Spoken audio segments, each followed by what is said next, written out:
Having been a high-ranking Jonin for many years and a prominent figure in the Hidden Leaf Village, Naraku Shifengyuan finally awaited the awakening of the system upon his promotion. Is it true that promotion grants the chance to participate in a lottery?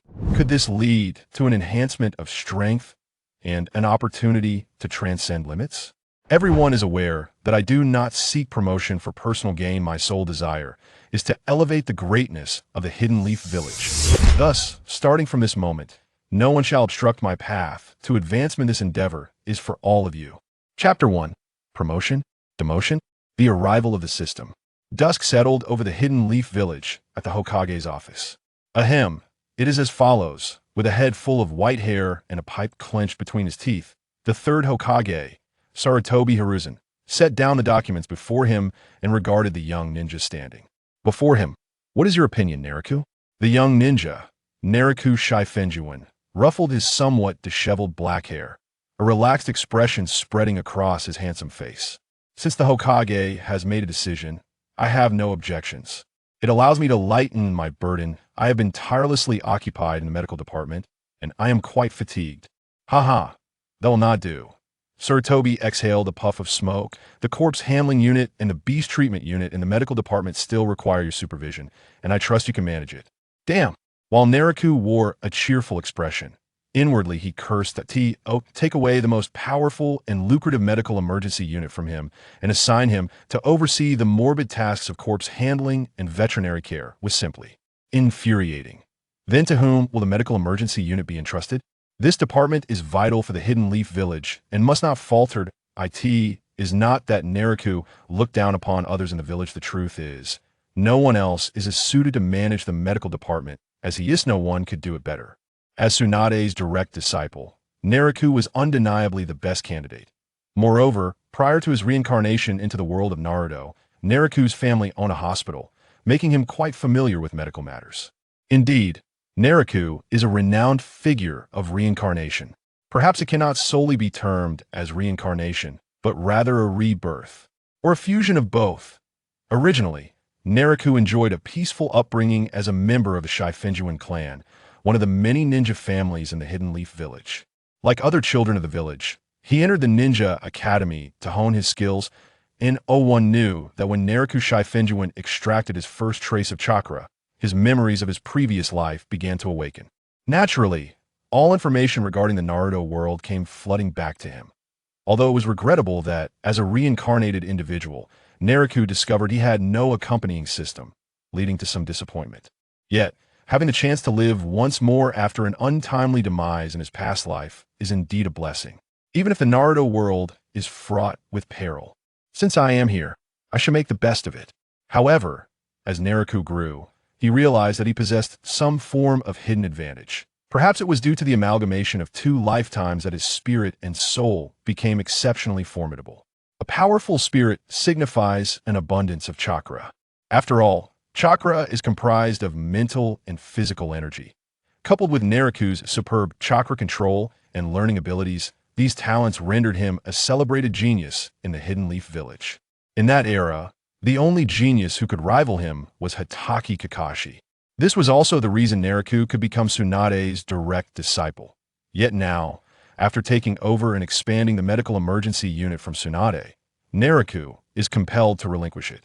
The elders Midogate and Tsunade will take over the medical emergency unit. They are already managing the funds allocated to the village from the Land of Fire, which will benefit the unit's development.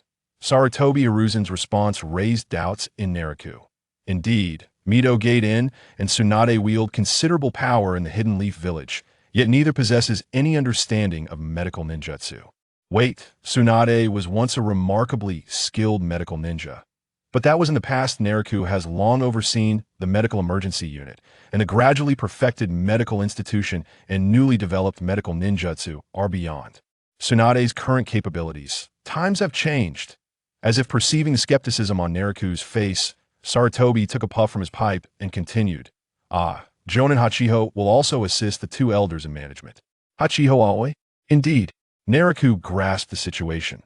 Seeing that Naraku had comprehended the matter, Sarutobi continued. The medical emergency unit is of utmost importance. We must ensure there are no unforeseen incidents. Jonin Naraku Shifengyuan. From this day forth, you shall serve as the deputy head of the medical department of the Hidden Leaf. Oomph. Naraku cared little for this appointment. The position of deputy head holds little authority, it merely serves as a safeguard for Sarutobi, ensuring that no mishaps occur in the medical department. Furthermore, Sarutobi, recognizing Naraku's grievance, sought to offer him some recompense, for Naraku also belonged to the Hokage's faction. Jonin Naraku Shifengyuan. You will also assume the role of deputy commander of the Umbu, overseeing 37 members. Has this old man lost his mind? The Umbu of the Hidden Leaf Village consists of only 70 members, including those from the now-dissolved route. To supervise 37 members means he would be in charge of more than half of the Umbu. Naraku furrowed his brows as he looked at the smiling Sarutobi, beginning to speak.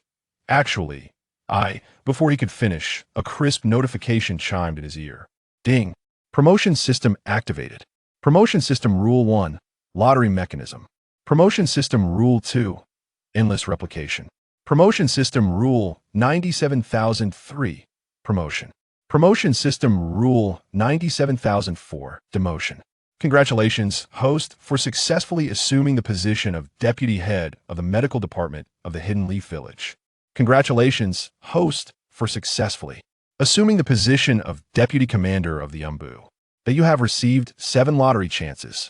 Your novice gift package includes 5 additional lottery chances.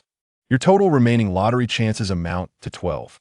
System reminder: 10 consecutive draws increase the likelihood of acquiring extraordinary items. The continuous stream of notifications from the system interrupted Naraku's dialogue. Sarutobi regarded Naraku with a perplexed expression, observing the latter's sudden seriousness, as if bearing a heavy burden. Understood.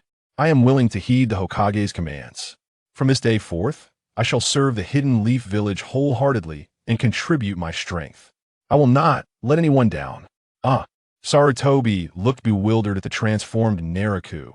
The previous dissatisfaction and lethargy completely vanished. What had transpired just now? Had I grown so old that I began to forget things? Nevertheless, witnessing Naraku's exuberance pleased Sarutobi. Since you are willing, that is splendid. As long as there are no mishaps in the medical department, you must pay close attention to the Umbu. You have many people to manage, and there may be some errors, but the tasks must be executed flawlessly. Sarutobi gazed meaningfully at Naraku, as if imparting a reminder. Under normal circumstances, Naraku would have caught the underlying implication. However, at this moment, his thoughts were entirely consumed by the sudden appearance of the system, leaving no room for contemplation of Sarutobi's words. After a long wait, the quintessential element of a reincarnation, the system had finally emerged. A promotion system? Could it be that the system's functions are contingent upon rank? Naraku endeavored to suppress his excitement as he continued to listen to Sarutobi's lengthy discourse.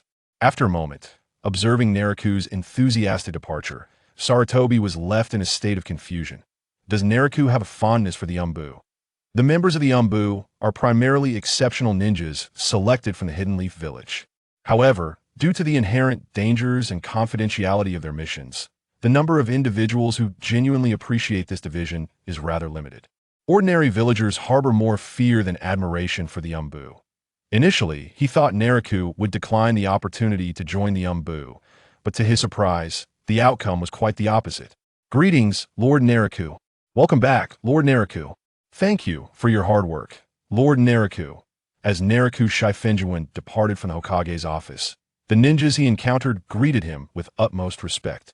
As a powerful Jonin, he would not typically command such reverence from so many ninjas. The primary reason lies in his long-term leadership of the medical emergency team, where he has saved numerous ninjas, leading them to express their gratitude for his life-saving efforts. Chapter 2.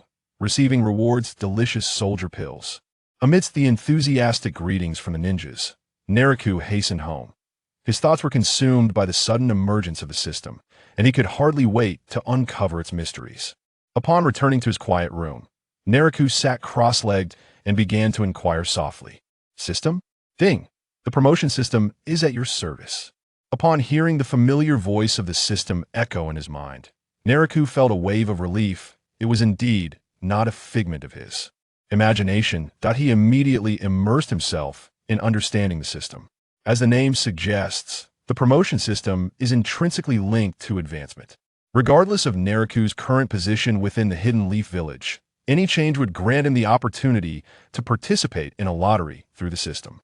A demotion would yield a single lottery chance, while a lateral transfer would provide 2 chances.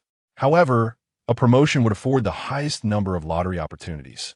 Based on the hierarchy, the minimum would be 3 chances, while the maximum could reach 5. With lottery eligibility, one could randomly draw from an array of powerful treasures and abilities from myriad realms. Let me see what treasures await. No sooner had Naraku spoken than an enormous lottery wheel materialized in his mind, revealing an astonishing array of wondrous items. Were these? Ninjutsu, Jinjutsu, Byakugan, Sharingan. Tailed Beast Chakra? Is that even possible? The 10 tails. This is absurd. If the 10 tails are included, why not just add Kagaya Otsutsuki? As Naraku's gaze swept over the vast selection of prizes, he murmured to himself, not just from the Hokage's world, Devil Fruit? Is that a Zanpakuto? And Dragon Slayer magic? Wait, Kaioken? Spirit Beans, Flying Nimbus. With wide eyes, Naraku was nearly overwhelmed by the sheer volume of extraordinary items before him. I truly desire them all. Naraku admitted to his lack of composure, astonished by the system's remarkable capabilities. As a Jonin of the Hidden Leaf Village, particularly as Tsunade's direct disciple, Naraku possessed not only top-tier medical ninjutsu, but also formidable combat skills. Yet, even he acknowledged that his prowess ranked among the top Jonin in the village, still falling short of the elite few. The Shifengyuan clan lacked a powerful bloodline limit, and Naraku understood his limitations. But now everything had changed. The appearance of the system would aid Naraku in transcending his limits, granting him the true strength to rival the foremost ninjas in the ninja world. A genuine smile spread across his handsome face as he gazed at the array of fantastical items on the wheel, asking, "System, how many lottery chances do I have remaining?" The host currently has a total of 12 lottery chances remaining. Friendly reminder, 10 consecutive draws increase the likelihood of acquiring extraordinary items. Holding the dual titles of Vice Minister of the Medical Department and Deputy Captain of the Yambu, Naraku had 7 lottery chances, supplemented by the 5 from the systems. Newbie Gift Pack, totaling indeed 12 chances. Since 10 consecutive draws enhance the chances of obtaining valuable items, let's begin with a 10-fold draw. Ding! Would you like to initiate the first 10 consecutive draws? Yes. As Naraku's words fell, the colossal wheel before him began to spin. The pointer glided past an array of prizes that thrilled Naraku, who could hardly bear to blink. The multitude of extraordinary treasures nearly left Naraku dazzled. Ding! Congratulations, host, you have received the following rewards. 1. Quality Shuriken X5. 2. Delicious Soldier Pills X5. 3. 1000 Rio Paper Currency. 4. Fire Style Head Hardening Technique. 5. Fire Style Great Fire Annihilation. 6. 100 Rio Coin. 7. Lightning Style Thunderclap. 8. Chakra of 7 attributes Fire, Water, Wind, Lightning, Earth, Yin Yang. 9. Flame Fruit. 10. Water Style Exploding Water Wave. Ding! Congratulations, host, you have mastered 4 ninjutsu. Ding! Congratulations, host, you have completed the 7 chakra attributes. Naraku sat cross-legged in his tranquil room, and suddenly, a plethora of items appeared on the low table before him. Scattered paper and coin currencies, the clinking shuriken, neatly packaged soldier pills, and most importantly, a peculiar fruit. This is the devil fruit, the flame fruit. Naraku disregarded the other items and immediately reached for the flame fruit. Flame fruit, upon consumption, gain the ability to manipulate flames, allowing any part of the body to transform into fire. The seawater in the Naruto world does not contain any special substances, thus will not affect the host. Excellent. The system's prompt filled Naraku with satisfaction regarding the flame fruit in his hand. What he valued most was the elemental transformation ability of the flame fruit, which he desperately needed. It's noteworthy that while many ninjas in the Naruto world are powerful, their physical constitution is often weak, with even a small hidden weapon capable of dispatching a formidable ninja. Having participated in the Ninja World War, Naraku had witnessed powerful ninjas perish from hidden weapon strikes to their vital points. Thus, the elemental transformation of the flame fruit was of utmost importance. Ugh! Naraku took a bite of the flame fruit, and an indescribably peculiar taste instantly filled his mouth, nearly causing him to vomit. This flavor, ugh, is absolutely horrid. Even with preparation, Naraku was defeated by the terrifying taste of the devil fruit. After a moment of recovery, he opened his palm. With a puff, a blazing flame erupted in Naraku's palm. Gazing at the flickering fire in his hand, Naraku felt immense satisfaction. Have drawn the flame fruit on the first try. What will the future hold? In that moment, Naraku made a resolute decision. He would strive for promotion, relentlessly pursuing advancement. No one could obstruct his path to elevation. With his newfound strength, Naraku immediately began experimenting with the abilities of the flame fruit, of course, ensuring such experiments were conducted outside. Boom! Debris flew as the explosive flames suddenly expanded, unleashing an extraordinary force. The searing heat rapidly enveloped the surroundings. After a while, the testing ground deep within the forest returned to tranquility. Naraku clenched his fists, surveying the devastation that had unfolded around him with a satisfied nod. This level of enhancement, even if it hasn't reached the level of Hokage, is nearly there. The key lies in the power of fire style. At that moment, Naraku could proudly declare that there was no one in the entire ninja world more proficient in fire style than he. Before acquiring the flame fruit, his greatest skills, aside from medical ninjutsu, were fire release and water release. Particularly in terms of fire release, few in the entire Hidden Leaf Village could claim to surpass him. Now, with the flame fruit, his mastery of fire release not only grew immensely, but, most crucially, he no longer required hand seals to unleash any fire technique. Just like the first Hokage, Hashirama Senju, with a clap of his hands, anything he wished for would manifest. Of course, while Hashirama wielded would release, Naraku commanded fire release. Over the course of the next day, Naraku devoted himself to familiarizing himself with his surging power. Only strength serves as the foundation of everything. Chapter 3. Danzo's Schemes. Within the Hidden Leaf Village, in the Root's base, Lord Danzo, a middle-aged ninja, knelt on one knee in the dark, foreboding underground base of the Root organization. A beam of moonlight, seemingly from nowhere, cast a chilling glow over the surroundings. Tap, tap, tap. The sound of a cane striking the ground echoed as an elderly figure slowly emerged from the darkness, his thick robes enveloping him. His head was bound with numerous bandages, even one eye obscured. At a glance, he appeared to be a frail old man, barely clinging to life. Yet, in the entire ninja world, no one dared to underestimate this elderly figure.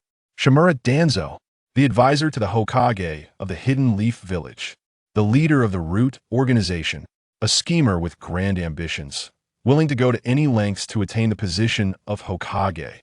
Has Sarutobi appointed you to manage the medical emergency unit? Danzo squinted his lone visible eye and spoke slowly. Is it just you? Aoki. There are also Elder Mito and Elder Tka. The Hokage appointed me to assist the two elders. Another insignificant balance, Sarutobi remains so feeble. Danzo's voice, though soft, was imbued with undeniable authority. Do you understand your mission, Aoki Hachiho? Yes. Understood. I will take control of the medical emergency unit in the shortest time possible. For Lord Danzo. Very well. You may leave. Yes. Aoki Hachiho departed quietly. Sarutobi Hiruzen. Shikazuki Naraku. Danzo gripped his cane tightly, his opened eye glinting with unquenchable ambition. The Root shall soon return. In the Hidden Leaf Village, Danzo had once commanded a force unique to him, the Root. The actions of the Root organization were ruthless and merciless, every move ostensibly aimed at the development of the Hidden Leaf Village, yet always subtly furthering Danzo's own objectives. Thus, Danzo held a high position within the village. However, following the Uchiha massacre, Sarutobi Hiruzen stripped Danzo of his position and ordered the dissolution of the Root organization. Yet, with few exceptions, most of the Root's personnel returned to the Umbu, continuing to secretly pledge their loyalty to Danzo while awaiting the Root's revival. This time, Danzo acted, collaborating with Mito Kamen and Ta to elevate his subordinate, Aoki Hachiho, to the head of the medical emergency unit, testing the waters and amassing. His strength, Danzo surveyed the silent, dark base of the root organization and slowly turned to leave. No one can stop my return. Name, Shikazuki Naraku. Gender, male. Age, 26. Physique, A. Spirit, S. Chakra amount, a surpassing 96 of all ninjas in the ninja world. Chakra attributes, fire, wind, lightning, water, earth, yin, yang. The attributes provided by the system gave Shikazuki Naraku a general understanding of his strength. It can be said that his current power not only ranks high in the Hidden Leaf Village, but also positions him among the upper echelons of the entire ninja world, though he still fell short of the elite. Thus, from this moment on, to continue my lottery draws, I must strive for advancement. No, for the development of the Hidden Leaf Village and the ninja world, I must diligently pursue promotion. Deputy Minister of the Medical Department of the Hidden Leaf Village. Deputy Captain of the Umbu of the Hidden Leaf Village. Why is everything just a deputy? Reflecting on the appointment by the third Hokage, Sarutobi Hiruzen, Shikazuki Naraku pondered. System, promotion, Umbu, Medical Department, Sarutobi Hiruzen, Mito Kamen, Ka, Danzo, Aoki Hachiho. The thoughts in Shikazuki Naraku's mind gradually clarified as he unraveled the intricacies of the situation. I thought they would endure. That being said, our Hokage does not wish for me to retain control over the medical emergency unit.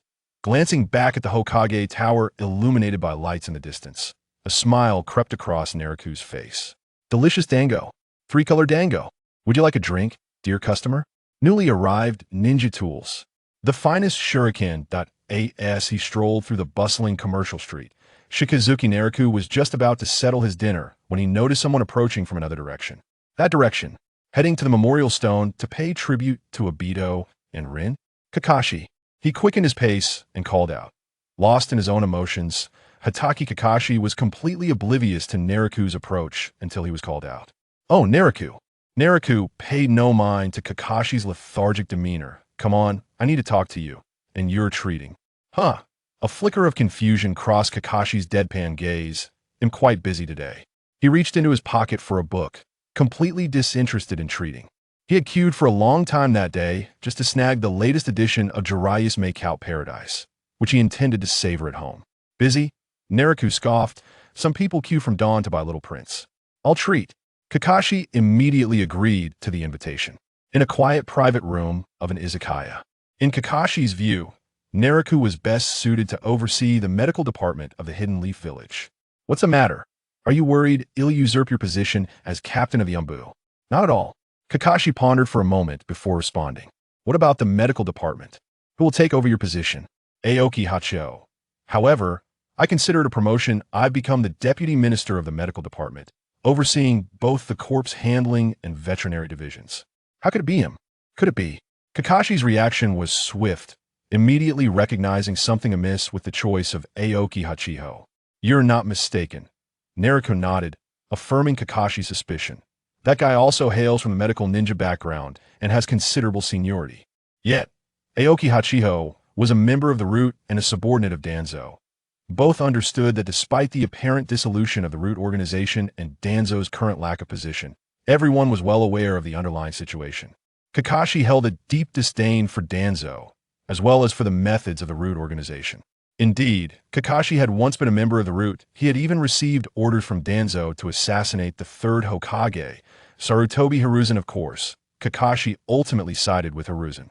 Because of this experience, Kakashi was quite familiar with the Root organization. He did not believe that the dissolution of the Root would prevent Danzo from controlling his former members. Well, it's not my concern. Kakashi yawned. Just right, you're joining the Umbu will save me a lot of trouble. That moment, Kakashi held the position of captain of the Umbu, wielding the greatest authority in the Umbu, second only to the third Hokage. However, Kakashi Hatake remains indifferent to such matters. For him, aside from fulfilling his regular duties and responsibilities, he would prefer to indulge in reading during his leisure time. You have good intentions, but do not dwell on them.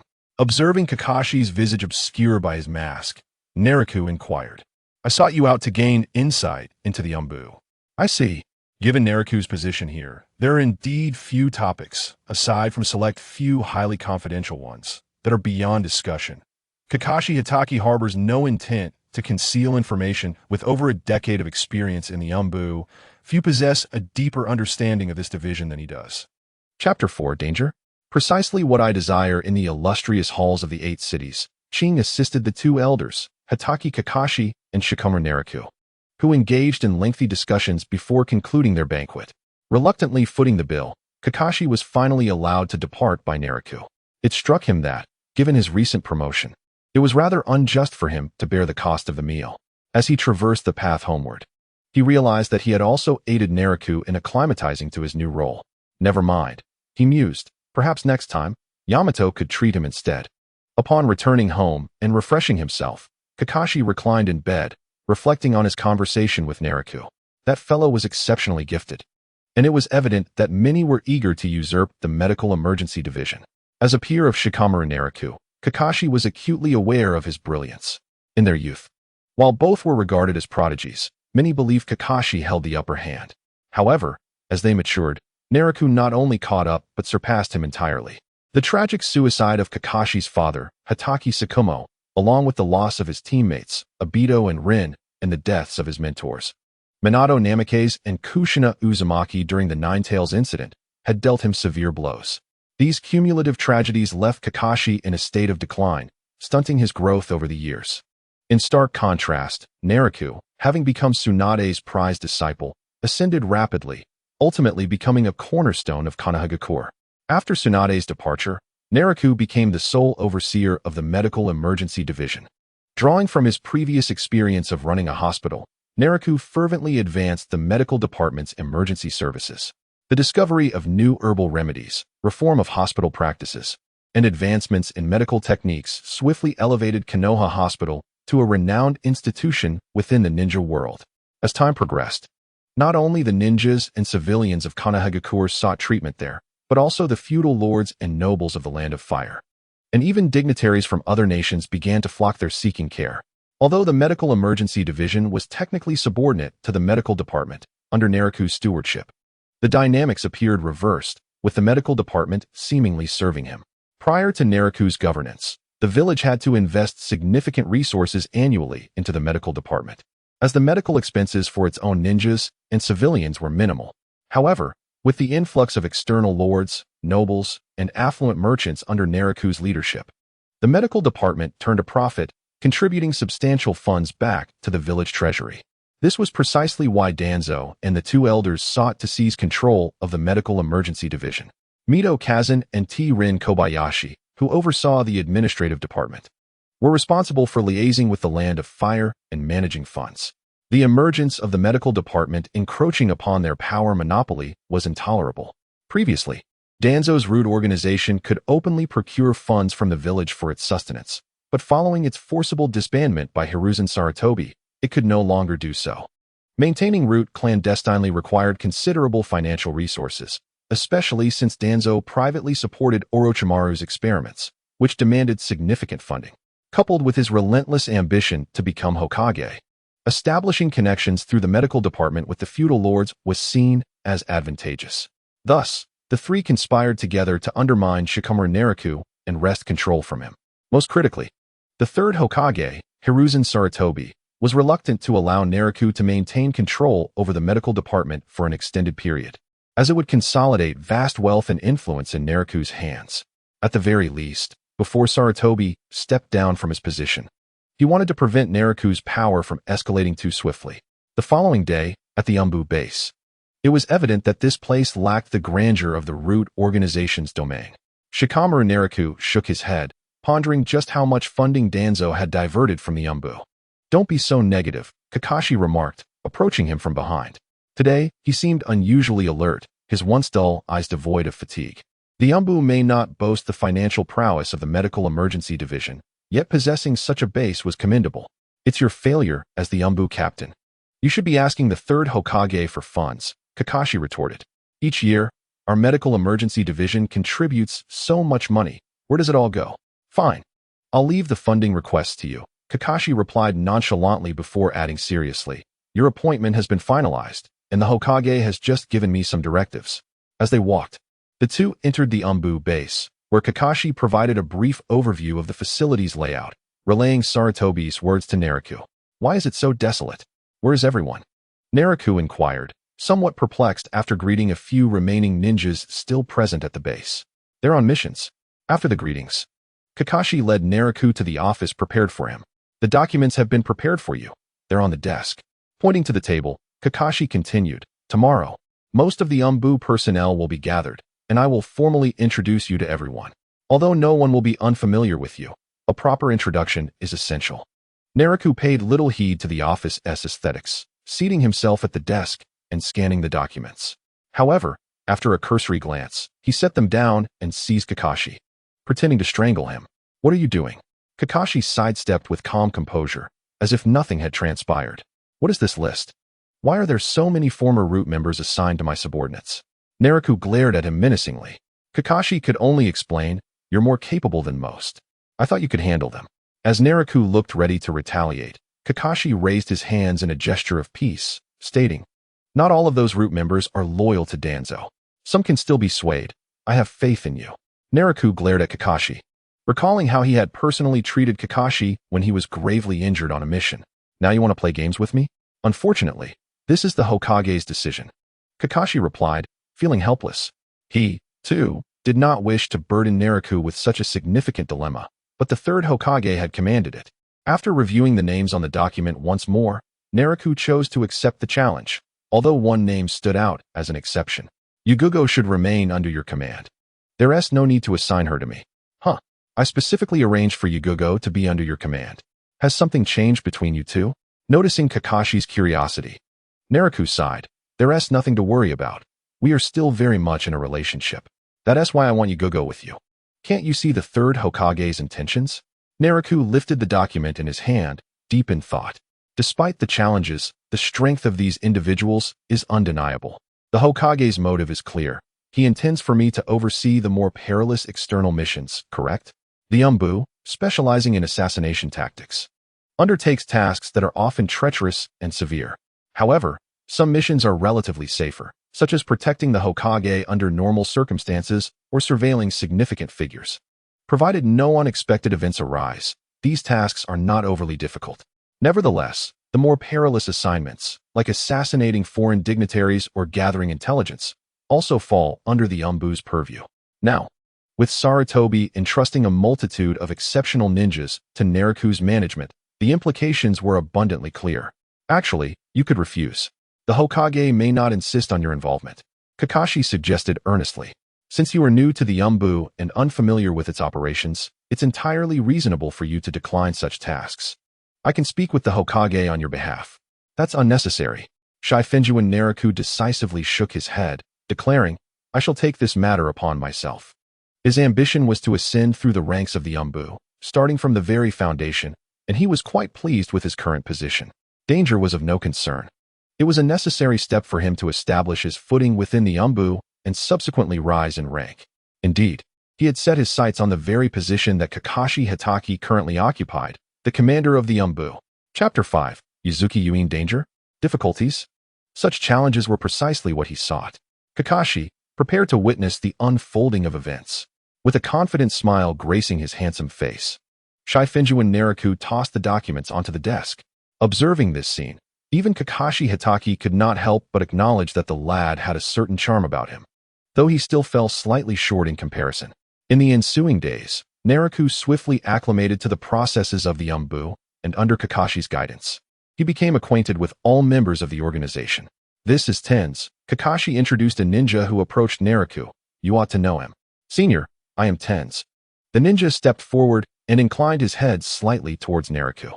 Known as Yamato, Tens had yet to adopt his new name. Of course I know you. Many of the Umbu have received my medical assistance, Naraku replied. The missions assigned to Umbu operatives were often perilous, with casualties being all too common. As Konoha's most skilled medical ninja at that moment, Naraku had indeed treated many Umbu members, although he had been unaware of their identities at the time. In retrospect, it was fortuitous, as it allowed him to integrate into the Umbu with remarkable speed. Kakashi mentioned briefly, Tens has other important responsibilities, which is why he isn't assigned to your team. Yet, even without Kakashi's words, Naraku understood the nature of Tens' duties, monitoring the Nine-Tails Jinchuriki, Naruto Uzumaki. Although many spoke of the first Hokage's would release dominating the ninja world, and Ten's would release contributing to the village's beautification, it was undeniable that would release was exceptionally effective in suppressing tailed beasts. While not on par with the first Hokage, Hashirama Senju, Ten's was indeed the most suitable candidate for keeping an eye on Naruto, ensuring that the latter did not succumb to the Nine Tails' destructive power. Thus, unless faced with urgent and critically important missions, Ten's was typically stationed in Konoha, observing Naruto. After a brief conversation with Kakashi and Ten's, the latter departed to fulfill his surveillance duties. Is he always this busy? Naraku inquired, his curiosity piqued. Kakashi perceived his confusion and replied, Ten's role is crucial. He has only a few hours of rest each day, often neglecting meals. In truth, it was a far better fate than that of other Umbu operatives who ventured out on missions, which were fraught with peril. This is the very essence of the Umbu's existence. Our sacrifices foster the prosperity of the village. Goodness, that sounds terribly exhausting. Naraku's expression darkened at the thought. Fortunately, as the deputy head of the medical division, he was spared the burden of treating the injured, or he would surely be overwhelmed. After continuing their conversation for a while, Naraku took his leave from the Umbu and headed to the Hokage Tower, where he sought out Hiruzen Sarutobi. The tongue curse seal? Hiruzen tapped his pipe thoughtfully, grasping Naraku's intent. While he disapproved of Danzo's use of the tongue curse seal to control the root organization, he refrained from expressing his objections. I only require the method to unseal the tongue curse seal. The specific sealing techniques are unnecessary. Understood, Hiruzen acquiesced, summoning someone to retrieve a scroll. After handing the scroll to Naraku, Hiruzen, pipe in mouth, reminded him, familiarize yourself with the Umbu promptly. In a few days, there will be a mission requiring your leadership. Understood, Naraku affirmed, turning to leave the Hokage Tower. However, he chose not to return to the Umbu, but rather to head straight home. As deputy commander, he possessed the authority to do so, especially since his primary task was still to familiarize himself with the Umbu. Compared to other ninja clans in Konoha, the Shifengyuan clan was quite small. In fact, it had been a considerable time since any member had attained the rank of Jonin. The clan comprised fewer than 100 individuals, rendering it rather insignificant. Historical records indicated that the Shifengyuan clan had once enjoyed a period of prominence, having even been affiliated with the Senju clan during the tumultuous Warring States period. According to the accounts, they had aided the Senju and Uchiha clans in battle. Naraku believed that the Shifengyuan clan had indeed allied with the Senju, for during the chaotic times of war, nearly every ninja clan sought allies and familial ties for survival. For instance, the Inazuka, Nara, and Akimichi clans were affiliated with the Sarutobi clan, while the Senju had numerous allied clans, including the Shifengyuan. The Hyuga clan also shared kinship with the Kagaya clan from the Hidden Mist village. Consequently, Naraku speculated that perhaps the Shifengyuan clan's status as a subordinate to the Senju, along with their participation in the conflicts against the Uchiha, resulted in the loss of so many ninjas that the clan's numbers had dwindled. The brutal nature of the wars between the Senju and Uchiha was well known. The casualties sustained by the Shifengyuan clan would have been substantial. In light of this, it was entirely reasonable for Naraku to be a direct disciple of Tsunade, given her status and position. A sudden clamor emanated from his home, indicating that someone was moving about inside. Naraku recognized the source immediately, his girlfriend, Yuzuki Yuin. You've returned, she greeted him with a radiant smile, her long purple hair cascading around her delicate, fair face as she peeked out from the room. Dinner will be ready shortly. Naraku was not at all surprised by Yuin's presence. After all, she was a special Jonin in the Umbu, and as deputy commander, he was well aware that she had completed her mission and returned to the village the previous day. You should take some time to rest after your return yesterday, he remarked, walking over to her in the kitchen. Meals can be had at any time. It's no trouble. I intended to see you anyway. You're far busier than I am, she replied with a playful smile. Before long, their meal was served, and they exchanged dishes while chatting and laughing. Once they finished eating and tidied up, they settled in the courtyard to converse. Yuin briefly recounted her experiences from her recent mission, and with Naraku now serving as a squad leader in the Umbu, he felt at ease sharing the amusing happenings in Konoha, including his recent promotion. The atmosphere between them was delightful, and before long, they found themselves drawing closer together. Clearing his throat, Naraku could no longer resist the impulse and lifted Yuin into a princess carry. But it's still daylight, she exclaimed, flustered. What of it? After dinner, A little exercise is good for the body, he replied cheekily, causing her fair cheeks to flush a delightful shade of crimson. With a sudden thud, the door was closed, blocking out the light and casting the room into a dim ambience, intensifying the atmosphere. Why would the Hokage insist on transferring you to the Umbu when you are so well suited to the medical division? Yuin queried, nestled against Naraku, her face reflecting a mixture of confusion and concern. Are you worried that I may struggle to adapt to the Umbu? He asked, a hint of amusement playing on his lips as he tenderly stroked her flowing purple hair. I simply find it a pity. You excelled in the medical division and had so many connections. Now that you've left, will it not affect you? It is not so simple. Their intentions are commendable. Yet they are utterly incapable of diminishing my influence within the medical emergency class. Hachiho Aoi is also a medical ninja, and his proficiency in medical ninjutsu cannot be deemed insignificant, though it certainly depends on the comparison made. Chapter 6. Naraku's medical talent exceedingly impressive, completing 1,000 laps around Konoha village while inverted. As a reward, let's do another 1,000 laps. Yuzuki Yuin is entwined with Shif and Naraku, the two indulging in a sweet shopping spree.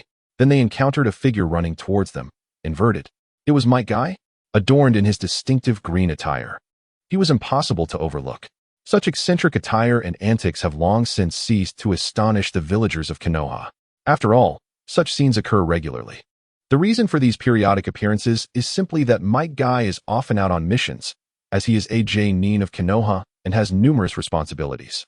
Though everyone is quite familiar with him, Shif and Naraku truly wish to avoid greeting Might Guy at that moment, feeling somewhat embarrassed, especially since he was out shopping with Yuzuki Yuin. However, Might Guy remained undeterred. Upon spotting Naraku, he enthusiastically called out to him, "Hey, Naraku." Naraku raised his hand in a somewhat reluctant gesture, inquiring about his well-being. The inverted Might Guy immediately approached, giving a thumbs up to Naraku, his bright smile revealing a flash of white teeth. Fantastic. Naraku's medicine is truly remarkable. Could you please stand upright while conversing with me? Naraku's face bore a few dark lines. He was not inclined to converse while staring at Might Guy's trousers. Of course, Might Guy executed an exaggerated leap, striking a pose mid-air before landing gracefully. It's evident from your lively demeanor that everything is going splendidly. All thanks to Naraku. Might Guy gazed skyward at a 45-degree angle, his wide eyes sparkling, then dramatically shed tears, not forgetting to give Naraku another thumbs up. All right. As long as you're fine, that's what matters. Continue your training. I have other matters to attend to. Naraku genuinely did not want to engage in conversation with Might Guy amidst the bustling street. Understood. I shall always support you. Might Guy swayed his body exaggeratedly, brandishing a flag that seemed to have appeared from nowhere. This theatrical display left even Yuzuki Yuin speechless, as she quickly pulled Naraku away. Once they distanced themselves from Might Guy, they both sighed in unison. Why is Might Guy so enthusiastic towards you? The earlier scene was indeed over the top. Although she was not well acquainted with Might Guy, Yuzuki Yuin sensed that Naraku must have done something to elicit such a response. Just lent him a small hand. Naraku replied succinctly, and Yuzuki Yuin wisely refrained from probing further. At this moment, no one in the ninja world understood the immense power of the 8 gates better than Naraku. Naturally, Naraku had long harbored the desire to learn the 8 gates from Might Guy, who is a remarkably pure-hearted individual, always willing to teach if one shows the desire to learn. Unfortunately, Naraku's talent lies in the realm of the mind rather than physical prowess, resulting in his ability to open only the first gate, the opening gate. Thus, he had to relinquish the prospect of achieving a climactic breakthrough. However, as a companion and friend, he did not merely take advantage of Might Guy. Rather, he provided substantial assistance. Shif and Naraku aided Might Guy in refining the precious medicinal formulas necessary for his training in taijutsu. Might Guy engages in rigorous physical training for years, a regimen that can be described as brutal, because he must condition his body to endure the terrifying burdens imposed by the 8 gates. If one's physical conditioning does not reach a certain level, not only will one be unable to unleash formidable power, but merely opening the gates could lead to bodily collapse. Due to Might Guy's prolonged training, he inevitably sustained numerous hidden injuries. However, he possessed a family heirloom of medicinal formulas to aid in recovering his weary body. Shif and Naraku further enhanced these formulas, allowing Might Guy's body to recover more swiftly and effectively after extensive training. This was an immense boon for Might Guy, who has always been grateful to Naraku. The individuals returning from the root organization to the Umbu indeed congregated together. Led by Suki and San, both teams comprised members of the root organization. Everyone was aware that they operated under Danzo's covert orders. Yet, as long as they fulfilled the tasks assigned by the Hokage, Kakashi Hitaki never voiced any objections. Yuzuki Yuin shared all the intelligence she had gathered regarding the Umbu with Naraku. Coincidentally, the two teams of root ninjas had been assigned under Naraku's command. I am not the same as Kakashi. Shif and Naraku regarded the scroll in his hand. Mastering the tongue curse sealing technique would indeed pose some challenges. Indeed, the third Hokage, Hiruzen Sarutobi, entrusted Naraku with the entirety of the tongue curse sealing technique. However, for the time being, Naraku need not master it completely. Understanding the method to unlock this sealing technique would suffice. In the Konoha Medical Department, Shif and Naraku pondered over the documents in hand. Elders Mito and T-Rin had already visited the hospital to pay their respects to a few noble families from the land of fire recuperating in the village. Hachiho Aoi had just returned to the medical emergency class, showing no signs of excess activity. He was merely attentive to the flow of departmental funds, though he was currently unable to intervene. Sir, do you mean a ninja from the medical emergency class stood before Naraku, reporting the recent changes within the medical department? This was the fourth medical ninja to appear before Naraku.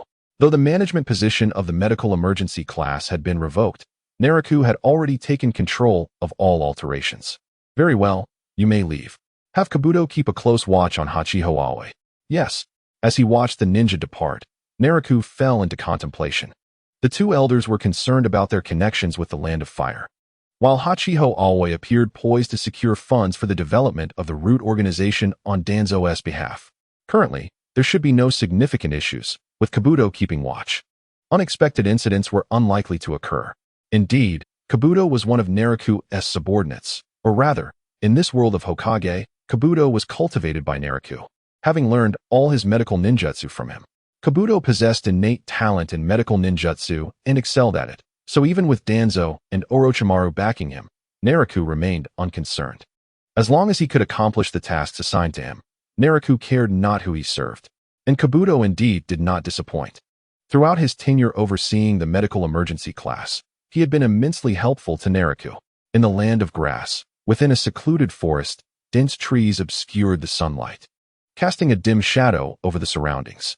Hidden within this forest was a concealed base. A muffled thud echoed from underground. Soon, a pale-skinned man with serpentine eyes and long hair emerged from a meticulously hidden entrance. It was Orochimaru.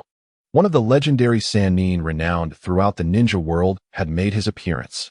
He moved hastily, quickly departing the premises, only to return shortly and re-enter the base once more. Ha ha ha, quite splendid indeed.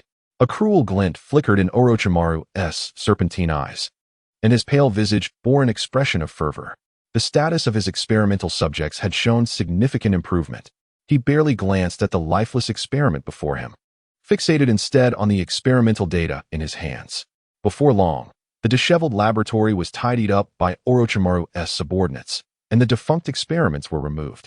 Alas, he should have taken Naraku with him when he left. Konoha Tsunade squandered the child's potential. Chapter 7. The First Umbu Mission. Orochimaru set aside the documents in his hands. The emblem of Konoha's medical emergency team clearly visible on the paper. These individuals remained oblivious to the fact that the laboratory of the medical emergency team was of utmost importance. Kabuto had performed admirably. Reflecting on the intelligence Kabuto had relayed from Konoha, Orochimaru felt a sense of satisfaction, but was soon overtaken by a sigh. If only Naraku were still by my side, the experiments would not be so tedious. Yet, Orochimaru recognized that this was mere fantasy, even though he could be considered Naraku's mentor. His defection from Konoha rendered any return impossible. Indeed, Orochimaru, along with Jiraiya, were both mentors to Naraku. However, it was Tsunade who primarily guided Naraku during a time of personal tragedy, having lost her younger brother and lover on the battlefield, nearly shattering her spirit and ultimately succumbing to a fear of blood. In such a state, Tsunade could hardly instruct Naraku as she wandered in a daze. Jiraiya, ever devoted to Tsunade, took it upon himself to nurture and teach Naraku. It was only later that Orochimaru inadvertently discovered Naraku's exceptional talents. and with his own modern medical knowledge, he eagerly imparted his wisdom.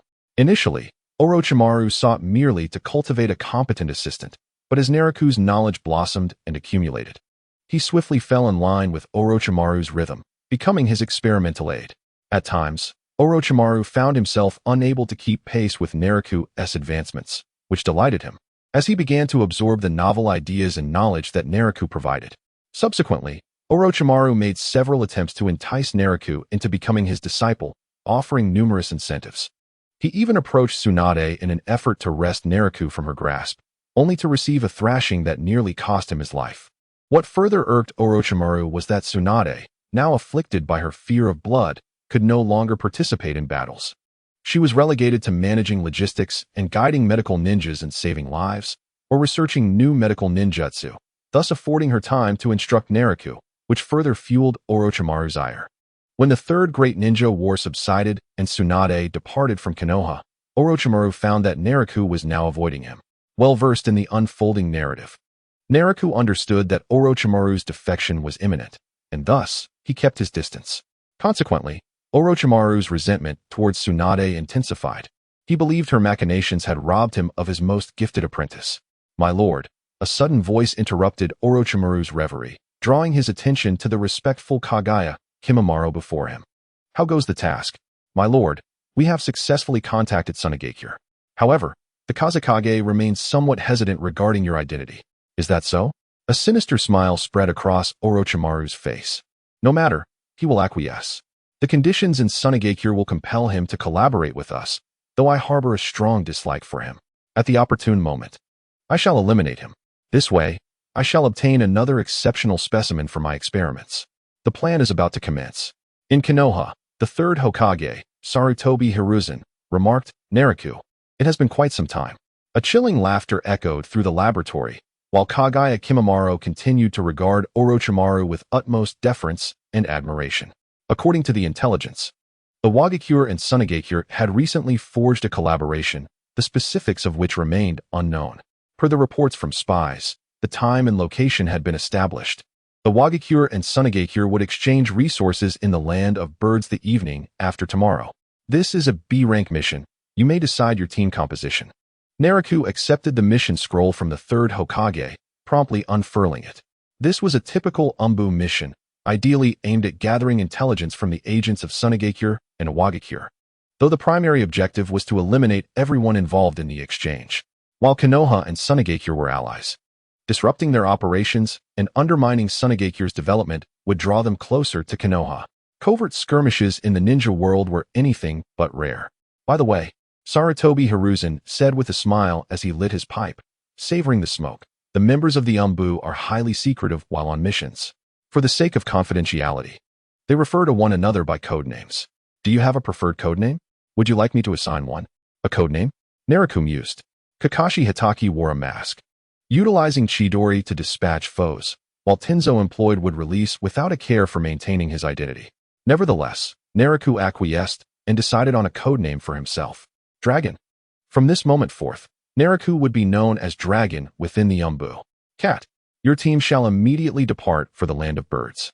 Discover the precise location of the resource exchange between Tsunagakure and Wagakure, and proceed with utmost stealth." "Yes." Upon returning to the Umbu, Naraku meticulously reviewed the mission scroll before issuing his commands. He dispatched those skilled in gathering intelligence and scouting, while he would follow with a stronger combat contingent. In the land of birds, Team Cat had already arrived. After conducting preliminary intelligence searches, the four members convened and began exchanging information. They quickly pinpointed the location of the resource exchange between Tsunagakure and Wagakure. This was hardly surprising, as all four were adept at gathering information. The Hinata, Yamanaka, Waihai, and Inazuka clans were particularly suited for intelligence gathering. After some discussion, they confirmed the task location to be in the forest southeast of the capital of the land of birds. "Should we set an ambush in advance?" "Absolutely not. The forest conceals Tsunagakure's ninjas. Going in now would alert them. There are also Wagakure's ninjas hiding in the opposite direction. They are a bit further away. But the insects have already detected them. We must relay this information to Lord Dragon. Let us await reinforcements." "Yes." After transmitting the message, the four swiftly dispersed. concealing themselves without leaving a trace. My lord, intelligence has arrived. Naraku, adorned with a white mask, took the information and scrutinized it closely. His mask bore unique markings that, when observed closely, resembled a dragon's form. A map. Indeed. An Umbu member stepped forward, unfolding a map of the land of birds. Here, having identified the specific location, Naraku contemplated. You, eliminate the advance guards from Sunagakure and Iwagakure, allowing our people to take their place. What do you think? Naraku glanced at the quiet Umbu member beside him. You, who had once been a part of the root organization. My lord, we can execute the replacement. However, obtaining their communication codes and other security measures in such a short time is challenging. Acting recklessly may lead to significant errors. Indeed, time is too constrained. Even if we capture those two ninjas, it would be difficult for the Yamanaka clan to extract crucial communication codes from their minds in a short span. Such actions may inadvertently raise the alertness of Sunagakure and Iwagakure's subsequent ninjas. Casting a glance at the now silent Yu, Naraku recognized the exceptional qualities of these ninjas who had emerged from the root organization, as evidenced by their impressive performance thus far. However, Naraku remained cognizant of the fact that they still followed Danzo's orders. Now, he found himself somewhat intrigued as to whether these individuals would cause any trouble under his command. Chapter 8. The battle erupts. Beneath the bright moonlight, numerous shadowy figures flitted through the forest. Accelerate your pace. A somber voice emanated from beneath a white mask that mimicked an animal, as shadowy figures cloaked in black capes and trench coats traversed through the forest. The occasional gust of wind lifted their cloaks, revealing the battle suits and white suspenders beneath. Led by Shikapane Naraku, the dark ninjas swiftly maneuvered through the woods, taking advantage of the bright night to advance. They had already crossed the border of the Fire Nation and entered the land of birds, not far from the rendezvous point. A gentle breeze stirred the clear lake waters, creating ripples that slowly spread outward. The morning sun spilled its light, awakening the tranquil forest that had slumbered through the night. As the chirping of insects and the singing of birds began to rise, suddenly, several figures appeared in a secluded part of the forest. Lord Dragon. Indeed. Aside from the ninjas stationed at the perimeter, Shikapane Naraku had led his Dark Division members to a forest 10 kilometers away from the mission site, patiently awaiting the opportune moment. My lord, upon reconnaissance, we have discovered 3 ninjas on guard in that forest. The farther regions have not yet been thoroughly examined, and the populous capital of the land of birds complicates our search. This was precisely why they chose to convene in the forest, although the capital was not large. Its dense population made it chaotic and prone to unforeseen incidents. Maintain vigilance during your shifts, but remain alert to the movements at the mission site. Our intelligence may not be entirely accurate. The Dark Division had its own protocols for completing missions, and adherence to these standards was paramount unless unforeseen circumstances arose. However, these perilous assassination tasks required ninjas to think on their feet. Shikapane Naraku, having undertaken numerous combat missions, was well acquainted with this process. After issuing simple instructions, he arranged for the remaining members to rest. Naraku himself approached the mission site to survey the surrounding environment, ensuring he was well informed to react should any unexpected situations arise during combat. After completing his observations, he returned to the concealed temporary base to rest. The moon hung high in the night sky, and the serene forest was occasionally pierced by the cries of wildlife. Suddenly, a few figures silently appeared on a more spacious patch of grass within the forest. The surroundings were clear, allowing them to view all positions and prevent enemy ambushes. The newly arrived figures stood still, alert to their surroundings and waiting. As time passed and impatience grew among them, rustling sounds finally emerged from the forest across from them. Instantly, they focused their attention, with some reaching for their ninja tools. Soon, a stream of figures leaped from the trees. Recognizing the lead ninja adorned with the forehead protector of Sunagakure, their tension eased somewhat. Why are you so late? We almost missed the agreed time. Your Iwagakure ninjas are always so inflexible. It's not even the appointed hour yet. Enough with the pleasantries. Let us exchange intelligence. After some verbal sparring between Sunagakure and Iwagakure, the leading ninjas produced the prepared scrolls. On 3. All right. As the command was given, both leaders simultaneously hurled their scrolls to one another, catching them deftly. Concerned about potential deception, both opened their scrolls to inspect their contents. Given the current circumstances, it was impossible to review every detail meticulously, But as long as there were no glaring issues, they would proceed. No issues. The Iwagakure contingent has adhered to protocol. Their words were also directed at their subordinates, conveying that the other party had not resorted to any underhanded tactics this time. The successful exchange of information alleviated some of the tension between the two groups of ninjas. The next step was the exchange of supplies, which held paramount importance. Both sides produced massive storage scrolls designed specifically to hold large quantities of supplies. Generally, the scrolls utilized by ninjas for storing weapons or other items were not capable of accommodating much, necessitating the use of these expensive, specialized scrolls, which were typically beyond the means of ordinary ninjas. In this instance, the exchange of scrolls between Sunagakure and Iwagakure could not be conducted casually. One ninja from each side was dispatched to facilitate the trade. Both parties discreetly reached for their weapons, wary of potential treachery. Yet, just as their focus sharpened on one another, a thunderous roar shattered the silence of the dark forest. Fire Fist. A colossal surge of flame erupted with a deafening boom, manifesting as a gargantuan fiery fist that surged forth. Even before it reached them, the intense heat washed over everyone from Sunagakure and Iwagakure, causing their expressions to shift dramatically. Wind Release, Gale Palm. Two ninjas from Sunagakure swiftly stepped forward, forming rapid hand seals. What was initially a basic technique with minimal lethality was unleashed, as a chaotic gust of wind surged toward the incoming flames. The Sunagakure ninjas aimed to blow back the sudden onslaught of fire. However, it was evident that all had underestimated the ferocity of the flames. Instead of dissipating the fire, the whirlwind only intensified its power, rendering it even more formidable. Earth Release, Earth Flow Wall. With no time to chastise the Sunagakure ninjas for their folly, 3 Iwagakure ninjas combined their strength to conjure an expansive wall to shield against the fiery fist. The resultant explosion reverberated through the once tranquil forest. As the fire-formed fist obliterated the walls in an instant, the terrifying force struck the ninjas from both sides before they could escape. Screams of agony echoed through the air. Who was behind this attack? Faced with the roaring inferno, the ninjas who narrowly escaped exchanged wary glances before turning to flee. Before they could wipe the blood from their brows, a barrage of hidden weapons shot forth from the shadows. In an instant, unprepared ninjas were pierced by the projectiles, meeting their untimely demise. Damn it, we didn't even catch a glimpse of the enemy. But just as the remaining ninjas began to feel relief from dodging the surprise attack, they were horrified to discover that the weapons were rigged with explosive tags, already igniting. Boom, boom, boom. A series of colossal explosions erupted once more. Fiery lights surged into the sky, debris scattered in all directions, and clouds of dust enveloped the area. Cough, cough, cough. Is anyone still alive? Suddenly, the ambushing ninjas from Kanahagakure revealed themselves, perched atop towering trees, surveying the lingering chaos below. A blade pierced through flesh with a sickening sound, as a Kanahagakure Dark Division ninja, concealed beneath his mask, widened his eyes in shock. Unbeknownst to him, a Sunagakure ninja had stealthily approached, brandishing a katana. Do not underestimate us, Sunagakure.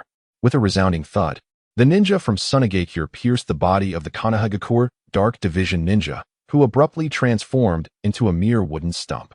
Substitution Jutsu. A dull thud resonated as the Sunagakure ninja was struck in the kidney by a powerful knee strike. The excruciating pain left him with no opportunity for retaliation. In an instant, the small blade in the Sunagakure ninja's grasp was snatched away, twisted, and plunged into his heart. Meanwhile, the Kanahagakure Dark Division ninja, having narrowly evaded the attack with the substitution technique, launched an immediate counterstrike, thrusting the enemy down towards the ground. At this moment, the surviving ninja on the ground, having evaded the violent explosion of the explosive tag, gazed at the corpse that had fallen towards him. With a swift movement, he dodged it. However, he did not overlook the fleeting flash of fire. Damn! Another explosive tag. It turned out that the enemy, struck down by the Konoha Ambu, had already been affixed with an explosive tag. A deafening explosion echoed once more. Water Release, Water Chaos Wave. Lightning Release, Falling Thunder. The ninjas, who had barely survived yet another explosive detonation, were left dumbfounded. With relentless assaults, they found themselves bereft of any opportunity to retaliate. The only one who managed to seize an opening was swiftly dealt with, his corpse becoming a tool for the adversary. A torrent of water, akin to a vast pond, cascaded from the heavens, bearing a terrifying impact that sent all the ninjas sprawling. Following this was a clap of thunder that struck directly into the water. Electric arcs entwining around these ninjas, causing them to tremble uncontrollably. After a while, the vigilant Konoha Umbu ninjas descended from the towering trees with a clatter, drawing their weapons to guard against ambush. Suddenly, the tranquil ground erupted violently as three figures emerged from various directions, weapons drawn, charging toward the Konoha Umbu warriors. The close-quarters combat was perilous. One misstep could lead to death. Moonlight poured down as a group of ninjas engaged in the most brutal of clashes. Clang! The clash of weapons sparked brilliantly. As time passed, the Konoha Umbu systematically eliminated the standing enemies. After all, apart from the chakra consumed in casting jutsu, they were in relatively good condition. In stark contrast, the enemy had been ambushed, their strength nearly depleted, rendering victory a daunting challenge. Where is the leader? He has gone to pursue the rock village leader. You all take care of this place. We must assist the leader. Yes. With a swish, the ninja leader of the rock village stealthily landed in a dense thicket, straining to control his breath and diminish his presence. In the next moment, the figure of Shikaku Naraku appeared. He surveyed his surroundings before dashing off in a determined direction. Only after Naraku's silhouette had completely vanished did the rock ninja leader exhale softly, then promptly take off in another direction, tightening the scroll bound to his back. A smile broke through the blood-soaked visage, for despite the enemy's ambush, the mission of the rock village had been accomplished. He had successfully seized the scroll brought by the sand village amidst the chaos. It must be said that the caliber of rock village ninjas indeed surpasses that of their sand village counterparts. While this exchange of goods involved only a team of 4 from the rock village, led by one commander, the sand village had sent 2 teams of ninjas. Yet, it was the rock village who suffered the least casualties in the initial assault. When the Konoha Umbu launched their final attack, 2 rock ninjas remained, hiding underground to launch a sneak attack, while their commander had already retreated. Conversely, only 1 sand ninja remained. This disparity was indeed significant. Even as the rock ninja leader sensed his breath growing increasingly labored, he showed no signs of stopping. The lives sacrificed by his subordinates had afforded him this opportunity, which he could not afford to squander. Relentlessly drawing upon his chakra, the rock ninja leader accelerated, darting through the trees like lightning. Blood trickled from his forehead, obscuring his vision, yet he had no time to wipe it away. In truth, the rock ninja leader should have focused on tending to his wounds, for the continuous flow of blood would betray his location, allowing the enemy to close in swiftly. But time was of the essence. He blinked to alleviate the strain on his eyes and navigated through the forest, casting a glance at his surroundings ahead. The rock ninja leader's pupils suddenly constricted as a figure appeared before him. This figure stood silently atop a large tree, adorned with a white animal mask etched with several red markings, clad in Umbu garb, with slightly disheveled black hair, swaying gently in the wind. Shikaku Naraku. As he faced the approaching figure exuding a murderous intent, the rock ninja leader remained non-committal, having awaited this moment for quite some time. How could he have arrived so quickly? Which village's Umbu is he from? Despite having made it this far, the enemy had still managed to intercept him. The rock ninja leader grit his teeth slightly, pulling out several shuriken and hurling them at the still figure of Shikaku Naraku. Whoosh! The shuriken sliced through the air, reaching Naraku in an instant. Did I hit? The rock ninja leader could hardly believe he had resolved the encounter so easily. Yet in the next moment, the shuriken pierced Naraku's form, embedding into the trees behind him. What? A shadow clone. In a flash, before the rock ninja leader could react, a figure seemed to teleport into his line of sight. Bang! Shikaku Naraku, wreathed in flames, soared through the air, appearing before the rock ninja leader, followed by a fiery kick that struck him fiercely. The rock ninja leader's eyes widened in shock as he coughed up blood. Such a ferocious attack rendered him incapable of resistance, crashing violently to the ground and rolling against a tree. Thud! Naraku swiftly followed, drawing his katana and piercing the rock ninja leader's body, pinning him firmly to the tree. Gasping, with blood-soaked eyes wide open, the rock ninja leader wished to utter something, but all strength had dissipated, plunging him into complete darkness. Confirming the enemy's demise, Shikaku Naraku moved aside to retrieve the massive scroll that had fallen during the struggle. It was sand gold. Upon unrolling the scroll, Naraku realized with astonishment that it contained a substantial amount of sand gold. The current Kazekage of the Sand Village. The fourth Kazakage Raza was adept at manipulating sand gold using magnetic release. In light of the continuous reduction of the Sand Village's ninja force and funding by the feudal lord of the Land of Wind, the fourth Kazakage managed to sustain the village by extracting sand gold from the earth. Consequently, the Sand Village often traded sand gold with other nations, including Konoha. Gaara's father is going to be in trouble. The sand gold he painstakingly gathered has vanished, and he has nothing to show for it. Naraku chuckled lightly as he shook the scroll in his hand. Compared to Konoha, the Sand Village is truly impoverished. My lord, Lord Ryu, are you unharmed? As Naraku pondered over the scroll, a group of Konoha Umbu ninjas caught up with him, landing behind him. Let us go back. Naraku casually tossed the scroll to his subordinate and led everyone away. Chapter 10. Facing rock ninja pursuers alone, where is the rock village scroll? Once the Konoha Umbu ninjas regrouped, Shikaka Naraku raised his eyes to the members who were still tidying up the battlefield. My lord, it's this scroll. All the Umbu present lacked the authority to open the scroll. It was a privilege reserved solely for Naraku. It appears rather disorganized. What exactly does the Sand Village intend to procure from the Rock Village with such a vast quantity of sand gold? Naraku unrolled the scroll and began to examine it closely. The items listed appeared quite chaotic, encompassing a variety of goods. Ninja tools, seeds, food. These supplies clearly reflected the Sand Village's resource scarcity, with very few essentials for daily living. In the entirety of the ninja world, only the Land of Fire and the Hidden Leaf Village boast abundant resources, with a plethora of materials readily available. This abundance is precisely why the other nations harbor a sense of resentment towards the Hidden Leaf. Had they possessed the strength, they would have long since divided the Land of Fire amongst themselves. It was at this moment that Naraku beheld the most vital resource stored within the scroll, chakra metal. This metal is exceedingly unique within the realm of Naruto. Weapons forged from chakra metal are not only exceptionally sharp and durable, but also allow for the effortless infusion of chakra, resulting in significantly reduced chakra consumption compared to ordinary ninja tools. Consequently, various ninja tools crafted from chakra metal are exceedingly rare and expensive. For instance, Asuma Sarutobi, son of the third Hokage, wields a chakra blade made from this special metal.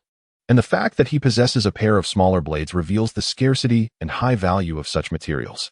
This unfortunate turn of events spells significant losses for both the Hidden Stone and Hidden Sand villages. Merely the acquisition of this chakra metal would cause them great distress.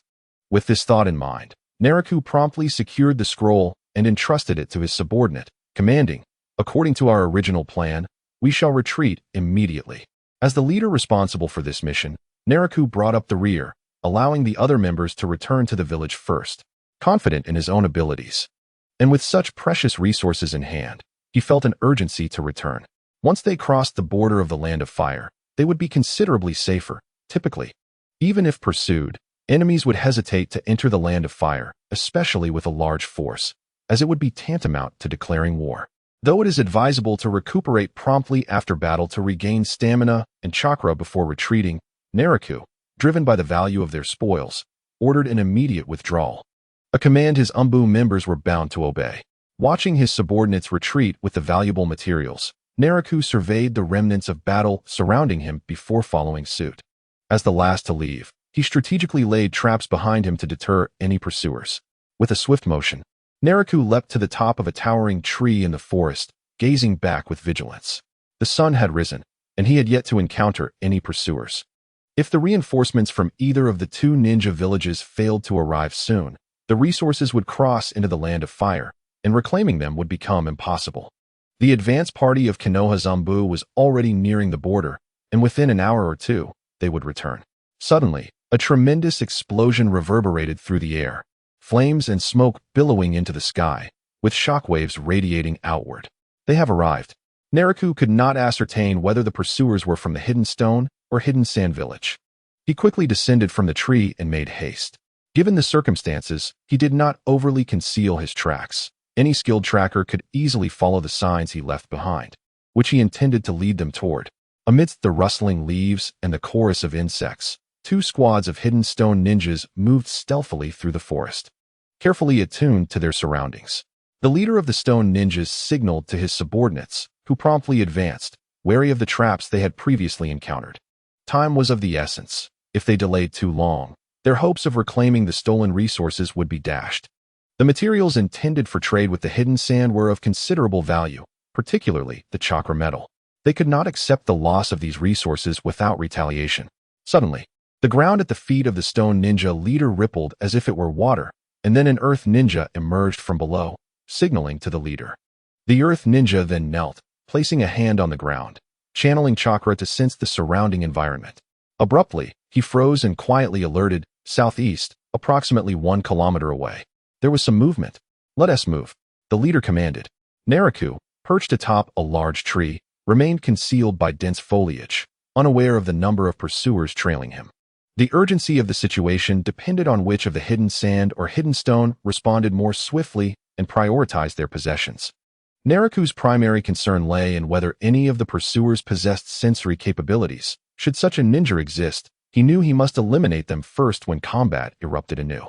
Suddenly, Naraku furrowed his brow as the vibrant sounds of nature fell silent, a palpable tension permeating the air, so much so that one could hear a pin drop. They are here. Earth release, stone spear. Naraku sprang into action, leaping from his position in an instant. With a resounding crash, sharp stones erupted from the ground, taking on the form of spears aimed directly at Naraku. Trees were pierced through with astonishing speed, debris scattering through the air. Earthen pillar spear. Just as Naraku evaded the initial attack, the ground beneath him blossomed with spikes, surging forth to pierce him. Boom. A cloud of smoke billowed as Naraku transformed into a wooden stump, disappearing from sight. Substitution technique. When did he form the seals? The hidden stone ninjas searched frantically for Naraku's whereabouts, yet the sensory ninja quickly located him. 300 meters. Southwest. Fire release. Phoenix fire technique. In the astonished gaze of the stone ninjas, Naraku did not perform any seals. Instead, he raised his finger and unleashed a fireball that struck the center of the stone ninja formation. In the next moment, the fireball expanded upon impact, erupting in a terrifying explosion that engulfed a vast area in flames. The rapid inferno left the stone ninjas with no time to evade. 3 of them were consumed by the flames, reduced to ashes amidst their anguished cries. A vast expanse of forest was instantly ravaged. This swift and ferocious fire release dealt a significant blow to the hidden stone ninjas. Chapter 11. The frenzied flames with a thunderous roar. A massive forest was reduced to cinders. Among the hidden stone ninjas, 3 were directly struck by the fire release and turned to ash, while several others sustained injuries. Despite their wounds, a few stone ninjas struggled to suppress their pain, beads of sweat cascading down their brows. With the battle now ignited, there was no longer a need for stealth. The leader of the stone ninjas bellowed, "Form up around me." Formation. The previous fire release's overwhelming power and extensive reach had disrupted their formation, prompting the leader to call for a regrouping according to their tactical plan. Fire release. Firewall. A wave of crimson flames surged skyward, enveloping a vast area and creating a massive wall of fire that separated the hidden stone ninjas. Many stone ninjas, filled with terror, witnessed Naraku stepping through the flames, one of his arms ablaze. The flames at his feet spread, tearing the ground apart as debris and fire erupted around him. Suddenly, he vanished in a flash. Before the sensory ninja from the hidden stone could react, Naraku appeared before him, launching an attack with his fiery arm. Fire release. Phoenix fire. The flames on Naraku's arms were flung out, instantly forming a fiery spear that pierced the vital points of the Iwagakure ninja, flames surging into his body and igniting a fierce blaze within. Numerous hidden weapons pierced through Naraku's body in multiple places, followed closely by 2 IWA ninjas charging forward, swinging their katanas down upon him. Swish. The katanas, akin to a tempest sweeping through the forest, cleaved through all obstacles, passing over Naraku's form. Had they won? The 2 IWA ninjas were taken aback, yet they failed to notice that Naraku's movements had not ceased. An immense surge of chakra rapidly swirled around his palms, forming 2 extraordinarily sharp surgical blades. Chakra surgical blades. Like moonlight spilling forth, they resembled the sound of blades slicing through waves at sea, restoring tranquility to the forest. The chakra surgical blades pierced through the hearts of the 2 IWA ninjas, a wave of excruciating pain engulfing their bodies. Their only remaining sensation as the chakra blades severed their meridians and muscles. Flames erupted from Naraku's form, while the 2 IWA ninjas, with unblinking eyes, fixated on him. unable to comprehend why their earlier assault had been futile. As the flames consuming him dissipated, Naraku's body returned to its original state, unmarred by injury. This was the elemental ability granted to him by the Mera Mera no Mi, allowing him to become intangible and impervious to physical attacks. Naraku understood the confusion that lingered in the minds of the deceased IWA ninjas, yet he had no intention of revealing his abilities to the enemy. To remain. Although the battle seemed prolonged, in reality, it transpired in mere moments. In this brief span, the 8-man squad from Awagakure had been reduced to just 2 survivors. Doton, Doryu Taiga. The remaining 2 IWA ninjas emerged from the ground, astonished by the scene before them, struggling to fathom how their comrades had perished in such a short time. Damn it! The furious IWA ninjas, rising from the earth, did not surprise Naraku with their method of emergence. This was the Doton ninjutsu known as Doryu Taiga, enabling ninjas to maneuver underground to change positions, thus evading the firewall Naraku had unleashed. Doton, Doryu Shurai. The leader of the IWA ninjas quickly formed hand seals and struck the ground with a powerful punch, causing terrifying fissures to spread like spider webs across the earth, which then crumbled into countless grains of sand, surging towards Naraku's position like a tidal wave. Doton, Doryu Ryu. A torrent of chakra erupted forth as another IWA ninja formed seals and roared, summoning a colossal, fearsome earth dragon that surged forth, roaring at Naraku. First, to ensnare the enemy, then to slay them. As the encroaching sand covered his feet, Naraku sensed the binding force within it, and the earth dragon loomed perilously close. Clearly, the remaining 2 were the most formidable among this pursuit. Despite the imminent terrifying assault, Naraku remained unfazed. With a whoosh, flames began to blaze around Naraku, enveloping him in a vibrant inferno. The IWA ninjas across from him furrowed their brows in confusion. No hand seals. What was the nature of the flames surrounding him? Could it be that he was immune to the fire's harm? Katon and Kai HK. A deluge of orange-red flames erupted violently, rapidly swirling and expanding around Naraku, releasing torrents of intense heat. The arid air scorched the ground, transforming it into a desert-like expanse, while the flames soaring into the sky painted the heavens crimson. With an overwhelming force, the flames coalesced into a towering pillar that scorched the earth and vaporized the air. The formidable earth dragon collided with the fire pillar, disintegrating into a shower of debris that rained down upon the ground. Yet, Naraku's onslaught was far from over. The expansion of the fiery column reached its zenith, and in an instant, he unleashed all of his energy. Boom! The last sight that the 2 IWA ninjas beheld was an expanse of scarlet flames engulfing everything. This strike obliterated the forest within a radius of several hundred meters. It is finished. Naraku surveyed the desolate scene, marveling at the power of the flames. Initially, his fire techniques had not possessed such terrifying potency, but the emergence of the Mera Mera no Mi had significantly amplified his fire abilities, resulting in the spectacle before him. The synergy between the Mera Mera no Mi and his fire techniques was far more complex than mere addition. After a considerable time, tranquility returned to the surroundings. Naraku did not linger, instead turning towards the land of fire. The pursuing ninjas from Awagakure had been dealt with, and the Sand Village would not catch up in the short term. Thus, this mission could be deemed a resounding success. Sunagakure, within a building. Bang! Scattered documents fluttered across the floor. Tell me, what are you doing? Only now do I realize that the dispatched ninjas have been annihilated by the enemy. What on earth are you all doing? Maki, his head wrapped in white cloth and his left face obscured by a white panel, clad in earth-toned Jonin armor, bellowed angrily.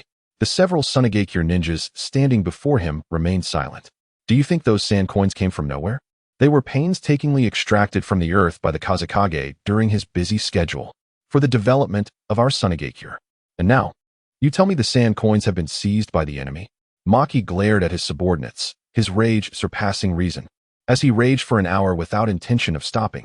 This time, none of you shall escape. Await the Kazekage's command. In the unsettling silence, a knock suddenly sounded at the door. What is it? Maki snapped, his face contorted with fury, turning to the Sunagakure ninja who had appeared. Master, the Kazekage requests your presence. Chapter 12. The beginning of the alliance between Sunagakure and Orochimaru. Today, Sunagakure was unusually quiet. Sweat dripped continuously from Maki's face as he dared not raise his gaze to meet the expression of his Kazekage. Having just finished reprimanding his subordinates, it was now his turn to face the Kazekage's wrath. Is that old man from Iwagakure reneging on the deal? The deep voice of the fourth Kazekage, Raza, echoed as he posed his question. It shouldn't be. Maki wiped the sweat from his forehead and replied, from the traces at the scene, many Iwagakure ninjas also perished. Although not all bodies were found, their losses are undoubtedly significant. In other words, the intelligence we traded has already been leaked. Is it a third party of ninjas? It appears so. The fourth Kazekage, Raza, set down the intelligence in his hand, his mind racing with thoughts before finally speaking. Do you believe it was Konoha's doing? Reflecting on the contents of the intelligence, Maki responded with certainty. It must be Konoha. The traces of fire techniques at the scene were unmistakable. And we have even discovered signs of fire techniques being used at other locations. The implication was clear. Among all the ninja villages, Konoha possessed the most ninjas proficient in fire techniques. While other villages had ninjas capable of fire techniques, Konoha was highly suspect in this regard. We are steadfast allies. The Kazekage, Raza, chuckled enigmatically, though he never truly regarded the alliance as significant. Allies, after all, are merely pawns to be betrayed. Just like this incident. It wasn't solely Konoha stirring the pot. If he were privy to intelligence about Konoha, he would dispatch individuals to kill and seize resources. Thus, this brutal conflict remains perpetually shrouded in shadows, with no hidden village daring to publicly condemn it. This time I have suffered loss. Next time, it will be your misfortune. The entire ninja world has never enjoyed a moment's peace. Conflicts arise incessantly. Yet, despite this grim reality, Raza feels a pang of sorrow. The sand gold intended for trade was painstakingly extracted from the earth, and now it is lost. The already impoverished Sunagakure is further burdened by this misfortune. Send someone to contact Orochimaru, but exercise caution. Raza resolved, issuing a command to Maki. Be vigilant. Orochimaru is not to be underestimated. In truth, Raza had never firmly decided to collaborate with him, but the current circumstances left no room for refusal. Understood. Maki promptly affirmed. Though he harbored an unspoken suspicion that this incident might have been orchestrated by Orochimaru himself, aimed at undermining Sunagakure's economy to compel cooperation. Yet, that possibility seemed rather slim, thus Maki chose silence. Lord Kazekage, Orochimaru harbors ill intentions, Raza acknowledged. I am aware. Dismissed. Yes, Raza was acutely aware that allying with Orochimaru was akin to courting danger. However, the dire state of Sunagakure left him with little choice. The funding from the Land of Wind's daimyo was dwindling, making it impossible to train more ninja or accept numerous missions. The inhospitable environment of the Land of Wind, rife with desert, offered scant resources for self-sustenance, compelling them to trade with other nations, yet they too had limited funds. This vicious cycle proved arduous to break. Thus, despite knowing Orochimaru's unreliability, cooperation became a necessity. This incident was merely the final straw. What is that? Returning to Konoha's Shfor Maple Courtyard. Naraku squinted at the Hokage rock. Could it be my eyes deceiving me? Is there a small figure capering about? Who dares to act so boldly on the statue of our Hokage? Then it dawned on Naraku. Only one person possessed the audacity and capability to engage in such antics. Naruto Uzumaki. Now I recall. This is reminiscent of Naruto's entrance scene at the beginning of the Hokage saga. The thought made Naraku chuckle. Sure enough, amidst the ruckus, Irika Yumino emerged. Naruto Uzumaki. His furious shout echoed throughout the village. With a resigned sigh, the third Hokage, Hiruzen Sarutobi, turned away from the window and settled into his seat. Contemplating. He retrieved two documents. One bore a photograph of Naraku, while the other depicted Kakashi Hatake. As he exhaled a cloud of smoke, Hiruzen absent-mindedly tapped his fingers against the armrest of his chair. Well, Naruto still has time before graduation. I must carefully consider who will be his teacher. At this moment, Hiruzen pondered who should assume the role of Naruto's mentor. Even though Naruto's performance was currently lackluster, struggling even with the basic shadow clone technique, he was determined to graduate. Failure to graduate? No, Hiruzen would not permit Naruto to fail. Konoha could not allow Naruto Uzumaki to be denied graduation. Thus, Hiruzen contemplated who would guide Naruto's ninja team. For the identity of the Nine-Tails Jinchuriki meant that the chosen mentor would be a candidate for Hokage. whether for political gain or emotional connection. The Hokage must possess the ability to influence or control the Jinchuriki of the Nine Tails. This was non-negotiable. The relationships between the leaders of other ninja villages and their respective Jinchuriki serve as evidence. Most village leaders maintain close ties with their tailed beasts. Gaara, the son of the fourth Kazekage, is the Jinchuriki of the One-Tail, Shikaku. The fourth Mizukage, Yagura, himself is the Jinchuriki of the Three Tails, Isabu. The Raikage of Kumogakure is even the adoptive brother of the Eight Tails Jinchuriki, Killer Bee. And Hiruzen Sarutobi often appears before Naruto, masquerading as a kind and gentle elder, subtly guiding Naruto's character and thoughts. Exceptions exist, of course, but the overarching pursuit among the various ninja villages is for their leaders to maintain control over their respective Jinchuriki, with emotional bonds being the most effective means. Now, Hiruzen found himself wavering, contemplating who would become Naruto's mentor, nurturing new connections. Meanwhile, having returned to Konoha, Naraku sought out Hiruzen. The third Hokage had already received detailed intelligence from the village's Umbu regarding the mission, so Naraku merely supplemented his report about the events of the rear guard. Although they were initially supposed to return together, the crucial chakra metal acquired during the mission necessitated Naraku instructing the Umbu members to transport the materials back first. With a pensive expression, Hiruzen Sarutobi puffed on his pipe, a smile breaking through his furrowed brow. The chakra metal is a delightful surprise. The village can craft unique ninja tools with these materials. This mission was executed splendidly.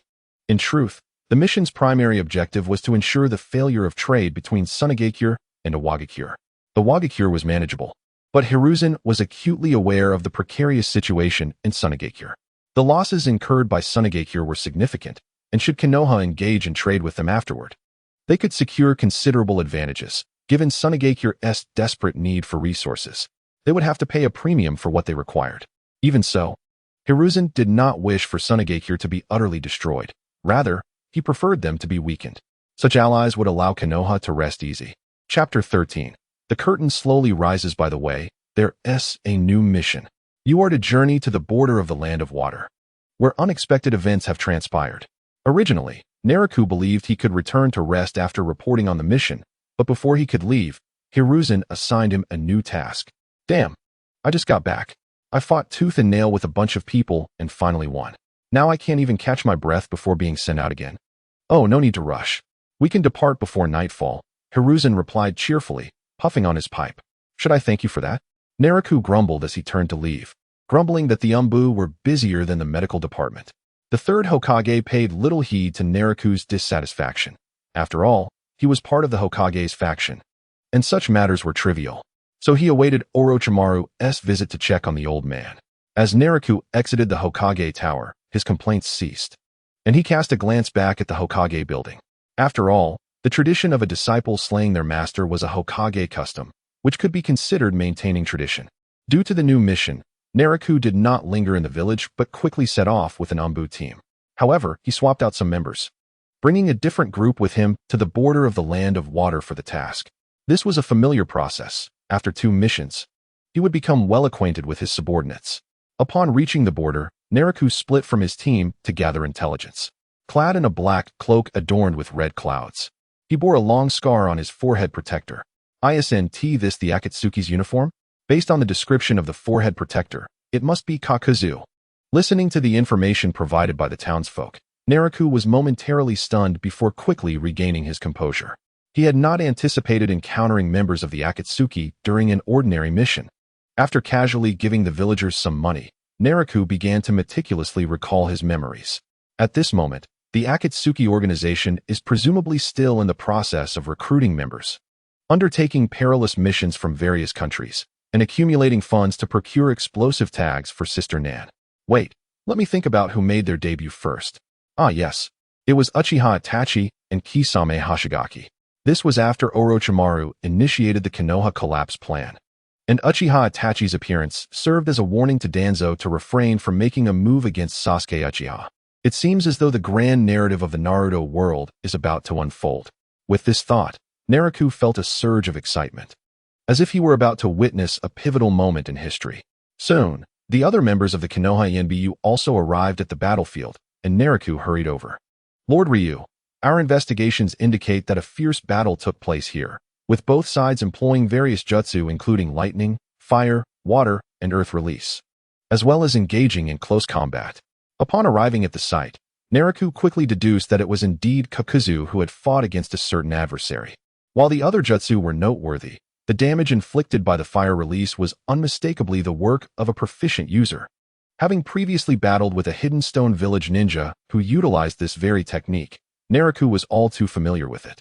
Scanning the remnants of the skirmish, he observed with keen interest. The power was formidable. The area affected was astonishingly extensive. Kakuzu's fire release was indeed powerful. Yet, upon closer examination, Naraku sensed that it might not be as formidable as it appeared. Was it perhaps the result of the burning fruit enhancing the fire release? Or was it that Kakuzu had not exerted his full strength?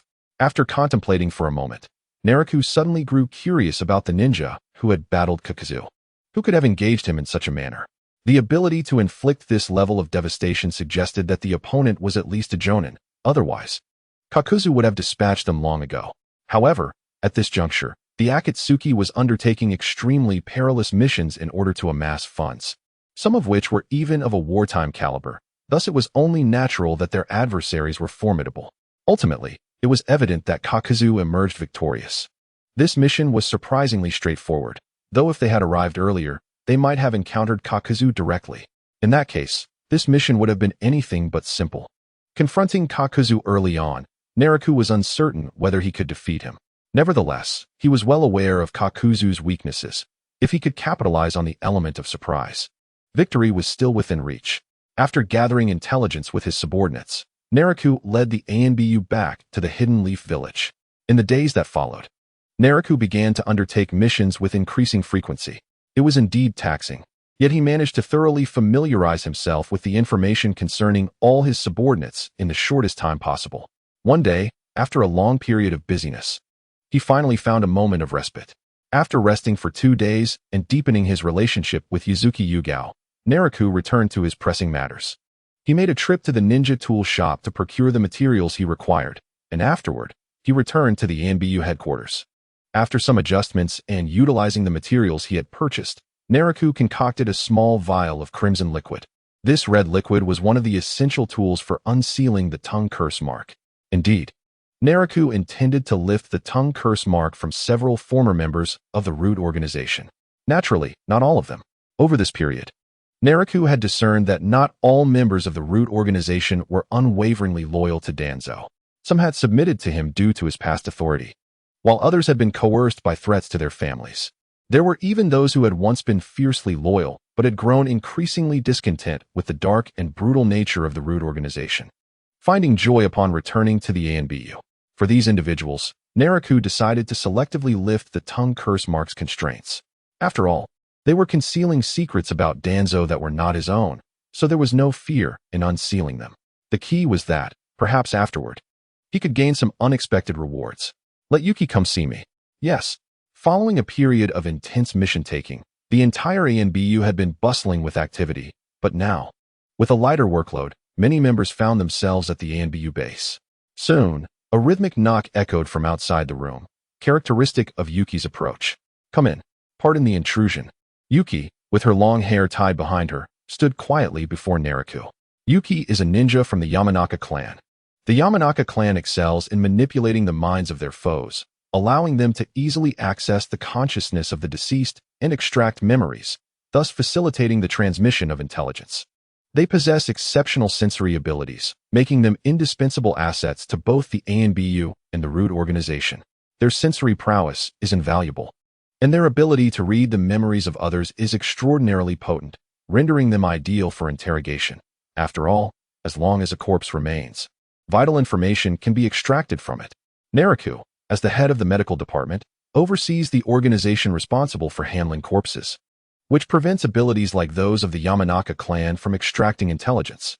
This is precisely why the corpse handling team frequently contributes outstanding talents to the ANBU. All these factors highlight Yuki's significance. This is why Naraku chose to assist her in unsealing the tongue curse mark. Chapter 14. Seizing Danzo's subordinates. Uncovering Danzo's intelligence. If a medical ninja is the most crucial member of a ninja team, then the importance of a sensory ninja is equally paramount. The ability to detect enemies in advance grants a significant advantage in battle. However, like medical ninjas, the cultivation of sensory ninjas is also quite challenging. Now, kneeling respectfully before Naraku is Yuki, an exceptional sensory ninja. Not only is she powerful, but she also possesses remarkable sensory abilities. This is precisely why Naraku sought her out at the first opportunity. Additionally, she serves as the leader of the ANBU's Yuki team. Drink up. Naraku pushed a cup of pre-prepared potion towards Yuki, who merely glanced at him before resolutely lifting the cup and drinking it in one swift motion. Do not swallow yet. A trait of ninjas from the Root organization is their unwavering compliance with orders from their superiors. There was no way around it. This was simply Danzo's way of operating. Following Naraku's instruction, Yuki refrained from swallowing the potion in her mouth. Naraku stood and approached Yuki, observing her puffed cheeks, which was somewhat amusing. However, he quickly composed himself and proceeded with his actions. Stand up. With the potion still in her mouth, Yuki was unable to respond. So she promptly straightened her posture to face Naraku. Fixing his gaze upon Yuki's fair neck, Naraku swiftly performed a series of hand seals, then raised his finger, concentrating chakra at its tip. In a flash, Naraku's finger struck Yuki's slender neck. Seal release. Immediately, Naraku noticed Yuki's expression darken as she struggled to suppress the urge to expel the potion from her mouth. 10 seconds, and you may spit it out. Wow. 10 seconds passed, and Yuki could no longer contain herself, expelling the potion. The once crimson liquid now appeared to have been thoroughly stained black, resembling ink. The tongue curse mark has been lifted. Initially, Yuki was perplexed by her superior's actions, but now she began to grasp the situation. Naraku reached for a mirror and held it before Yuki, who immediately extended her tongue, eagerly gazing at the reflection before her. Indeed, the sealing technique of the tongue curse has completely vanished. Naraku-sama. Yamashita Suki, overwhelmed with excitement, knelt before Naraku once more to express her emotions. Well, you have accompanied me through various perilous tasks during this time, and this is your reward. Naraku understood the source of Yamashita Suki's elation. After all, no one would wish to bear an unwarranted seal. From now on, Suki is willing to heed your commands. I hear your words, Naraku mused, gazing thoughtfully at Yamashita Suki, prompting her to lift her head. However, recently, Hachiho Aoi has entered the medical emergency class. Do you believe you are suited for it? Although she had left the medical emergency class, I can still arrange for your entry, should you desire it, allowing you to work alongside your former colleagues. Former colleagues? The Umbu? Or the Root? I am willing to obey Naraku-sama's orders. Life in the Umbu is quite pleasant. I truly enjoy it here. Yamashita Suki's reaction did not surprise Naraku. Indeed, during previous missions, the closeness of her presence was no mere illusion. He had observed her exemplary execution of his commands during their tasks. Naturally, Naraku would not easily place his trust in her. He first conducted a discreet investigation before deciding to accept her allegiance. By the way, your brother, Naraku looked at Yamashita Suki and inquired, "Where is Yamashita Kaze?" Kaze. A fleeting look of astonishment crossed Yamashita Suki's face. She had not anticipated that her superior would possess such keen intelligence, even being aware of Yamashita Kaze's existence. Yamashita Kaze was likely a guard for Elder Danzo. Following the Hokage's stern order to dissolve the Root organization, most personnel had transitioned into the Umbu. While some returned to a conventional ninja lifestyle, yet others had vanished without a trace. However, due to family ties, I inadvertently discovered that Yamashita Kaze continues to protect Elder Danzo. Yet, Yamashita Suki glanced at Naraku, noting his inscrutable expression, and continued. Elder Danzo has established a secret base within the No. 0 training ground. I once entered the No. 0 training ground to escort supplies. However, I could not access the interior of the base. I merely delivered the supplies outside. There exists a base of Danzo within the No. 0 training ground? This is indeed a valuable discovery, Naraku mused, unfazed by the revelation of Danzo's secret base. Orochimaru, like a rabbit, burrows and constructs bases everywhere. It is entirely plausible for Danzo to have contingency plans. Reflecting on the conditions of the No. 0 training ground, Naraku recognized its suitability for establishing a hidden base. After all, this training ground had been closed for decades, and with numerous rare and dangerous beasts residing within, common folk were prohibited from entering. Naraku committed this intelligence to memory, then continued his inquiry. Do you think there are other suitable individuals? Naraku's gaze fell upon the potion he had concocted to dispel the tongue curse, and Yamashita Asuki immediately understood his implication. This was to ascertain which former members of the root organization would be suitable to serve under Naraku. All members of the Suki class are trustworthy. I am willing to vouch for them. Among the participants led by San, there should be only one individual Naraku-sama can trust. Moreover, among other candidates from the Umbu, Yamashita Asuki divulged all the information she possessed, recognizing that having pledged her allegiance to Naraku, there was no need to withhold anything. Furthermore, given Naraku's background and credentials, it was unmistakable that he could ascend to the position of Hokage at any moment. The choice between Danzo and Naraku was clear. Very well, summon them. These candidates were similar to those Naraku had identified himself, with only one individual being less familiar due to the information provided, thus unaware of their past loyalty to Danzo. As for why Naraku trusted Yamashita Asuki, it served as a simple test for her. Should any issues arise, Naraku would address them solely with her. As the leader and superior, such matters were not his concern. Soon, Naraku personally lifted the sealing technique from these former root members. From this moment onward, they would become Naraku's loyal subordinates. As for returning to Danzo, once the sealing technique was lifted, Danzo's character would ensure he would never trust these individuals again. After all, how could Danzo ascertain whether these former subordinates disclosed any information to Naraku after the seals were released? It was a matter shrouded in uncertainty. Indeed, Naraku had already unearthed some clandestine information regarding Danzo from these individuals. Is the number 0 training ground truly that significant? Once these subordinates departed, Naraku began to contemplate deeply. From their accounts, he discovered that Danzo held considerable interest in the now-closed number 0 training ground. Initially, he believed it to be merely a small-scale base. But according to the intelligence provided by these new subordinates, it appeared more complex than he had assumed. What precisely lay hidden in that location? Furthermore, why did it feel as though he had overlooked something? Had he encountered something similar before? Never mind, it eludes my memory. First, I shall visit the third Hokage. Today, I must discuss remuneration with him. Chapter 15. The Pursuit of Funds and Troublesome Matters. Money? What money? I have no money. Upon seeing Naraku standing before him, Sarutobi Hiruzen's wrinkled face, which had initially worn a smile, immediately darkened at the mention of finances, as he vehemently declared his lack of funds. Naraku regarded Hiruzen with skepticism, utterly unconvinced by his words. Hadn't the medical department contributed a substantial amount to the village last year? How could it be depleted so swiftly? Hiruzen, exhaling in resignation while puffing on his pipe, replied, "You, my child, have truly learned from Tsunade, always seeking funds. How can you not believe me? Consider the multitude of departments and institutions in the village that require funding. Development is essential everywhere, and thus, financial shortages are inevitable. I recognize your contributions. You performed admirably in the medical emergency class, significantly aiding the village's advancement. Not just I, but everyone is grateful for your efforts." Naraku gazed at Hiruzen, exasperated by his rambling, as he struggled to get to the point. Money. I am merely stating the facts. Hiruzen chuckled. You see, you excelled in the medical emergency class. You could also explore ways to generate income within the Umbu. It is not the same. Naraku was about to retort when a realization struck him. Wait, what about the supplies I seized last time? There remains a substantial amount of gold sand. Previously, Naraku had not recalled this. Had he done so, he would have mentioned it sooner. The gold sand he had reclaimed could indeed serve as ample development funds for the Umbu. In truth, the Umbu's compensation was not as dire as it appeared. Under normal circumstances, they did not face significant financial shortages.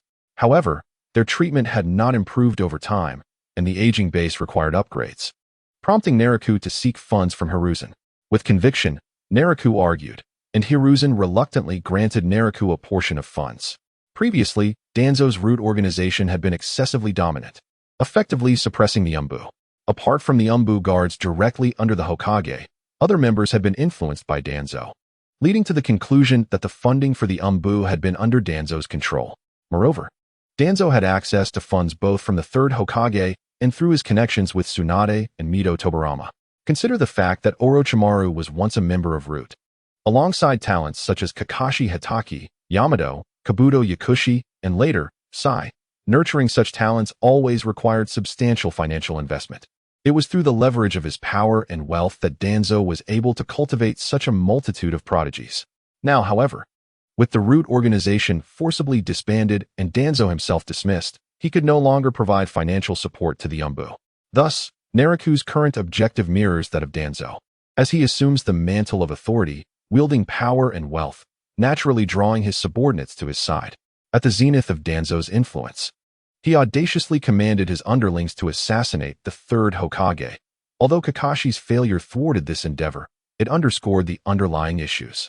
Standing within his office, gazing through the glass at Naraku's retreating figure, Sarutobi Hiruzen was acutely aware that Naraku's authority within the Umbu would undoubtedly ascend.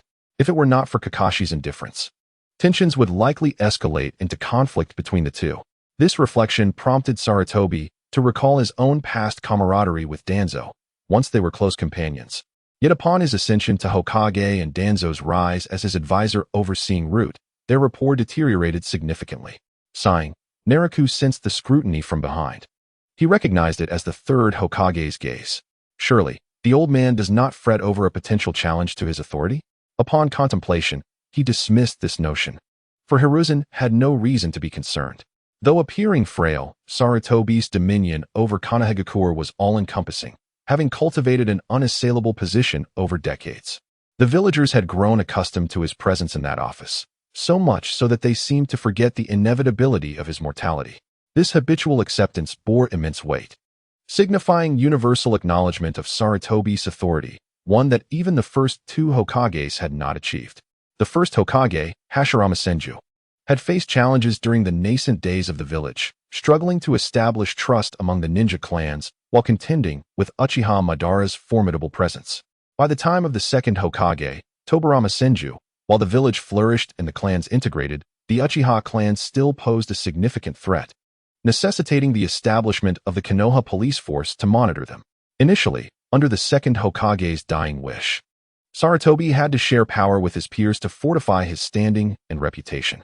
However, the third Hokage had since solidified his authority beyond question. Of course, there existed a straightforward means to dismantle Sarutobi's position: elimination. Upon returning to the Umbu, Naraku commenced his overhaul, directing funds towards the maintenance and renovation of the base, the upgrade of the Umbu's training grounds, logistical enhancements, and improved conditions for Umbu members. Just as the third Hokage had surmised, had Kakashi not held the position of Umbu captain, he would have likely confronted Naraku, for this was an overt power grab. Should these plans come to fruition, the Umbu would find itself devoid of alternative voices. A leader more potent than Danzo could emerge within its ranks. "Hey, Naraku, let's go," Kakashi called. Leaning against the wall outside the Umbu base, one hand in his pocket while the other engrossed in a newly released book from the Intimate Paradise series. Having just issued his commands and received notice of a meeting with the Jonin class, Naraku exited the Umbu base only to be hailed by Kakashi. The two departed side by side, Naraku deep in thought regarding his plans, while Kakashi appeared wholly absorbed in his book, remaining silent. "You're making quite the stir, Naraku," Kakashi remarked, breaking the silence. Naraku snapped back to reality, glancing at Kakashi, whose gaze remained fixed on the book. "Is there an issue?" "Indeed, a significant one," Kakashi replied, reluctantly closing the book and tucking it away. He had little desire to involve himself in such matters. Following his father Tsukumo's suicide, Kakashi developed a strong aversion to the pursuit of power. Even though he has disbanded Root, Danzo's influence within the Umbu remains substantial. If you continue on this path, conflict is inevitable. Naraku waved his hand dismissively, meeting Kakashi's gaze earnestly. "What I am doing was originally your responsibility, especially concerning Danzo." The third Hokage had entrusted Kakashi with managing the Umbu, not merely as a muscle, but to curtail Danzo's rapidly expanding power within the organization. Had Kakashi succeeded, Sarutobi would not have been compelled to forcibly remove Danzo from his position and dismantle Root. "Well, you know my disposition," Kakashi scratched his head, exasperated. "Indeed, I am aware," Naraku replied, shrugging. "What else would I be doing in the Umbu? This is quite bothersome." Kakashi sighed deeply, adopting a manner reminiscent of the Nara clan. "Perhaps you should just take over as Umbu captain," he suggested, thinking it would simplify matters for both of them, as Kakashi had never relished life in the Umbu. Chapter 16. Jonin class meeting. When Kakashi assumed a serious demeanor, he proved to be remarkably dependable. both as a companion and a friend. However, the issue lay in his frequent lapses into frivolity, occasionally succumbing to a distracted state. His experiences had indeed been harrowing. By the way, Kakashi suddenly draped an arm over Naraku's shoulder, inquiring quietly, "Everyone else's conditions in the Umbu have improved, but what about me? Why do I remain unchanged?" "You are the Umbu captain. If you want a raise, consult the third Hokage." Naraku feigned ignorance, gesturing for Kakashi to address the Hokage directly. "Sigh. I'm also an Umbu member," Kakashi lamented, once again pulling out Intimate Paradise to immerse himself in its pages. "I almost forgot to congratulate you, Kakashi. Soon you shall be the vice captain of the Jonin class."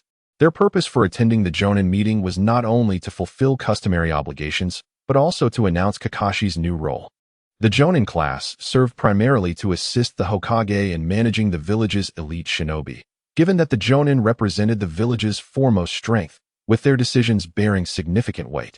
Just as Sarutobi had long held the title of Hokage, Naraku had served as the Jonin class leader for an extended period, earning the respect and satisfaction of Konoha's Jonin. "Shikaka-senpai performed admirably. I'm merely a figurehead," Kakashi remarked nonchalantly, while Naraku pondered the implications. As the deputy captain of the Umbu, Naraku managed 2 departments within the medical division, enjoying considerable esteem there. Kakashi, now the Umbu captain, was also set to take on the role of vice captain of the Jonin class. What was the third Hokage contemplating? Naraku couldn't quite fathom it. Yet he sensed that Sarutobi seemed to be deliberating between him and Kakashi for some undefined purpose. At that moment, Naraku remained oblivious to the fact that this was a decision regarding the potential successor to the Hokage. However, it was not entirely his fault. For Naraku was aware of the narrative. The 5th Hokage of Konohagakure would be none other than his mentor, Tsunade. Thus, under those circumstances, he overlooked the present state of affairs in the village. With the 3rd Hokage still alive and Jiraiya and Tsunade absent from the village, Naraku and Kakashi, as members of the Hokage's faction, indeed appeared to be suitable candidates for the position. As Naraku and Kakashi engaged in conversation, they soon arrived at the venue for the Jonin meeting. "Hey!" As they stepped into the conference room, a vibrant green figure leapt towards them, nearly knocking both Naraku and Kakashi over. "Let us ignite our spirits. Today is youth." The ever-enthusiastic Might Guy burst forth, radiating fervor. Naraku quickly passed him off to Kakashi and went to greet other friends. Kakashi, wishing to follow suit, found himself ensnared by Guy's exuberance, left with no choice but to regard him with his signature deadpan stare.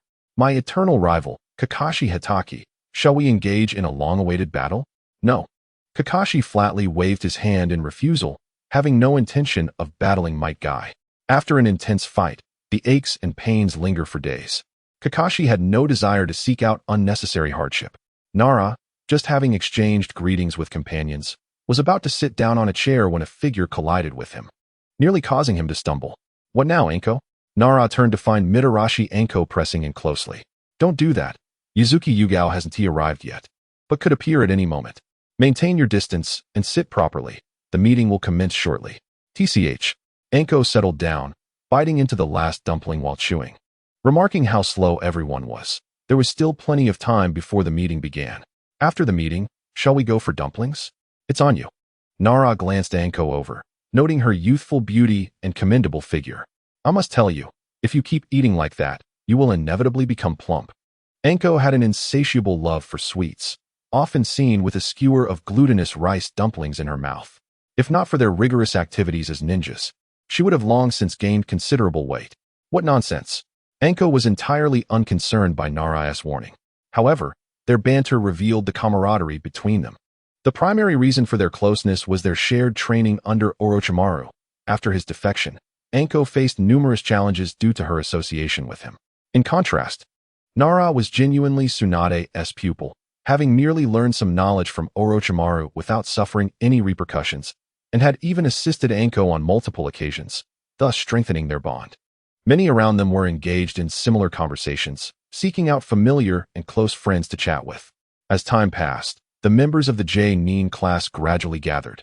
Aside from a few who could not attend due to critical missions, the other Jonin from Konoha had arrived. Naraku soon arrived to commence the meeting. Kakashi, making an effort to appear alert, was called upon to announce his promotion to vice captain of the Jonin class, after which the meeting proceeded. Important matters were swiftly addressed, but by the latter half of the meeting, the remaining discussions devolved into trivial issues. The Jonin began to drift into their own concerns. Preoccupied with personal tasks, Shikaku felt helpless. Some Jonin seated below him had more seniority than he did, rendering him unable to assert authority. Nara found the proceedings equally tedious, his mind wandering as he contemplated his plans. Eventually, the Jonin meeting concluded. Due to mission obligations, many Jonin had not seen each other for quite some time, leading to a consensus to dine together.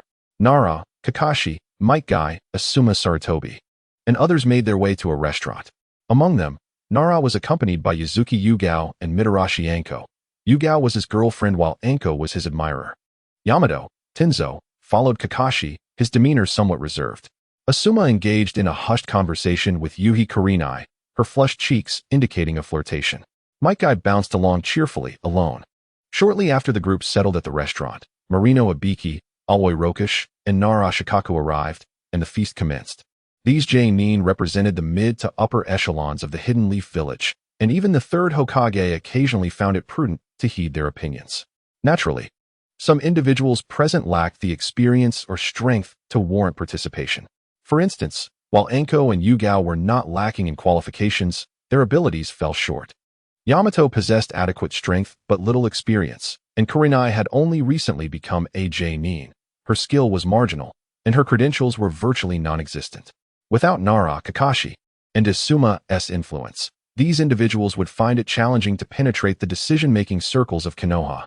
After the gathering, Nara promptly dismissed the oblivious Anko, who sought to linger, and took Yugao for a moonlit stroll.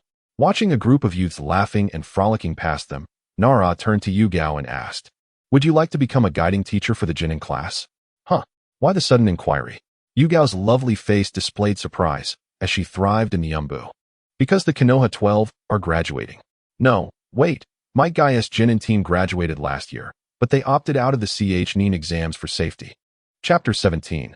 The choice of the Hokage candidate. I don't think I'm suited to be a guiding teacher. While Yugao contemplated Nara's suggestion, she ultimately declined. Despite her beauty, she was not an unknown in the Umbu. In terms of strength, Nara's experience in the Umbu did not surpass hers. If you are unwilling, so be it. Being a guiding teacher is quite demanding. If Yugao desired, Nara would arrange for her transfer from the Umbu to become the guiding teacher of the tracking team comprising Hinata Hyuga, Kiba Inuzuka, and Shino Abure. Indeed, this would encroach upon Kurenai's position. As a recently promoted Jonin, Kurenai's ability to become the tracking team's guiding teacher hinged largely on her connections, particularly Asuma's support. After all, Kiba, Hinata, and Shino hailed from renowned ninja clans, each with the potential to inherit their respective legacies, especially Hinata, the heir of the Hyuga clan. Without Asuma's backing, Kurenai would face significant challenges in assuming the role of mentor to these three. However, should Nara decide to intervene, seizing that position would be relatively uncomplicated. But if Yugao was unwilling, then so be it. The next day, at the Hokage Tower, the third Hokage, Hiruzen Saratobi, along with Nara Shikaku, Tsunade Senju, and Mito Gate, gathered in the Hokage's office. Aside from Hiruzen, who was puffing on his pipe, the others were perusing their documents. The photographs of Nara and Kakashi prominently featured in the materials. Why has the meeting not yet commenced? Nara Shikaku was aware of the purpose of the gathering, but was puzzled as to who they were still waiting for. Surely, everyone was present? Suddenly, the sound of a cane tapping against the floor grew clearer. Nara realized he was correct. The office door swung open, and Shimura Danzo entered with deliberate steps. No knock. Nara frowned, fully aware that everyone present understood this was Danzo expressing his discontent. Once Danzo sat in the chair prepared for him, the third Hokage spoke. Hiruzen tapped his pipe against his chair, indicating that everyone should recognize the purpose of their summons. Wait. Before Hiruzen could say much more, Mito and Tsunade exchanged glances. And Mito spoke up. Hiruzen, you've been performing admirably. Why the sudden desire to step down? Cough, cough, cough. I am growing old, my vision is failing. If I do not step aside, I may hinder the growth of new branches in Konoha. Mito frowned, wanting to say more, but was abruptly silenced by Hiruzen, leaving her to sit quietly. Hiruzen rose, pipe in hand, gazing through the glass at the flourishing hidden leaf village outside. In truth, I had already stepped down long ago. Had I not? If the fourth Hokage were still here, this old man would have retired to a life of leisure by now. At that time, due to the critical situation of the Nine Tails disturbance, Minato's sudden demise compelled me to reassume this position for the sake of the village's stability. Now, Konoha has long since returned to tranquility and is flourishing. The new generation of ninjas has also matured, making my withdrawal a commendable choice. You should never have taken that position again. It was meant for me. Since the death of Minato, Shimura Danzo has harbored dissatisfaction and resentment towards Sarutobi Hiruzen's return to the Hokage seat. In his view, if it weren't for Hiruzen's fickleness, it should have been Danzo who ascended to that role. Suppressing his inner fury, Danzo narrowed one eye slightly. In truth, the most suitable candidate is still a matter of your opinions. Sarutobi Hiruzen turned to face the others, awaiting their responses. Those present knew who was genuinely suitable, Jiraiya and Tsunade, but both were on journeys far from the village, rendering them unavailable for selection. The student Danzo valued most, Orochimaru, had defected, and the other two had distanced themselves from Konoha for various reasons. One could say that Hiruzen's teaching prowess was remarkable, yet none of his three devoted students remained. The absence of Jiraiya and Tsunade was a significant blow to Hiruzen. My and Koharu's opinion is that Hatake Kakashi is a more fitting candidate for the Hokage position. Acknowledging Hiruzen's firm resolve, Mito Minyan and Uchiha Koharu refrained from further discussion, having already conspired to support Kakashi's candidacy. Of course, Naraku is also a worthy contender, but he is currently occupied with the medical department and overseeing the Umbu. If he were to become a Hokage candidate, he would need to relinquish his role as a guiding instructor, which would hinder numerous matters. This is merely an excuse. Everyone knows it.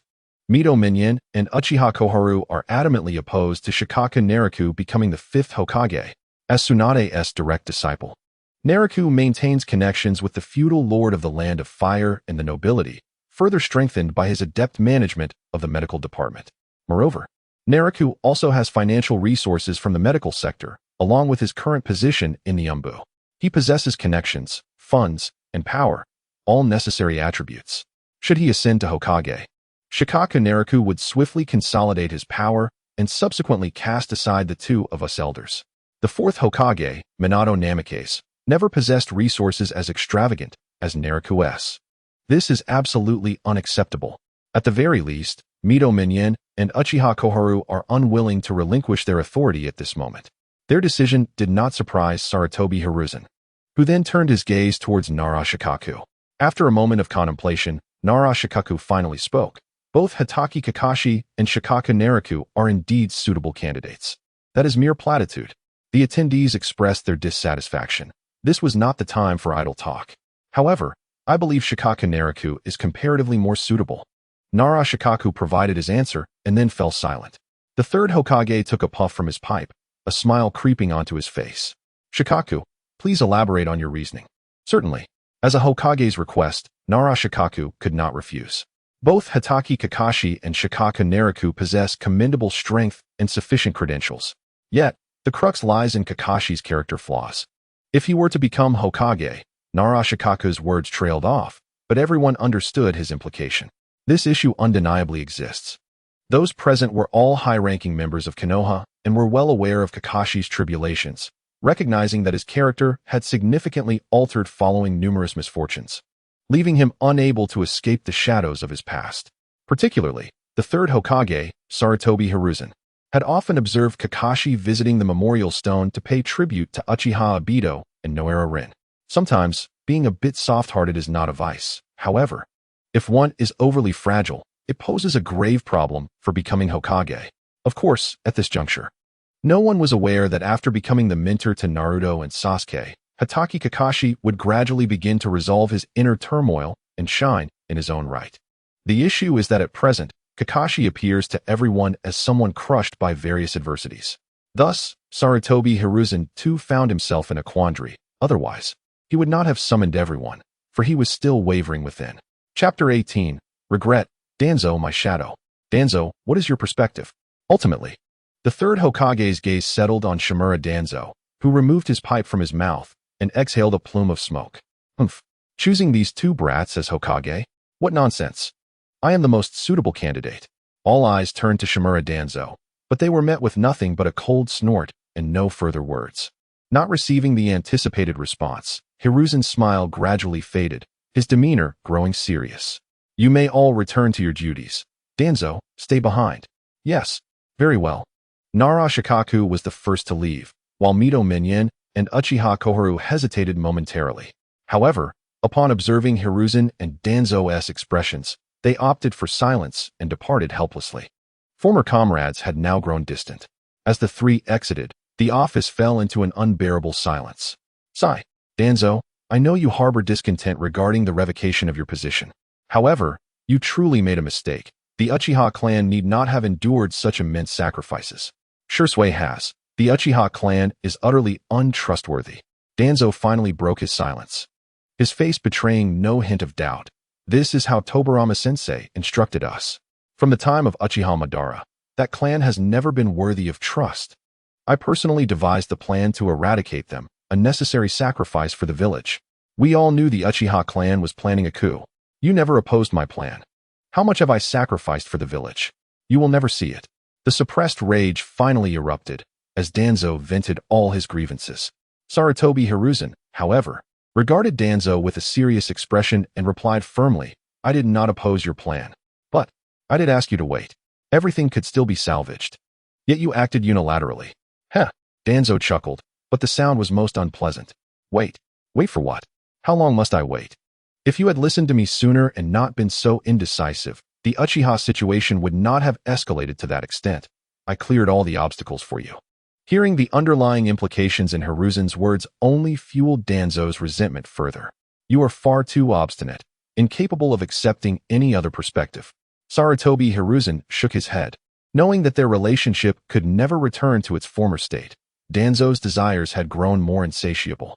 Whatever you wish to pursue, Danzo. The new branches and leaves of Konoha have already reached for the sun. They possess the brightest future, and we must have faith in them. Where the leaves of Konoha dance, the fire endures. Let the flames. Go tell those children at the Ninja Academy. Hiruzen. Danzo interrupted Hiruzen's words directly. Clearly perceiving that he was being treated like an innocent child, fed with such platitudes. This is my final warning, Danzo. A new Hokage will undoubtedly emerge. And if I discover you engaging in any underhanded schemes again, do not blame me for being merciless. The foundation of Konoha, established through the sacrifices of previous Hokages, will not permit you to act recklessly. Sarutobi Hiruzen issued Danzo a final ultimatum, his tone resolute and unmistakable. Hiruzen, you will come to regret this. With a flourish of his robe, Danzo leaned on his cane and turned to leave. Danzo, you must understand, I am the Hokage of Konoha. Gazing after the departing figure of Shimura Danzo, Sarutobi Hiruzen spoke with unwavering resolve. Bang! The door was forcefully slammed shut, and Danzo's silhouette vanished behind it. Sighing deeply, Hiruzen acknowledged his own weakness. The older one becomes, the softer one's heart tends to be. The scene that unfolded within the Hokage's office went unnoticed, leaving no trace of the altercation between the two high-ranking officials of the Hidden Leaf Village. After leaving the Hokage building, Danzo swiftly sought out Mito Kamen and TGK Haru. Danzo, you should not have treated Hiruzen that way. After all, he is the Hokage of the Hidden Leaf Village. Upon their first encounter, Mito's subtle rebuke reached Danzo's ears, darkening his expression as he could hardly tolerate any mention of Hokage in his presence. TG quickly intervened, sensing the brewing anger within Danzo, and deftly shifted the topic. So, has Hiruzen truly decided to nominate a candidate for Hokage? He decided long ago. It's not about seeking our opinions. He merely informed us. Danzo scoffed coldly. Though the rift between them was irreparable, he knew Hiruzen all too well and recognized the latter's steadfast determination. TG furrowed her brow, her aged visage reflecting uncertainty. Then, what of Hitaki Kakashi and SHF and Naraku? SHF and Naraku cannot become Hokage. Absolutely not. Mito and Danzo voiced their opposition in unison. If Naraku were to ascend, they would suffer immensely. Even with confidence in Danzo, neither believed they would stand a chance against Naraku should he become Hokage. Then let it be Hitaki Kakashi. Mito, in his youth, had also been an exceptional ninja, and in crucial moments, he was never one to lack resolve. Hitaki Kakashi. Danzo frowned. This choice posed its own complications. given the circumstances surrounding Kakashi's father. Tsukumo Hataki's suicide, Danzo had played a part in that tragedy. At the time, the reputation of the Leaf's White Fang was so overwhelming that even the legendary Sannin were merely overshadowed by his prowess. Tsukumo had established an unmatched reputation and merit in the midst of war for the Hidden Leaf Village. Had Danzo not intervened, the next Hokage would have inevitably been Tsukumo himself. Thus, Danzo's machinations led to Tsukumo's demise. Otherwise, given Tsukumo's status and experience, he would not have resorted to such drastic measures, especially when fellow comrades were willing to risk failure to save him. Few in the Hidden Leaf possessed the ability to generate such momentum. Yet now, Danzo was left to witness Kakashi potentially becoming Hokage. If Kakashi were to uncover the truth, would he spare Danzo? Perhaps, with time, Kakashi had moved on from the past. However, Danzo's inherently suspicious and cautious nature would not allow him to relinquish his doubts about others. Nevertheless, faced with the choice between Naraku and Kakashi, he would prefer Kakashi to become Hokage, yet, who decreed it must be one of them? The Hokage position had long become an obsession for Danzo, and he would not relent until he achieved it. In the shadowy confines of his clandestine base, Danzo stood firm with his cane, deep in contemplation. Disseminate the information. Yes. A ninja in the darkness assented before departing. In the blink of an eye, the transmitted intelligence reached the land of grass. Hiss. Hearing the hissing sound, Orochimaru, who had just completed an experiment, looked down to find a small white snake coiled at his feet, though it was scarcely larger than chopsticks. The little serpent produced a palm-sized scroll from its mouth, the method of which remained a mystery. Orochimaru picked up the scroll and began to peruse its contents. Aside from the usual inquiries regarding experimental progress, the remaining news invigorated him. They are beginning to select the next Hokage already? Time indeed flies. I wonder if my teacher has missed me. The situation was becoming increasingly intriguing. How delightful. Orochimaru's long tongue flicked across his lips as a chilling, indifferent laughter echoed through the underground base. Chapter 19. The rising influence of Naraku as time passed. SHF and Naraku's influence within the Umbu swiftly expanded. Personally soliciting funds from the third Hokage, Sarutobi Hiruzen, he improved the treatment of Umbu members and oversaw upgrades and maintenance of various equipment, effectively revitalizing the Umbu. Consequently, Naraku quickly established a firm foothold within the Umbu and developed his own faction. As the vice-captain of the Umbu, Naraku did not need to venture out frequently like other members. He only led missions for particularly critical or perilous tasks. Initially, he was busy getting acquainted with the workings of the Umbu and familiarizing himself with his subordinates. Once matters were on track, time became less pressing. With the Umbu's affairs settling, Naraku shifted his focus to the medical department, as he also held the position of deputy head there. Lord Naraku, here are the latest details regarding the medical emergency team. Mito and TG had already begun placing personnel within the Leaf Hospital. Currently, they occupied only administrative roles, but signs of their attempts to recruit medical ninjas were apparent. As for the emergency team, Hachiho Alway initially attempted to seize control of medical funding but was thwarted by his subordinates. Assuming Alway would persist in his probing, Naraku was surprised when he redirected his attention toward the medical laboratory. His subordinates suspected Alway had assistance within the lab, but they had yet to uncover the identity of this accomplice. After reviewing the documents at hand, Naraku felt pleased with his subordinate's performance, a smile gracing his features. You have done well. Maintain this momentum. Yes, my lord. In the laboratory, continue your investigations discreetly, but do not draw attention. Yes. After his trusted aide reported, he turned to find others approaching Naraku.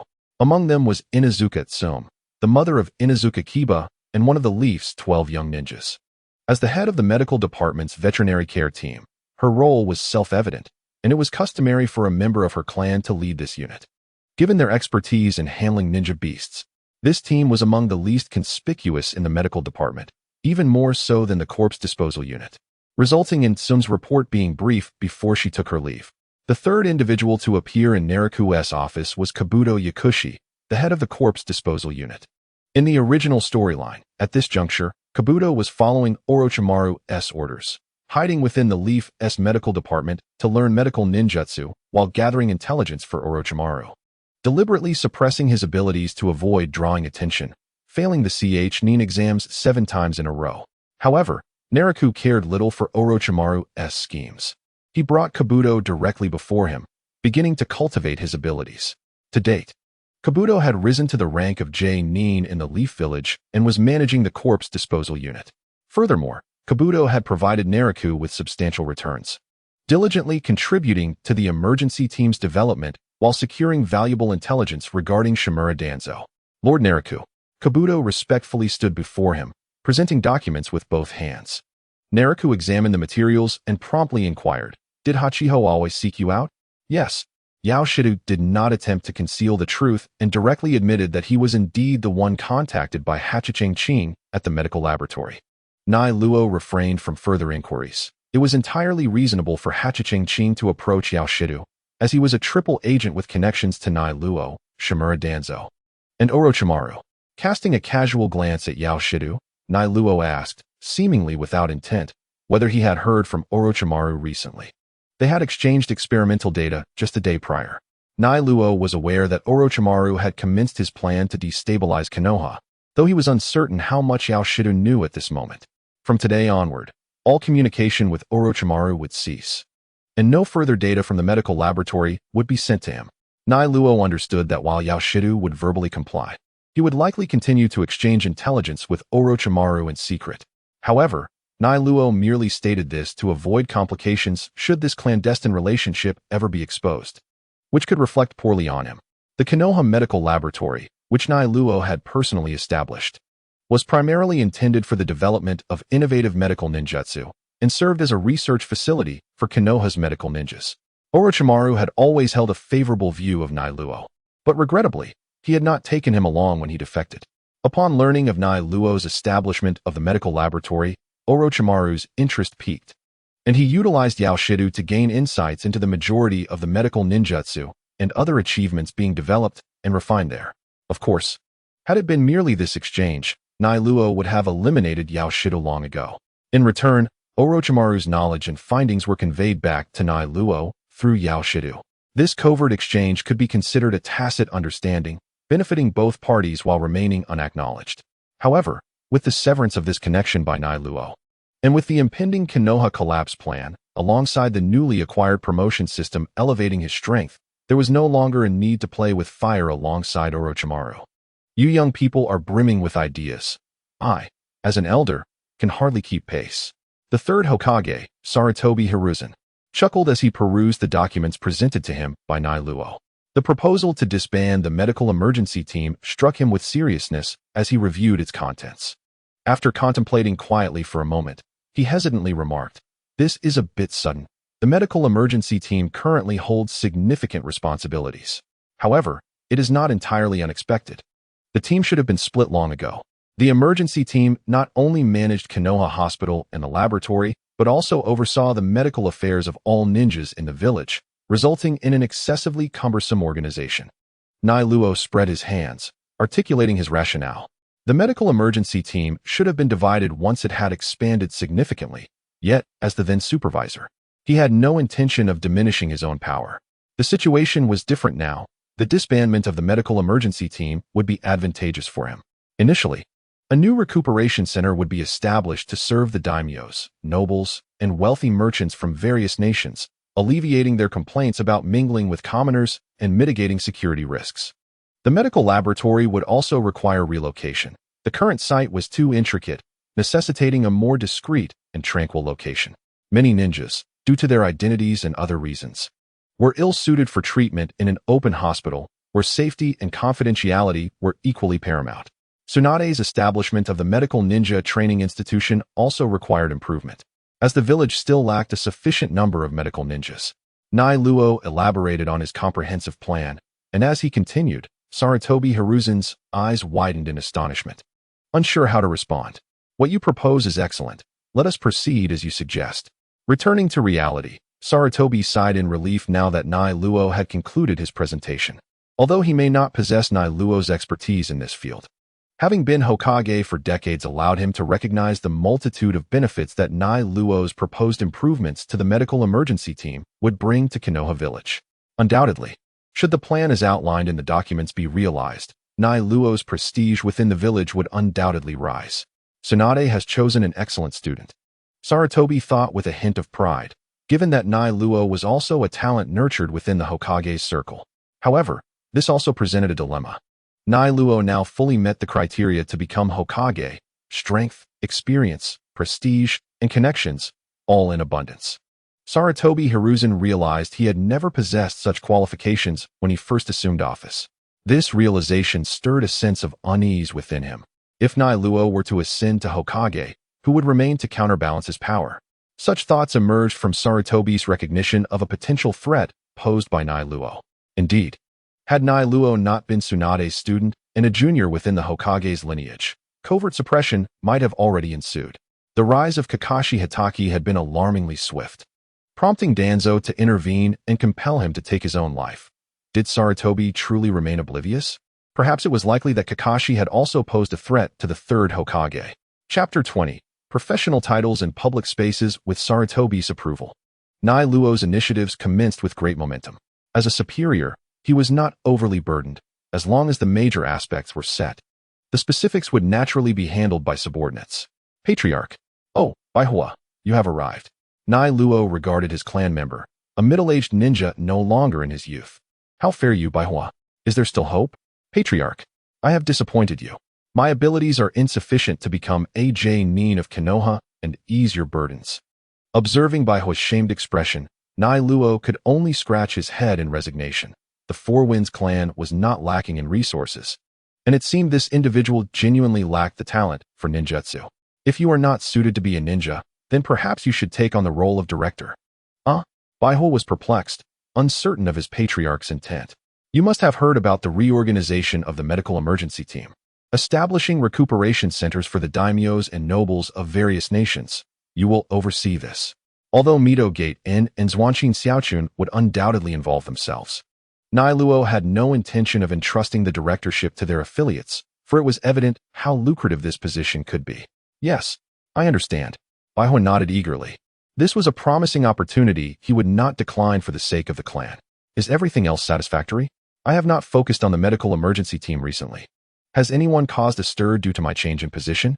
Baihua shook his head immediately, proudly stating, the clan members are well, even with the patriarch's absence. No one dares to challenge us. Since Nai Luo had taken charge of the medical emergency team, he had assigned several members from the Four Winds clan to various roles. Even if they could not master medical ninjutsu, performing simple nursing and administrative tasks was quite manageable. The conditions were favorable, and the risks significantly diminished. Previously, the Four Winds clan would never have encountered such fortuitous circumstances. However, it was regrettable that despite his efforts, the clan had not produced many powerful ninjas. There simply were not enough individuals. Remember this, Nai Luo advised as he patted Baihua on the shoulder. There will undoubtedly be those coveting your position. Regardless of who it may be, do not relinquish it. Yes, I understand.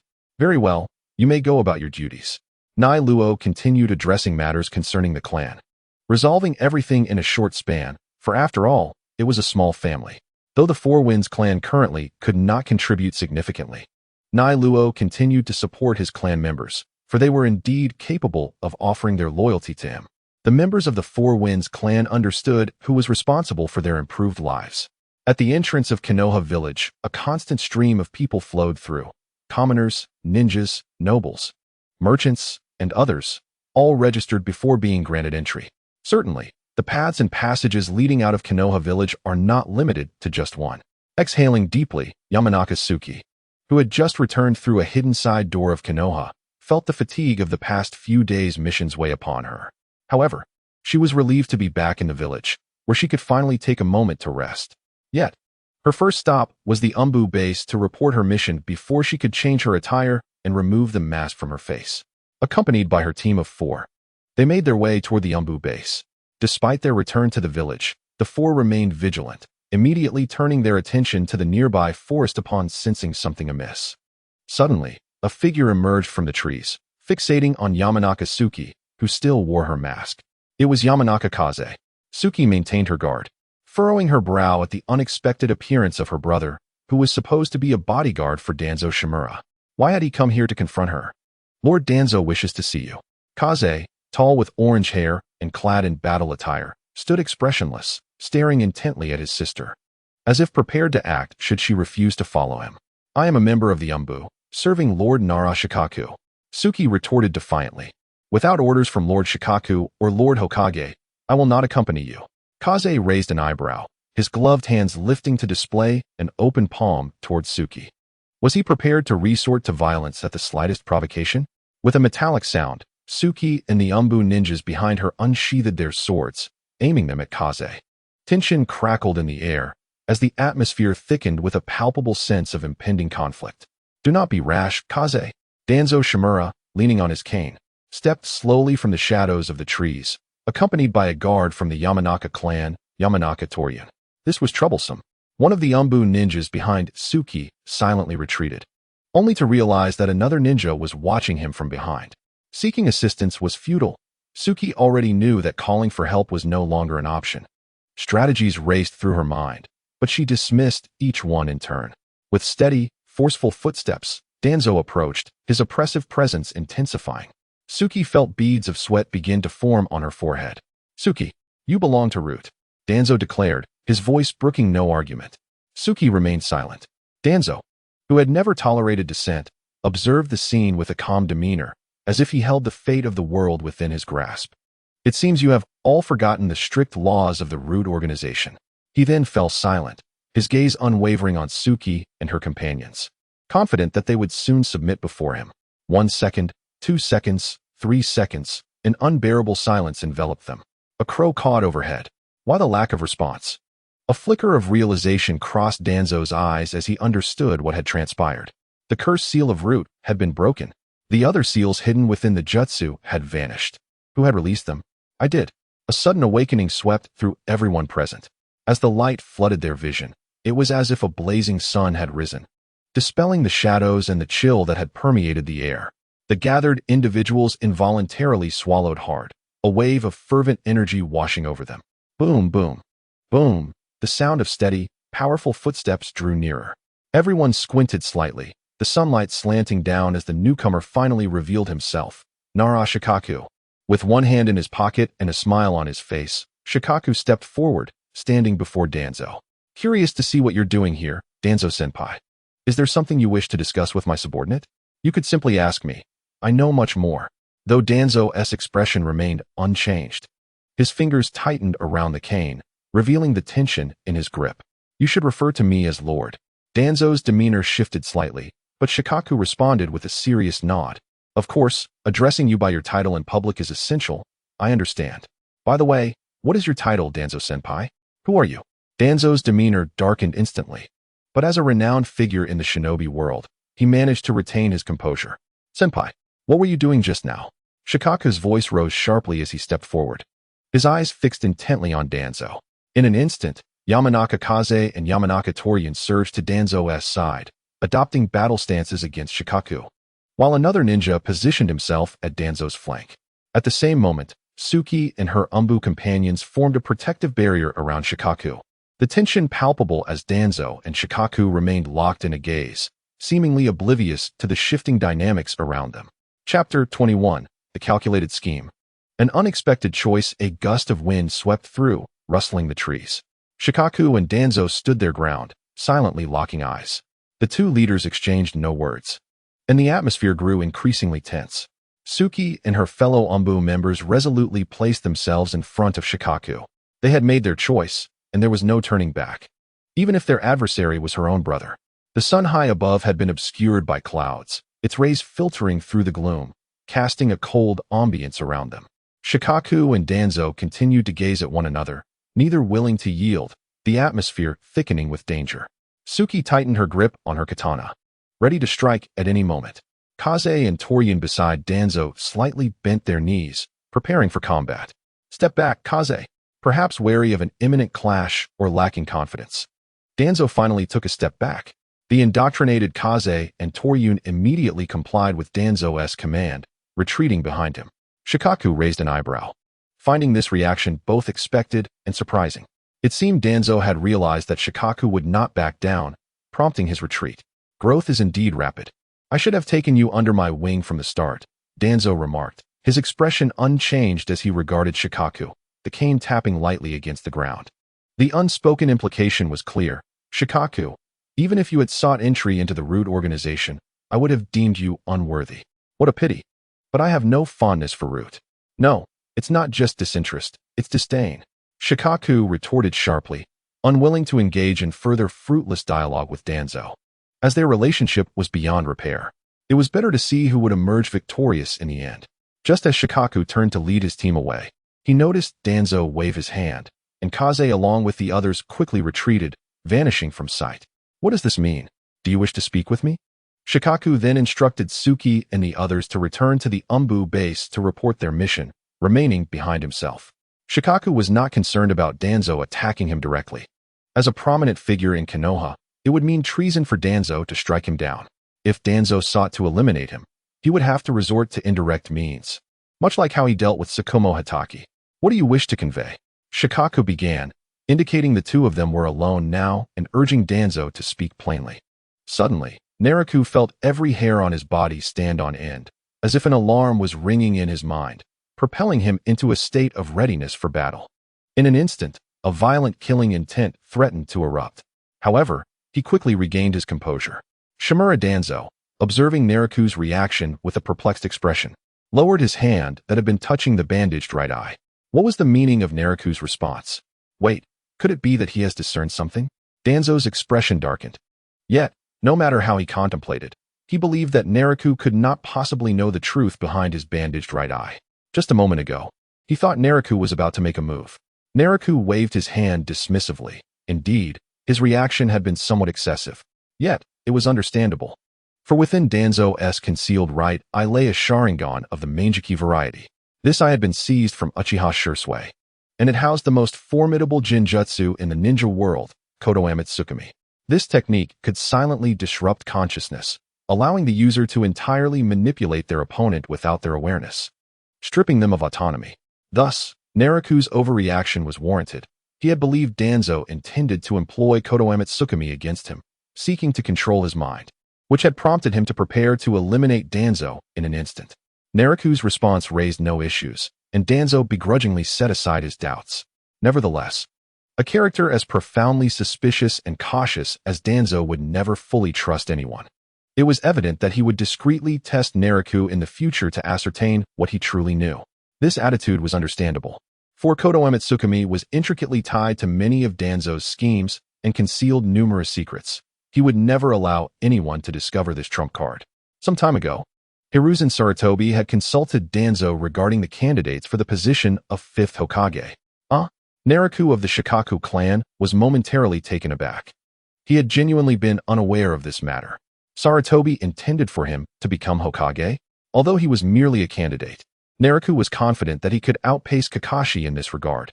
As long as he secured the candidacy, the position of Hokage would undoubtedly remain within his grasp. However, this sudden news disrupted Naraku's plans, leaving him somewhat flustered. After all, he had firmly believed that Tsunade would undoubtedly become the 5th Hokage, centered around this established fact. He had clandestinely undertaken numerous actions, such as dismantling the medical rescue team, all in anticipation of Tsunade's return to secure greater advantages for himself. Yet now, he was to become the 5th Hokage? It was quite unexpected. Observing Naraku's evident disturbance, Danzo felt a sense of satisfaction in his heart, knowing that his expectations had been met. This reaction was entirely normal. Every ninja in the Hidden Leaf Village harbored dreams of becoming Hokage. A cursory glance at the Ninja Academy reveals that most students who have yet to mature aspire to this very position. Such a dream, instilled from childhood, presents an irresistible temptation for any ninja of Konoha. Even Danzo himself had been such a dreamer, and the desire to become Hokage had become an unshakable obsession for him, for which he would sacrifice everything. Thus, he believed Naraku would be no exception, and the other's current demeanor confirmed this notion. A smile crept onto Danzo's face as he leaned on his cane and slowly turned to leave. You must be quite excited to hear this news. However, you have a rival in Kakashi. Go and compete for that position. With these thoughts in mind, Danzo gradually walked away, disappearing from view. That man. As Naraku watched Danzo's figure fade, he found himself at a loss for words. It was as if he was perpetually engaged in his scheming.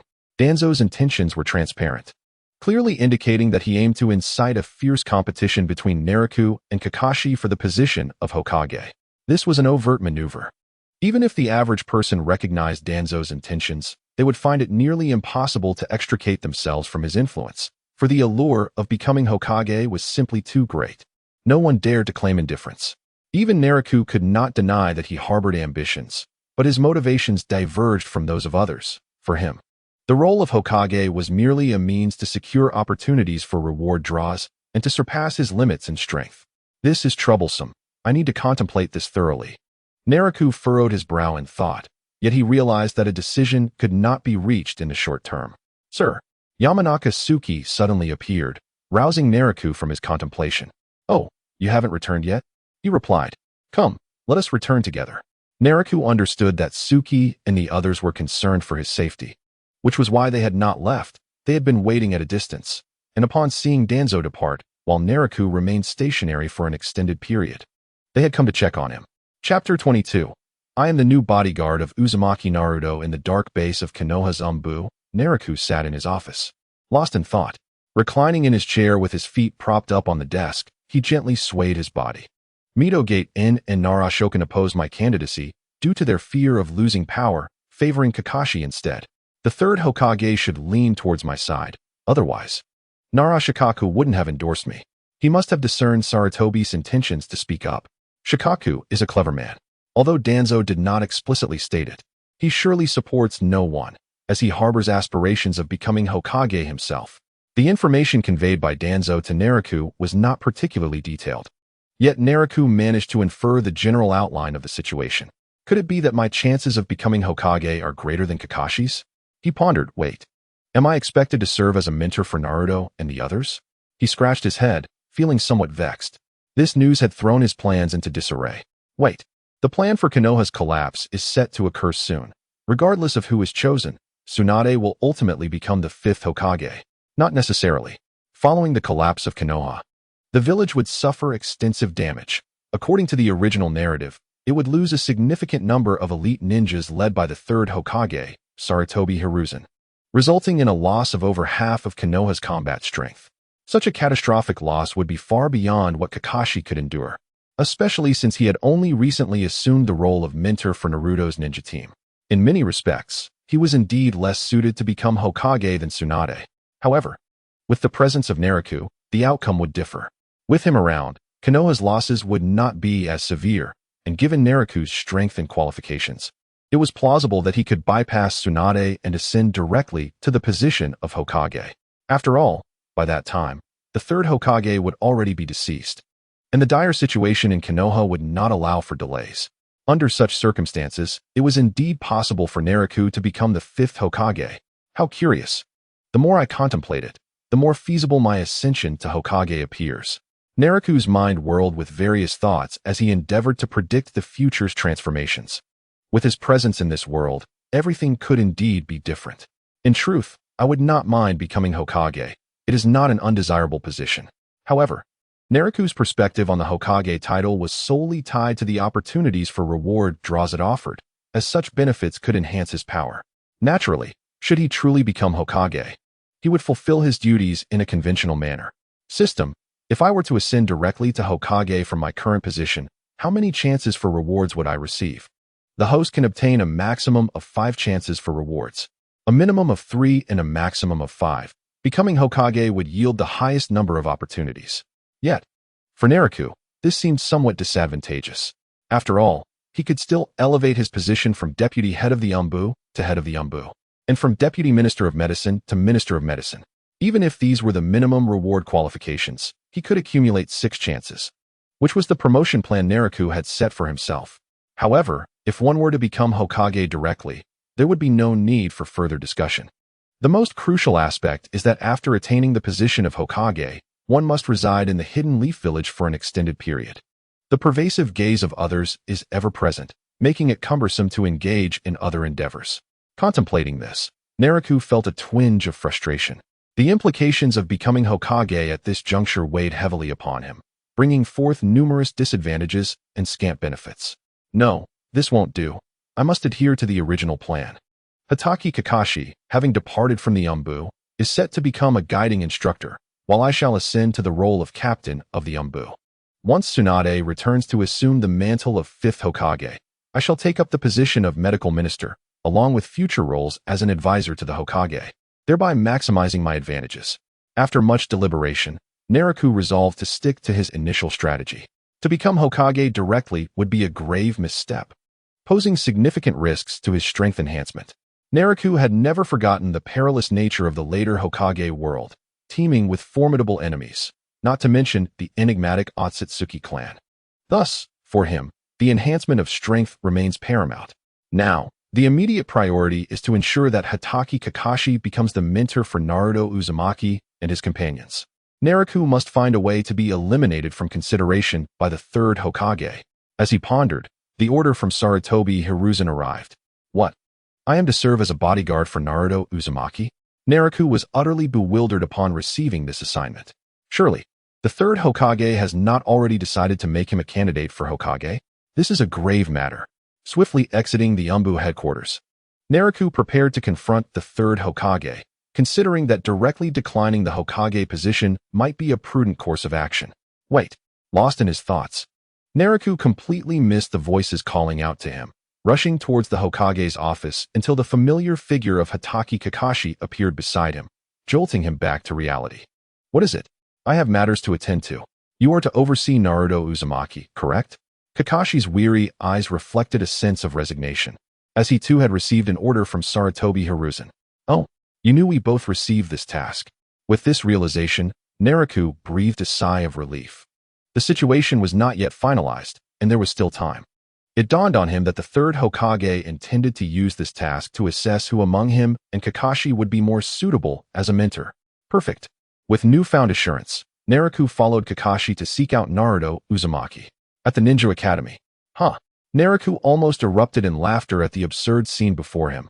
Naruto Uzumaki, Nara Shikamaru, and Akimichi Choji were expelled from the classroom by Irika Yumino for dozing off during lessons and were now standing in the corridor as punishment. Instead of reflecting on their misbehavior, the trio chatted idly, snacked, and soon began to doze off once more. Standing nearby, Kakashi bore a complex expression as he observed Naruto. Swoosh. Lord Kakashi. Lord Naraku.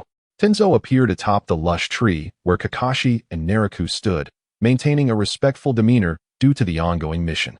You may carry on with your tasks. Do not mind us. Yes.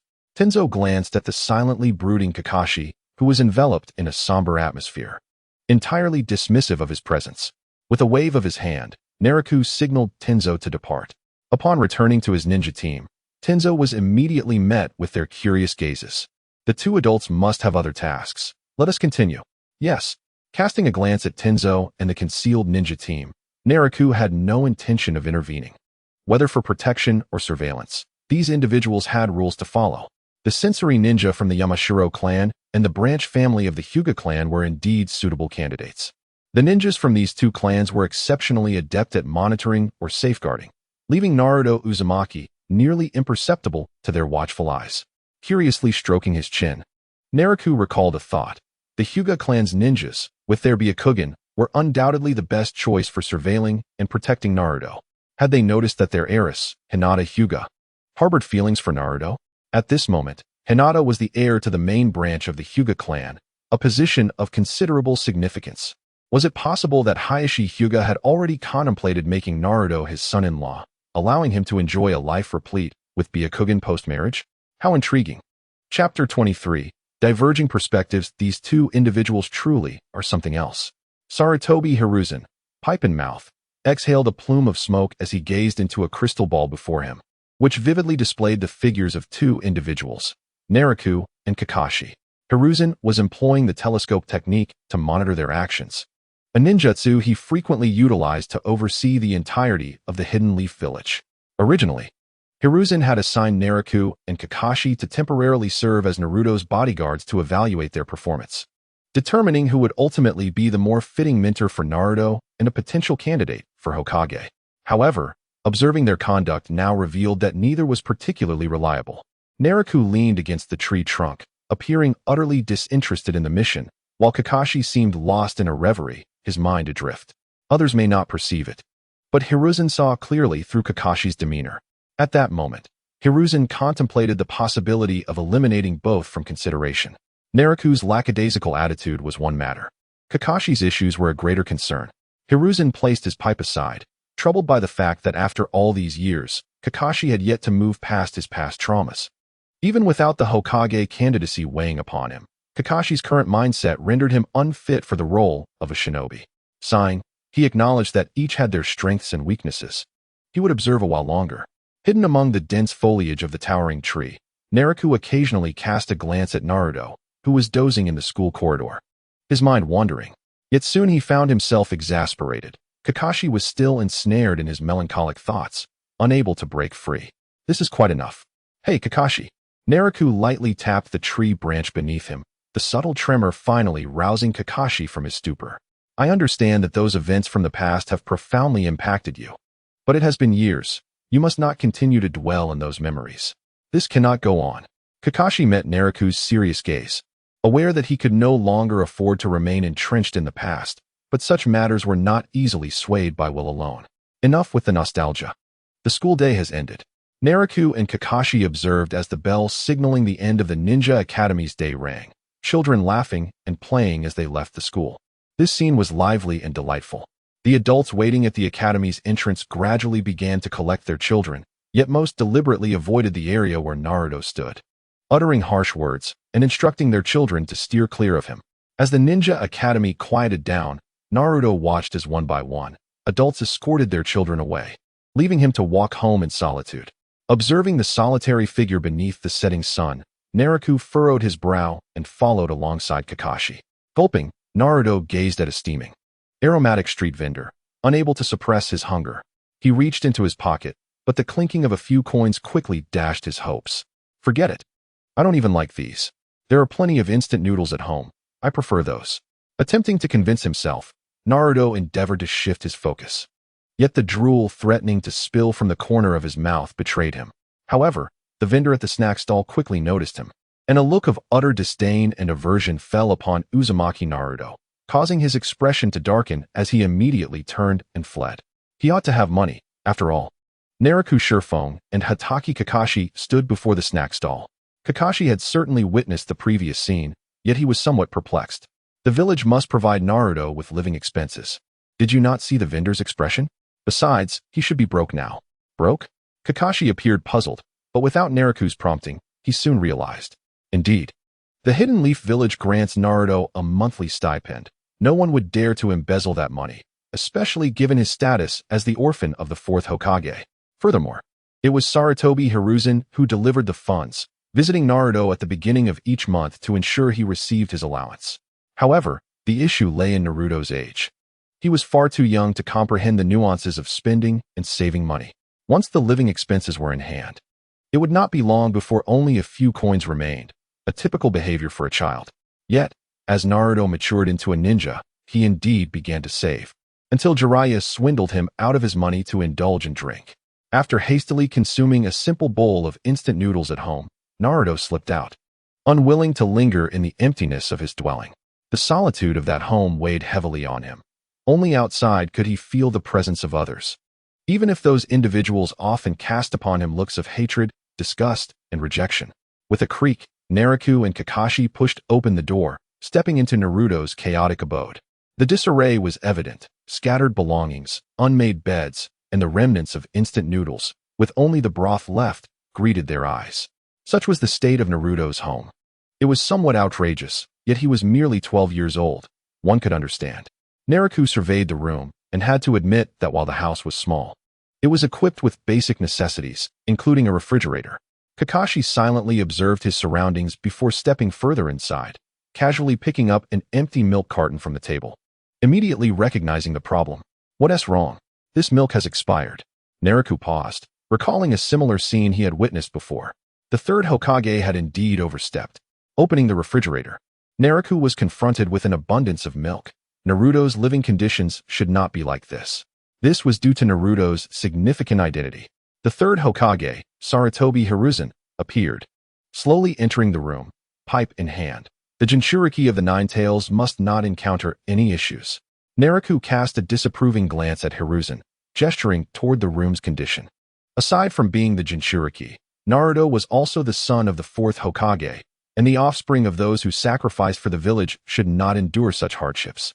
Hiruzen's expression grew somber, and he refrained from further comment. The three fell into a heavy silence.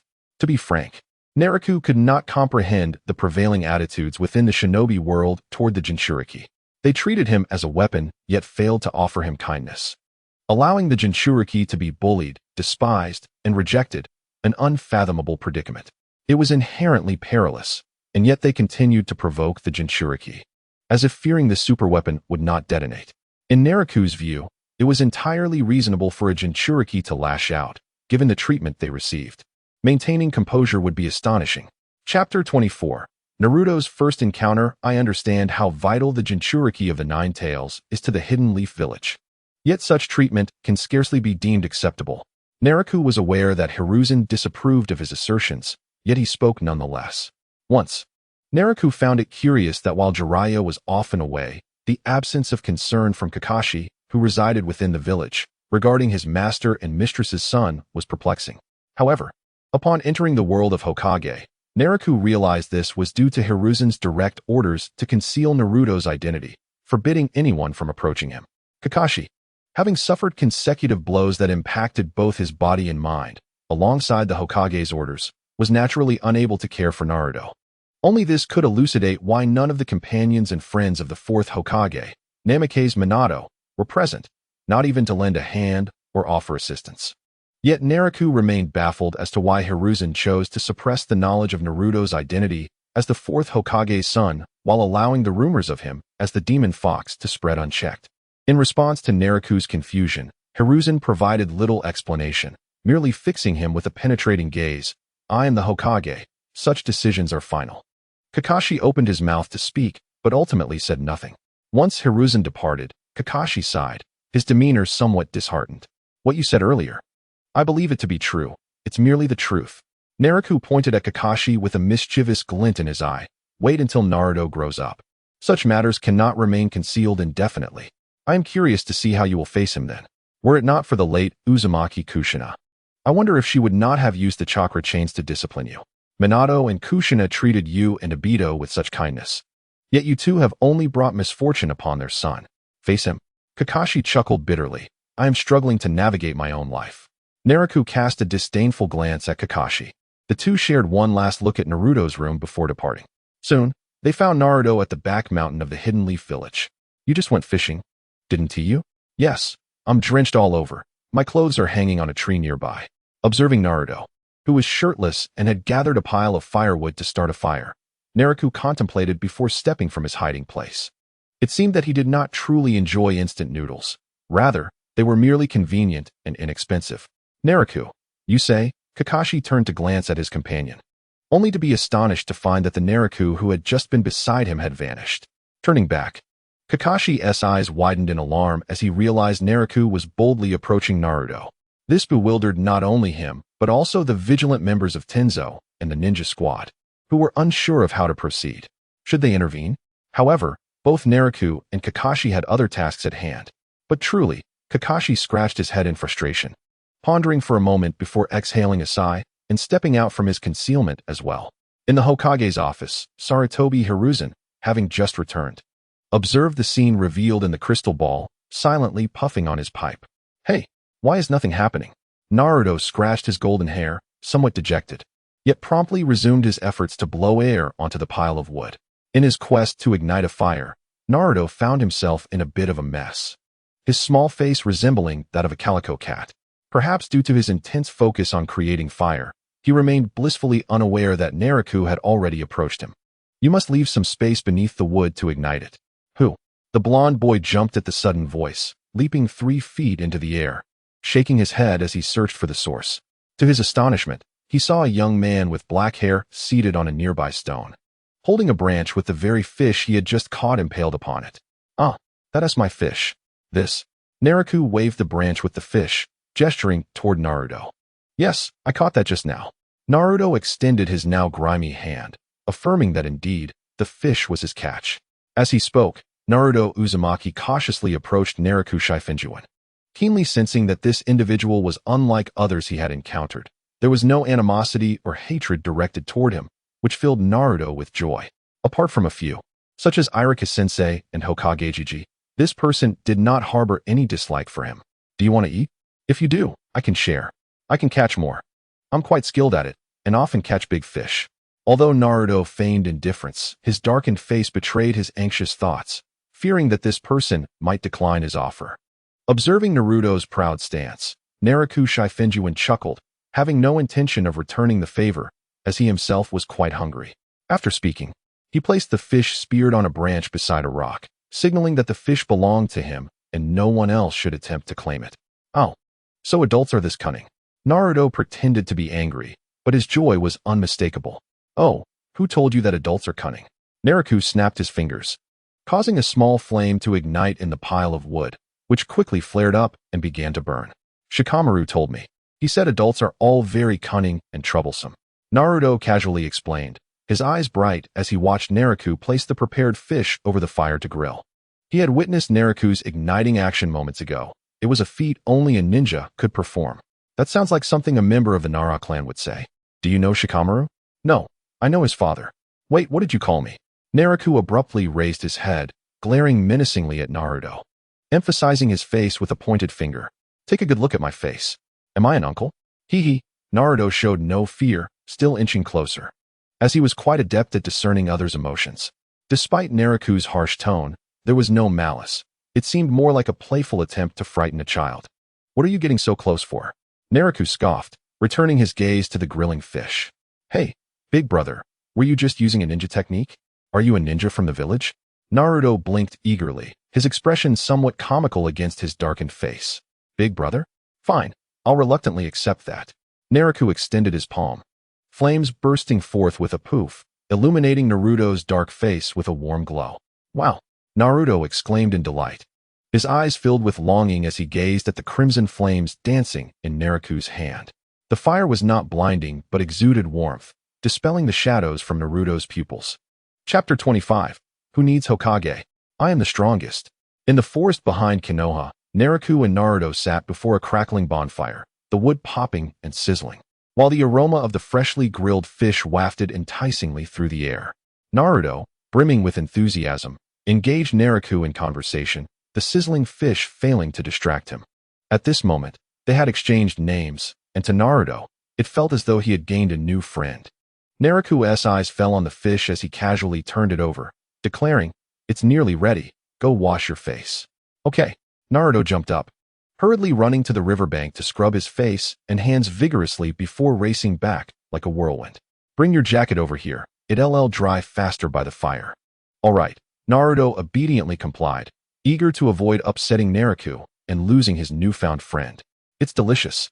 Naraku divided the grilled fish in half, devouring his portion without hesitation, while Naruto relished his share.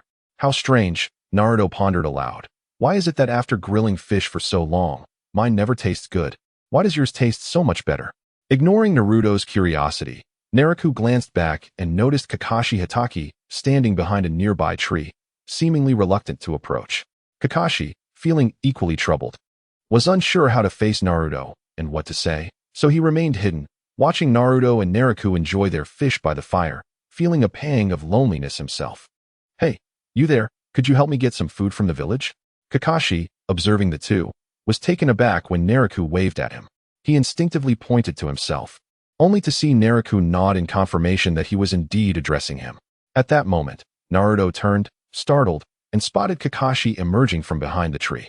Who is that? When did he appear?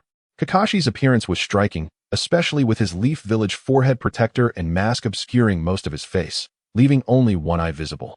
Naruto fixated on Kakashi, making him feel somewhat uncomfortable. Naraku raised an eyebrow at Kakashi, indicating that he was being intentionally teasing, hoping that the young man would hurry back. Blinking his lifeless eyes, Kakashi turned and left under Naruto's curious gaze, swiftly moving to a concealed spot with Tenzo and the ninja team. Tenzo stared blankly at Kakashi, who promptly said, "Tenzo, you are my most trusted junior. I entrust you with this shopping task. Be quick about it." So, being a trusted junior means being taken advantage of, does it? Tenzo mentally grumbled, wishing he could voice his thoughts. However, he quickly turned to the other ninjas in the team, wearing an expression that conveyed a sense of importance as he said, "Zhou, this shopping mission is now yours. Make it fast. Hierarchy is a killer."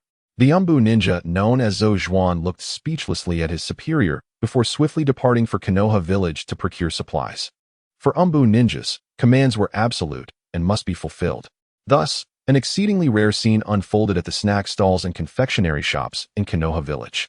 An Umbu ninja, entirely concealed beneath his cloak and mask, swept through the stalls, gathering a considerable quantity of food with the speed of a whirlwind, tossing down money before vanishing in an instant, leaving the patrons and vendors bewildered by what had just transpired. The food was then passed along, from Zhou to Tenzo, and eventually to Kakashi, who carried the items back to Naraku. "Sit down. Why are you standing?" Naraku instructed, unpacking the food and laying it out between the three of them. "Naruto, let us eat together. Since you shared half of the grilled fish with me earlier, I'm treating you to this." Naruto hesitated, glancing at the spread before him, realizing that the fish he caught paled in comparison to the bounty laid out before him. Naraku noticed Naruto's discomfort and promptly pulled out a skewer of dango, biting into it. "Quick, eat. I'm telling you, Naruto, I'm quite wealthy. I'm a Jonin from Konoha, you know? Very wealthy." Kakashi also took a piece of snack and popped it into his mouth. The funds spent on these items will be reimbursed by the Umbu. After all, why not indulge? However, Shifengyuan Naraku claimed to possess wealth, and indeed, he spoke the truth. While the exact figures remain a mystery, Hatake Kakashi is well aware of the substantial resources of the medical emergency unit. As the supervisor, it is inconceivable that Naraku would lack financial means. Uzumaki Naruto's eyes sparkled with excitement as he approached. Is Big Brother Naraku a Jonin? He must be incredibly powerful. Shifengyuan Naraku lifted his chin proudly, exuding an air of arrogance as he boasted. "There are hardly a few in the entire Konoha village who rival my strength. A kid like you still in the ninja academy wouldn't understand." At that moment, Naruto began to harbor doubts and inquired, "Really? Isn't Hokage-sama the strongest ninja?" The belief that the Hokage is the strongest ninja is deeply ingrained in the hearts of many children in Konoha, and Naruto is no exception. Naraku waved dismissively, a smirk playing at the corners of his mouth. "That's precisely why you young ones don't comprehend.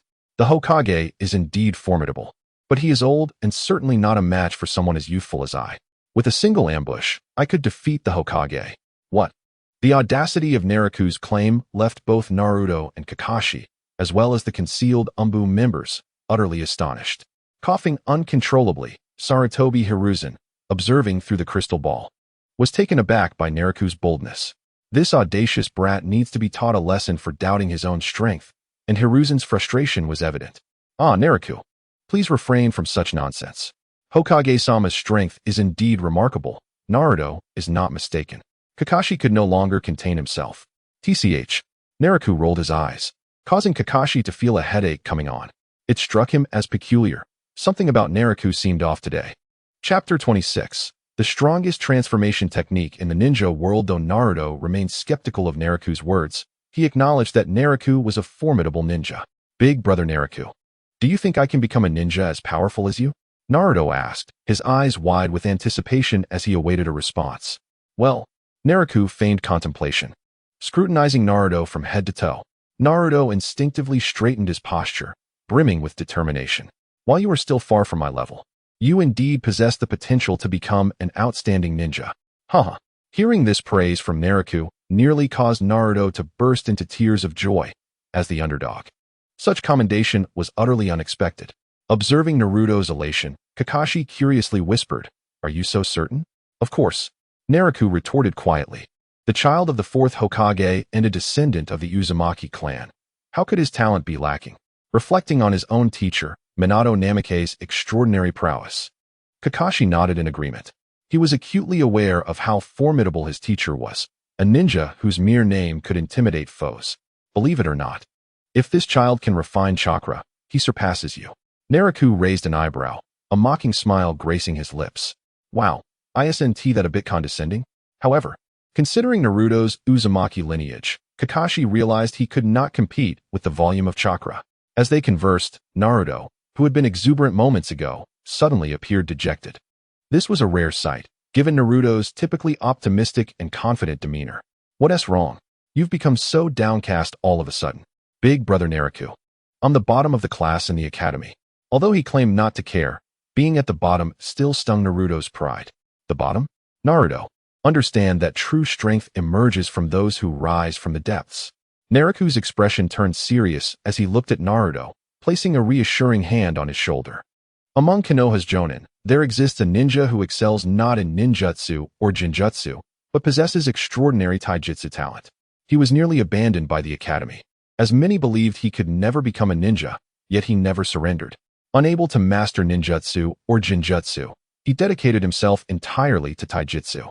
Upon hearing Naraku's words, Kakashi immediately recognized he was speaking of his dear friend, Might Guy.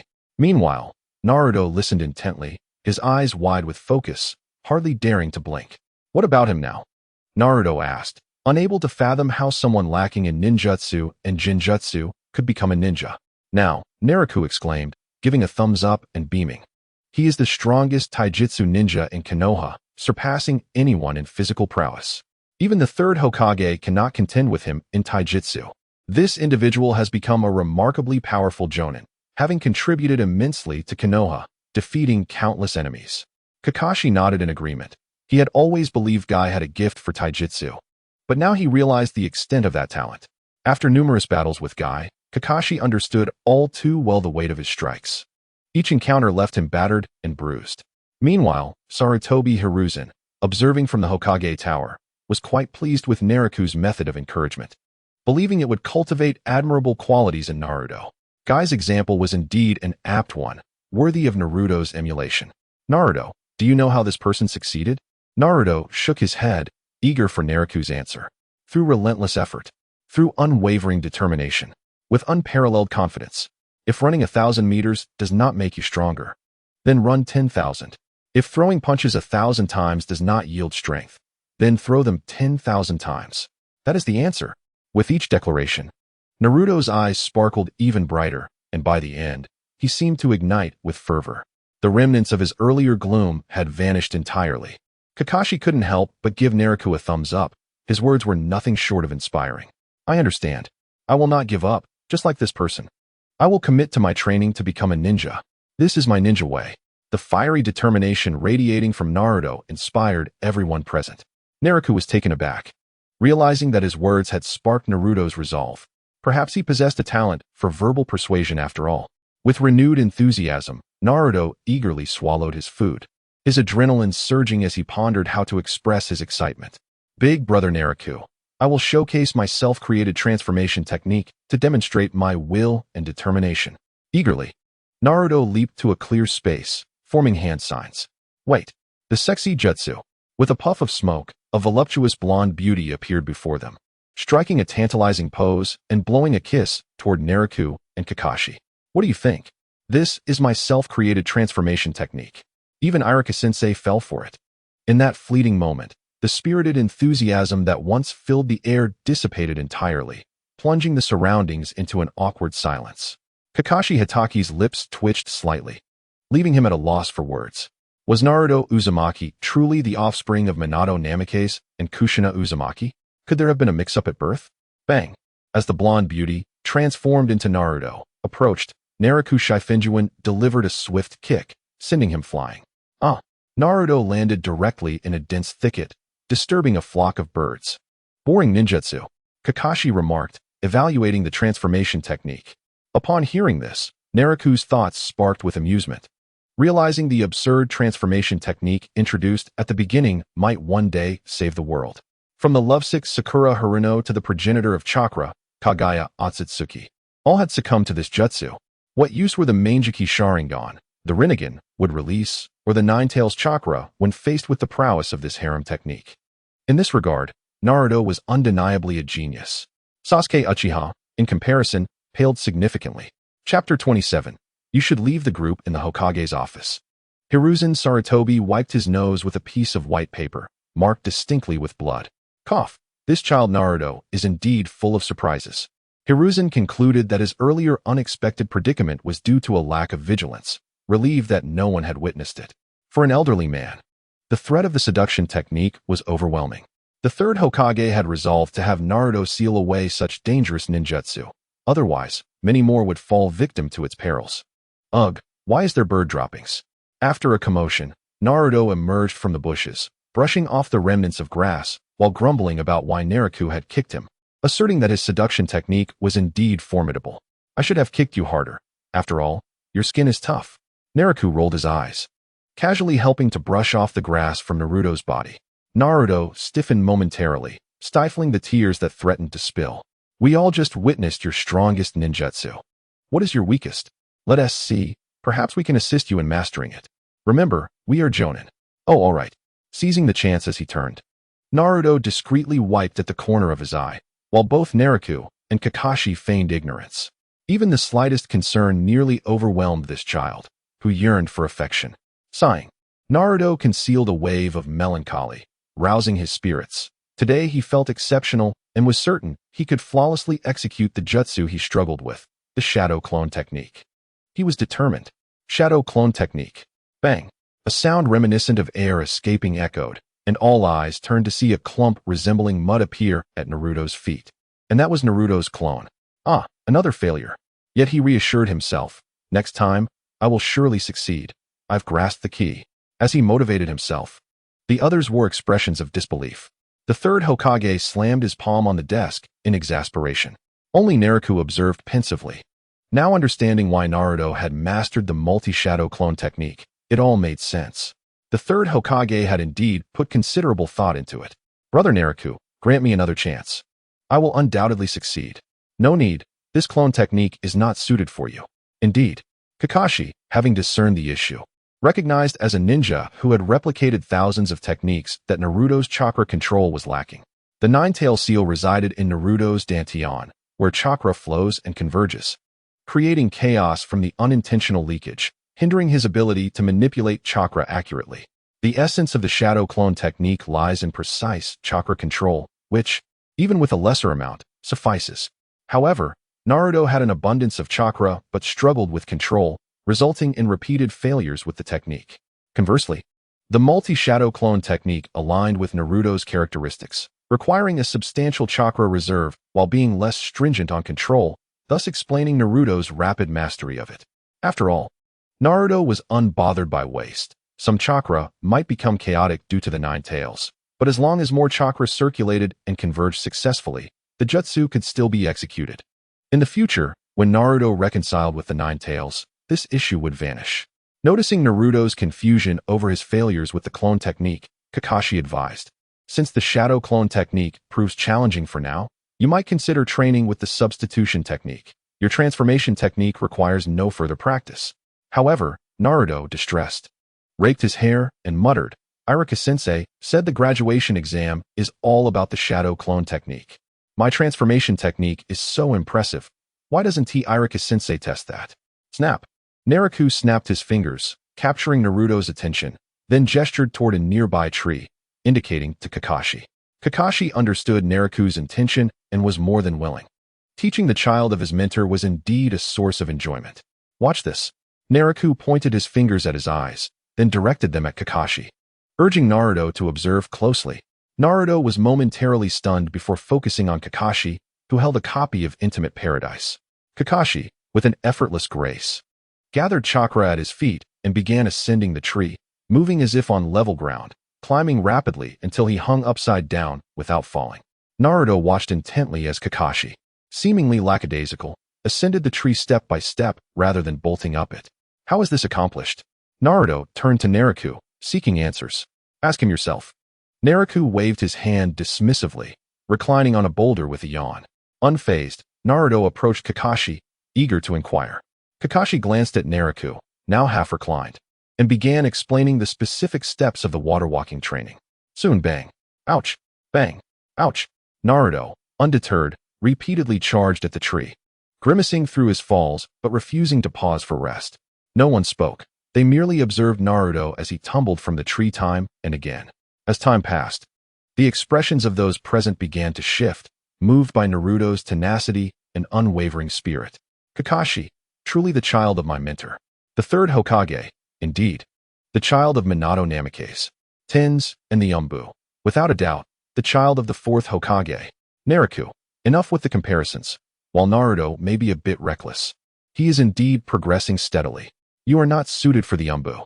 Suddenly, Naraku spoke, catching Kakashi off guard. What did he mean? Was this vice captain of the Umbu planning a rebellion against him, the obstructive captain? You know what I mean. Naraku continued, falling silent once more, his gaze returning to Naruto's training on the tree. Kakashi Hatake is acutely aware that he does not belong in the Umbu, and it is not a matter of strength, but rather of temperament. However, without the Umbu, he finds himself adrift, uncertain of his path. At least within the Umbu, he can alleviate the wounds of his soul through the rigors of perilous missions and combat, contemplating how to unravel his inner turmoil. Kakashi understands that he cannot persist in this state, lest he ultimately succumb to despair. Observing Naruto Uzumaki's tree-climbing training, he falls into a contemplative silence. Meanwhile, in the Hokage's office, Sarutobi Hiruzen gazes intently at the image of Naruto sprinting, lost in thought for a considerable time. As the cold moon hangs high in the sky, a chill pervades the silent forest, evoking a sense of foreboding. Naruto lies on the ground, his eyes gently closed, with soft snores escaping his lips. After a long night of rigorous training, he finally succumbs to exhaustion and collapses onto the forest floor. His sudden descent alarms his companions, who fear he has overexerted himself. Kakashi approaches to ascertain that Naruto has merely succumbed to fatigue. He gestures for Tens, who promptly arrives with members of the Umbu team. Since he is already asleep, they decide to carry him back for proper rest. Tens carefully lifts the slumbering Naruto, nearly causing him to awaken. Fortunately, he merely scratches his cheek before drifting back into a deep sleep. Mumbled words escape Naruto's lips, though they are too faint for anyone to discern. With a subtle nod to Nara, Shikamaru, and Kakashi, Tens leads the Umbu team away. As he watches them depart, Kakashi suddenly remarks, "Did you see that?" "Indeed. It was quite apparent," Shikamaru responds, brushing off the dust from his clothes and standing up, exuding an air of indifference. After all, he possesses the bloodline of the Uzumaki clan and is the Jinchuriki of the Nine Tails. Given his remarkable recovery abilities, he will emerge from any injuries after a good night's sleep. They observe that the bruises on Naruto's arms had already faded noticeably. Such regenerative prowess is certainly enviable, and it is a unique advantage that will facilitate Naruto's rapid growth. "Let us head back and rest," Shikamaru suggests, glancing at the marks left on the tree by Kanai.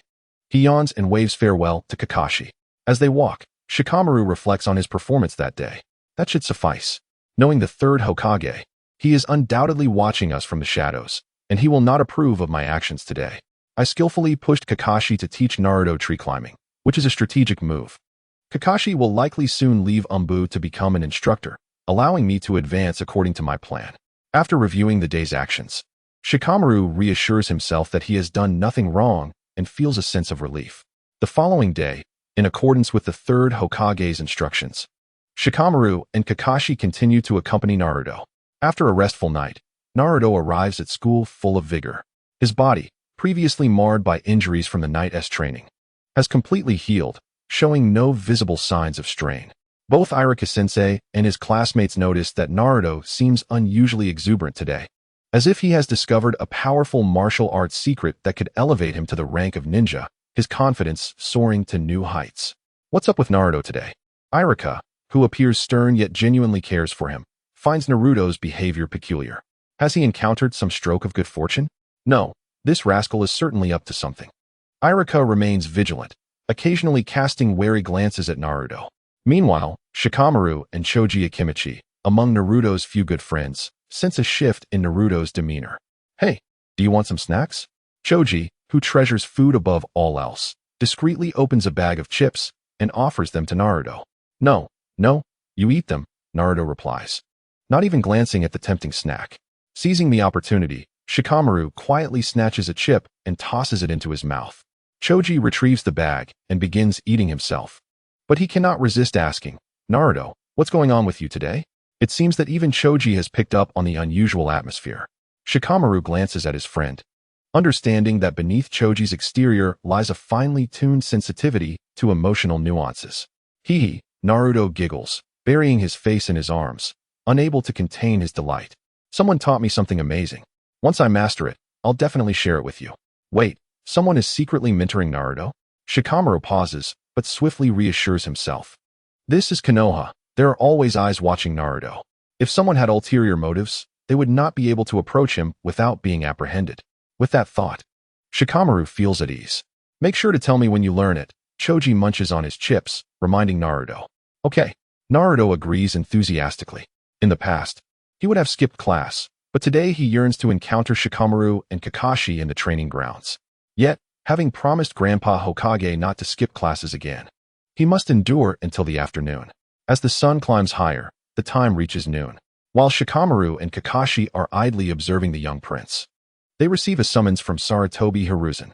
I bet the third Hokage just woke up. Shikamaru raises an eyebrow, convinced of his hypothesis. The Hokage had undoubtedly been covertly watching them throughout the night, likely only just retiring to bed. Given his age, he must have poor sleep quality, and it is rather swift of him to seek them out by midday.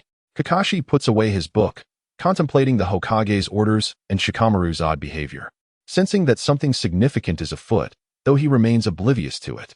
Upon arriving at the Hokage Tower, they greet Hokage-sama. Third Hokage.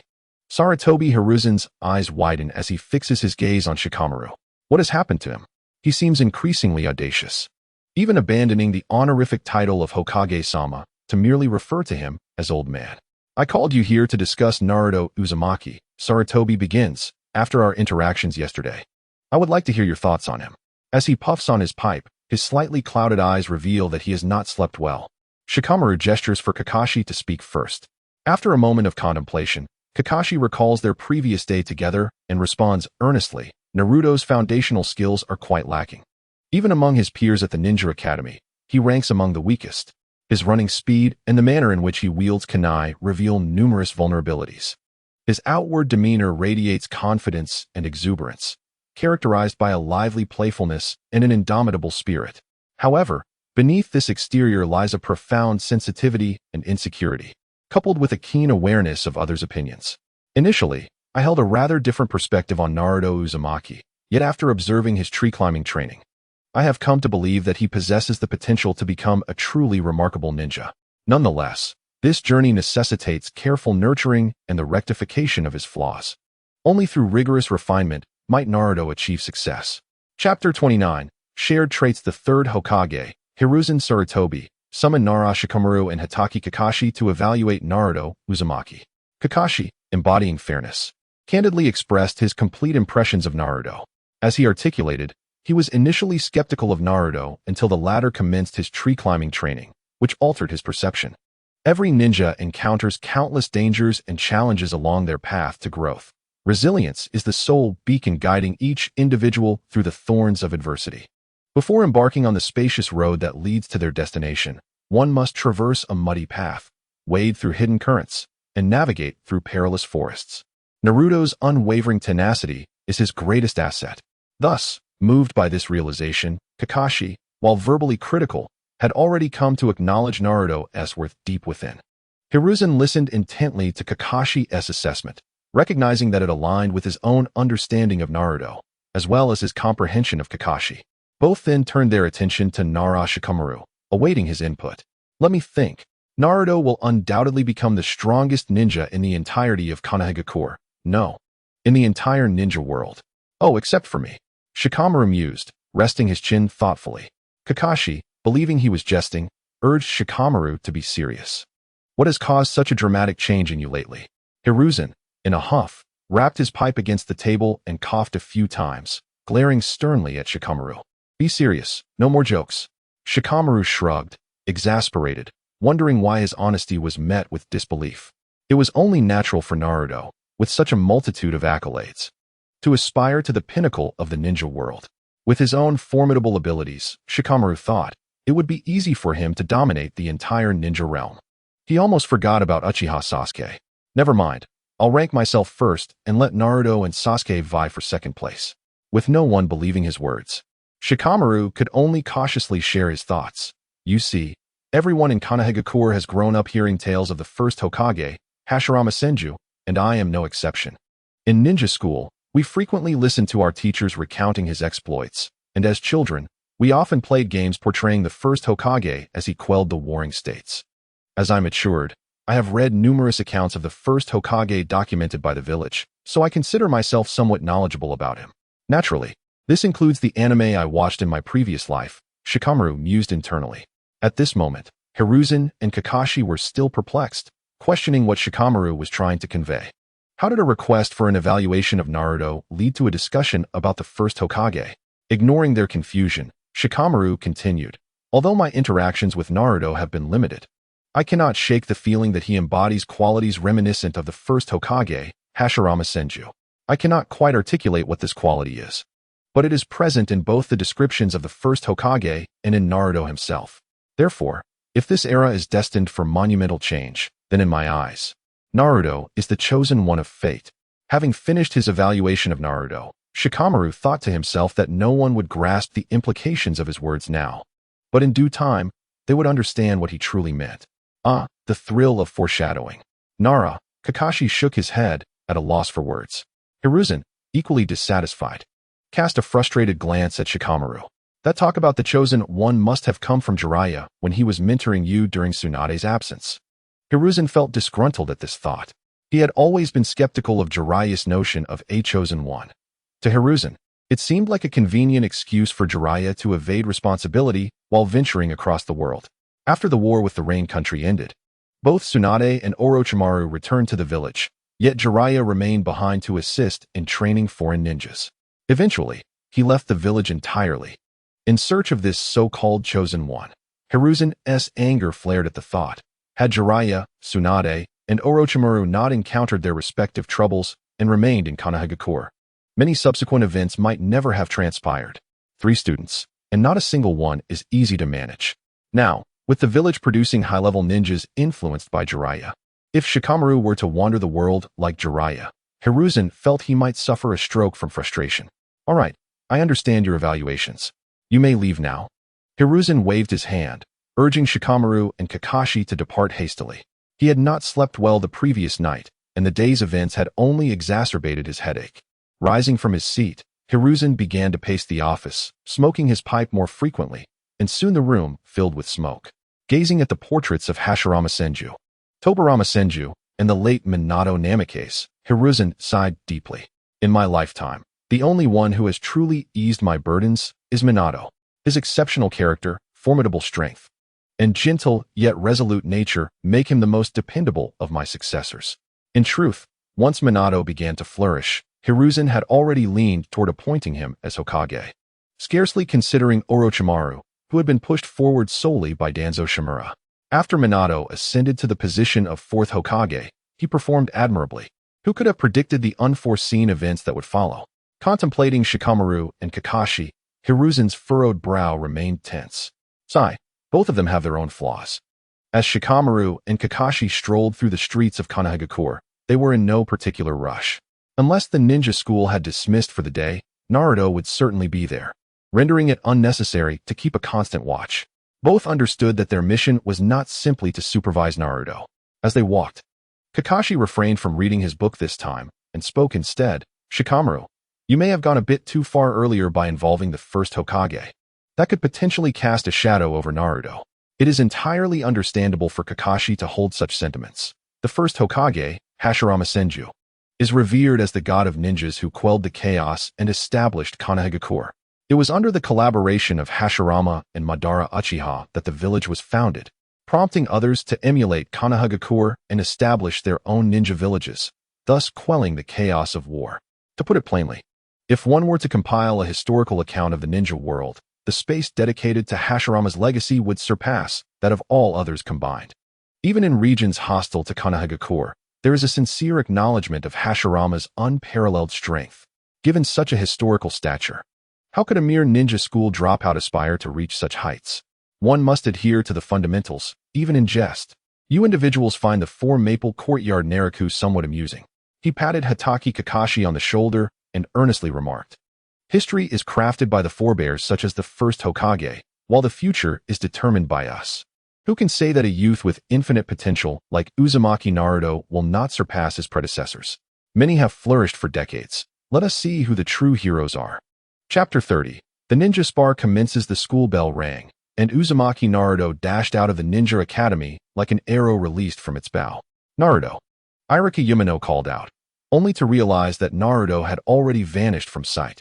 Why is he running so fast? And in that direction, does he intend to head to the forest in the back mountains? Noticing Naruto's unusual behavior, Irika resolved to inquire about it the following day.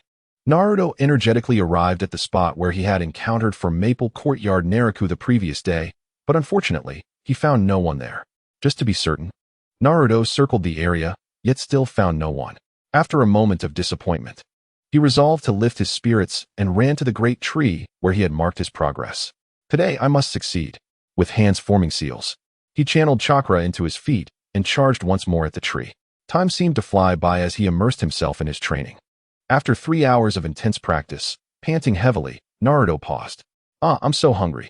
He had rushed to train right after school, neglecting to eat, which left him ravenous after such strenuous exertion. Jumping into the river, he caught a fish, lit a fire, and began to roast it. Occasionally, he raised his head to scan the surroundings, anticipating the arrival of Naraku and Kakashi. However, even as the fish cooked, no one appeared before him. Naraku and Kakashi are Jonin. They must be quite busy. Once they finish, they will certainly show up. Trying to dispel his disappointment, Naruto encouraged himself, thinking that when Naraku and Kakashi next appeared, he would surely have mastered tree walking, and then he could surprise them. With that thought, Naruto felt invigorated. Just as he was about to rise and continue his training, a figure appeared before him. Grandfather Hokage. It was the third Hokage, his wrinkled face adorned with a warm smile. He approached and affectionately ruffled Naruto's hair, then, like a caring grandfather, sat beside him. Following this, he engaged in a dialogue filled with genuine concern that made Naruto exuberantly recount recent events to Sarutobi Hiruzen. Hidden in the shadows, the ever-elusive Naraku couldn't help but click his tongue. This old man is truly remarkable, managing to turn the village's disdain for Naruto into a semblance of affection, contrasting sharply with the way others treated him. With time, these bonds would surely solidify. Hiruzen set an example for Naraku, teaching him how to win others over. Lord Hokage. While Hiruzen and Naruto were engrossed in conversation, an Umbu ninja suddenly appeared, holding some food. The Umbu, codenamed Elephant Turn, placed the food down and promptly vanished. This was his second trip to procure food. Despite his mission being to monitor the Nine-Tails Jinchuriki, he found himself fetching meals instead. Come, eat with me. I've been working all day and haven't had a bite. Hiruzen, with a hint of pride in his industriousness, began to share the food with Naruto. Wow! Naruto exclaimed as he eagerly accepted the food Hiruzen offered, devouring it heartily. Why did Naraku and Hiruzen bring food for Naruto? Because during his tree-walking training, the consumption of chakra and physical energy was considerable, necessitating substantial nourishment to replenish his strength. Hiruzen ate little, allowing Naruto to consume the majority of the meal. Haha. Hokage Grandpa, look at me. After a brief respite, Naruto could no longer contain his excitement, and, brandishing a kunai, charged toward the tree. Swish! A new scratch appeared on the trunk. This time, Naruto reacted swiftly, managing to maintain his balance when his chakra faltered, unlike the previous night when he had fallen hard. How about that? Impressive, right? Naruto laughed joyously, scratching his head as he glanced at Hiruzen. Indeed, quite remarkable. Many at the Ninja Academy cannot achieve this. Hiruzen generously praised him, smiling as he added, but do exercise caution. Be mindful of your footing lest you fall. Regardless of the injuries I sustain, a good night's sleep will mend me. Naruto brushed off the notion of injury. It was of little concern to him. Still, be careful. I know. As Naruto charged toward the tree again, Hiruzen, satisfied with his perseverance, remained by the fire, observing. Unlike Naraku and Kakashi, who sat by the fire smoking their pipes, Hiruzen occasionally offered pointed advice on the essentials of tree walking, and with his guidance, Naruto indeed progressed rapidly. My teaching prowess far surpasses that of Kakashi and Naraku. Hiruzen thought with a sense of pride, puffing out a plume of smoke. This was undeniable, having trained the legendary Sannin of the ninja world. Hiruzen's teaching abilities were widely acknowledged. Leaning against a tree trunk, Naraku watched the third Hokage, Sarutobi Hiruzen, enthusiastically instructing Naruto. Is the old man trying to compete? After all, Hiruzen was elderly and burdened with responsibilities as Hokage. He could not afford to spend all his time with Naruto. Thus, after a while, Hiruzen took his leave, allowing Naruto to persist in his training. Today's ninja sparring session was about to commence. Iraki Yumino, holding a clipboard and pen, jotted down a few notes to finalize the sparring pairs. The students gathered, whispering amongst themselves, completely oblivious to Iraka's calls for them to assemble. Inazuka Kiba, Uzumaki Naruto. And you all, I'm calling for assembly. Irika's shouts barely managed to corral the unruly students. The first group for the sparring session was announced: Uchiha Sasuke, Nara Shikamaru. As Irika's voice echoed, the girls in the audience swooned, and the cool, composed Sasuke stepped forward, hands in pockets, maintaining his aloof demeanor. Shikamaru, if you dare hurt Sasuke, it will be the end for you. Inuzuka Kiba cheered for Sasuke while warning Shikamaru not to be too rough. Oh, what a nuisance. Have these girls gone mad? Shikamaru, reluctant to participate, stood rooted in defiance. Smack. Someone slapped him on the back, propelling the startled Shikamaru into the lineup. Who pushed me? Naruto, still in line, shouted. Go for it, Shikamaru. Defeat that smug guy. Chapter 31. Irika Yumino is a good teacher. Go, Sasuke. You can win. Sasuke-kun, you must triumph. Shikamaru, if you dare to win, you're finished. Irika, feigning ignorance to the girls' cheers, observed as Sasuke and Shikamaru took their positions and completed the hand signs. He promptly declared the sparring match to begin. 1 minute later, Nara Shikamaru was defeated. In the midst of the cheers from numerous girls, Uchiha Sasuke remained impassive as he returned to his previous position, entirely disregarding their adoration. Ironically, his aloof demeanor only endeared him further to them. Shikamaru, what's wrong? How could you lose to that guy? Naruto Uzumaki exclaimed, noticing Nara Shikamaru's lack of spirit upon his return. It was evident to Naruto that Shikamaru had not taken the sparring session seriously. Had it not been for Irika-sensei's prohibition, Shikamaru would have conceded outright. I couldn't have beaten him even if I tried. Shikamaru replied with a resigned shrug, insisting that such practice sessions did not necessitate utmost seriousness. Just wait and see. I will surely send Sasuke flying with a single punch. Naruto declared with fiery enthusiasm, eager to engage Sasuke in a sparring match. With a crunch, Choji Akimichi pulled out a bag of chips, munching away as he remarked, But Naruto, you can't defeat Sasuke either. He's the strongest in our class. It's obvious who would win between the top student and the underperformer. I'm not the same as before. Naruto retorted confidently, having trained vigorously for 3 days. Feeling stronger than ever. Just wait and see. Choji, still munching on chips, was perplexed by Naruto's newfound confidence, but as a friend, he refrained from casting doubt. The next bout of sparring on the ninja school's playground caught the attention of Shikaka Nara and Kakashi Hitaki, both of whom reminisced about their own experiences at this stage. Ah, how nostalgic. I remember when you were in ninja school, you were always the top performer, Shikaku recalled with a smile as he watched the sparring unfold. Just like that, Uchiha Sasuke, you were quite popular. Every battle had a throng of girls cheering for your stoic face. But I wasn't too shabby myself. How many times did I beat you in our sparring? Kakashi replied, straightening his posture nonchalantly. You only managed to win 3 or 4 times. And those were when I wasn't paying attention. Shikaku quickly shot back, eager to defend his honor. That's nonsense. I won fair and square at least 5 or 6 times. And once decisively within 3 minutes, you were soundly defeated. Kakashi, with his characteristic deadpan expression, glanced at Shikaku and then put away his Ika paradise before responding. Do you not recall why you won that time so swiftly? Oh right, that time, Shikaku said, stroking his chin in contemplation. Although both were geniuses, Kakashi had always been the stronger of the two. In their sparring matches, Shikaku had lost far more than he had won. Kakashi had graduated at 5, become a Chunin at 6, and attained Jonin status by 12, his rapid progression eclipsing all his peers, even those older than him. However, after a period of remarkable growth, Kakashi's abilities stagnated, a state that persisted even to this day. Reflecting on these memories, Shikaku suddenly burst into laughter. I just remembered. You lost so easily because I stole a family heirloom to use against you. TSK, you were quite the troublemaker as a child. Kakashi feigned ignorance, his gaze still fixed on the sparring on the ninja school playground. Hey, it's Naruto's turn. Next up, Naruto Uzumaki and Hinata Hyuga. Shikaka gasped in surprise at Irika's clever pairing, recognizing his efforts to create an opportunity for Naruto with the gentle Hinata. What a considerate teacher. If only more teachers were like him, there would be fewer lonely hearts in the world. Unfortunately, most teachers often played the role of love disbanders. Eagerly, Shikaku focused on the scene unfolding on the playground. Naruto and Hinata were about to engage in their sparring match, promising entertainment. Upon hearing their names called, Naruto and Hinata responded quite differently. Naruto felt a wave of disappointment, having hoped for an immediate match with Sasuke. He had not considered that Sasuke had already triumphed once.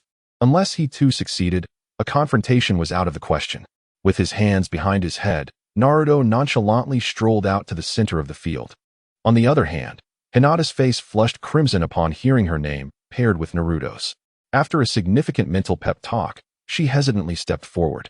Not only was she nervous about the sparring, but standing before Naruto rendered her utterly shy, as she shrank back like a timid quail. Naruto, oblivious to her inner turmoil, assumed a fighting stance, eager to end the match quickly and face Sasuke. However, after waiting patiently, he noticed Hinata still shying away from him, refusing to meet his gaze. Iruka-sensei, aware of the situation, felt helpless. He understood Hinata's lineage as the Hyuga clan's heiress, and thus remained silent. Gathering her courage, Hinata finally attempted to raise her head, only to find Naruto suddenly leaning closer, peering at her in concern. The proximity sent Hinata into a fluster, her face turning an even deeper shade of red, as if she were about to burst into steam.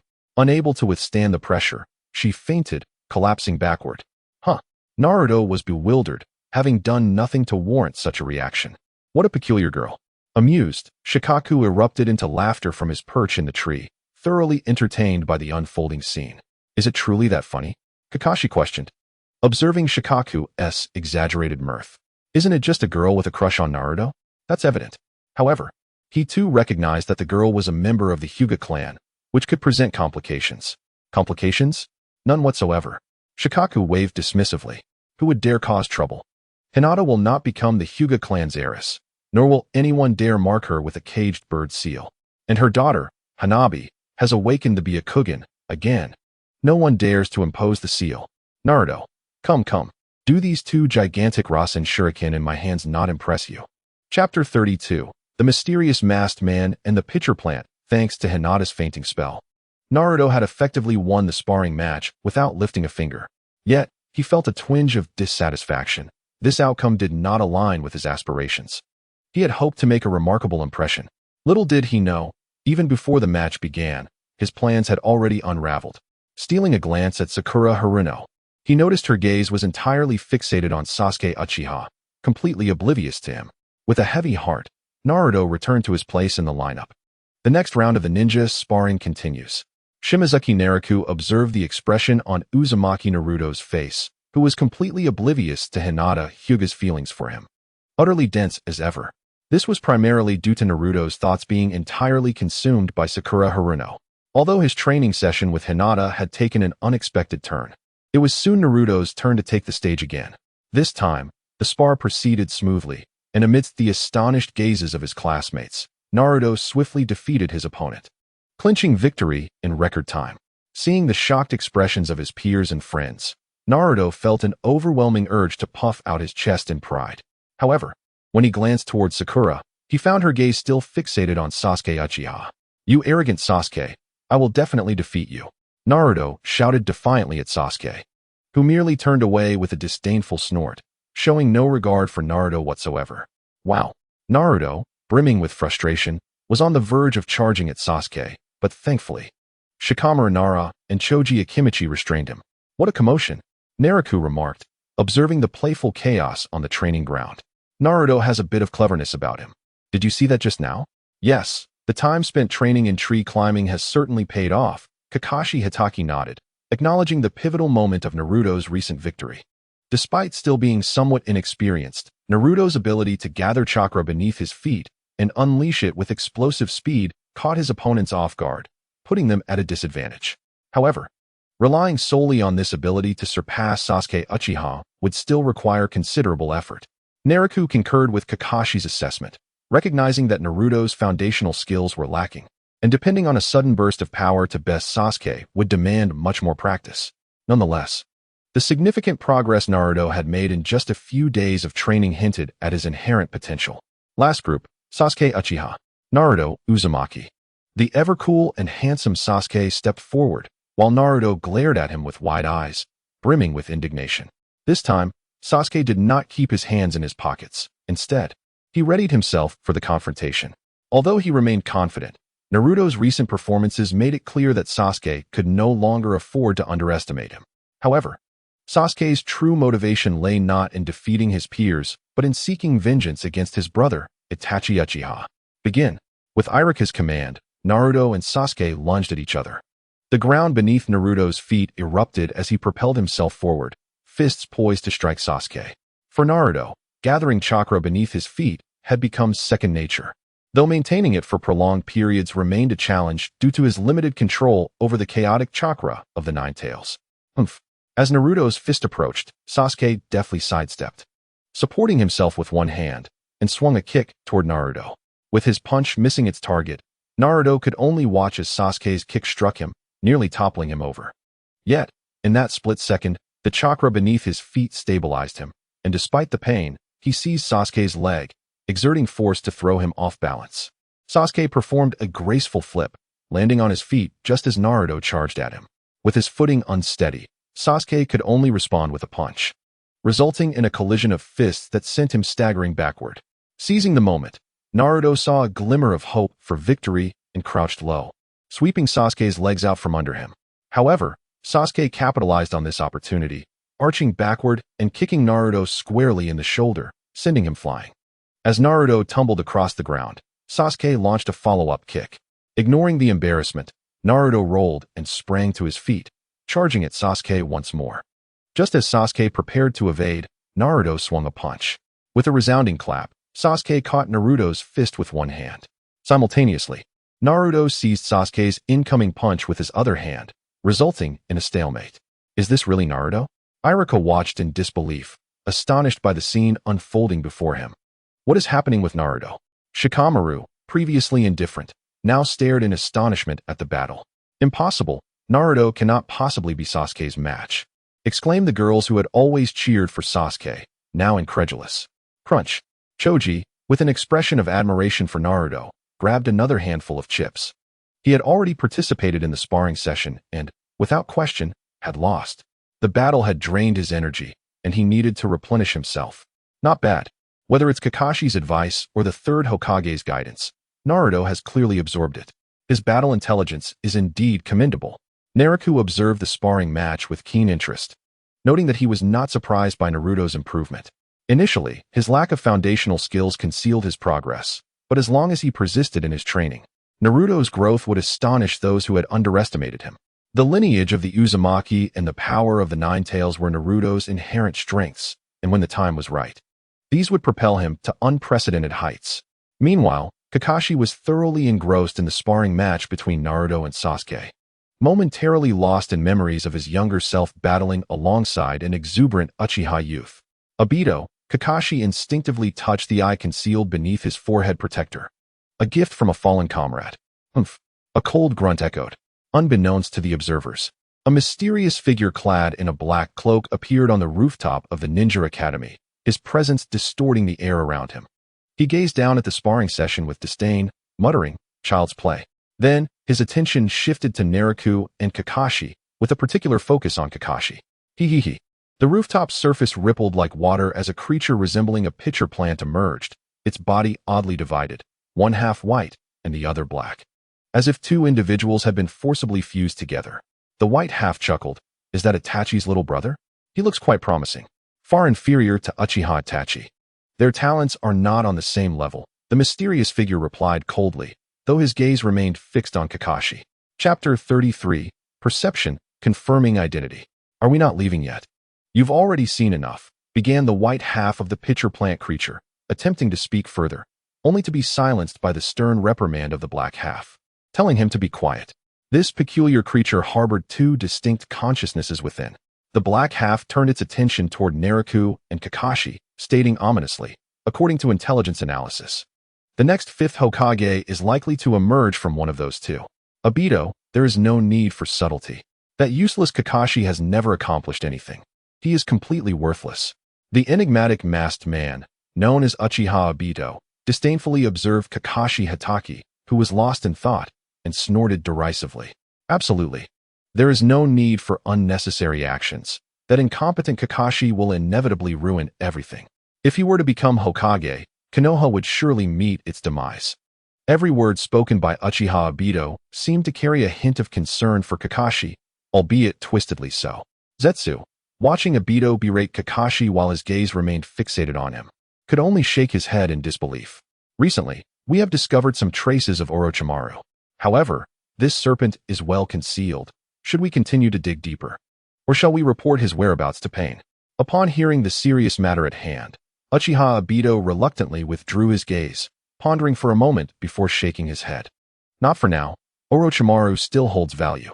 Once he becomes useless, I will eliminate him without hesitation. Although we have yet to find that loathsome snake. Zetsu's white half chimed in cheerfully. We have discovered that his subordinates seem to be discussing something with the people of Sunagakure. The specifics remain unknown. But their target is Konoha. Uchiha Obito scoffed, unimpressed by the impoverished Sunagakure, and declared, those fools in Sunagakure actually believe in Orochimaru. We need not concern ourselves with them. Although Sunagakure is weak, their alliance with Orochimaru could lead to devastating losses for Konoha, which would ultimately benefit us. Zetsu, once Orochimaru and Sunagakure's plan comes to fruition, inform Itachi Uchiha. What do you intend to do? Zetsu's laughter echoed, yet Uchiha Obito paid it no mind. As the warped space-time re-emerged, he cast one last glance at Kakashi Hatake before departing, leaving behind a chilling remark. This illusory world will eventually be destroyed by these worthless beings. Like a carnivorous plant, Zetsu gradually sank into the ground, vanishing from sight. Naraku Shifengyuan suddenly lifted his head, scanning the surroundings. His gaze ultimately landing on the rooftop of the Ninja Academy. Was it merely my illusion? Why did I feel a surge of malice just now? With a swift motion, Naraku leaped onto the rooftop, frowning as he surveyed the area. Yet, everything appeared as it always had, without any unusual traces. What's wrong? Kakashi Hatake, awakened by Naraku's sudden movement, followed suit, his eyes narrowing in suspicion as he examined the rooftop. Naraku shook his head, uncertainty clouding his features. Just now, it felt as if there was a malicious gaze here, but I found nothing. As he spoke, he raised his hand, summoning a concealed Umbu squad to appear behind him. You will conduct a thorough search centered around the Ninja Academy. See if anything unusual arises. Yes, given the significance of the Nine Tails Jinchuriki, no one can afford to be careless. However, after a comprehensive search by the well-trained Umbu, they found nothing out of the ordinary. Could it truly have been my imagination? As Naraku listened to the Umbu's report, he began to doubt his earlier feelings, for it was not easy to enter and exit a place like Konoha unnoticed. No. Naraku suddenly remembered that there were indeed individuals capable of moving freely within Konoha, Uchiha Obito and Zetsu. They could accomplish such feats. Could it be that they were here just now? Nevertheless, Naraku quelled his rising doubts, gesturing for the Umbu members to disperse, and continued to conceal himself alongside Kakashi Hatake. Oh, has the ninja spar concluded? Who emerged victorious, Naruto or Sasuke? Naraku glanced toward the training ground, where Naruto Uzumaki was bouncing around, shouting enthusiastically. Uchiha Sasuke. Kakashi Hatake had witnessed the conclusion of the ninja spar and stated plainly. Uchiha Sasuke capitalized on Naruto's oversight and ultimately defeated him. Oh, that is to be expected. The tree climbing training has only been underway for a few days. Naruto's progress is commendable, but it is unlikely that he will catch up to Uchiha Sasuke for now. After losing to Sasuke, Naruto appeared quite dejected, and after school, he trudged into the forest at the back of the mountain, disheartened. Yet, his dismay did not last long. Naruto soon regained his spirit and energetically continued his tree climbing training. You stay here. I have something to attend to, Naraku whispered before vanishing in an instant. Not waiting for Kakashi to respond, Kakashi furrowed his brow as he watched Naraku's retreating figure, sensing something amiss since earlier. Naraku moved swiftly, arriving at Konoha's memorial stone, the village's cemetery. He walked slowly inside and soon found himself before a grave. Indeed, it is Uchiha Obito. At the headstone lay a beautiful and striking bouquet of flowers, evidently placed there not long ago. A photograph of a lovely girl adorned the tombstone, Hanabi Yamanaka, once a comrade of Uchiha Obito and Kakashi Hatake. She had willingly sacrificed herself beneath Kakashi's Raikiri in order to protect Konoha. Naraku surveyed his surroundings and soon discovered a discarded bouquet on the ground nearby.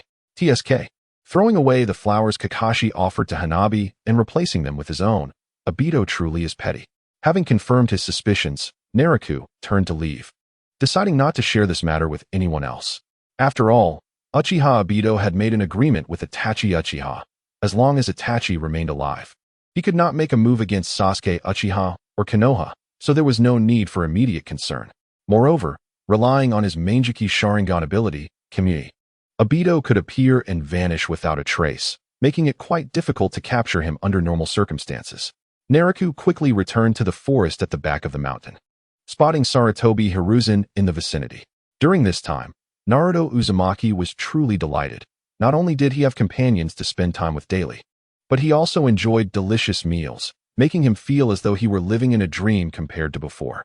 After serving as a bodyguard alongside Kakashi Hatake for several days, Naraku finally approached Sarutobi Hiruzen to express his aspirations.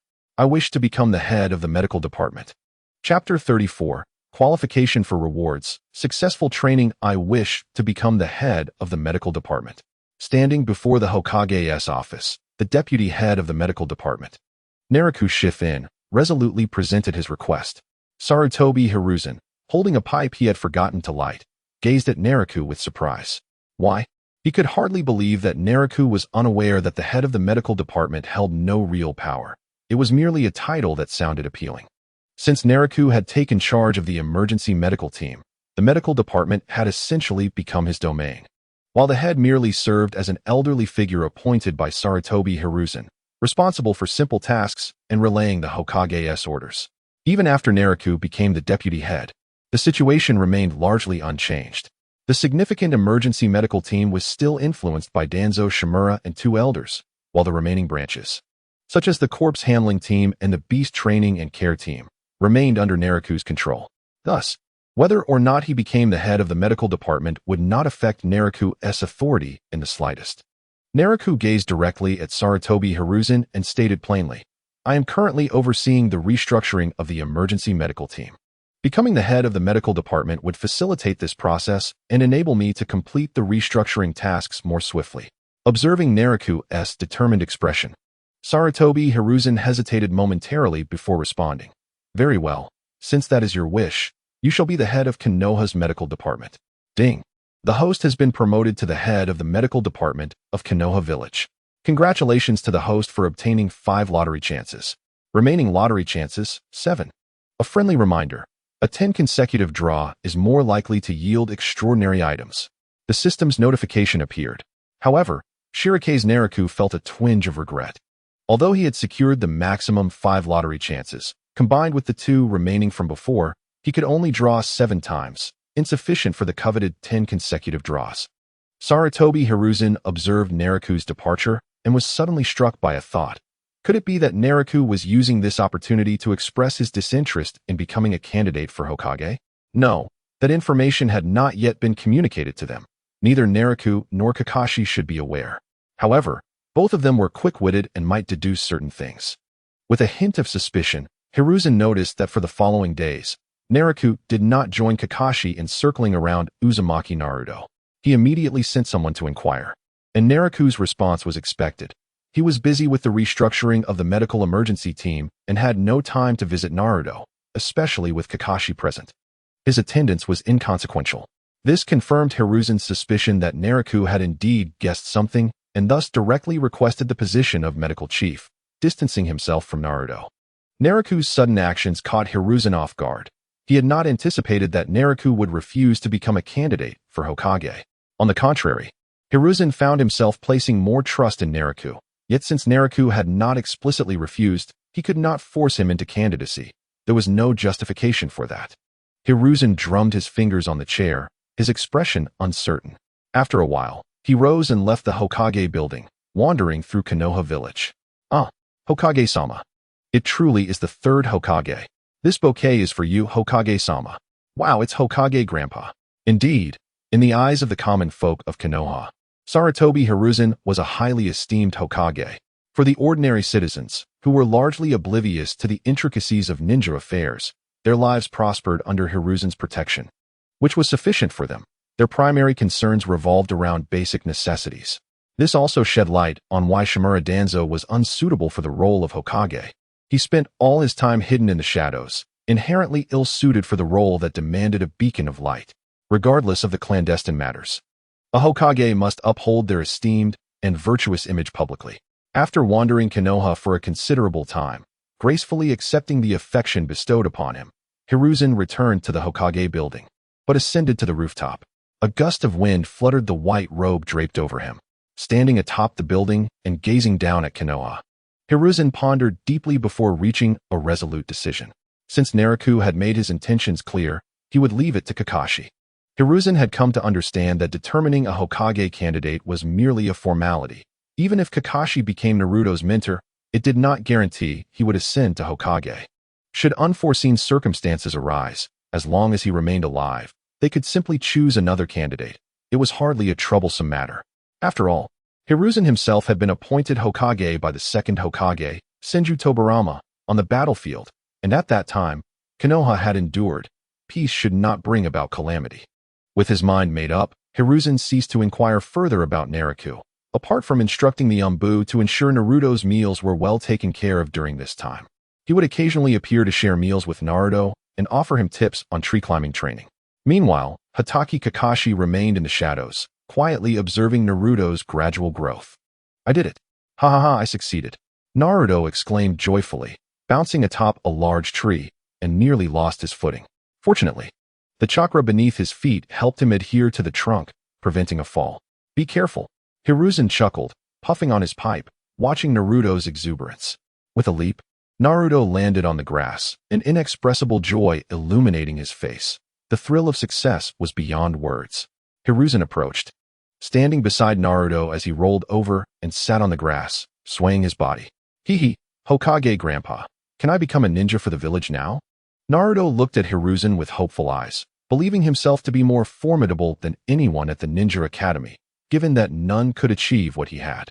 "Not yet. You still need to pass the Ninja Academy's exam," Hiruzen replied, giving Naruto the answer he least wanted to hear. "Why is that?" "Araka-sensei said the graduation exam is the shadow clone technique, and I'm terrible at it." Naruto scratched his head, feeling the growth of his strength from practicing tree climbing. Yet his shadow clone technique remained inconsistent. "Ha ha ha," Hiruzen chuckled, his eyes crinkling with amusement. "There's nothing I can do. Araka is the teacher, and I cannot alter his decision." "Ah, but you're the Hokage." Even Naruto, with his usual sluggishness, realized that Hiruzen would not assist him in this regard. Thus, he reluctantly abandoned the notion of taking shortcuts and resolved to practice the shadow clone technique diligently. Of course, Naruto was unaware that even if there were those who failed to graduate from the Ninja Academy, he would not be among them. Hiruzen would not allow it. The entire Konoha village would not permit him to fail to graduate. The Jinchuriki of the Nine Tails would not be a joke. Naruto must embark on the path of becoming a ninja. It was a journey predestined by fate. Chapter 35. The second 10 consecutive draws in the medical department of Konoha village. Naraku sat in his office, pen in hand, writing something on paper. "Done." Naraku wrote the final word and then put down his pen, picking up the paper. He cleared his throat nervously. Appointment letter.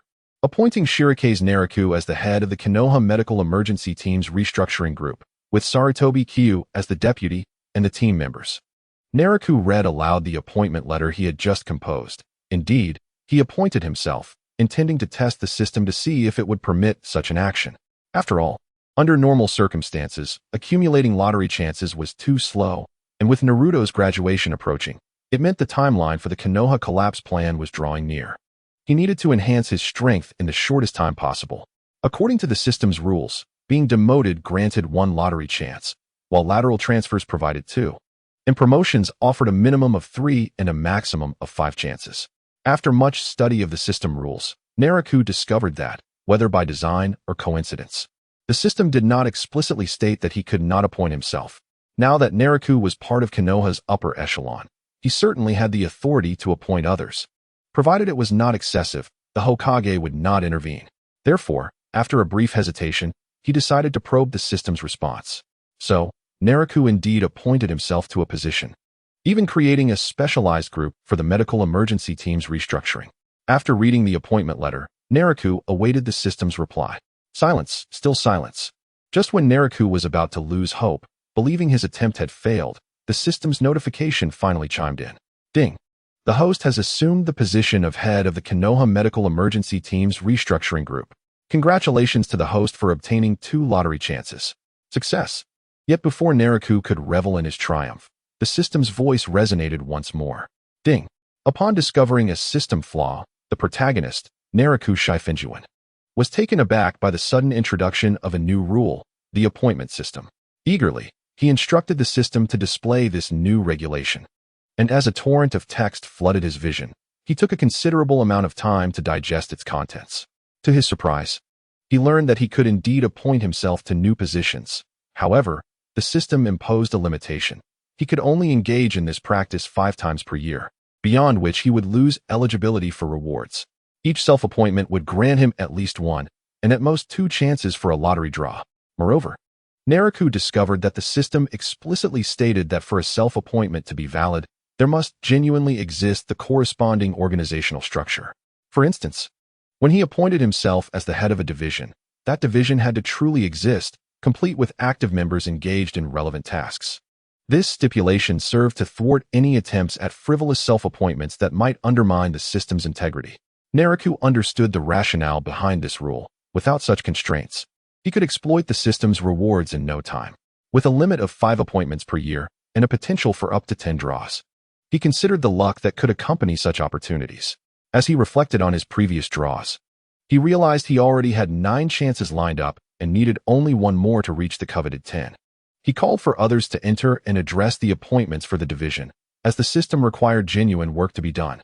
Pondering over potential positions, Naraku felt a wave of frustration, but then redirected his focus to the dark department. Amid curious gazes, he wandered through the base and returned to his office, contemplating what title to bestow upon himself. Tapping his fingers on the table, he leaned back in his chair, seized a piece of paper, and began sketching ideas. Suddenly, inspiration struck, and he wrote down logistics. As the deputy chief of the dark department, he was inherently responsible for logistics, but he envisioned the possibility of formalizing this role into a distinct position. He considered forming a logistics team dedicated to the entire dark department's needs: apparel, ninja tools, weapons, and even medicinal supplies. Given the department's modest size of approximately 70 members, a small team would suffice. He designated himself as the logistics captain, planning to appoint 3 individuals to this team. With a flurry of activity, Naraku swiftly finalized the list of appointments. Clearing his throat, he proclaimed, "I appoint Naraku Shifengyuan as the logistics captain of the Dark Department, with Yamashiro Suki." However, he soon realized he had neglected to consider that he was not the ultimate authority in the Dark Department. He required the consent of the Hokage and the chief. Having come to this realization, he promptly set off to seek approval. At that moment, Kakashi Hitaki was still following Naruto Uzumaki, who, unlike before, was now diligently training. Perhaps feeling the pressure of impending graduation, Kakashi glanced at Naruto while holding a book, but his true duty was to oversee Naruto alongside the real guards. Suddenly, Naraku appeared before Kakashi, presenting a piece of paper. Kakashi, somewhat bewildered, accepted it, questioning its contents. It was indeed an appointment letter. Naraku emphasized the necessity of establishing a logistics team to enhance the efficiency of the Dark Department. Kakashi, recognizing the seriousness of Naraku's demeanor, nodded in agreement. The next moment, he found himself signing the document, only to have Naraku swiftly take back the paper and pen, disappearing in an instant. Perplexed, Kakashi glanced at Naruto, who was still training, then looked around to find himself alone. Meanwhile, in the Hokage's office, the notion of a logistics organization was met with approval from Hiruzen Sarutobi, who acknowledged its potential to strengthen the Dark Department. With a confirming chime, Naraku was officially appointed as the logistics captain of the Dark Department, earning himself another lottery draw. Now, with 10 chances to draw, he left the office, eager to begin the process. "Let's start the lottery," he declared. "Would you like to initiate the second 10 draws?" "Yes." As soon as he uttered the word, a unique wheel materialized before him, spinning rapidly as it passed over a myriad of enticing rewards. Draw complete. Congratulations. You have received the following rewards: 10 special explosive tags, the Fire Release, Guard Technique, Master of Seals, Breath of the Sun, from Demon Slayer, Lightning Release, False Darkness Technique, Sonic Thunderblade, Observation Haki, and the Tensai Zangetsu, which can be renamed, along with a discount coupon for Ichiraku Ramen, expired, and 10,000 Rio, in paper currency. With a flourish, an elegant long sword, currency, and explosive tags materialized before Naraku. Seizing the magnificent blade, he unsheathed Tensai Zangetsu with a satisfying sound. The first impression of the Tensai Zangetsu was its deep black hue. The obsidian blade and crimson hilt, adorned with a delicate iron chain, were striking. Naraku was thoroughly pleased with the straight-edged black long sword. Chapter 36. Zangetsu, the Mighty Blade. Elated, Naraku wielded Tensai Zangetsu, effortlessly slicing through the air, producing a haunting wail. The sharp edge seemingly tearing through space, leaving behind an invisible thread. I am enamored with this sword, both stylish and lethal. With Naraku's resources, he certainly had access to high-quality weaponry, having collected several commendable swords. Yet none compared to the Tensai Zangetsu before him. Wait a moment. Tensai Zangetsu is a Soul Reaper's blade, and its current form indicates a Benkai state. So what exactly do I possess? Moreover, the system noted that it could be renamed. What does this imply? Every reward from the lottery is influenced by the subconscious of the host. For instance, if the prize is a devil fruit, it may manifest as the flame fruit under the host's subconscious influence. One of the prizes this time is a Zanpakuto. Due to the host's fondness, the Tiansua Zhanyu is drawn. This sword inherits some of its original abilities. For instance, wielding this sword enhances the host's strength, movement speed, and attack speed, enabling them to enter an over-limit combat state. It possesses a unique ability, the Moon Fong Heavenly Charge, which compresses the host's chakra to its limit at the blade's tip before releasing it, forming a crescent-shaped blade aura with immense power. Note: the ability to rename is particularly indicated, which means that after renaming, this sword will truly become the host's Zanpakuto, gaining more wondrous abilities. The original abilities will remain intact, and due to the host's preferences, the appearance of the Zanpakuto will only undergo slight changes. Upon realizing this, Shifengyuan Nero felt a sudden clarity, though he scratched his head, somewhat puzzled. Did his subconscious really favor the flame fruit? Could it be true? With so many extraordinary devil fruits in the pirate world, it seemed improbable that he could prefer the flame fruit above all. Was this subconscious indication suggesting that he was innately talented in fire techniques, thus unconsciously choosing the flame fruit? Never mind, he thought. It was best to resolve the matter of the Zanpakuto first. Since the system had stated clearly that renaming would not affect the original abilities and would even enhance new powers, there was no hesitation. System, how do I rename it? As the host wields the Zanpakuto, its name will manifest in their mind. Shifengyuan Nero contemplated for a moment, then sat cross-legged, firmly gripping the Tiansua Zhanyu, closing his eyes to meditate. A name? A name. What could my Zanpakuto be called? The room gradually fell silent, with only the sound of Shifengyuan Nero's steady breathing echoing. With each breath, as he delved deeper into his consciousness, it seemed he heard a call. His deep-set eyes suddenly sprang open, and he exclaimed the name that resonated within him. Shinra Bansho, Hyaku S. Kurakara. The Zanpakuto he held began to tremble, and before he could lower his gaze, the trembling ceased. A brand new Zanpakuto appeared before him.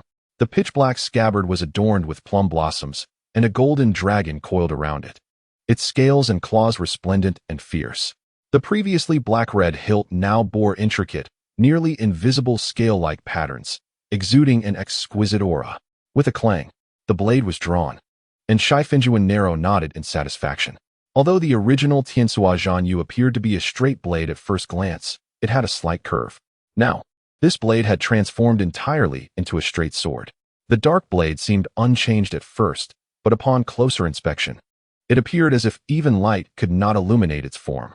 The blade absorbed vision, resembling a black hole, captivating the gaze of anyone who beheld it. Furthermore, one could faintly perceive a black dragon swirling within the depths of the shadowy blade, though it was difficult to discern. Ding! Congratulations, host. The Zanpakuto Kurakara has successfully awakened. Both the scabbard and the Zanpakuto struck deep into Shifengyuan Nero's heart. Holding Kurakara, he instinctively grasped all the information about this sword. Firstly, as long as Shifengyuan Nero wielded Kurakara in battle, the sword would automatically assist in restoring his stamina and chakra.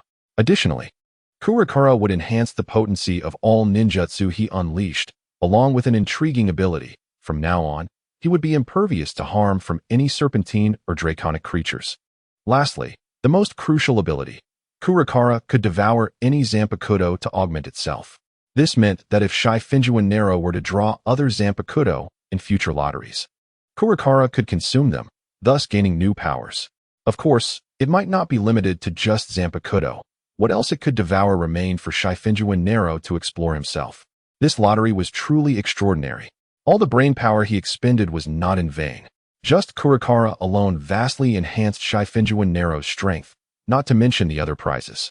He directly hung the sword at his waist, only to find that Kurakara, along with its scabbard, vanished from sight. When he placed his hand on his waist, the sword reappeared. Letting go, it vanished again. This was excellent, as it did not hinder combat or daily activities. After all, the Zanpakuto was forged from the essence of Shifengyuan Nero's soul, unlike ordinary swords. Although Kurakara lacked sentience, it acknowledged only Shifengyuan Nero as its master. He was not worried about losing Kurakara since only he could wield it. Anyone else attempting to claim it would face incineration by flames. Curious about the other rewards, he found a fire release technique, a lightning release technique, and explosive tags. However, he was perplexed to find a discount coupon for Ichiraku ramen, and to make matters worse, it was expired. What use did he have for this? Shifengyuan Nero held the discount coupon in bewilderment, glancing at the date, which indeed revealed it had expired 9 years ago. How ridiculous! Why not provide a coupon from 10 years ago? It might have been a valuable antique to gift to Naruto Uzumaki for his birthday. With this thought, Shifengyuan Nero contemplated the potential use of the expired coupon. After all, Naruto was a loyal customer of Ichiraku ramen. Perhaps he could still redeem it, and the great Tsutsuki Ichiraku might recognize it. Observation Haki. This came at a perfect time, complementing the elementalization of the flame fruit. Indeed, no one would be able to ambush him anymore, providing significant aid in combat. Shifengyuan Nero sensed his newfound observation Haki.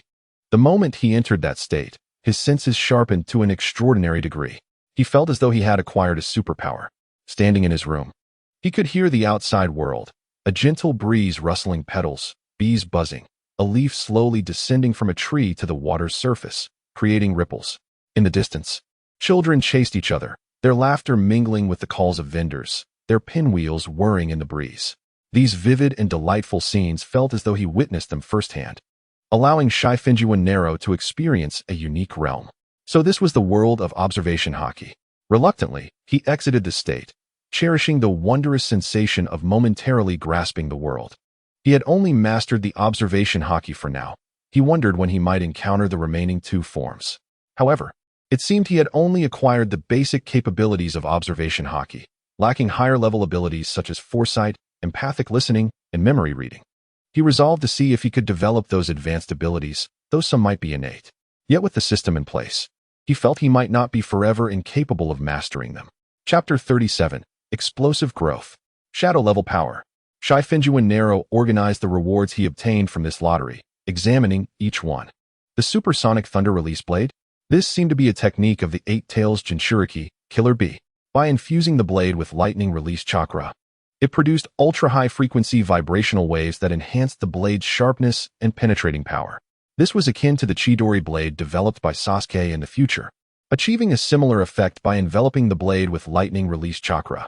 It seemed Killer Bee used this technique to counter Sasuke's Chidori blade. It was an exceptionally practical ability, especially since Shifengyuan Nero had just acquired Kurakara, making it perfectly applicable.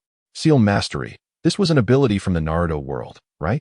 Shifengyuan Nero directly inquired with the system and received confirmation of this. He also learned the specific effects of this reward. Seal Mastery would apply to him personally. From this point onward, regardless of the ninjutsu he unleashed, not only would his sealing speed be extraordinarily rapid, but he could also perform hand seals with one hand. Most importantly, he could simplify the hand seals. For example, the water release, water dragon bullet technique. When used by Momochi Zabuza and Hatake Kakashi, it required a staggering 44 hand seals, but the second Hokage only needed 3 to successfully release it. In the future, Shifengyuan Naraku will possess the ability to form seals with remarkable speed, akin to the second Hokage, releasing ninjutsu before his adversaries even have a chance to react. This skill is invaluable, as a mere moment can determine life or death for a ninja. The emergence of a master of seal formation will enable him to seize that critical instant and triumph over his foes. Shifengyuan Naraku then turned his attention to the final reward, the Breath of the Sun, a power from the world of Demon Slayer. This breathing technique enhances cardiac and pulmonary functions, allowing for the swift absorption of oxygen into the bloodstream, thereby temporarily augmenting physical capabilities. While this ability is beneficial to Naraku, its enhancement is not overwhelmingly significant, as he possesses other methods for improvement. However, the 13 sword styles inherent to the Breath of the Sun are immensely advantageous to him. Mastering this technique, Shifengyuan Naraku swiftly learned 12 of the sword styles, achieving proficiency that significantly elevated his swordsmanship. Yet, he is still unable to replicate the feat of the founder, Yoriichi Tsujikuni, who could unleash 1,500 strikes in an instant. Perhaps once he can perfectly execute the 12 sword styles in a cyclical manner, he may have the opportunity to achieve the 13th sword style. The benefits of the Breath of the Sun extend further. The system indicates that if he can master it to the highest level of total concentration, even while sleeping, he could gradually enhance his physical constitution. This is promising news for Shifengyuan Naraku, as his physical condition has always lagged behind his mental prowess. Now that he has a method to improve his constitution, even a gradual enhancement is welcome. Taking a deep breath, Shifengyuan Naraku began to alter his breathing rhythm until he fully transitioned to the Breath of the Sun. He maintained this rhythm throughout his movements, and whether by illusion or reality, he sensed a gradual enhancement of his physical condition.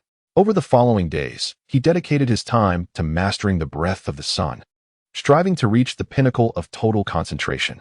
Perhaps due to his adeptness at the 12 sword styles, he could maintain the rhythm of the Breath of the Sun while moving, although he still could not sustain this state during sleep.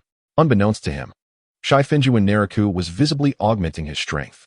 Time passed swiftly, and months slipped by. During this period, he thoroughly internalized his burgeoning strength, solidifying his foundation. Through perseverance, he attained the highest level of total concentration in the Breath of the Sun, allowing him to maintain his breathing rhythm even in slumber, thereby enhancing his constitution at an imperceptibly slow pace. While Shifengyuan Naraku diligently improved his abilities, Konoha remained a bastion of peace and stability. However, a predicament arose with Uzumaki Naruto, whose clandestine tree-climbing training was discovered by Uchiha Sasuke. Since their last training match, Sasuke had noticed a significant increase in Naruto's strength. The once easily defeated underdog could now hold his own in combat, at times requiring Sasuke to focus intently to maintain an advantage. Unable to tolerate this situation, the self-proclaimed genius Sasuke, after a seemingly covert follow, uncovered Naruto's secret. Following a verbal skirmish, Sasuke joined Naruto's team, also commencing his tree-climbing training. Although his chakra control improved considerably, he often found himself the target of Naruto's jests. Nevertheless, Naruto generously shared the techniques imparted by Kakashi Hatake and Hiruzen Sarutobi with Sasuke. In the face of Naruto's boisterous taunts, Sasuke, despite his pride, occasionally lost his composure, leading to physical confrontations that left Naruto bruised and Sasuke slightly better off, but still in disarray. However, Naruto's remarkable recovery speed meant that, in a peculiar sense, they often ended up at a stalemate. In secret, the bond between Naruto and Sasuke deepened, despite their outwardly tumultuous relationship. In a certain training ground within Konoha, Shifengyuan Naraku sheathed his blade, exhaling deeply as he surveyed the remnants of the battleground, charred and smoldering. It seemed he had reached a level of strength comparable to that of a Kage, and not one merely masquerading as such. A smile graced his features as he observed the dissipating smoke and dust before turning to depart. The commotion during his training had escalated. His previous practice ground was ruined. And while this one remained intact, it required restoration. It appeared he would need to seek out another training venue. Shifengyuan Naraku felt a twinge of frustration. Despite Konoha boasting over 50 training grounds, their rapid degradation suggested they would not endure long. Contemplating his situation, he wandered into the forest behind the mountain. Over the past months, he had been preoccupied with his own affairs, neglecting Naruto's progress. He had subtly communicated his intentions to Hiruzen Sarutobi, and suspected that the latter had grasped his meaning. After all, why had no one approached him regarding Naruto? Just after finishing his training, Shifengyuan Naraku ambled into the forest, only to be greeted by raucous laughter. "Hey, you lost, didn't you, Sasuke?" came Naruto's triumphant voice. Fool. The voice was somewhat unfamiliar. Yet Naraku recognized it as Sasuke's. It seemed these two could not escape their bickering, no matter where they went. Such is the nature of the reincarnation of Indra and Ashura, perpetually oscillating between conflict and camaraderie. Chapter 38. Challenge. Accepted.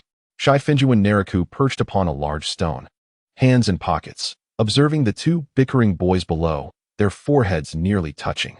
Naruto bore the marks of their scuffle, while Sasuke appeared slightly better off. Though blood stained his lips and arms, and his clothing was tattered, Shifengyuan Naraku settled into a cross-legged position, resting his chin on one hand. Watching the two youths lock horns, it was destined to be. Uchiha Sasuke, perpetually composed, could not resist breaking his facade around Naruto, even if he later returned to his aloof demeanor. Yet, each time Naruto provoked him, Sasuke would inevitably falter. Fate has intertwined their paths. The only missing piece of their trio was Haruno Sakura. Sakura's inclusion in their team was predicated on Naruto's affection for her, as the group was centered around the Jinchuriki of the Nine Tails. Shifengyuan Naraku understood Hiruzen Sarutobi's intentions. It was all about cultivating bonds, the same old strategy. However, Sasuke's unique presence and the power of the Sharingan were significant factors, given the Sharingan's innate advantage over tailed beasts. Who are you? In the midst of his musings, Shifengyuan Naraku was pulled from his thoughts by Sasuke, who turned and spotted him seated atop the stone. Ah, Naraku and I. Following Sasuke's gaze, Naruto quickly recognized Shifengyuan Naraku and rushed over with enthusiasm. With a flick of his finger, Shifengyuan Naraku sent a tiny spark soaring through the air, gently striking Naruto's forehead, causing him to halt and rub the spot instinctively. Why did you hit me, Naraku and I? You are on the verge of graduating from the Ninja Academy, yet there remains time for merriment. Uzumaki Naruto promptly retorted, pointing at Uchiha Sasuke, whose expression had reverted to its usual indifference. We are indeed training, he insisted, but as Nara Shikamaru interjected by nudging him, Naruto fell silent. His head bowed as he muttered under his breath. Nevertheless, he wasted no time and resumed his practice. Meanwhile, Uchiha Sasuke cast a glance at Nara Shikamaru, hesitating momentarily before he too began to train alongside Naruto. Although he had completed the tree-climbing exercise, Sasuke did not retreat to his previous solitary regimen.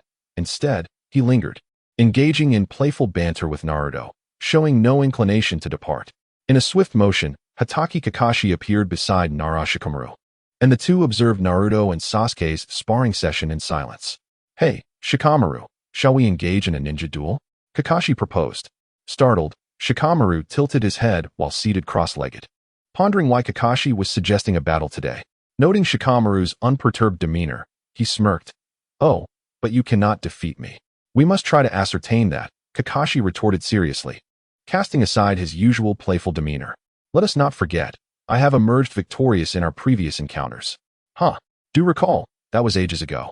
I merely allowed you to win back then. Shikamaru laughed heartily, capturing the attention of Naruto and Sasuke nearby. Since you wish for it, I see no harm in a duel. However, you must enlighten me as to why the third Hokage summoned me today, as I might soon withdraw from the Umbu.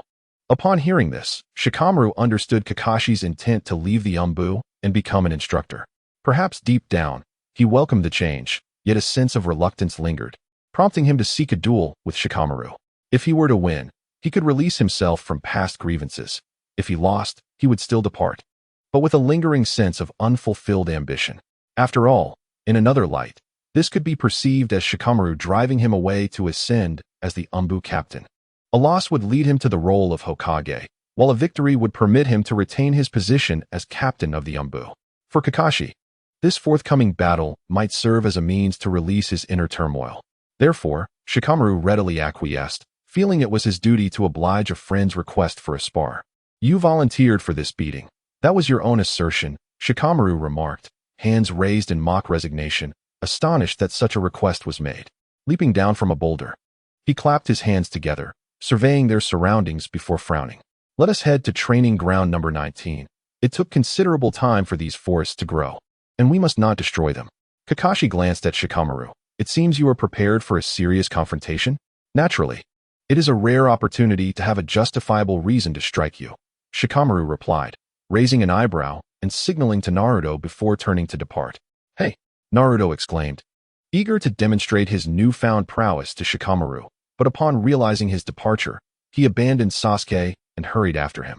Shikamaru, why are you leaving so soon? You haven't seen how strong I've become. Children should return to rest.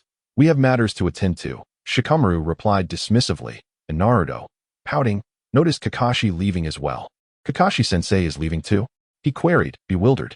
Kakashi, somewhat bemused, thought it odd that Naruto referred to him as uncle while calling Shikamaru big brother, considering they were of the same age. We are heading to fight. But this spectacle is not for your eyes. Hurry back, or resume your training, Shikamaru waved, indicating Naruto should leave. Fight. Naruto's eyes sparkled with excitement as he stealthily followed Shikamaru and Kakashi, though he did not forget Sasuke, beckoning him to join.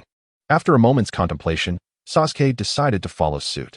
Thus, the two stealthily trailed behind Shikamaru and Kakashi, who were already aware of their presence but chose to ignore them. Training ground number 19, located in the southeastern region of Konoha, was vast and well-suited for combat, albeit slightly distant. Shikamaru inquired whether Kakashi needed to prepare any ninja tools, to which Kakashi simply shook his head, indicating he was already equipped. It appears you had plans in mind, Shikamaru mused, shrugging lightly.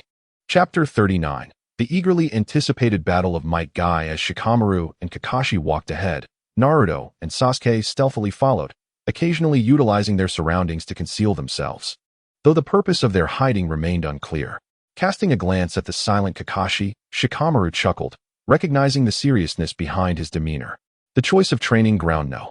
19 was deliberate. The long trek would allow Kakashi to gradually adjust his mental and physical state, ensuring he was at his peak for the impending confrontation. Suddenly, a vibrant green figure emerged from the distance, leaping forth to stand before them with exuberant enthusiasm, exclaiming, "My dear friends." Wait, Shikamaru interjected, halting the exuberant Might Guy. What is it, Kakashi? Guy noticed something amiss with Kakashi, questioning whether they were embarking on an Umbu mission requiring combat. Yet, he wondered why neither Shikamaru nor Kakashi wore the Umbu combat attire. Noting Guy's confusion, Shikamaru playfully remarked, "We are off to engage in a battle. Would you care to join?" "Oh," Guy exclaimed, performing a backflip and spinning in midair. With a gleaming smile, he flashed a thumbs up before recalling something, beckoning behind him. Shikamaru soon spotted three figures racing toward them. Hinata, Neji, Tenten, and Rock Lee. Guy had brought Team 3 back from their recent mission. Why not take them to submit their mission report first? Shikamaru suggested, gesturing toward the curious trio. After all, we are headed to training ground number 19. There is ample time. Guy, glancing back at his students, nodded in agreement. No problem, let us be swift. Everyone, increase your pace. We must submit our report. With that, Guy dashed away, leaving the newly arrived trio momentarily stunned before they hurried to catch up. Such vitality, Shikamaru remarked, shaking his head. Though it was evident that Neji and the others recognized him and Kakashi, offering friendly nods as they passed. Guy-sensei, why the rush? We have just returned to the village.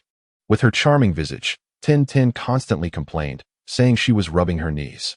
Excited by the prospect of a thrilling spectacle, I yearned to witness the ninja sparring between Naraku and Kakashi. In a flurry, I completed the task handover, and Might Guy led his 3 students outside, signaling them to refrain from resting and to follow him. It was a rare opportunity to witness a battle between 3 elite Jonin. How could they not be interested? What? 3 Jonin? Hinata Neji and his companions widened their eyes in disbelief as they gazed at their teacher. Indeed, it is I, Naraku of the Shikifan clan. And Kakashi Hitaki, exclaimed Might Guy, brimming with excitement. It's been ages since such a battle. Let's get fired up. He leapt ahead, eager to commence. Neji Lee, who do you think will emerge victorious among the 3 Jonin? Tenten inquired curiously as she hurried along. Of course, it will be Teacher Guy, shouted Rock Lee confidently. Neji, however, pondered deeply before responding, I am uncertain. Teacher Guy is indeed formidable, but Lord Kakashi is renowned throughout the ninja world as the copy ninja, even acknowledged by ninjas from other villages.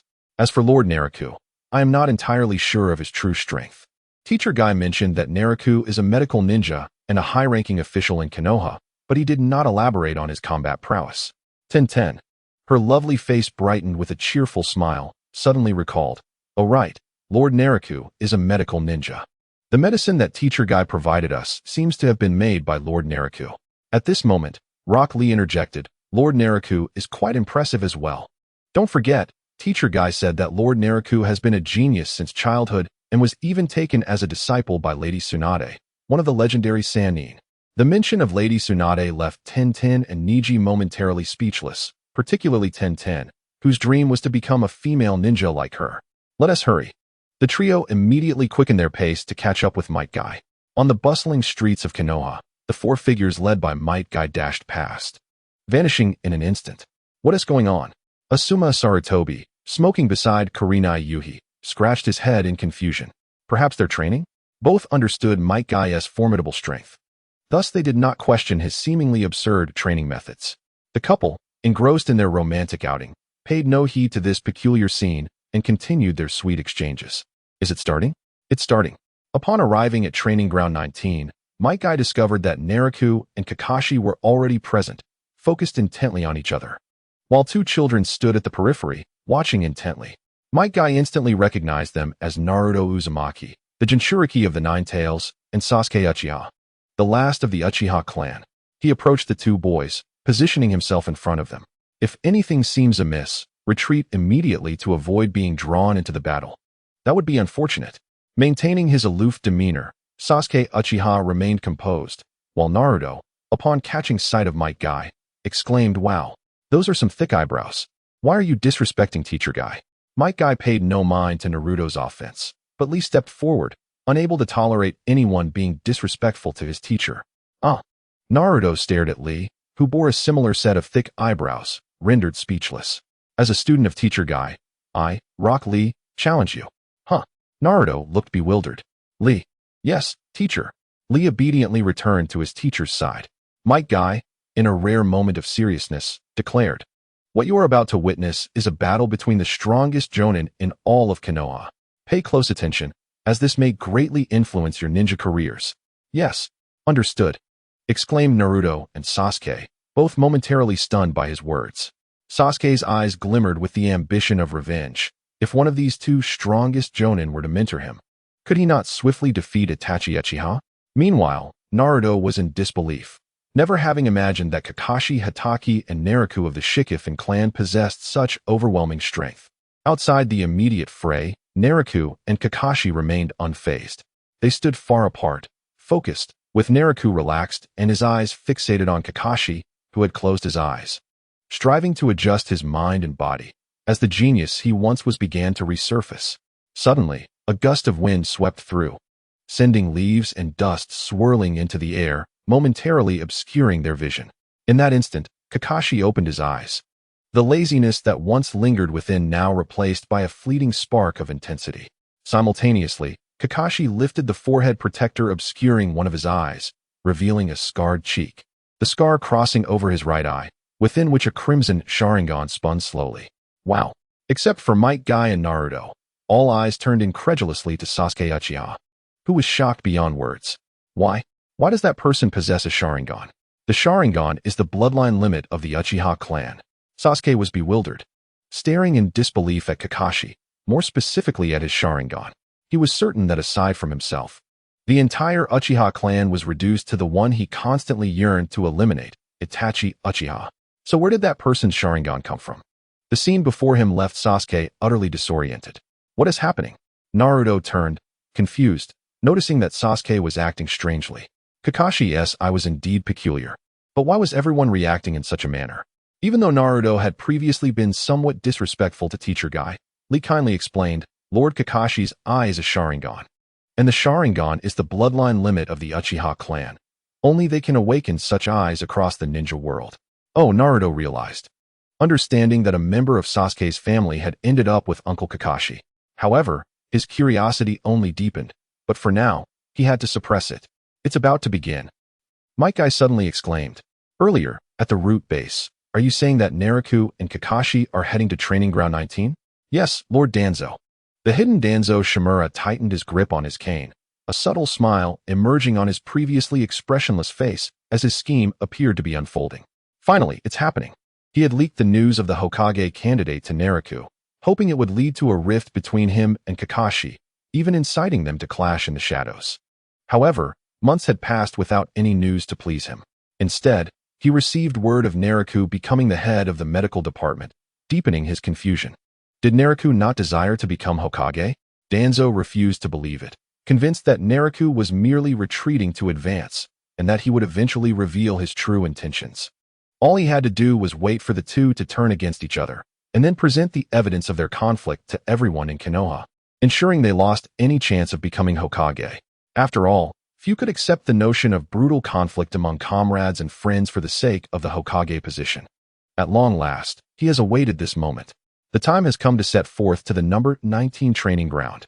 Indeed, Shimura Danzo, accompanied by his two steadfast subordinates, swiftly made his way to the designated venue.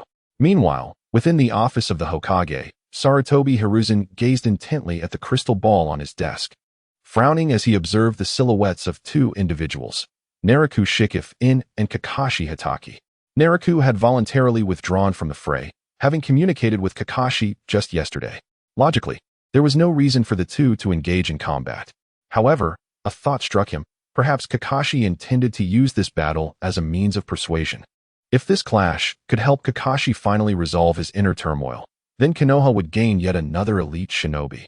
The air within the office was thick with swirling smoke, as if a multitude of onlookers were fixated on the two figures at the center of the training ground. A gentle cascade of leaves danced in the air, slowly descending. Naraku watched as Kakashi raised his forehead protector, excitement coursing through him. This was the moment of full throttle. The tension between the two escalated. Leaves drifted and settled between them, landing softly on the ground. Boom. Bang. The ground beneath Naraku and Kakashi erupted simultaneously, debris and soil scattering, the earth cracking open like a spider's web. The two closed the distance at an almost imperceptible speed before colliding violently, an overwhelming force exploding forth at that instant. Crack. As their fists met, the ground around them collapsed under the sheer weight of their power, fissures radiating outward, a circular shockwave that toppled the surrounding spectators, including Naruto Uzumaki. Step back. Guy Mato called out from his position, not bothering to turn, his gaze fixed firmly on the two combatants. Naruto and his companions hesitated, but the violent tremors and explosive gusts made it impossible for them to maintain their ground. Bang, bang, bang. After a frenzy of clashes, Naraku and Kakashi unleashed a flurry of punches and kicks, their forms intertwining in a tumultuous dance of combat. Boom. Naraku slammed his foot into the ground, unleashing a terrifying force reminiscent of a giant, causing the earth to sink into a massive crater, dust billowing into the air, enveloping the surroundings. The gust of wind rushed towards Kakashi, raising the hairs on his body as he swiftly executed several evasive maneuvers. Yet, the tempest created by Naraku's might still swept him into the air. With rapid hand seals, Kakashi unleashed, fire-style, fireball jutsu. Chakra surged in his throat, and in the next moment, a colossal fireball erupted from his mouth, hurtling toward Naraku's location. The searing heat enveloped the area, yet Kakashi was far from finished. He knew that this alone would not vanquish Naraku. After releasing the fireball, he quickly formed new seals. Wind-style, great breakthrough. A torrent of wind burst forth from his mouth, rapidly escalating into a tempest. The fireball, now bolstered by the wind's ferocity, expanded dramatically, its heat radiating outwards, scorching everything in its path. The audience instinctively swallowed hard, feeling as though the flames were licking at their very faces. Boom. The colossal fireball struck the ground with a thunderous roar, exploding into a conflagration that consumed all in its vicinity. Did he evade it? No, he couldn't have. Is Naraku dead? Many onlookers gasped in horror as the powerful fireball descended upon Naraku. Only a few furrowed their brows, observing the flames still raging, yet silent. Kakashi landed on the ground, breathless. Although both jutsu were formidable, they could be amplified based on chakra reserves, and Kakashi had expended a significant amount. Crack, crack. In the midst of the towering flames, a figure emerged, engulfed in flickering firelight, stepping forth with a rhythm that resonated like a drumbeat, each footfall firm and resolute. Kakashi's pupils widened in astonishment. Despite the jutsu striking him, why had he suffered no harm? His clothes bore no signs of damage, nor did Naraku appear phased. Here he comes. Bang. In a blink, Naraku descended, yet upon landing, he had already appeared beside Kakashi, delivering a powerful kick that sent him soaring into the air. Chapter 41. The Eight Gates, Open. Bang. Naraku's kick propelled Kakashi into the sky, and in a flash, he leaped into the air, his elbow crashing into Kakashi's abdomen, driving him back down to the ground. Kakashi crashed onto the earth, rolling several times, leaving a deep trench in his wake before slamming against a boulder. Struggling to recover from the intense pain, he awkwardly rolled away. Boom. Crack. A sudden fist seemed to pierce through the very fabric of space, striking the boulder and causing cracks to spiderweb across its surface before it shattered into pieces. Relentless, Naraku pursued, his fists and feet raining down mercilessly, each strike imbued with tremendous force, while Kakashi's Sharingan whirled, analyzing Naraku's movements and chakra flow, searching for an opening to counterattack. Bang! Naraku's foot connected brutally with Kakashi's body, but in that instant, Kakashi transformed into smoke, vanishing. Shadow clone. Was it when I shattered the boulder? Boom. Lightning style, Chidori. The piercing cry of a bird echoed as electrifying chakra gathered in Kakashi's palm. Holding his left hand beneath the crackling right, he felt the cells in his body stimulated by the lightning, activating. Zing. Accelerate. More speed. In that moment, Kakashi's velocity surged, transforming him into a streak of lightning hurtling toward Naraku. Swoosh. Swoosh. Swoosh. Out of nowhere, dozens of shurikens pierced the air, forming an impenetrable net that enveloped Naraku, restricting all avenues of escape. To evade the shurikens was to fall prey to Kakashi's Chidori. Naraku stood resolute, his eyes flickering as he activated his observation haki, perceiving everything around him with acute clarity. Swoosh, swoosh, swoosh. Without a hint of trepidation, Naraku tilted his head to the left, lowered his shoulder, then tilted to the right, bending his left arm while dropping his right, allowing the shurikens to pass through the gaps in his body unscathed. How is this possible? The onlookers were left in disbelief, knowing that Kakashi had launched the shurikens from various angles, some even coming from behind Naraku. Yet he evaded them as if he had eyes on the back of his head. This. Sasuke Uchiha was rendered speechless and helpless. To dodge attacks from all directions meant that many had wasted their skills in shuriken throwing, especially since the Uchiha clan excelled in this technique. Sasuke had also mastered the art of manipulating shurikens midair to strike from unexpected angles, but Naraku's prowess rendered such tactics futile.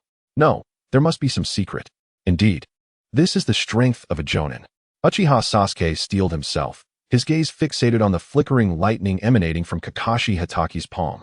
Uzumaki Naruto, captivated by the unfolding battle, was utterly absorbed in the spectacle. Hyuga Neji had already activated his Byakugan, intently observing the elite Jounin within the training ground. If he possessed such power, perhaps he could escape the constraints imposed by the Hyuga clan and soar as a true free spirit. In the Hokage's office, Sarutobi Hiruzen had misplaced his pipe, his attention locked onto the combat scene depicted in the crystal ball. Since when had Naraku's strength escalated to this level? Kakashi's current prowess was indeed questionable, yet it should not be suppressed to such an extent. Sarutobi Hiruzen gazed in disbelief at the battle unfolding before him.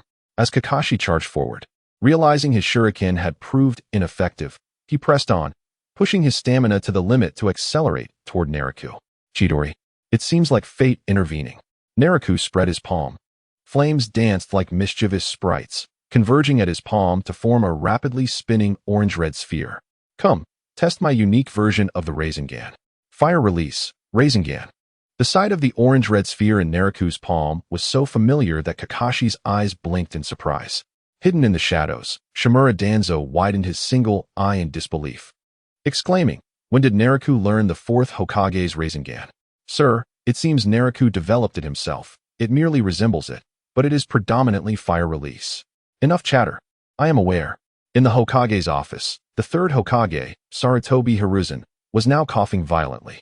Naraku's sudden display had startled him once again. Cough, cough. Since when has he even mastered the Rasengan? Outside the training ground, Uzumaki Naruto gazed at the swirling fireball in Naraku's hands, momentarily entranced, unconsciously mimicking Naraku's movements with his own hands. Chidori and Rasengan. As if destined, they collided with a resounding boom. The sharp, jarring noise erupted as Kakashi poured all his strength into Chidori, while Naraku propelled his flame Rasengan steadily forward. The clashing lightning and flickering flames unleashed an endless torrent of power within that space. Collision, fusion, contradiction, explosion. The blinding light of lightning and flames surged upwards, momentarily flooding everyone's vision with brilliance. The deafening roar reverberated through the air. Waves of explosive force swept forth, a formidable shockwave appending everything in its path, scattering all onlookers like leaves in a tempest. The crackling lightning unleashed its energy with wild abandon, while the flames incinerated all who dared to obstruct their path. A terrifying heat wave rose, scorching the air and painting the sky crimson. The ascending smoke, intertwined with electric light and flames, formed a colossal pillar reaching towards the heavens. The expansive number 19 training ground was instantly laid waste by this cataclysmic energy outburst. The earth trembled violently, fissures tearing through the ground, unfathomable in depth. Kai, here it comes. The 8 gates. First gate, open. Rest gate, open. Life gate, open. Death gate, open. View gate, open. The roar echoed through the skies. As Uzumaki Naruto and his companions, hiding behind trees and boulders, stared in shock at the transformed Might Guy. His skin flushed with energy. Might Guy's black hair stood erect, a tempest of energy radiating from him, sending Naruto and his friends tumbling backward. Boom! The ground detonated beneath him as Might Guy unleashed his full speed, charging directly into the terrifying explosion. Chapter 42. All eyes on the spectacle. Booming sounds echoed. Is someone attacking the Hidden Leaf Village? The colossal explosion reverberated, the smoke, flames, and lightning rising into the sky, awakening the entire Hidden Leaf Village. Civilians and ninjas alike stared in terror at the source of the explosion. What is happening? Run. Enemies are attacking. Explosion? What exploded? Where are the enemies? In an instant, chaos engulfed the Hidden Leaf Village. Apart from a few trained ninjas, everyone else was in disarray. Sarutobi Asuma and Yuhi Kurenai, out on a casual date, exchanged shocked glances before rushing toward the explosion's site. It might not be enemies. Guy just went that way. If there were enemies, he would have spoken up. ISNT that the number 19 training ground? But if it's our people, why is the noise so immense? Who knows? Asuma and Kurenai hastened toward the No. 19 training ground. Meanwhile, the entire Hidden Leaf Village stirred into action, with several ninjas realizing the situation and following suit. Damn it, those two fools. In the Hokage's office, Sarutobi Hiruzen trembled with rage, slamming his palm onto the table, sending documents scattering to the floor. Someone, go calm the villagers immediately. Inform the ninjas, this is not war. Let the ninjas maintain order, don't panic. Dispatch people to the daimyo and the noble hospitals to explain. Yes. Feeling a headache coming on, Sarutobi Hiruzen rubbed his temples. At his age, he felt a bit drained. Even if it's just a spar, there's no need for such exaggeration.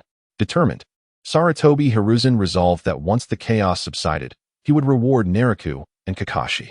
If they were so spirited, they should focus their energy on more serious matters. Those two fools. Surrounding the number 19 training ground, members of the Umbu swiftly arrived, briefly explaining the situation before blocking numerous ninjas. They then relayed the orders of the third Hokage, Sarutobi Hiruzen, instructing everyone to return and reassure the villagers. Only a select few ninjas were permitted to enter the training ground. Hiss, even if it's a spar, there's no need to go this far. Asuma, with a cigarette in mouth, pulled Kurenai into the training ground, and upon witnessing the scene, he was nearly rendered speechless. His mouth agape, the cigarette fell from his lips. Is this a spar? ISNT this a battle? Kurenai, equally astounded, found it hard to close her mouth. Even seasoned Jonin were taken aback by the spectacle before them. Inside the number 19 training ground, the smoke gradually dissipated, yet the flames continued to burn fiercely, with intermittent flashes of lightning still emanating tremendous power. The once even training ground lay in ruins, with boulders, trees, and rivers obliterated. It could be said that this training ground was utterly destroyed and could not be used again without extensive repairs. Led by Naraku, the Inoshikacho trio also arrived on the scene, staring in awe at the devastation. Really, do those three not consider the aftermath? Naraku wore an expression of exasperation, noting the lack of responsibility among the elite Jonin of the Hidden Leaf Village. Yamashiro Aki observed the wreckage, puzzled as to why the three had suddenly decided to spar. Kakashi was usually quite rational. Naraku's character was also calm and meticulous, leaving only Guy overly enthusiastic and passionate. "Ha ha!" exclaimed Akimichi Choji, his plump figure beaming with delight. There must be a reason, everyone's comrades. It's hard to refuse a friend's invitation to spar. The Akimichi clan, known for their sturdy physiques, surprisingly possessed gentle and kind-hearted natures. While that may be true, it seems a bit excessive. But since it's just a spar, it's not a major issue. So I'll let it slide, Naraku considered, dismissing the matter lightly. He was preoccupied with another matter. having rushed to the scene. He was genuinely concerned by the chaotic state of Konoha village. A prolonged peace is indeed a blessing. Yet one must not forget that the ninja world is fraught with peril. Should there truly be an enemy attack, the ramifications for Konoha would be catastrophic. Thus, he had begun to contemplate reporting this incident to Sarutobi Hiruzen in due course. Suddenly, Hyuga Hizashi, the clan leader, arrived at the training ground. As the leader, it was his duty to organize his clan members, which accounted for his delayed arrival. Upon his arrival, he spotted Uzumaki Naruto and his companions emerging from the woods in a rather disheveled state. Hyuga Niji was among them, though he appeared to be unharmed. Hizashi intended to express his concern, but noticed Niji deliberately turning away, a clear indication of his desire for distance. With a sigh, he relinquished the thought. How terrifying! Observing the surrounding ruins, Hizashi was taken aback. Such devastation could not have been wrought by a mere Jonin. Who among Nara Shikamaru, Hatake Kakashi, or Might Guy had transcended the limits of Jonin? As everyone gazed at the training ground, now a mere shell of its former self, a series of explosive sounds erupted once more from within. Boom, boom, boom. Deep within the training ground, tremendous noises continued to resonate. Flames roared more fiercely, accompanied by violent collisions that caused the ground to tremble again. What is happening? Surely, it can't still be ongoing? These individuals must truly be in for a reprimanding. The gazes of the ninjas present turned towards Hyuga Hizashi, their intent clear. You have keen eyesight. Relay what you see to us. Byakugan. Veins bulged around Hizashi's eyes as he activated his Byakugan, instantly spanning vast distances to perceive the flames, smoke, and electric sparks from the ongoing battle. In the depths of it all, the fight had yet to conclude. Indeed, Nara Shikamaru, Hatake Kakashi, and Might Guy were still engaged in combat. A wave of disbelief washed over the crowd. It was not over yet. Without doubt, Kakashi's chakra reserve seemed unfathomable for him to endure this prolonged confrontation. Within the depths of the training ground, three figures soared through the air, exchanging blows in a fierce entanglement, each impact accompanied by explosive bursts of light. Bang! Kakashi was struck in the kidney, gasping sharply as he was sent hurtling away. Just as the initial vigor waned, Nara Shikamaru sensed a kick approaching from the side. Even before the collision, the ferocious energy surged toward him. Boom! Might Guy, infused with vibrant green energy, delivered a powerful kick that pierced through Nara Shikamaru's form. Yet, he found no joy in his successful strike, for in the next moment, Shikamaru's body ignited in flames. Before he could retreat, a ferocious elbow strike landed squarely on him. Bang! Bang! Bang! Might Guy descended like a meteor, crashing into the ground as the earth shattered beneath him, creating a massive crater. Chapter 43. The Activation of Overlimit State. Huff! Nara Shikamaru exhaled deeply, steadying his rapid breaths.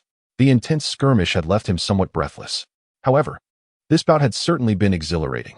Gazing towards the still prostrate Kakashi, Shikamaru realized his ally was nearing his limit. The earlier clash between Chidori and the Fire Style, Rasengan had indeed been extraordinary. Primarily, while Nara Shikamaru had utilized his mastery over flames to execute the Rasengan, he had underestimated his own strength. It was only upon the collision of Chidori and Rasengan that he sensed something amiss. Hastily enduring the backlash against his chakra pathways to retract some of his power. Nevertheless, the explosion resulting from their clash exceeded all expectations. Fortunately, Might Guy had heeded Shikamaru's warning, unhesitatingly activating the 8 gates to charge into the explosion, saving Kakashi from a certain demise. Without Guy's intervention, Kakashi's constitution would have surely turned him to ashes. At this moment, Nara Shikamaru had gained a definitive understanding of his own capabilities. Had it solely been a clash between him and Kakashi, it would have been sufficient to conclude the fight at this juncture. Yet, the fiery passion of Might Guy reignited the battle. Initially, Shikamaru had not been fully satisfied. Witnessing this, he readily engaged with Guy once more. Midway through, a rejuvenated Kakashi was drawn into the fray, resulting in a chaotic melee among the three. Nara Shikamaru was enveloped in flames, occasional sparks flickering around him. Might Guy radiated with vibrant green energy, his skin flushed with exertion.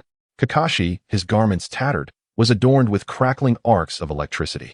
Among the trio, Shikamaru and Guy appeared the most vigorous, while Kakashi was severely drained, his chakra reserves still present, but his stamina nearly depleted. Thus, The battle was predominantly led by Shikamaru and Guy, with Kakashi participating sporadically, relying on his innate talent. Regrettably, the current circumstances did not favor a one-on-one duel. Otherwise, Kakashi could have showcased his equal footing against Shikamaru. Perhaps even with Shikamaru's shadow-level prowess, Kakashi could have leveled the battlefield. A fierce roar erupted as Might Guy surged forward, enveloped in a frenzy of energy, charging at Nara Shikamaru. Breathing of the sun. Nara Shikamaru felt a surge in his pulmonary function, rapidly absorbing oxygen and enhancing his physical abilities. As Might Guy barreled towards him, flames erupted around Shikamaru as he charged forward. Bang! In the following instant, Shikamaru was sent hurtling back at an astonishing speed, crashing through several trees before finally rolling into a deep crater. Crack! Extracting his arm from the pit, Shikamaru steadied his breath. This is troublesome. I cannot keep up with Gaia's velocity. Relying on the brief enhancement from the breathing of the sun and his observation haki, Shikamaru was able to perceive Gaia's attacks. However, even with foreknowledge of his opponent's assault, the sheer speed left him with little room to react. Open the gate. Crackling with electric energy, Kakashi activated the first gate of the 8 gates, augmenting his speed and strength. Yet, this also signified that Kakashi could not endure for long, as the overexertion would swiftly deplete his energy. Open the gate. Without hesitation, Nara Shikamaru activated the first gate of the 8 gates. He then observed the approaching battle between Might Guy and Kakashi, placing his hand on his waist as an exquisitely crafted straight blade slowly manifested. Kirigakure. Breathing of the sun. The first gate of the 8 gates, open. With these 3 enhancements converging, Shikamaru felt an explosive surge in his physical prowess. Crack! Shikamaru's thumb pressed against the blade of Kirigakure, a glint of cold light flashing as he stepped forward. In the instant his foot landed, Shikamaru appeared beside Kakashi and Guy as if teleporting. Wielding Kirigakure, the obsidian blade traced a flawless arc through the air. Dance of the Fire God. A blade enveloped in crimson flames traced a beautifully intricate circle. The searing heat rushed forth, the tempestuous flames danced, and the aura of destruction descended in an instant. Boom! Clang! As Kakashi hurled a shuriken, he leaned back, evading the strike with utmost reflex. Might Guy, unwavering, unleashed a fierce punch towards the flames, and the shockwave produced by the impact extinguished the fire. Shimapu Naraku did not anticipate that a single strike would repel 2 opponents. With Kurakara in hand, the obsidian blade pierced through the flames, eerily directed at the close proximity Might Guy. Such a rapid thrust left even the exceptionally swift Might Guy with no time to evade. Clang! Sparks flew as the suddenly appearing alloy steel nunchaku collided with the tip of Kurakara, diverting the blade's trajectory. Naraku's technique. Kakashi Hatake materialized in front of Shimapu Naraku. His Sharingan aimed directly at Naraku's eyes, instantly unleashing an illusionary technique. However, Naraku's mental fortitude was formidable, exhibiting high resistance to Genjutsu. Thus, he swiftly dispelled the low-level illusion that invoked fear within his mind. Leaf Village's mighty whirlwind. In the instant he broke free from the illusion, Might Guy executed an astounding backspin kick, striking Naraku with tremendous speed and power. Whoosh! A mere afterimage, Might Guy's kick landed on Naraku's phantom. His uncontrolled body tilted, yet he quickly performed a leaf whirlwind kick towards his rear. Boom! The suddenly reappearing Shimapu Naraku raised his arm, blocking Might Guy's kick, while his other hand, firmly grasping Kurakara, descended with lethal force. Clang! Kakashi Hatake, wielding a kunai, positioned himself in front of Kurakara's blade.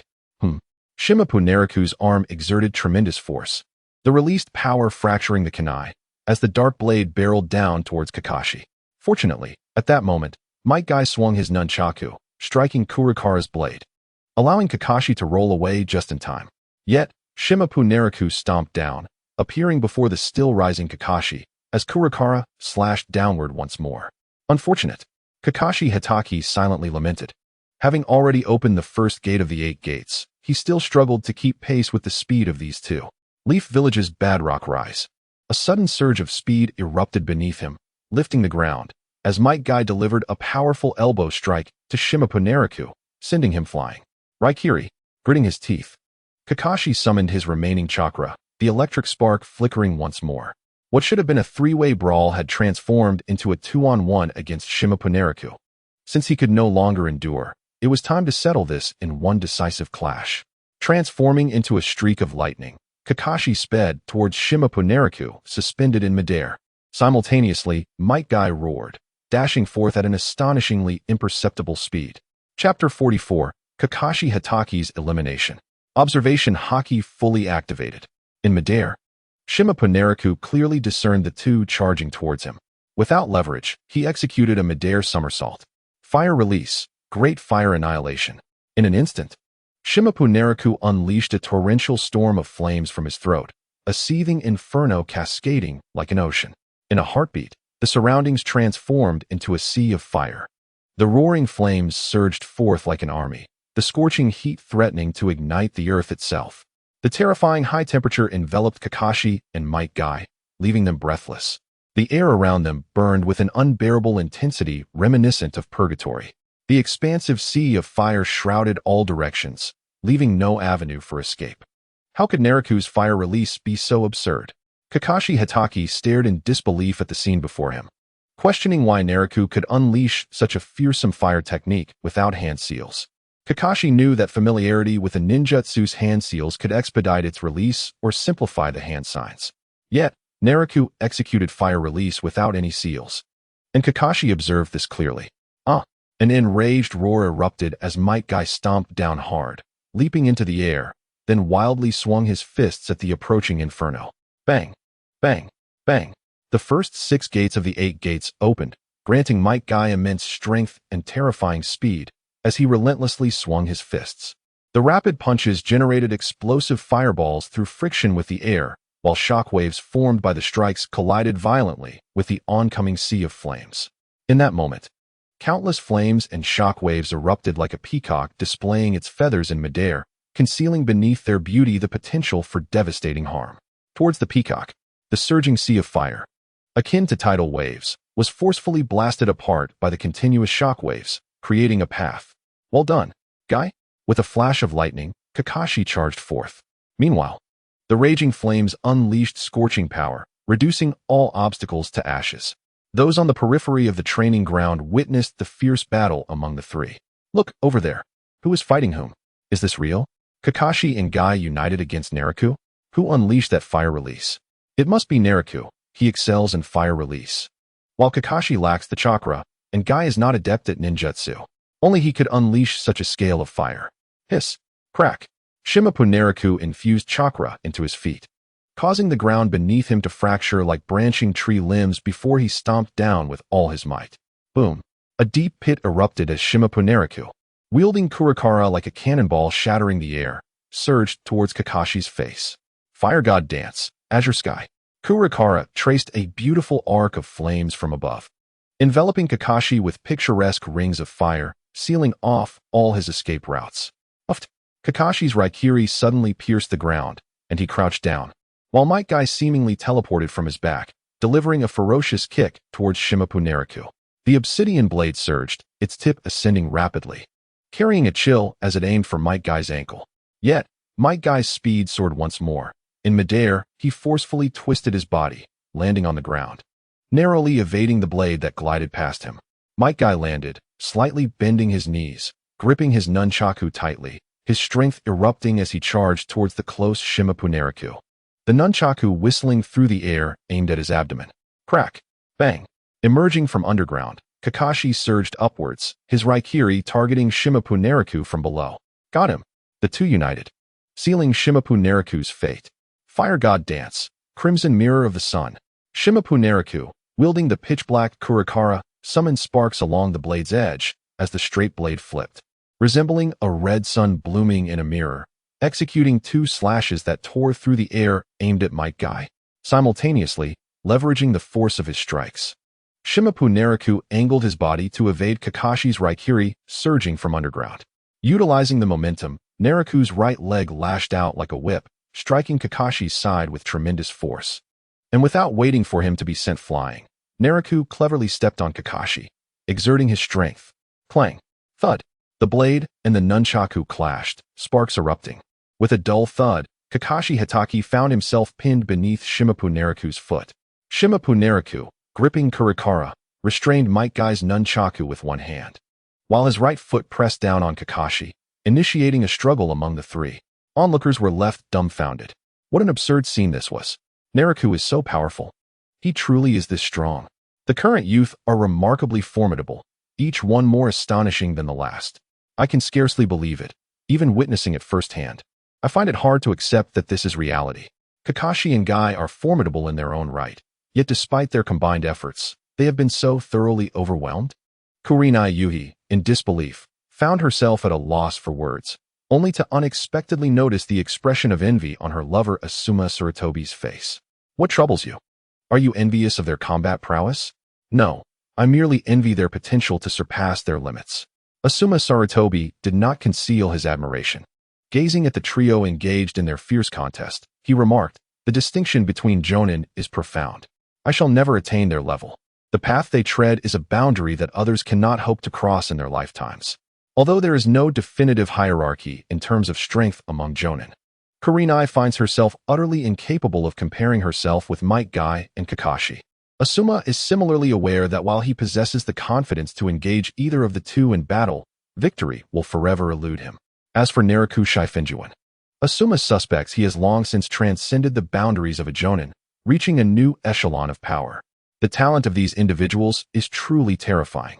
With great enthusiasm, Naraku Shifengyuan clashed with Kakashi and Guy, but suddenly he felt a lightness beneath him, only to be astonished to discover that Kakashi had succumbed to unconsciousness. What a disaster. I let my excitement get the better of me. With a deft flick of his right foot, Kakashi was sent soaring out of the arena, and Asuma quickly leapt up to catch him. Torn garments, searing burns, bleeding wounds, and an unconscious Kakashi. Was this truly a practice bout among ninjas, or a life-and-death struggle? Chapter 45. The Living Slug Sage Boom. Boom, boom, bang. In the air above Training Ground 19, two figures collided with ferocity, igniting flames that painted the clouds crimson like a sunset. Each of Guy's attacks surged forth like an unstoppable tidal wave, his formidable punches enveloping Naraku Shifengyuan in a relentless barrage of shockwaves. The nimble dual nunchaku would unexpectedly whip into view at astonishing speeds. Naraku wielded the Kyurigane, each swing of the dark blade igniting sparks that would erupt into blazing flames, the flashing edge always ensnared in an unyielding sharpness, coalescing into a blade capable of cleaving all. Even though the eighth gate of pain bestowed upon Guy astonishing speed and power, no matter how swift his movements, they were thwarted by Naraku's timely defenses. Gradually, Guy observed that his techniques seemed entirely transparent to Naraku, leading to increasingly rapid assaults that bore no fruit. It was reminiscent of his previous encounters with Kakashi, where his movements would sometimes be seen through the Sharingan, though Kakashi struggled to match his speed, rendering that advantage negligible. However, Naraku, while not as fast, was close enough that Guy's taijutsu found it difficult to land a blow, even when he sought to unleash his ultimate technique. Naraku consistently intercepted him at critical moments. Is this how battles among Jonin unfold? Naruto Uzumaki gazed in bewilderment at Sasuke Uchiha beside him, unable to comprehend that such a combat scenario was truly possible for mere mortals. Meanwhile, Sasuke's eyes sparkled with fervor as he watched the clash between the two fighters, occasionally glancing at the unconscious Kakashi, with vengeful thoughts blooming within him like wild weeds. It is truly frightening. Even Teacher Guy stands no chance against Lord Naraku. Lee scratched his head in disbelief, while Tintin felt an overwhelming urge to flee the arena, believing it to be far too perilous. The recent conflagration had nearly engulfed her. Hinata Hyuga had already activated her Byakugan, observing the duel between the two combatants, murmuring to herself that such power could free her from her constraints. Unbeknownst to all, Guy's breaths had grown increasingly labored. The enhancement provided by the 8 gates is staggering, yet the toll it exacts is far greater. Even one as seasoned as Guy cannot utilize it indefinitely.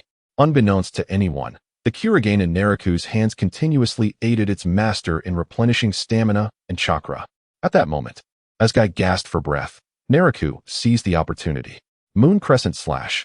A vast amount of chakra coalesced at the blade's tip, which Naraku then unleashed, sending forth a swift arc of black crescent energy aimed at Guy. Clang! The sound of the blade echoed throughout the realm.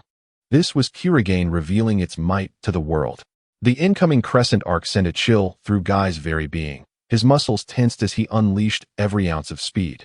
the crescent blade flashing before his eyes in a moment of peril. The tearing crescent effortlessly carved a straight chasm into the earth, obliterating everything in its path, cleaving a mountain in twain at a distance. Guy watched this unfold, his thick brows twitching as cold sweat poured down his brow. Down you go. A voice called from above, prompting Guy to look up and behold Naraku, before his body uncontrollably crashed to the ground, creating a resounding impact as a deep crater formed. Uft! The Kurigane pierced the ground beside Guy's ear, causing him to widen his eyes in terror, cold sweat beading on his forehead. Suddenly, a hand emerged from the dissipating smoke, and Naraku, smiling, extended his hand to Guy. The battle has concluded. The vibrant green energy surrounding Guy faded, his flushed skin gradually returning to normal as he grasped Naraku's hand, making an effort to rise.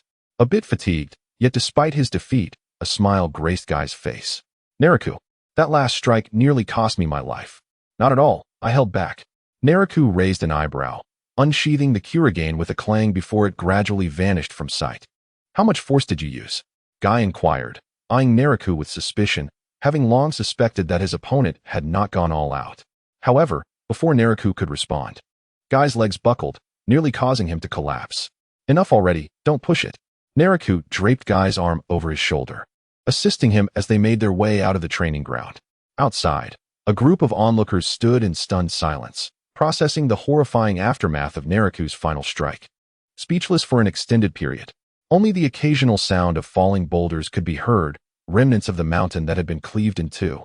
Hey, what are you all staring at so intently? Naraku called out, snapping the crowd from their stupor, each person gazing at him with complex expressions before finally speaking up. Naraku, you truly went all out. TSK, TSK, TSK, prepare for a scolding. The old man will not let you off easily. Naraku, even if it was a spar, there was no need for such exaggeration. The entire village was stirred. Hee, are you hungry?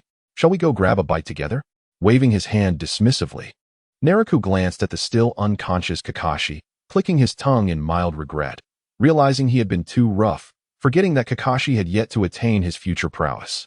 After a moment's thought, he signaled for the crowd to disperse, then called out to Naruto and his friends, who stood at a distance, looking like a bunch of fools.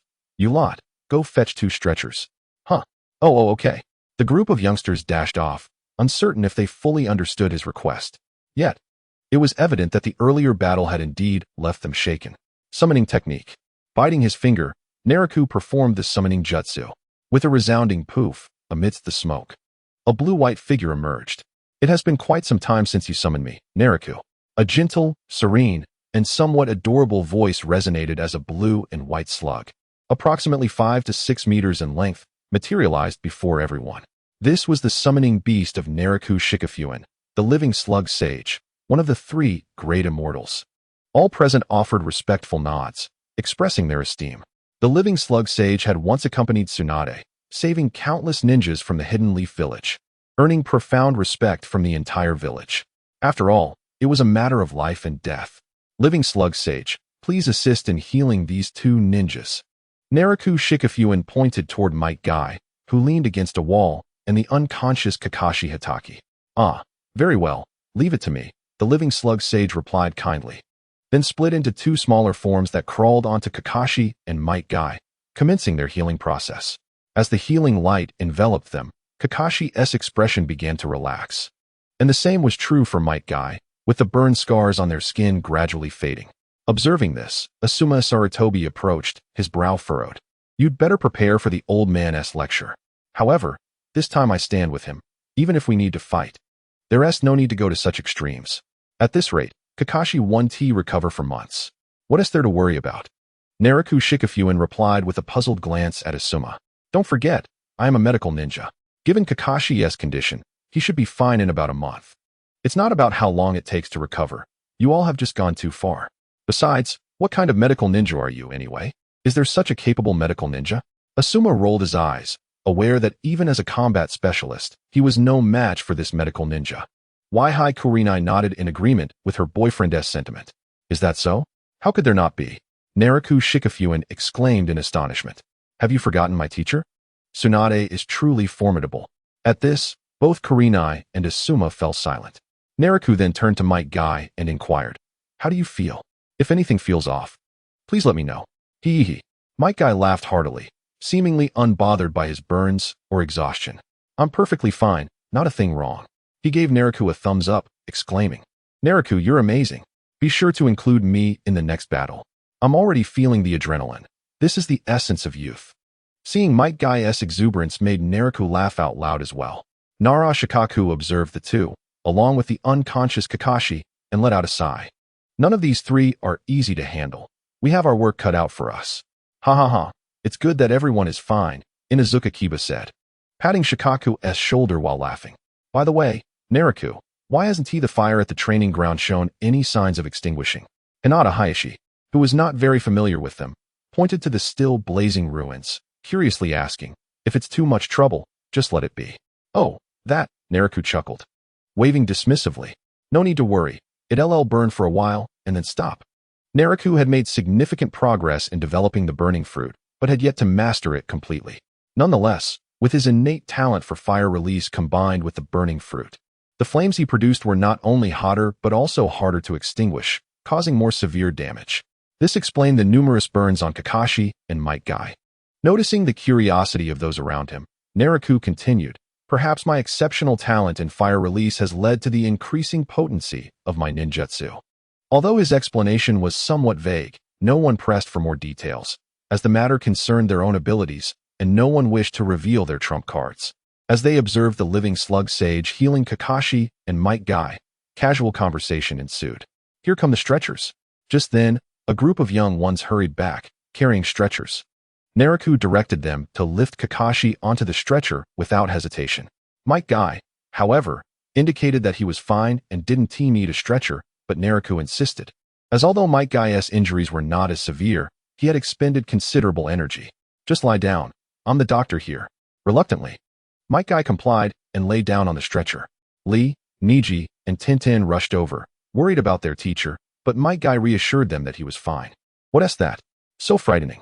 At this moment, Naruto Uzumaki noticed the living slug sage clinging to Kakashi and Might Guy and exclaimed in surprise. Smack. Naraku swiftly slapped Naruto on the back, admonishing him to behave and to show respect to the living slug sage. Even the Hokage wouldn't act arrogantly in front of the living slug sage. Huh. Naruto scratched his head, bewildered by the reprimand. However, he quickly set aside his confusion and gazed at Naraku with wide eyes, struggling to find the right words to express his admiration. What are you all dawdling for? Lift the stretcher and follow me to the hospital. Yes. The adults watched as the young ones proudly carried the stretcher ahead. I have matters to attend to, so I'll take my leave. Take care, everyone. Hinata Hayashi bid farewell with a dignified air, watching the group depart. I have matters as well. I'll be off, said Asuma, joining the others as they departed. As they made their way, the living slug sage had nearly completed the healing process for both Kakashi and Might Guy, and Naraku prepared to take over. Then I shall take my leave, young Naraku, the living slug sage said gently, preparing to return to the wet bone forest, but was halted by Naraku. Has Lady Tsunade summoned you recently? Tsunade? No, it has been quite a while since she last summoned me. I see. With a puff of smoke, the living slug sage disappeared, leaving Naraku pondering, as he had hoped to gain insights into Tsunade's current situation. It made sense. During times of war, even while wandering, if someone sought her medical expertise, Tsunade could heal them herself without needing to summon the living slug sage. It seemed he would have to wait until after the plan to crumble Konoha to see his teacher. With these thoughts, Naraku returned to the hospital room. Guy, you need to stay in the hospital and rest for 3 days before you can leave. Naraku immediately noticed Might Guy's discomfort and pointed at him to reassure him to lie down. He then approached another bed, where Kakashi lay unconscious. Upon examination, Naraku confirmed his earlier suspicion. Kakashi would need to remain in the hospital for at least a month to recover fully. Reflecting on this, it was no wonder everyone felt that he had pushed himself too far. However, Kakashi himself should have been aware of his condition. It was baffling that he chose to endure. Chapter 47. Reprimand and Punishment. Look at the chaos you have wrought upon the village. Even in a sparring match, was it truly necessary to resort to such brutality? Just observe, Might Guy now lies bedridden, and within a week, he is unlikely to fully recover his strength. Kakashi Hitaki, too, remains in a deep slumber, yet to awaken. Moreover, the Umbu has already inspected training ground number 19, though the flames have been extinguished. The area has been reduced to ruins, rendering it utterly unusable. I suspect that the other training grounds that were declared unusable were also your doing. The third Hokage, Hiruzen Sarutobi, slammed his palms down onto the table in a fit of rage, utterly exasperated. Standing beside him, Nara Shikamaru merely scoffed, but Sarutobi was not mistaken. He had indeed been responsible for the other destroyed training grounds. What a fine mess. A single battle has led to such a plethora of troubles. Now, tell me how we ought to handle the aftermath. Sarutobi thrust the documents before Nara, urging him to reflect upon the consequences of his actions. Coughing, Nara replied, Lord Hokage, one cannot solely blame me for this incident.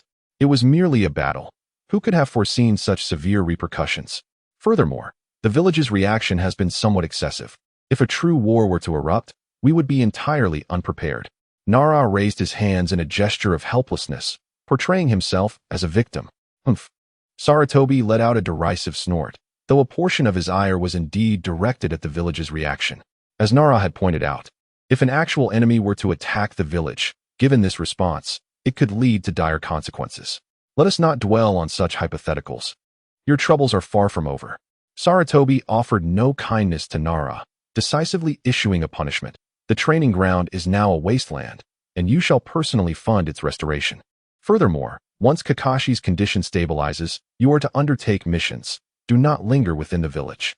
Understood. Nara agreed without hesitation, viewing the punishment as negligible. The cost of repairing the training ground was inconsequential. Having commanded the medical emergency team for an extended period, he had amassed a considerable sum. This indicated Sarutobi's continued favor towards him. Bang! Shimura Danzo slammed his cane against the floor, his eyes ablaze with fury. Sarutobi had once again shown leniency. Nara had inflicted tremendous damage, plunging the entire village into panic. How could he let him off so easily? What sort of punishment is that? It seemed a mere cover-up for Nara. Danzo's discontent with Sarutobi's approach was palpable. Yet, Mito Kazuma interjected on Nara's behalf, earnestly stating, Might Guy himself mentioned that it was merely a sparring match among the three of them, albeit rather loud. Furthermore, they are the pillars of our village. Excessive punishment would be unwise. They represent our future and will support the village's development. Tsunade Sakura nodded in agreement, expressing that as long as their interests were not compromised, they all desired the prosperity of Konoha. The presence of powerful ninjas like Nara and his companions would only benefit the village. The more capable shinobi, the faster the village would flourish. Humph. Realizing that his two old friends would not support him, Danzo could only snort in frustration and turn to leave. Sakura furrowed her brow, expressing concern. Has Danzo not abandoned his ambitions? He is truly unfit to be Hokage. He will relent, Kazuma replied calmly. If he oversteps, Hiruzen will issue a warning, just as in past times. Indeed, both Sarutobi and Kazuma, along with Sakura, firmly believed that Danzo was unsuitable for the role of Hokage. Were he to content himself as the leader of his root organization or as an advisor to the Hokage, Sarutobi would have reinstated him long ago. However, Danzo's ambition to seize the title of Hokage meant that Sarutobi's covert suppression would not cease. With his cane, Danzo pondered as he slowly traversed the shadowy path.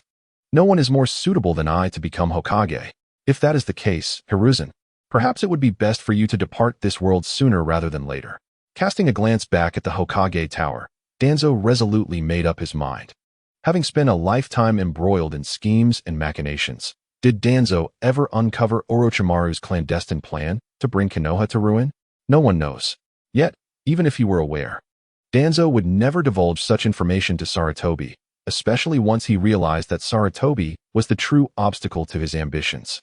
To use another's hand to slay. Indeed, a splendid strategy. Thus, it wasn't long before many noticed Danzo becoming increasingly inconspicuous. He concealed his presence in the shadows, remaining silent, watching Konoha with a single eye. Half a month later, all is well. The recovery is satisfactory. Maintain this course, and in just over half a month, you shall be discharged. Nara observed the recuperating Kakashi, who had returned to his usual self after an extended convalescence. After lying in bed for so long, it felt as if his bones were turning to mush. Kakashi, with a sardonic glint in his eye, glanced at Nara and inquired, though I anticipated this. Your growth in strength is somewhat astounding. How have you achieved this? Nara stood tall, responding with pride. My current prowess is the result of my own relentless effort. Kakashi assumed Nara was referring to his diligent training over the years, thus he offered no further comment. For the advancement of a ninja's abilities is indeed reliant on personal endeavor, barring those with innate talent. Suddenly recalling something, Nara smiled and asked, "Did the third Hokage send someone to reprimand you today, given your recovery?" "Yes, he revoked my position in the Umbu. As of today, I am no longer a member of the Umbu." Kakashi reclined with his hands behind his head, gazing out at the scenery. His tenure in the Umbu had concluded. Though it was not entirely surprising, it was simply fate. The Hokage should appoint you as the Umbu captain now, correct? Not at all. After confirming your condition today, I am to embark on a mission shortly for at least half a month. By the time I return, you should be ready for discharge. Chapter 48. Uchiha Obito's surprise attack set forth. Yes, under Nara's leadership, 2 squads of Umbu followed as they departed from Konoha. After 2 days of travel, Nara and his team arrived in the Iron Country, perpetually shrouded in wind and snow. "My lord, there are no ambushes." Umbu members knelt respectfully, delivering their report. "Very well. Proceed and maintain vigilance." "Yes." Dressed in warm attire, Nara stood atop a bare rock, observing his subordinates as they dispersed. He noted that during this time, the Umbu members had begun to show him increasing respect. It seemed they were aware that he would soon be promoted to captain. With Kakashi's departure and no new leader appointed, it was not difficult to imagine that Nara, as the vice-captain, would ascend to the role of captain. Thus, the Umbu members visibly shifted their perception, now regarding Nara as their new leader. Suddenly, at the Shifengyuan Naraku, a small black dot swiftly approached from afar. The figure, clad in the conspicuous attire of a ninja, bore the distinct style of a Wagakure, revealing them to be an intelligence operative from Konohagakure infiltrating Iwagakure. Soon, members of the Umbu greeted the newcomer, exchanging signals before taking a scroll of intelligence from their hands. They escorted the operative before Shifengyuan Naraku, while others remained vigilant, their attention unwavering. "Sir." Shifengyuan Naraku received the scroll, briefly scanned its contents, and then carefully stored it away. "You may leave." "Yes." As the Umbu member departed, the intelligence operative knelt before Shifengyuan Naraku, commencing their report on clandestine matters, intelligence that could not be inscribed on the scroll. The disciple of the Tsuchika Jinoki, a member of the explosive corps, Deidara, has been confirmed as a defector. Shifengyuan Naraku paused, then pressed for details. "When did this occur?" The operative, with no intention of withholding information, replied directly, "The exact timing remains unclear. The members of a Wagakure's explosive corps maintain a high level of secrecy, making specific information difficult to ascertain. Moreover, Deidara has frequently instigated explosive incidents in Iwagakure, leading him to reside outside of the village, which delayed our receipt of this news. Nonetheless, Iwagakure has yet to classify Deidara as a rogue ninja. Instead, they appear poised to exploit this situation to strike against Konohagakure. Shifengyuan Naraku found the logic of Iwagakure perplexing. Their own ninja had defected. Why would they seek conflict with Konohagakure? The operative continued. According to intelligence from Iwagakure, during Deidara's disappearance, an individual matching the description of the rogue Uchiha Itachi was seen near Deidara's residence. At this revelation, Shifengyuan Naraku's understanding deepened. Iwagakure's intelligence was indeed accurate. Uchiha Itachi had indeed sought out Deidara. Recalling his memories, he knew that the Akatsuki organization had dispatched Uchiha Itachi, Kisame Hoshigaki, and Sasori to find Deidara, and it was Itachi who had ultimately defeated Deidara, drawing him into the Akatsuki fold. This defeat had indirectly led to the confrontation between Deidara and Uchiha Sasuke in the future. The operative continued to relay further crucial intelligence before hastily departing. Watching them leave, Shifengyuan Naraku retrieved paper and pen, documenting the intelligence and handing it, along with the scroll, to his subordinate for delivery back to Konohagakure, specifically to Sarutobi Hiruzen. If Iwagakure sought to instigate conflict, they could take it up with the third Hokage. After all, Tsuchika Jinoki was also an elderly figure. Both villages had their share of cunning old men who were not to be underestimated. Let them sort out their issues themselves. However, Shifengyuan Naraku surmised that the situation would likely amount to nothing unless Iwagakure decided to escalate to outright war. Setting this matter aside, Shifengyuan Naraku and his subordinates proceeded to fulfill other tasks. Days swiftly passed, and the assignments given by Saratobi Hiruzen were nearly complete. His subordinates returned to Konohagakure bearing intelligence and spoils, while Shifengyuan Naraku lingered temporarily in the Land of Hot Water, located in the northeast of Konoha, accompanied by 2 subordinates. I am utterly exhausted. Shifengyuan Naraku stretched languidly, a hint of fatigue visible on his handsome face as he removed his mask. In a mere span of days, he had traversed the entirety of the ninja world.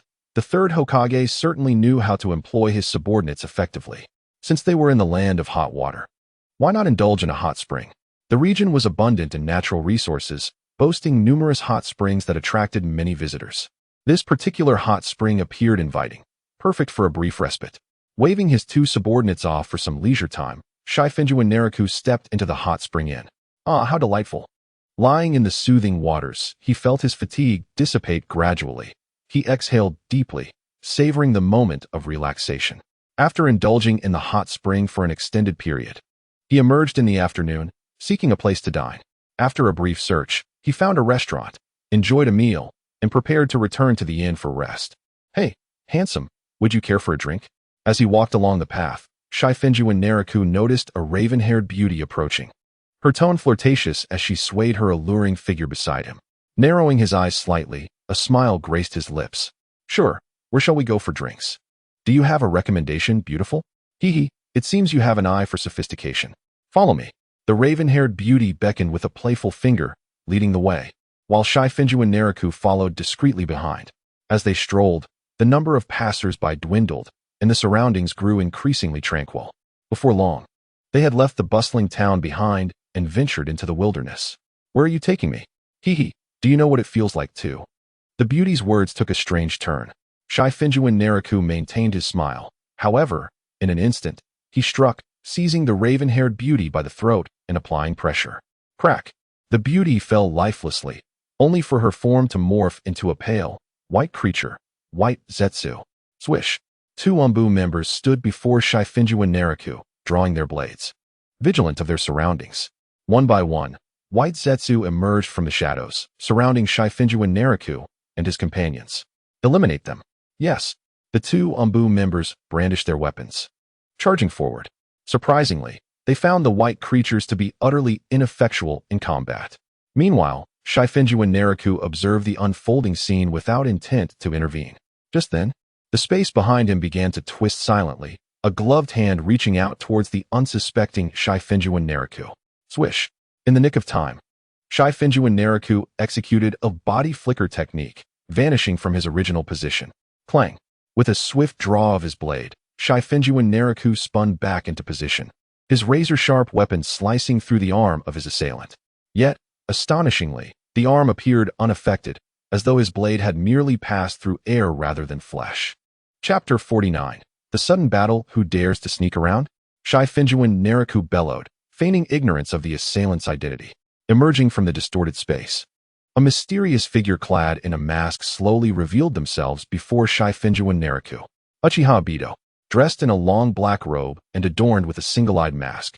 Uchiha Obito concealed his identity profoundly. Sharingan, are you Uchiha Itachi? It was well known that the current perception of the Uchiha clan in the ninja world revolved around the defector Uchiha Itachi and the orphaned Uchiha Sasuke from Konohagakure. No, you are not Uchiha Itachi. Then who are you? Feigning confusion, Shifengyuan Naraku furrowed his brow, scrutinizing Uchiha Obito, who maintained an enigmatic demeanor, remaining silent. Neither party spoke further. Shifengyuan Naraku, gripping his blade, pointed the tip directly at Uchiha Obito, and then they both surged towards one another. In the instant they closed in, Uchiha Obito summoned a wooden spike from his palm, targeting Shifengyuan Naraku. With a swift twist of his wrist, Shifengyuan Naraku sliced downward with his blade, severing the elongated wooden spike in an instant. As he executed a spin to evade Uchiha Obito's onslaught, he thrust his weapon once more, aiming for Obito's back. Uchiha Obito, unfazed by the blade protruding from his chest, performed an aerial maneuver, swinging his arm to unleash a black chain that whistled ominously as it struck towards Shifengyuan Naraku's head. Clang! Shifengyuan Naraku met the chain with his blade, the collision erupting into a cacophony that resonated through the air, sparks scattering in all directions. As the black chains whipped through the air, They coiled around the blade of Kurakara. Uchiha Obito suddenly yanked, but he was unable to pull down Shimazuki Naraku.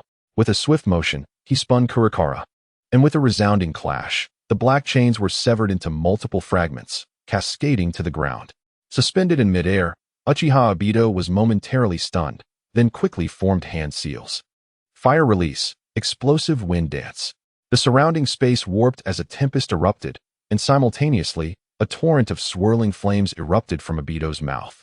The spiral gust amplified the flames, launching them towards Shimazuki Naraku with remarkable speed, leaving no time for evasion. Following closely, Uchiha Obito charged towards Naraku. The moment the fire descended was his anticipated moment of victory. Indeed, Kakashi Hatake had proven to be a fool, incapable of defeating Shimazuki Naraku. In a fleeting thought, Uchiha Obito was astonished to see Shimazuki Naraku wielding an exceptionally sharp straight blade, disregarding the fire technique, charging directly at him. Seeking death. How dare he dismiss such a formidable fire technique? In that moment, Uchiha Obito truly saw an opportunity for triumph. The surging flames cascaded down upon Shimazuki Naraku. Yet he opened his left hand and clenched it fiercely. The raging fire, as if an obedient child, inflicted no harm. Instead, it swiftly gathered onto his arm. Fire fist. The explosive flames erupted from Naraku's left hand, launching a powerful punch at the airborne Uchiha Obito. Kamui. The three-tomo Sharingan in Obito's right eye spun, morphing into a dart-like pattern. Utilizing the unique power of his Mangeki Sharingan, Kamui, Uchiha Obito shifted his body into the Kamui dimension, passing unscathed through the searing flames. Rushing towards Shimazuki Naraku. A flash of cold light flickered as Naraku's blade sliced towards Obito's heart, but within the Kamui space, he remained unharmed. Simultaneously, Obito's left hand finally made contact with Naraku's shoulder, and without hesitation, he activated Wood Release. Got you. Wood Release. Insertion technique. With a sudden burst, countless sharp branches erupted from Shimazuki Naraku's body, impaling him like a porcupine, puncturing every vital point. Yet, curiously, no blood flowed from Naraku's form. Instead, a smile crept upon his lips. Caught you. With a swift motion, Shimazuki Naraku, wielding Kurakara, sliced through the air, swiftly severing Obito's left arm along with the sleeve of his black robe, which fell to the ground with a thud. As flames ignited around Naraku, the branches enveloping him were reduced to ash, scattered by the wind into the night sky. Uchiha Obito clutched his shoulder, retreating abruptly, his breath quickening as white fluid began to seep from the wound. Your speed is utterly atrocious. Shimazuki Naraku casually flicked Kurakara, a spark landing on the severed arm of Uchiha Obito, igniting it in flames, reducing it to ash. And what is the pattern in your eye? Never mind. Once I take you down, all will be revealed. With Kurakara in his right hand, Naraku stepped closer to Uchiha Obito, flames radiating outwards in ripples, reminiscent of disturbances on a lake's surface. Body flicker technique. Kurakara sliced through the night sky, aiming for Obito's neck, then pivoting to strike at his heart. In that moment, Obito dared not reveal a flaw, shifting his entire body into the Kamui dimension. Left with only one arm, Uchiha Obito found himself entirely on the defensive. Though he had transplanted the cells of the first Hokage, Hashirama Senju, he should have been able to heal quickly. Yet the wound inflicted by the dark straight blade remained unhealed, continuously oozing white fluid and accompanied by excruciating pain. Unbeknownst to Obito, Shimazuki Naraku, having mastered the breath of the sun, infused his fire techniques into Kurakara, causing any wounds inflicted by the blade to diminish healing capabilities and provoke intense pain. This ability was inspired by the Nichiren blades from Demon Slayer, Kimetsu no Yaiba. At this moment, Uchiha Obito, oblivious to the specifics, could only strive to avoid Kurakara's strikes. But as his intangible state via Kamui could only last 5 minutes, the situation was perilous. In a moment of evasion, Uchiha Obito took the risk of being struck, locking his Sharingan onto Shimazuki Naraku's eyes. Jinjutsu activate. Trained by Uchiha Madara, Obito's Sharingan possessed remarkable Jinjutsu capabilities, allowing him, through special means, to manipulate the perfect Jinchuriki of the hidden mist village, Kagaya Yagura. In an instant, Shimazuki Naraku fell under the control of the illusion. Chapter 50. A blade shatters. Jinjutsu activate. Amidst the battle's chaos, Uchiha Obito seized the most perilous moment, directing his Sharingan towards Naraku's eyes, instantly ensnaring him in illusion. Elementalization. As he succumbed to the Jinjutsu, Shimizuki Naraku activated the powers of the Flame Fruit, enveloping his entire being in elemental form. I've won. Uchiha Obito casually hurled a large shuriken, which whistled through the air, slicing through Shimizuki Naraku's form before embedding itself in the distant ground. Witnessing such a familiar scene, Uchiha Obito's not-so-bright mind nearly malfunctioned. At that moment, flames erupted where the large shuriken struck Naraku, who then returned to his original form, showing no signs of damage to his clothing. Realizing that his concealed weapons were ineffective, coupled with the previous failure of his wood release, Uchiha Obito approached, assured that Shimizuki Naraku was ensnared in Jinjutsu and could not awaken. Within the pitch-black Jinjutsu space, Shimizuki Naraku looked up to see a crimson full moon, displaying the swirling three-tomo Jinjutsu. Alas, my soul is innately powerful. With a flick of his right hand, a straight blade materialized in his grasp, a smile gracing his lips. Moreover, my soul and spirit have long transformed into the sharpest blade in this world. His formidable soul and spirit began to stir the chakra within his physical form, while simultaneously, the Shimizuki Naraku in the Jinjutsu space tightened his grip on Kurikara, striking fiercely towards the blood moon above. Moonlight slash. The howling blade light transformed into a soaring edge, shattering the ominous clouds, severing the sky, as a dark streak emerged within the crimson illusion, extending to the horizon's blood moon. The soaring black blade devoured the remaining light within the Jinjutsu space, furiously crashing into the hovering blood moon, rendering the scene silent, as the once whole crimson moon was cleaved into symmetrical halves. Subsequently, the Jinjutsu space was utterly torn apart, warm moonlight cascading down, and Shimizuki Naraku returned to reality. Though much was said, it transpired in but a fleeting moment. Beneath the night sky, Uchiha Obito's Mangeki Sharingan was rotating, the space gradually warping, as a faint tugging force began to manifest upon Shimizuki Naraku. In the distance, a creature resembling a half-black, half-white pitcher plant observed the scene, while beside it, sturdy branches ensnared two members of the dark faction. The eyes of Shimazaki Naraku gradually sparkled with vitality as he revealed a smile.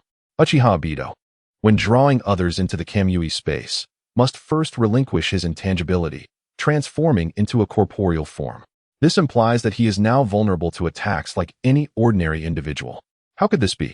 Uchiha Obito could hardly comprehend why Shimazaki Naraku was able to break free from the illusion so swiftly. In a state of panic, he endeavored to halt the absorption, hoping to revert to his intangible state and evade all incoming assaults. Fire style, Phoenix Fire Jutsu. A crimson spear composed of flames pierced through Uchiha Obito's body, causing him to spout blood uncontrollably.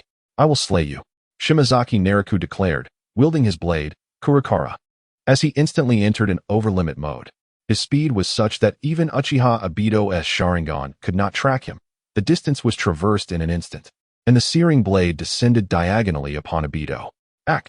The agony surged through him as Uchiha Obito screamed in madness, blood and a viscous white fluid splattering into the air. That strike cleaved Uchiha Obito in twain, flames raging upon him, threatening to reduce him to ashes.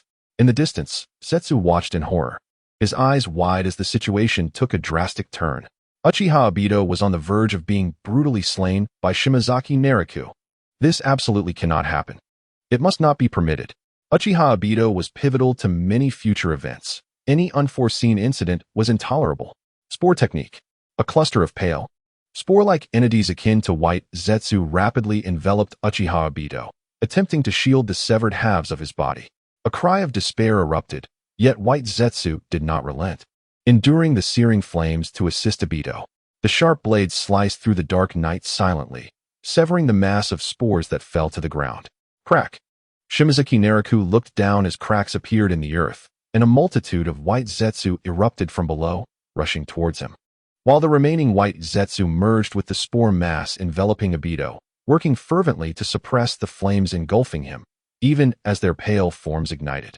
Meanwhile, in the distance, zetsu activated wood release, thick branches entwining towards Shimazaki Naraku. At that moment, zetsu disregarded any hidden power, unleashing an overwhelming surge of chakra as colossal trees rapidly grew to encircle Naraku. He evaded the thick branches with acrobatic agility, his flaming Kurakara slicing through each encroaching limb. Boom. The next second, the inferno erupted, igniting all nearby trees. While wood release was formidable, Shimazaki Naraku's flames were even more potent. For the first time in a millennium, Zetsu felt a profound sense of panic. How could the powerful wood release, stimulated by Hashirama Senju's cells, be set ablaze by mere ordinary flames? Tear it faster.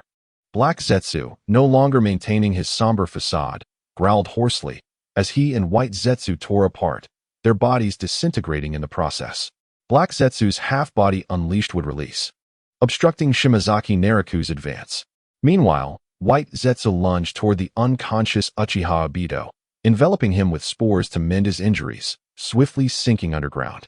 Finally, Black Zetsu sighed in relief as he too descended into the earth. Crash! A fragmented mask fell nearby, ablaze with flames. Boom! The ignited trees exploded, rapidly extinguished under Shimazaki Naraku's deliberate control. Clang! Kurakara was sheathed as Shimazaki Naraku surveyed his surroundings, realizing the enemy had truly fled. It mattered little. He had no intention of killing Obito. Shimazaki Naraku stepped toward his two subordinates, already unconscious, indifferent to the severity of his prior attack on Uchiha Obito. If he were to perish, Naraku would remain unfazed. Remarkably, he himself was not gravely injured, with chakra merely siphoned away. Observing that his subordinates were relatively unharmed, Shimazaki Naraku felt a measure of relief. It appeared Black Zetsu had deliberately spared their lives to restrain Naraku's actions, preventing him from pursuing them. Chapter 51. The Near Death of Uchiha Obito. Damn it! Damn it! Damn it! Black Zetsu's once confident visage was now rife with panic and confusion. That fool Obito. The members of the Uchiha clan, akin to Indra, were utterly foolish. Utilizing the Dune technique to swiftly traverse underground, Black Zetsu and White Zetsu hurried to a subterranean base. Merging with a White Zetsu, Black Zetsu urgently instructed, quickly, preserve Obito's life. He must not die here. Uchiha Obito's appearance had drastically altered. The mask that once concealed his face had fallen away, revealing a visage that was both fearsome and intact. However, a horrifyingly neat incision marred his midsection, a result of a sharp blade's cut. Had it not been for the countless White Zetsu risking their lives to fill the gap, Uchiha Obito would have long since perished. Shimazaki Naraku's brutal technique had effectively severed Uchiha Obito in half. White Zetsu cried out in anguish, for flames still raged within Obito, his internal organs grievously injured. This could not continue. He must not die. Black Zetsu's somber voice resonated as he employed the spore technique to mend Obito's damaged organs, extracting the flames. If the injuries were too severe, they would replace them with White Zetsu's body. Following Black Zetsu's orders, White Zetsu appeared beside Uchiha Obito, transforming into pliable tissues that integrated into his body, maintaining the function of his organs while extracting the flames. Time passed gradually, and at a significant cost. The flames within Uchiha Obito's body finally subsided. Black Zetsu watched with concern. He understood that Uchiha Obito had not yet completely escaped peril. Gazing at the unconscious Obito, Black Zetsu nearly succumbed to frustration. What was the matter with the Uchiha clan? Whether it was Indra, Madara, or this fool Obito, they never understood the meaning of caution. Each time a crisis arose, it was left to him to clean up the mess. All he desired was to rescue his mother. Was it truly that difficult? His comrades never grasped the challenges he faced, consistently creating unforeseen complications. Just as Uchiha Obito's mindset baffled him. He could not comprehend the rationale behind Shimazaki Naraku's battle with Kakashi Hitaki and Might Guy. They should simply fight, ideally slaying a few or achieving a mutual demise. White Zetsu compiled this intelligence for Uchiha Obito, intending for him to understand the situation and identify any potential advantages, rather than prompting him to confront Shimazaki Naraku directly. Yet, Uchiha Obito chose to do precisely that. The repercussions of his actions were left for Black Zetsu to manage, driving him to the brink of madness. However, Black Zetsu began to grasp something crucial. Kakashi Hitaki had been defeated by Shimazaki Naraku. If Uchiha Obito could vanquish Shimazaki Naraku, it would signify his surpassing Kakashi, presenting a remarkable opportunity for Obito, who had always regarded Kakashi as worthless. For Uchiha Obito, Hitaki Kakashi holds immense significance. Kurizetsu witnessed Obito's clandestine visits to Konohagakure, where he would secretly pay respects to Rin Noara, despite her remains not lying in the grave. With each visit to Rin, Obito would also seek out Kakashi, deriding him as a fool, yet he never failed to make the journey.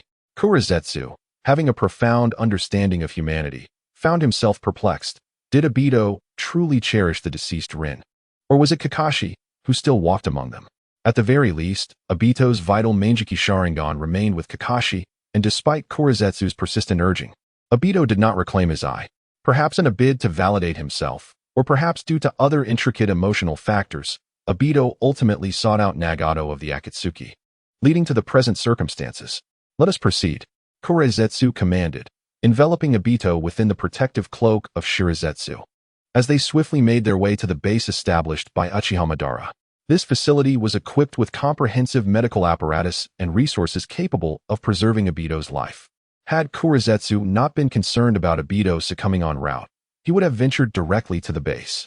Utilizing his innate abilities, Kurizetsu traversed the subterranean network with Shirazetsu, reaching another base in the span of mere hours. What is the status? Kurizetsu inquired, observing the rapidly waning life force of Obito. If alternative methods were not employed, his demise was inevitable. Listening to Shirazetsu's report, Kurizetsu retrieved a well-preserved test tube containing the cells of the first Hokage, Hashirama Senju, an invaluable relic from Madara's research. With a swift motion, a syringe was inserted into Obito's body, introducing the Hashirama cells. A muffled groan escaped Obito's lips, followed by an instantaneous eruption of branches sprouting from his form, reminiscent of the impalement technique. This exemplifies the terrifying nature of Hashirama's cells. If one could not endure, they would inevitably transform into a plant. This cannot continue. He is doomed. Kurizetsu noted as the branches proliferated, some of Obito's limbs already taking on a woody hue. They needed to expedite his transport to the Land of Rain, for only the Outer Path Golem could sustain his life. Kurizetsu instructed Shirazetsu to closely monitor intelligence from the Land of Rain, particularly concerning the movements of Nagato and Konin within the Akatsuki. After Nagato summoned the Outer Path Golem using the Rinnegan, it was stationed within the Akatsuki's hidden base, rarely inspected unless plans to collect tailed beasts were set in motion. Kurizetsu intended to utilize the golem to prolong Obito's existence. In the twilight of Madara's life, he had employed the golem's energy to sustain himself until Obito's arrival severed that connection, extinguishing his own life force. Thus, in silence, Kurizetsu and Shirazetsu transported the near-lifeless Obito to the base housing the Outer Path Golem. Drip. Water droplets fell from the cave's ceiling, producing a soft sound. A colossal, grotesque statue loomed in the center of the pitch-black base. This monstrous effigy, resembling a massive humanoid figure, sat cross-legged upon an enormous lotus pedestal. Its forehead adorned with 9 closed eyes, its body akin to decayed wood, and 10 column-like protrusions arising from its back. This fearsome entity was none other than the Outer Path Golem. Alternatively, it was merely the shell of the 10 tails, entirely devoid of chakra. Should the day come when the desiccated vessel is replenished with the chakra of all tailed beasts, the 10 tails shall resurrect. Chapter 52. The despair of Kurizetsu and Shirazetsu brought the oblivious Obito to the hidden Akatsuki base containing the Outer Path Golem, their actions shrouded in secrecy. Observing the tubes extending from the golem to Obito, Kurizetsu exhaled a sigh of relief. While it remained uncertain whether Obito would survive, the presence of the golem at least increased his odds of survival. With a decisive motion, Kurizetsu removed Obito's Manjiki Sharingan and entrusted it to a special Shirazetsu entity. A Fae must assist Obito in healing. He cannot be separated from his body. From this day forth, Ian, you shall impersonate Uchiha Obito. Leave it to me. Shirazetsu, Ian replied, reaching out to absorb a minuscule amount of chakra from Obito. Instantly, its pale form began to shift, transforming into an exact replica of Obito, albeit with a sinister smile adorning its visage. Shirazetsu Ian removed its right eye, affixing Obito's Manjiki Sharingan in its place, and a wisp of azure smoke enveloped the eye, restoring its normal appearance. Do not engage in any reckless behavior to avoid arousing suspicion from Nagato and the others.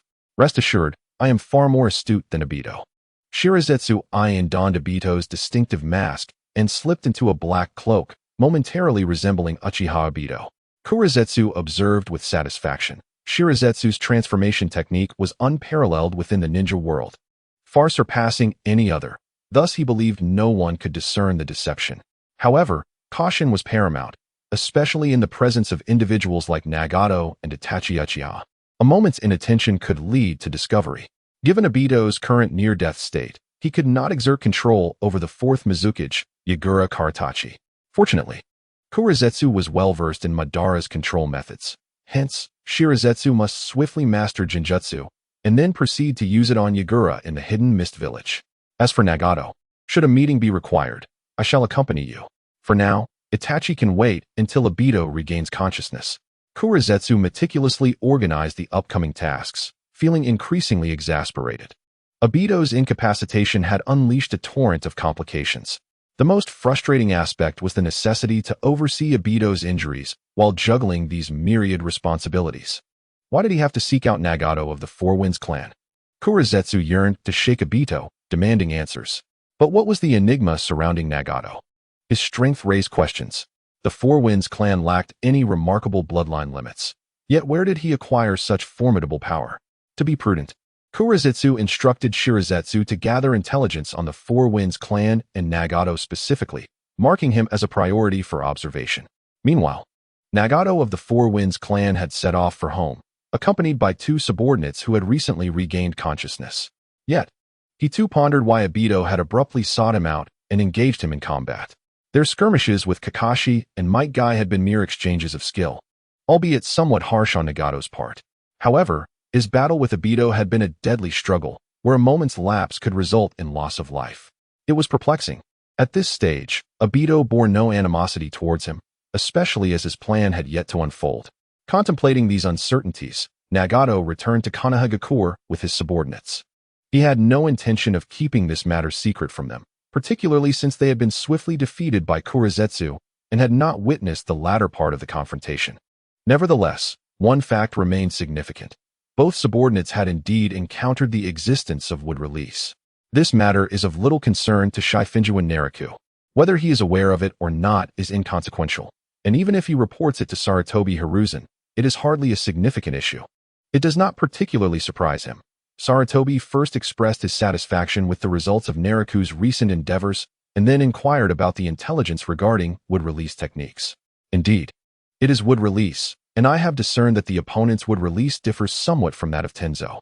While I do not fully understand the specifics, it is evident that this adversary possesses a far superior mastery of wood release. The gravity of Sarutobi's expression deepened, and after a protracted contemplation, he remarked, "Very well. I understand. You previously mentioned another enemy who possesses a Sharingan?" Naraku nodded and conveyed the prepared information, explaining that the enemy wears a mask, obscuring their appearance. Yet the Sharingan was distinctly visible, and it was not Uchiha Itachi. This complicates matters significantly. Sarutobi pondered briefly before continuing. Submit the report from this mission promptly. Now, you must be weary. Go and rest. Oh, by the way, Kakashi is still in the hospital. If you do not return to check on him, I cannot allow him to discharge himself. It is too late today. Perhaps visit him tomorrow. Understood, Naraku replied and departed from the Hokage's office. Long after his departure, a chilling intensity flickered in Sarutobi's eyes. Could it be you, Danzo?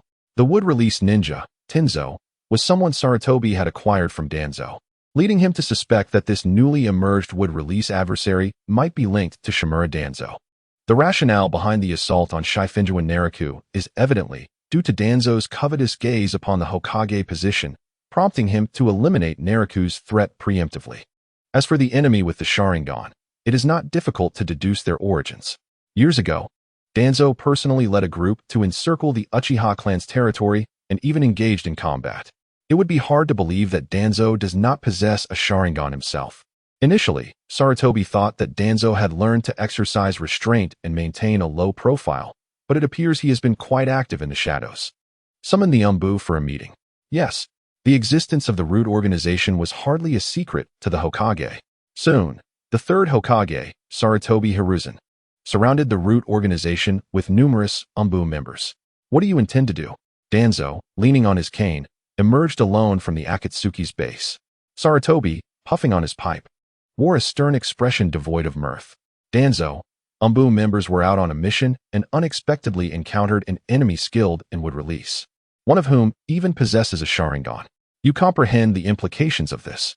While I can overlook many matters, there are certain things you cannot pursue. Sarutobi's tone grew increasingly severe. Danzo narrowed his eyes, genuinely perplexed by the situation, and replied with conviction, "This has nothing to do with me. I did not orchestrate this." Chapter 53. The innocent Danzo. If you have done anything, now is the time to confess. It is not too late. Sarutobi wished to extend an olive branch to his old friend, considering their long-standing relationship. I reiterate, it is not my doing. Tenzo is the only wood-release ninja of the root organization, and you have already taken him away. Sarutobi shook his head, given Danzo's unwavering certainty. There was no need to pursue the inquiry further. Conduct a thorough search to ensure nothing is overlooked. With a wave of his hand, the third Hokage directed the Umbu to flood into the previously silent root base. Monkey, are you truly going to proceed with this? Hand over the individuals. And none of this would have transpired. Danzo glared at Sarutobi, his teeth clenched as he spoke. Sarutobi Hiruzen, do not forget that it was we who decided to initiate the wood release experiments. Had you not shown weakness, I would have succeeded long ago. Observing his old friend's obstinacy, Sarutobi sighed. At that time, the village was in dire straits, prompting my consent to commence the wood release experiments. Yet, far too many exceptional ninjas perished in those trials. If this continues, before the enemy arrives, Konoha will collapse. Any talk of success in your experiments is mere delusion. I know you have not ceased your experiments. I implore you once more, abandon the wood release experiments. Danzo nearly succumbed to his fury, on the brink of confronting Sarutobi. But ultimately, he merely scoffed and ceased to engage further. After a brief wait, the Umbu members conducting the search returned. Hokage-sama, we discovered some documents, but no substantial evidence. Taking the materials handed to him, Sarutobi scrutinized them, yet he could tell from Danzo's unyielding demeanor that this search would yield no answers. Indeed, the documents merely contained inconsequential intelligence. Realizing that no answers would emerge today, Sarutobi departed with the Umbu. He had intended to offer some words of caution to Danzo, but found himself speechless as he exited. Such arrogance. Danzo seethed, wishing to retaliate against Sarutobi immediately. He had been striving to contain his anger, nearly crossing the line into action. However, Danzo recognized that should he engage Sarutobi with his ruthless nature, he would undoubtedly be subdued on the spot. Countless thoughts raced through his mind, leading Danzo to ultimately abandon his plans for confrontation. Leaning on his cane, he returned to the root base, determined to send a message to Orochimaru inquiring about the wood release ninja. According to their prior agreement, Danzo had covertly provided Orochimaru with research funding, with the understanding that the results would belong to Danzo. Tenzo was a prime example of this arrangement. Not only did Danzo furnish Orochimaru with funds, but he also supplied numerous children as experimental subjects, though apart from Tenzo, who had succeeded, the others had perished in the cruel trials. Now, Danzo suspected that Orochimaru had successfully created another ninja with wood release abilities, yet had not shared the results with him. The show is over. Time to rest. Outside the root organization's base, in a secluded forest, Shifengyuan Naraku perched atop a large tree's lush canopy, stretching leisurely. After reporting the wood release ninja to the third Hokage, Naraku anticipated the ensuing events, arriving early to witness the unfolding drama. Indeed, the wait was worthwhile. Witnessing Danzo's discomfort was a small victory. Alas, Danzo dared not retaliate. Otherwise, a more explosive scene might have transpired. With a chuckle, Naraku returned home. The following morning, Naraku arrived early at Konoha Hospital for a checkup on Kakashi. All is well. Although I may have been rather severe, Kakashi, your resilience is commendable, and you are fit for discharge. Kakashi, having packed his meager belongings, remarked, though I have left the Umbu, I find myself somewhat adrift, uncertain of what to pursue next. Years of a busy Umbu life had ingrained a sense of purpose within Kakashi, leaving him feeling somewhat lost after his departure. What is there to be confused about? Naraku said with a smile as they exited the hospital room. You should be well aware of the third Hokage's intentions. Now consider how to be a good mentor. Do not fall back into the past. After all the effort to become a guiding teacher, not a single student from the Ninja Academy has managed to graduate under your tutelage. For many years, Kakashi Hitaki primarily served in the Umbu, but during a certain period, Might Guy, realizing the depth of Kakashi's emotional struggles, repeatedly implored the Hokage to allow him to leave the Umbu. Initially, Hiruzen Sarutobi was reluctant to agree. Yet due to Gaia's persistent requests on behalf of his dear friend, Sarutobi ultimately acquiesced, permitting Kakashi to attempt a return to a normal ninja life and take on the role of a guiding teacher for the Jonin. However, upon assuming this role, not a single student from the academy was able to graduate under Kakashi's guidance. Sarutobi, suspecting that Kakashi was being negligent, approached him to inquire about the situation, only to learn the underlying reasons. Kakashi, shaped by his own experiences, held his students to rigorous standards and placed great emphasis on teamwork, which made it exceedingly difficult for his students to gain his approval. Consequently, Sarutobi, in a state of resignation, once again reassigned Kakashi back to the Umbu, as there seemed to be no other way for the academy's students to graduate. Nevertheless, despite this setback, Kakashi appeared determined to maintain his high standards. He believed that if the students could not meet his expectations, graduating would not necessarily benefit them. Kakashi firmly expressed that his standards were unyielding. If they could not reach them, then no one would suffice. It was indeed audacious of the third Hokage to place Naruto under his supervision, fully aware of Kakashi's character. Naraku Shifengyuan raised an eyebrow, curiously asking what would happen if Naruto were truly unqualified. If he failed to graduate, the entire village of Konoha would be in turmoil.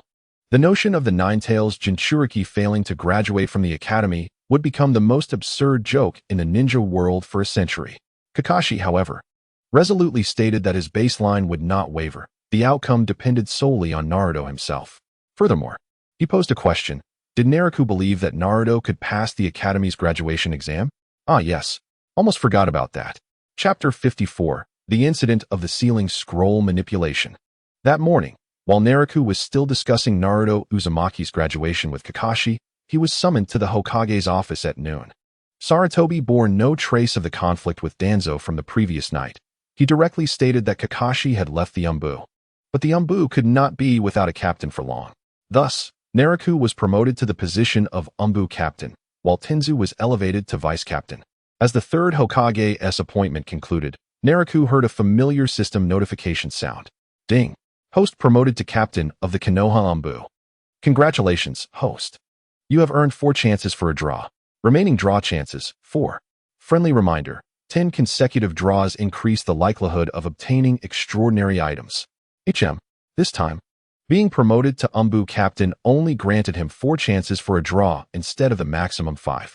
Naraku felt a slight disappointment, but then realized that the second 10 consecutive draws had occurred not long ago, meaning the third would come soon as well. This is your first task as Umbu captain. Sarutobi handed over a document, indicating for Naraku to take a look. I have already instructed Iriki Yumino to confirm that this graduation exam will be the shadow clone technique. You know full well that this is Naruto Uzumaki's weakest skill, yet you still made it the graduation exam. Oh, I see. Naraku flipped through the document, noting that Naruto's information was scant, while a teacher named Mizuki had the most extensive file. Cunning, envious, and suspected of connections to Orochimaru. Such a person should be apprehended immediately, at the very least to uncover any ties to Orochimaru. Naraku proposed, knowing that Mizuki would soon lure Naruto, who had failed to graduate, into stealing the sealing technique.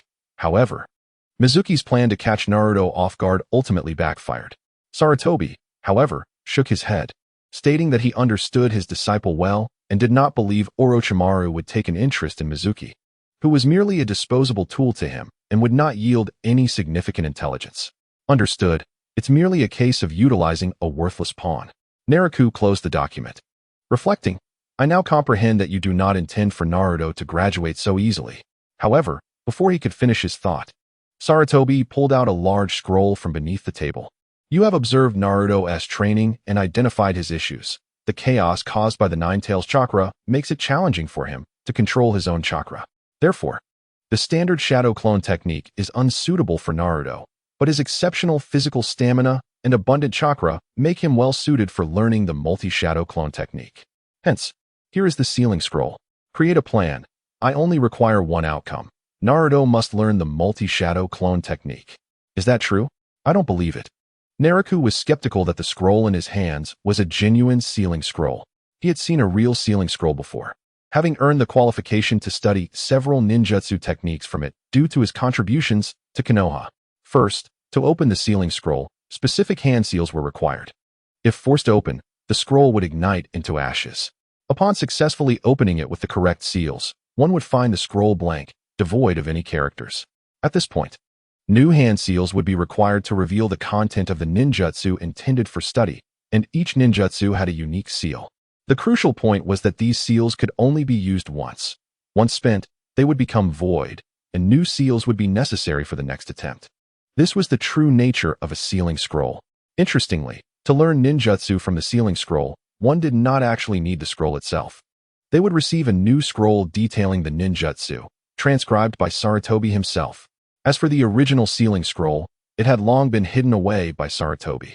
Thus, Naraku was certain that the scroll in his possession was not the genuine sealing scroll, especially after opening it to find the first ninjutsu recorded, the multi-shadow clone technique. The content on the scroll was written in the simplest and most comprehensible language, as if the author wished to directly feed the shadow clone technique into the learner's mouth. Impressive. Naraku could not help but give Sarutobi a thumbs up, praising him, truly worthy of the title of ninjutsu professor. The third Hokage has described the shadow clone technique in such an accessible manner. I believe Naruto will surely learn it. Indeed, the wording and phrasing on the scroll were tailored to Naruto Uzumaki's linguistic habits. It's no wonder he is the third Hokage. This skill is truly remarkable. Sarutobi, smiling and puffing on his pipe, clearly conveyed, "You should consider what I do." Meanwhile, Naraku pretended to ponder for a moment before finalizing his plan and reporting to Sarutobi. "I have carefully examined Mizuki's file. He is indeed worth exploiting. My thought is this. In truth, Naraku's proposed plan mirrored events that would unfold in the original plot. Of course, in the original storyline. The theft of the sealing scroll was shrouded in suspicion, resembling a grand scheme that had been meticulously arranged. Let us proceed as you suggested." Sarutobi considered for a moment and then earnestly stated, "You will personally oversee this matter. Remember, be cautious of any issues that may arise with Mizuki at a critical juncture. It is permissible to train Naruto, but his safety must be ensured." Understood. Naraku busied himself once more, orchestrating everything according to his plan with great efficiency. In the afternoon, Konoha Village. As the ninja school's day came to a close, Mizuki, alongside Irika, observed the students departing one by one. Irika smiled, watching Naruto Uzumaki and Sasuke Uchiha rush out, and remarked, "Recently, Naruto's personality has become considerably more cheerful, and his relationship with Sasuke has also improved. However, his shadow clone technique still needs refinement." Irika genuinely cared for Naruto's well-being, often worrying about not only his daily life, but also his academic performance. Meanwhile, Mizuki stood nearby, wearing a smile that, upon closer inspection, appeared rather forced. He held Irika in disdain, thinking, "What a charade. Your parents perished due to the Nine Tails. Yet you can still concern yourself with the Jinchuriki. Perhaps you seek the Hokage's favor. How repugnant." This was Mizuki's true sentiment, fueled by jealousy towards the responsible Irika, who was well liked by everyone. "Mizuki, shall we go out for a meal?" "It's on me," Irika suggested. "No, I have other matters to attend to." Mizuki curtly declined Irika's invitation, opting instead to drown his sorrows alone at a tavern. Why should Irika be allowed to teach while he could not? It was merely a task to eliminate an injured comrade. What was so significant about that? Lost in his troubled thoughts, Mizuki consumed more alcohol, his irritation amplified by the conversation emanating from the adjacent table. Were it not for the fact that the patrons were also ninjas, he might have lost his temper long ago. Chapter 55. Directing a spectacle. As Mizuki's discontent grew, he drank excessively, ultimately leaning over the table, mumbling incoherently. Simultaneously, snippets of conversation from the neighboring table reached his ears. Two ninjas lamented their lack of strength. The younger ninja sighed, "Alas, if only I were a Jonin. I would surely earn everyone's respect." The other, with a hoarse voice, chimed in, "Stop just eating. Drink up. You aspire to be a Jonin? So do I. But talent is scarce." The younger ninja retorted, "True. I know I lack the talent for Jonin status. However, if I could learn more powerful jutsu, I believe I could shine and gain everyone's admiration." "It's not that simple," the hoarse-voiced ninja replied. "Indeed, it is not that simple." Mizuki, in his stupor, found himself agreeing wholeheartedly with the latter's words. He too wished to become a Jonin, to master formidable jutsu, and earn the recognition of all. But who would teach him? As he pondered this, Mizuki's discomfort deepened. The younger ninja objected, "Who says it's difficult? The village's sealing scroll is filled with powerful jutsu. Mastering just one would make you a Jonin." You're drunk. I am not drunk at all. You have no idea. Today I delivered documents to the Hokage's office and saw the Hokage organizing materials. They placed the sealing scroll in the first room at the corner of the second floor. And there was no guard. Shut up. What if someone hears? Oh, no one is around. That fellow at the next table has been passed out for ages. Then you be quiet. All right, I understand. Mizuki, who had been dozing off, was suddenly jolted awake, his inebriation dissipating. The sealing scroll, the Hokage, organization. Powerful jutsu. These thoughts swirled in his mind, and he felt an overwhelming greed rising within him. If it were anyone else, they might have sensed something amiss. But for someone like Mizuki, who was driven by ambition and often envious of others, he could only see the potential benefits without considering the underlying issues. Suppressing his inner exhilaration, Mizuki continued to feign sleep until the two ninjas at the next table settled their bill and departed. The sealing scroll. This is an unparalleled opportunity. I must not let it slip away. After hurriedly settling his bill, Mizuki, relying on his last vestiges of reason, sought out a friend who frequented the Hokage's office. Unbeknownst to him, this so-called friend was a member of the Umbu, tasked with monitoring Mizuki's suspicious behavior. Their friendship was a calculated move by the Umbu to stay close. Mizuki, what brings you here? The Umbu ninja, already briefed on the situation, feigned ignorance, looking quizzically at Mizuki's sudden arrival. Mizuki, pretending to be concerned, remarked, "Oh, I intended to treat you to some drinks, but I heard you've been quite busy lately, so I thought I'd check in." The Umbu ninja nodded. Indeed, very busy. The Hokage has been organizing documents from recent years, and we've been caught up in it. I've been going in and out of the Hokage's office several times, delivering piles of paperwork. The work the Hokage assigned is important, but you must remember to take care of yourself. Mizuki continued to engage in small talk, eventually taking his leave. Indeed, the Hokage is indeed organizing materials. This means the sealing scroll is truly in that location. Shortly after Mizuki departed, Naraku from the Shifengyuan clan emerged from the shadows. The Umbu ninja approached respectfully. "Captain." "Well done," Naraku acknowledged. Under his orders, Mizuki's every move was now under surveillance. The two drunken ninjas who had inadvertently leaked information at the tavern had been part of his plan all along. Thus, Mizuki found himself ensnared in his own avarice, coveting the sealing scroll. In the following days, the graduation exams at the ninja school proceeded as usual, and Naruto Uzumaki, unsurprisingly, failed to graduate. Even Irika's subsequent offer to treat Naruto to his favorite ramen failed to lift his spirits. Surprisingly, Sasuke Uchiha, who had been training diligently alongside Naruto, refrained from mocking him and instead awkwardly expressed his concern. Previously, after the intense battles involving Naraku, Kakashi, and Guy, Naruto had been fervently seeking Naraku to learn powerful jutsu. Yet now, having failed to graduate, Naruto felt too ashamed to approach Naraku, thinking it would be too humiliating. In this moment of deep despondency, Mizuki approached, feigning concern, and revealed the existence of the sealing scroll, telling Naruto that mastering the jutsu within would surely guarantee his graduation. Desperate to succeed, Naruto eagerly took the bait and, under the watchful eyes of numerous hidden ninja guards, utilized his transformation technique to procure the sealing scroll. Yes, procure, not steal. Fearful that Naruto might lack the insight to recognize the scroll, Naraku had prominently labeled it as the sealing scroll. Thus began a chase that many were already aware of. Irika, anxiously searching for Naruto. Mizuki, fully armed and self-satisfied. The third Hokage, appearing to be concerned, yet indulging in crystal ball games in his office. Naraku, accompanied by a cadre of well-trained and formidable Umbu members, yet perpetually unable to catch up with Naruto. What a splendid spectacle. Once, Naraku observed such tales in anime. And now he found himself witnessing a pivotal moment that would significantly influence Naruto's life. Naraku and the Umbu members concealed themselves among the branches of a great tree, observing the touching scene unfolding below. Irika is indeed a remarkable teacher. The surrounding Umbu members nodded in agreement, sharing this sentiment. Despite having lost their parents to the rampage of the Nine Tails, Irika had ultimately reconciled with his past grievances, genuinely considering Naruto as a cherished family member. It can be stated without reservation that, in a certain sense, Irika Umino is akin to a father figure for Naruto Uzumaki. Even the village of Konoha owes a debt of gratitude to Irika. Without his nurturing concern, one can only speculate what Naruto might have become. Might he have unleashed a devastating Rasen Shuriken upon the village? The outcome remains uncertain. Sitting in the Hokage's office, Sarutobi Hiruzen felt immense satisfaction with his choice of an excellent teacher for Naruto Uzumaki. The Shadow Clone Technique. Iruka's unwavering endorsement bolstered Naruto's courage, heralding the moment when his battle cry erupted. In an instant, a multitude of shadow clones materialized before the astonished eyes of all present.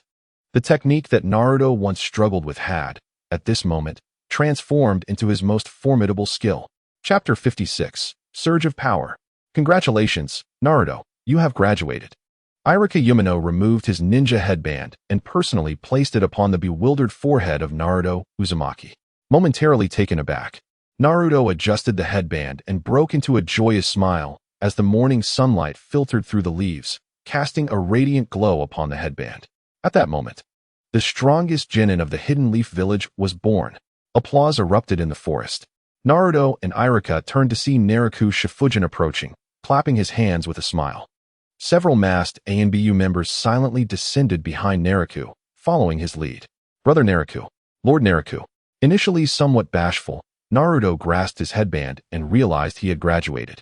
No longer needing to hide. Brother Naraku, I graduated. Ha!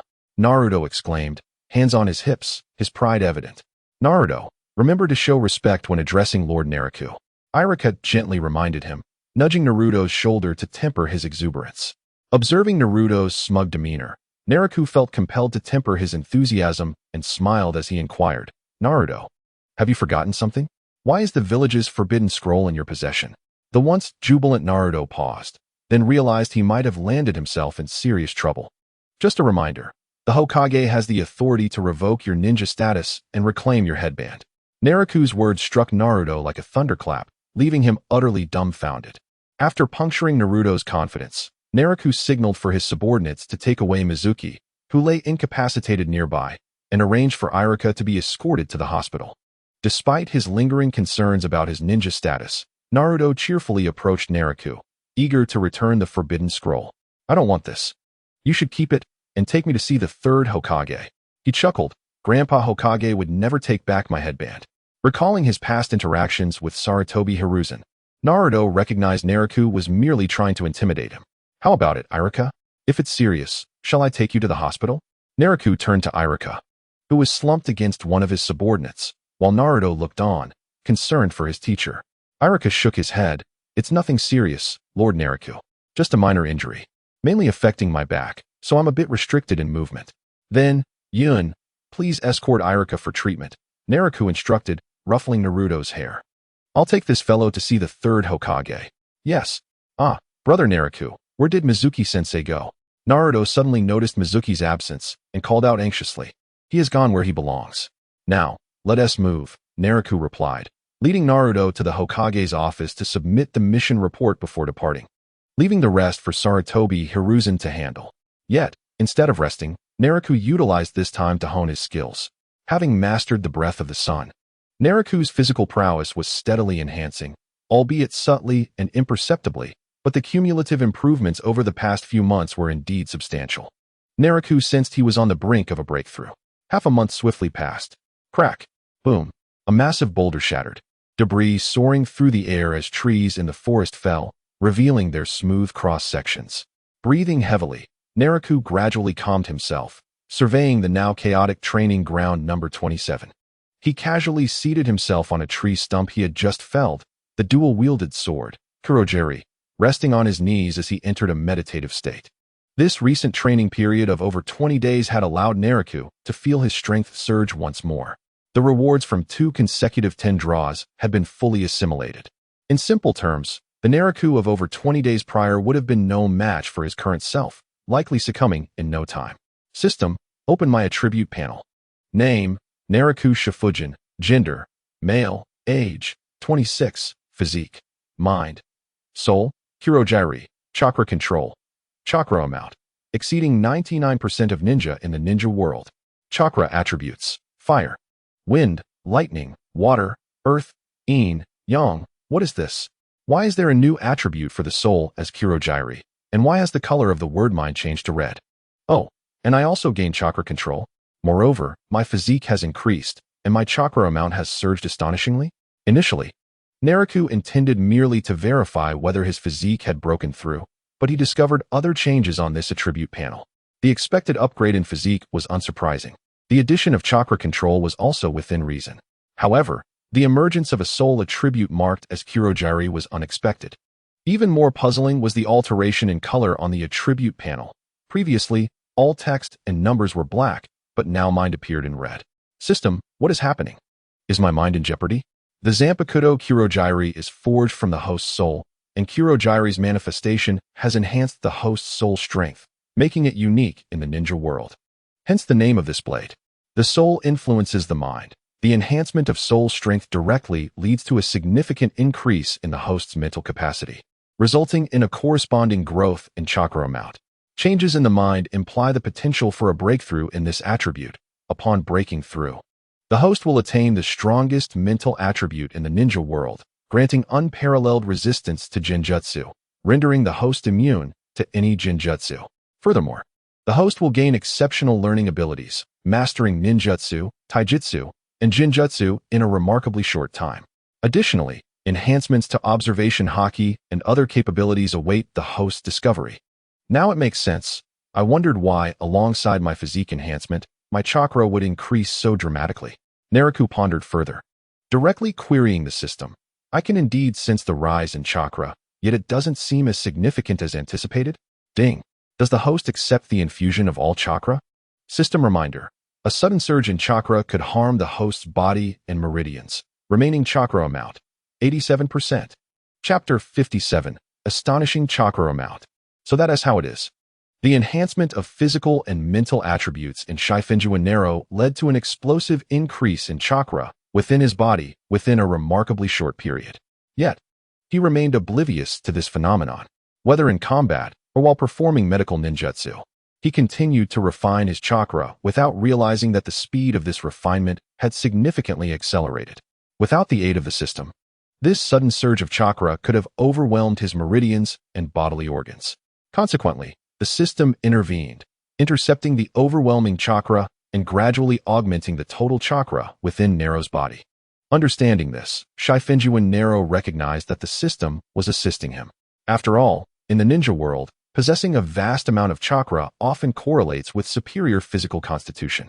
Even Naruto Uzumaki, for instance, benefits from the heritage of the Uzumaki clan and the support of the Nine Tails. Typically, ninjas would not encounter the same issues that Nero faced. A weaker constitution would not allow for such an abundant chakra reserve. The crux of the matter was that Nero's spirit, or soul, was extraordinarily potent, leading to his body being unable to cope with the rapid influx of chakra. Upon realizing this, Nero found himself in a predicament. His body was struggling to keep pace with the acceleration of his mental faculties. While a strong spirit provides numerous advantages, it also brings about its own set of challenges. He had never anticipated that he would one day be troubled by a quality of his own that was excessively formidable. Yet, perhaps this was a fortunate dilemma to have. System, according to your calculations, how much chakra can I endure at most? 50%. Thus, he could only absorb 37% of chakra unless his physical constitution improved. Indeed, what is the maximum amount of chakra I can absorb at once? 32%. However, your meridians may sustain slight damage, and your organs will experience strain. Additionally, you cannot absorb chakra again within a month. Nero contemplated the consequences and deemed them bearable. He promptly declared, System, I wish to accept 32% of chakra infusion. Right now? Ding. Do you accept the 32% chakra infusion? Yes. Boom. As soon as Nero uttered those words, he was suddenly overwhelmed by an immense surge of chakra within him. His complexion turned crimson as the organs and meridians in his body communicated sensations of swelling pain, while the colossal chakra flowed with tremendous force. Crack! The stump on which Nero sat began to fissure dramatically before disintegrating into fragments. Struggling against the physical burden, Nero rose to his feet, and a tempestuous aura erupted from him, fracturing the ground of the training field into web-like cracks. The ferocious wind pressed the flora against the earth, bending the dense trees, while leaves were swept high into the sky. The chaotic force stirred up clouds of dust, rapidly expanding outward in a circular motion. After a considerable duration, the area surrounding Nero, now infused with a monumental amount of chakra, gradually returned to tranquility. Sensing the burgeoning chakra within him and the swift amplification of his strength, a smile graced Nero's handsome visage. It was at this moment that he realized he could no longer see the ground. Within a radius of 100 meters centered on Nero, the whirlwind he had unleashed had torn asunder the earth, creating a vast, deep crater. How exaggerated! Was it truly due to absorbing too much chakra at once? Feeling a twinge of embarrassment, Nero bore the slight, stinging sensation within him and stepped carefully out of the pit. He noticed a faint sound beneath his feet and looked down to see he had left a deep footprint in the ground. Having overexerted himself, he needed to adapt swiftly to his newfound power. Shaking his head, Nero controlled the force beneath him and emerged from the crater, wielding his kunai to begin his training. After 2 days of dedicated effort, he finally acclimated to his current strength, marking a new pinnacle in his capabilities. On this day, Nero was diligently training in his private practice ground, striving to enhance his physical condition. With his upper body exposed, he swung his kunai, practicing his swordsmanship with unwavering focus. Drops of sweat cascaded down, and the finely sculpted lines of his muscles glistened under the sunlight, exuding a beauty that epitomized strength, evoking an irresistible urge to touch. Although Nero was merely executing basic knife techniques, he channeled every ounce of his concentration and strength into each swing, ensuring that the dark blade consistently struck the same spot. This alone attested to his exceptional swordsmanship and mastery over his own power. Rustle. Outside the private training ground, the sound of flipping pages echoed as Kakashi Hatake reclined against a tree trunk, engrossed in a small book. Nero had long been aware of Kakashi's presence, but chose to remain silent, continuing his focused practice. After a while, he concluded his training and stepped outside the practice area, wiping the sweat from his brow with a clean towel. As he toweled off, Nero inquired, "Why are you here instead of fulfilling your duties as a sensei? I heard that Naruto and Sasuke's team passed your test. What does it feel like to be Naruto's mentor?" Kakashi set aside his book and responded, "What does it feel like? It's probably just boring. However, Naruto and his companions are indeed impressive, each possessing their own strengths. Yet, during this period, they've been tackling low-level missions, and the team has grown somewhat restless, especially Naruto, who incessantly pesters me to teach him powerful jutsu. Sasuke may not express it outright, but his eyes betray his eagerness. As for their other teammate, the girl named Sakura, she remains unaware of what it means to be a ninja and retains a certain naivety." Observing Kakashi's animated discourse, Nero noted the changes that had occurred in him within such a short span, indicating that becoming a mentor had indeed been beneficial for Kakashi. "So what brings you here? Shouldn't you return to your role as a sensei?" Kakashi shrugged, a hint of exasperation evident in his deadpan gaze as he remarked, "It's because Naruto and Sasuke witnessed our battle, particularly your performance. They've become rather inflated with enthusiasm. All they talk about is wanting to learn powerful jutsu, and it's proving difficult to get them to focus on building a solid foundation. More absurdly, Naruto has stirred up quite a commotion, jumping around among his friends and boasting about your prowess while flaunting his mastery of the shadow clone technique, causing this year's graduating class to become exceedingly restless. I approached the Hokage, and he instructed me to seek you out."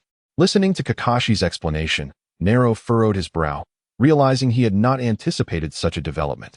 In the original narrative, Naruto had not behaved in such a manner. This might be a series of butterfly effects stemming from the battles involving Nero, Kakashi, and Might Guy. Naruto's antics, Obito Uchiha's surprise attacks, and so forth were gradually revealing the impact Nero had on the ninja world. Chapter 58, Awakening. The Conqueror's Haki. Among all the lower-ranked ninjas in the ninja world, the most despised tasks are invariably the tedious, troublesome, and laborious low-level missions. In their initial fantasies, these ninjas envisioned that becoming one was merely the first step. Next, they would learn formidable jutsu and abilities, achieve fame in the ninja world, and earn the admiration and affection of all. Yet, the harsh reality that awaited them upon leaving the ninja academy was an unending series of filthy and cumbersome low-level tasks. Excavating riverbeds, collecting litter, and searching for lost cats and dogs. These menial tasks swiftly dampened the spirits of the lower-ranked ninjas. Yet, they remained oblivious to the fact that these seemingly trivial assignments were meticulously chosen by their predecessors and superiors, specifically designed for the development of the lower-ranked ninjas. Initially, the multitude of tedious and filthy tasks would promptly awaken the naive ninjas to the harsh realities of their profession. revealing that the life of a ninja was far from glamorous. Furthermore, the moderate dangers inherent in these low-level tasks would gradually cultivate an essential sense of alertness among them. Tasks requiring them to climb trees or wade through rivers were intended to establish a solid foundation for their skills. To gather materials from trees or search for lost pets, one must spend considerable time aloft, which serves as an exercise in tree climbing. Similarly, undertaking river cleaning or litter collection tasks necessitates a willingness to become drenched and disheveled. To expedite their completion, they might seek to walk on the water's surface, representing a form of water walking training. These carefully selected low-level assignments were inherently designed to nurture the foundational skills of lower-ranked ninjas, and should they uncover the nuances within these tasks, it would signify an accelerated path to their growth. Thus, from a certain perspective, many lower-ranked ninjas, including Sasuke and his companions, were deemed inadequate, requiring guidance from their instructors to grasp these essential insights. However, those who could discern the problems at hand, even if not exceptionally gifted, would likely possess a promising future. For it is a truth universally acknowledged among instructors that they favor bright and responsive students, keen to nurture their potential. As these lower-ranked ninjas matured, they would swiftly devise solutions to various urgent and perilous missions, ultimately ascending to leadership roles within their respective villages. This is why Naraku from the Four Maple Courtyard furrowed his brow upon hearing Kakashi Hatake remark on the extreme restlessness of this generation of lower-ranked ninjas. These ninjas were jeopardizing their futures. It was a matter of grave concern, and it was no wonder Kakashi found himself before Naraku. So, you mean to say I need to devise a solution to this issue? I hadn't anticipated that a combat spectacle would lead to such complications. Naraku rubbed his brow, pondering potential remedies. This situation indeed pertained to me. Should I reprimand them? Perhaps strike them? That would likely yield little change in the aftermath. However, Naraku suddenly recalled an ability he had awakened earlier that morning due to a transformation in his spirit and soul, seemingly well-suited for the current predicament. Ding! Congratulations on awakening the Conqueror's Haki. Bathed in the morning sunlight, Naraku, who had been diligently training, was startled by the system's notification. He had unknowingly awakened the Conqueror's Haki. Initially, Naraku believed that both the Armament Haki and Conqueror's Haki could only be awakened through a system lottery, given that the ninja world lacked any existence of Haki. Yet, the system informed Naraku that upon acquiring the Observation Haki through a lottery, he had gained the aptitude to awaken Haki on his own. This meant that even without acquiring the other two forms of Haki through the lottery, he could awaken them independently. While he did not fully understand why the Conqueror's Haki was the first to awaken rather than the Armament Haki, the current circumstances indeed called for him to use the Conqueror's Haki to intimidate these naive lower-ranked ninjas. It seemed somewhat unjust to employ such a rare kingly quality, one that typically manifests in only one among millions, in a ninja world for the purpose of scaring children. Whether herding a single sheep or a flock, since they were all so restless, it was time they experienced what true despair felt like. Kakashi, please inform the other instructors to bring all the lower-ranked ninjas here. And if Guy's team hasn't embarked on a mission, bring them along as well. Let's set it for tomorrow noon. I don't want those kids eating beforehand, lest they become too frightened to keep their meals down. Kakashi stared at Naraku, puzzled by his intentions, yet recognizing from his words that they did not bode well. You should take it easy. After all, they are the future of Konoha. Moreover, some might even be the future clan leaders of their respective ninja families. It wouldn't reflect well if something went awry. Why should I concern myself with that? Naraku retorted. If they fail here, they can opt to live peacefully as civilians instead of wasting resources only to perish at the hands of adversaries. Besides, tell those little brats that if they pass my test, I will teach them any powerful ninjutsu they desire, even allow them to become Jonin. What a grand promise. Kakashi understood the implications, feeling a twinge of sorrow for the impending trials his students would face. However, upon reflection, he dismissed it as a minor issue and resolved to act. All right, I'll notify them right away. As for Guy, I saw him running upside down around the village last night, so he likely hasn't taken on any missions. I'll summon his team as well. With that settled, Naraku drew the Kurigatana from its sheath and returned to the training ground to resume his arduous practice. Observing this scene, even Kakashi was moved. Such formidable strength coupled with relentless effort was no surprise that both Naraku and Guy had attained such prowess. It seems I must also strive harder, otherwise, when Naruto and the others surpass me, I would feel somewhat embarrassed as their instructor. Kakashi absent-mindedly patted the small scroll in his pocket, ultimately deciding against revealing it. Lost in thoughts of enhancing his own skills, he pondered whether there was room for improvement in his Raikiri as he gradually walked away. What? Naraku intends to discipline those children? Is that truly necessary? Every lower-ranked ninja has undergone a similar phase, and they eventually learn on their own. I believe this approach is quite beneficial. Shikamaru is perpetually slacking on tasks, Choji cannot manage his appetite, and Ino is hardly focused on serious matters. Though some of this stems from family influences, if they continue down this path, they are bound to face significant setbacks that will awaken them. Indeed, that is also my perspective. Allowing these children to grasp the harsh realities of being a ninja will compel them to earnestly enhance their skills. Lee and the others will undoubtedly be fine. They will certainly pass Naraku's assessment. Don't be overconfident, guy. You know Naraku. He will not go easy on them. Ha. Let us see what talents this group of children possesses. A gathering of instructors, initially tinged with apprehension, soon found themselves engrossed in discussions about whether any of the students could pass Naraku's rigorous tests. From time to time, mischievous smiles would appear on the faces of these seasoned Jonin. Chapter 59. The Gathering of Konoha's 12 Little Giants.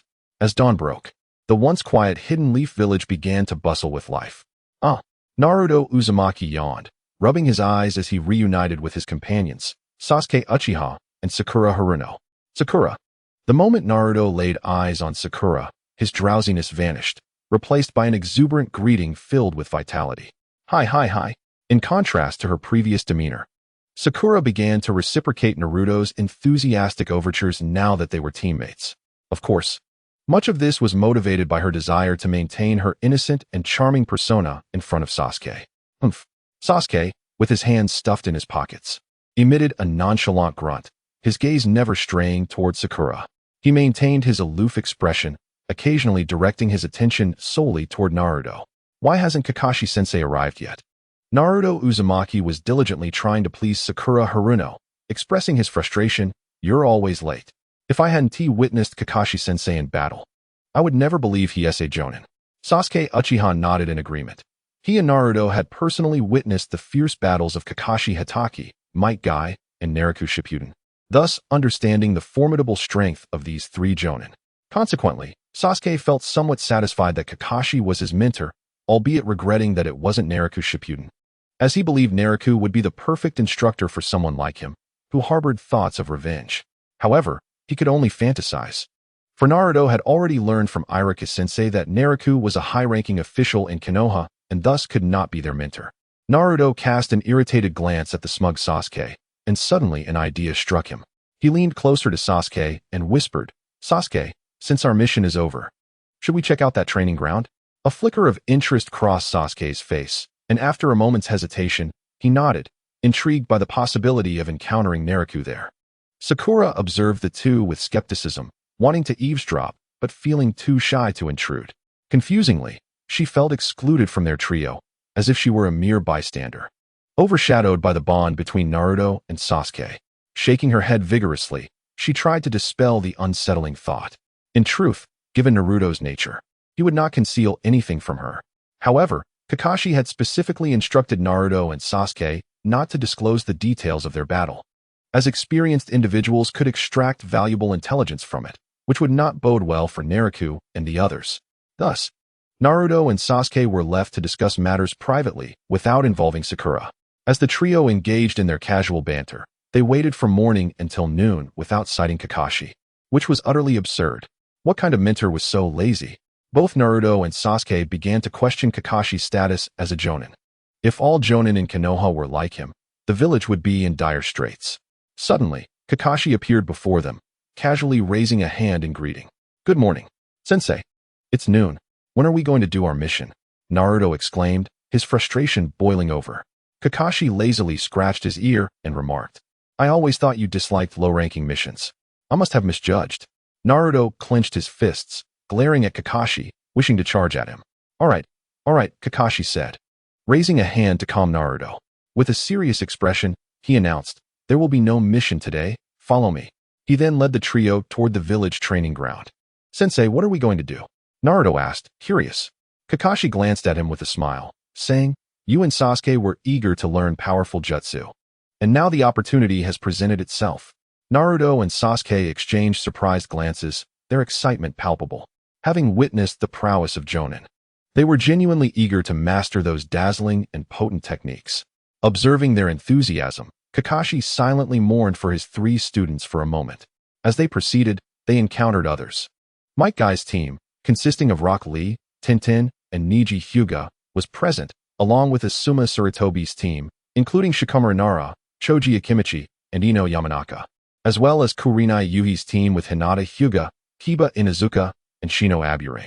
And of course, Kakashi's team, Naruto, Sakura, and Sasuke, was there as well. The Konoha 12 assembled. Naruto, Choji, Shikamaru, Sasuke, Ino, keep your distance from Sasuke. Big forehead, you should stay away. This is so annoying. Hey, Naruto, do you want to eat? Yes. Let the youth burn bright. The 4 leading Jonin observed their students chattering away, completely oblivious to what was about to unfold. Silence. Kakashi commanded, his face serious as the genin quieted down. You will soon face an evaluation from Konoha's high-ranking officials. If anyone succeeds, rewards await. These include, but are not limited to, powerful jutsu, direct promotions to Chunin or Jonin, and various other privileges. You may even propose requests, provided they are reasonable. Now, gather at the training ground 100 meters ahead and wait for the evaluators to arrive. With that, Kakashi vanished in the blink of an eye. The other 3 Jonin exchanged solemn glances with the 12 genin before disappearing as well. They had not truly departed but stood at the edge of the forest, observing. Wait, Shikamaru exclaimed, his body bristling with unease. Just as he was about to ask something, he realized the instructors had vanished. Oh no, this is going to be bad. Shikamaru thought, watching Naruto's excited cheers, Sasuke's hidden anticipation, and the obliviousness of the others. At that moment, Neji Hyuga's gaze sharpened, having sensed something was amiss. Chapter 60, Terror. The emergence of Conqueror's Haki. What powerful jutsu. What promotions to Jonin. All eyes. A group of genin hardly warranted such attention from the village's elite. Even with Naruto present, it was implausible. Shikamaru understood all too well that misfortune awaited them. Thus, when Neji looked at him, Shikamaru offered a wry smile. Meanwhile, the others were lost in their own thoughts. Haha, this time, I will definitely pass the evaluation. Just wait until I learn powerful jutsu and become Hokage, Naruto declared, hands on his hips, boasting loudly.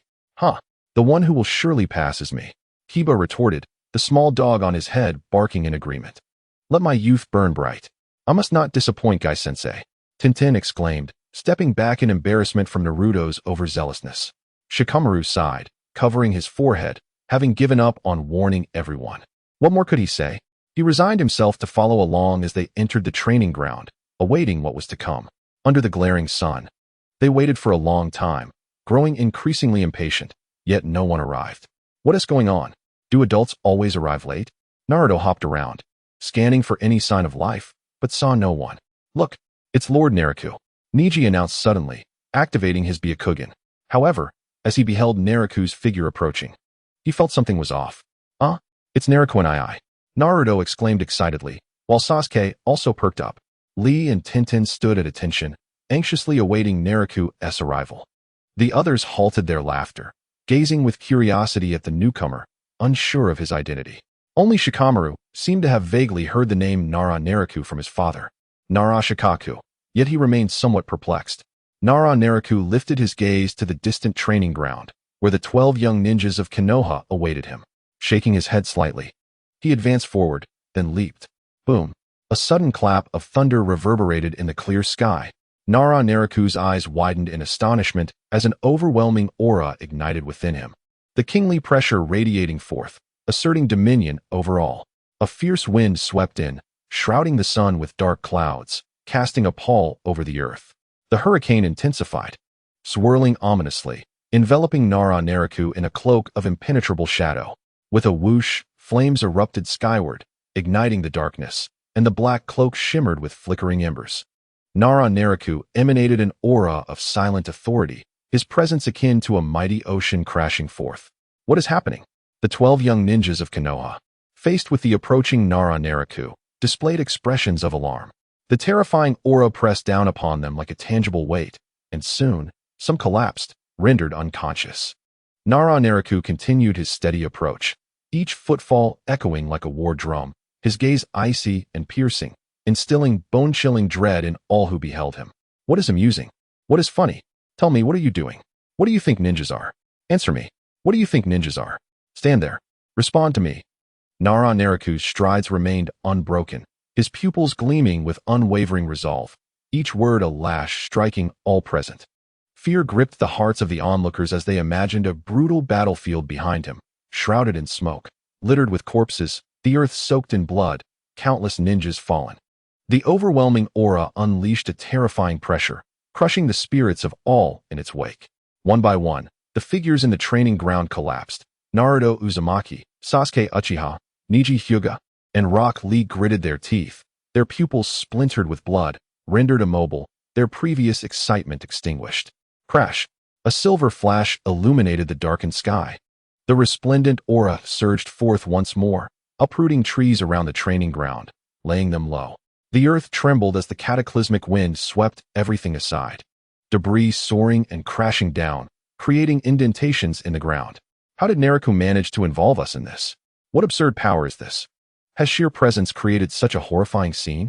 Led by Kakashi Hatake, several Jonin struggled against the overwhelming aura pressing down on them. How can I possibly fall? Sasuke Uchiha exerted every ounce of strength against the oppressive aura, feeling his eyes shift to a blood-red hue, the tomo spinning within. This is merely a simple trial. I shall not retreat, nor shall I cower. For youth, Rock Lee shouted fervently, raising his bandaged arms, fists clenched tightly. Fate is predetermined. How could I withstand such an aura? Perhaps the freedom of a bird has never truly existed. Neji Hyuga wavered under the immense pressure, collapsing with a thud, consciousness fading. I will not give up. My words are my ninja way. I shall undoubtedly become a ninja. Everyone will acknowledge me. Naruto Uzumaki's eyes widened as he attempted to push against the domineering aura, yet he was steadily pushed back, his body trembling under the immense weight. Thud, thud, thud. The last three fell unconscious, sprawled on the training ground. Naraku had now reached the training area, slowly retracting his fierce aura, the surroundings gradually returning to tranquility. The tempestuous winds dissipated, the dark clouds above retreating, and the oppressive pressure that had dominated the nearby woods melted away. The Jonin in the nearby woods breathed a sigh of relief. Had this continued, they too would have succumbed. The palpable pressure was overwhelming, nearly unbearable, accompanied by mental strain that caused beads of sweat to form on several Jonin. Fortunately, Naraku had halted in time. Otherwise, someone would have certainly faltered.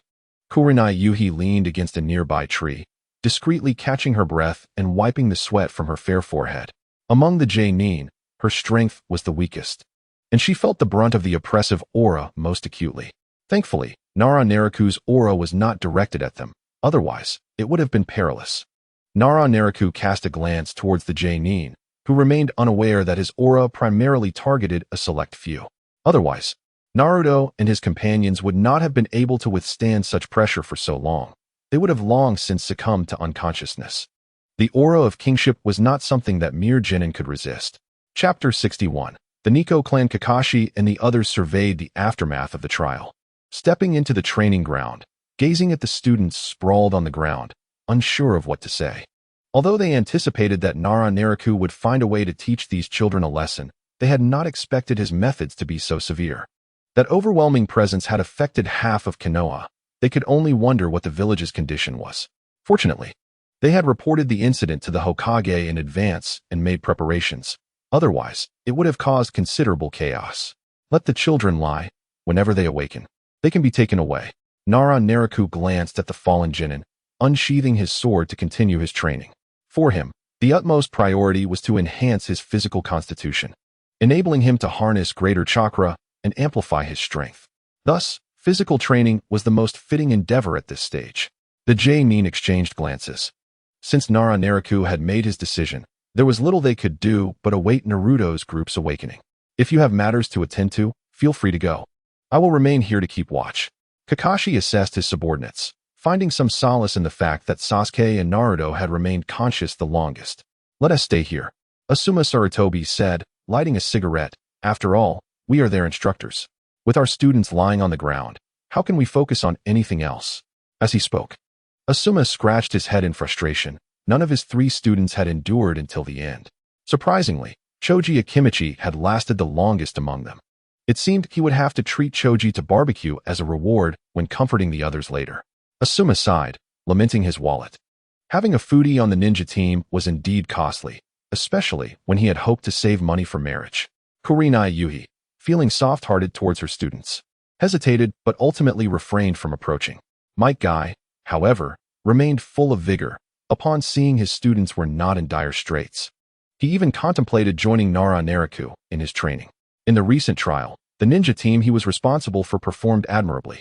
Even though the first to fall was the girl named Tian, her performance surpassed that of her peers. Not to mention Niji and Lee, who persevered until the end. Upon realizing that his students encountered no significant issues, Mike Guy leaped into the air and landed beside Shikifujin Naraku, ready to engage in physical training. Why have you come over? The students are still lying there. Shikifujin Naraku observed the energetic Mike Guy and remarked, "Your 3 students are commendable, though the Hyuga clan member seems to have some psychological issues." Oh, Niji. Mike Guy's demeanor slightly dimmed as he acknowledged the challenges Niji faced. Being fully aware of the internal conflicts within the Hyuga clan, this discord was not exclusive to the Hidden Leaf village. It was well known among other ninja villages as well. However, despite Mike Guy's awareness, it was not within his power to resolve such matters unless the clan leader or the Hokage intervened. Ultimately, this was a family issue, and external parties often found it difficult to intervene. Shikifujin Naraku merely intended to remind Mike Guy to keep an eye on Niji's situation, ensuring that no major problems would arise. After all, Uzumaki Naruto's verbal prowess was quite formidable in the early stages, likely enough to handle his uncle. After exchanging a few words, Shikifujin Naraku resumed his physical training.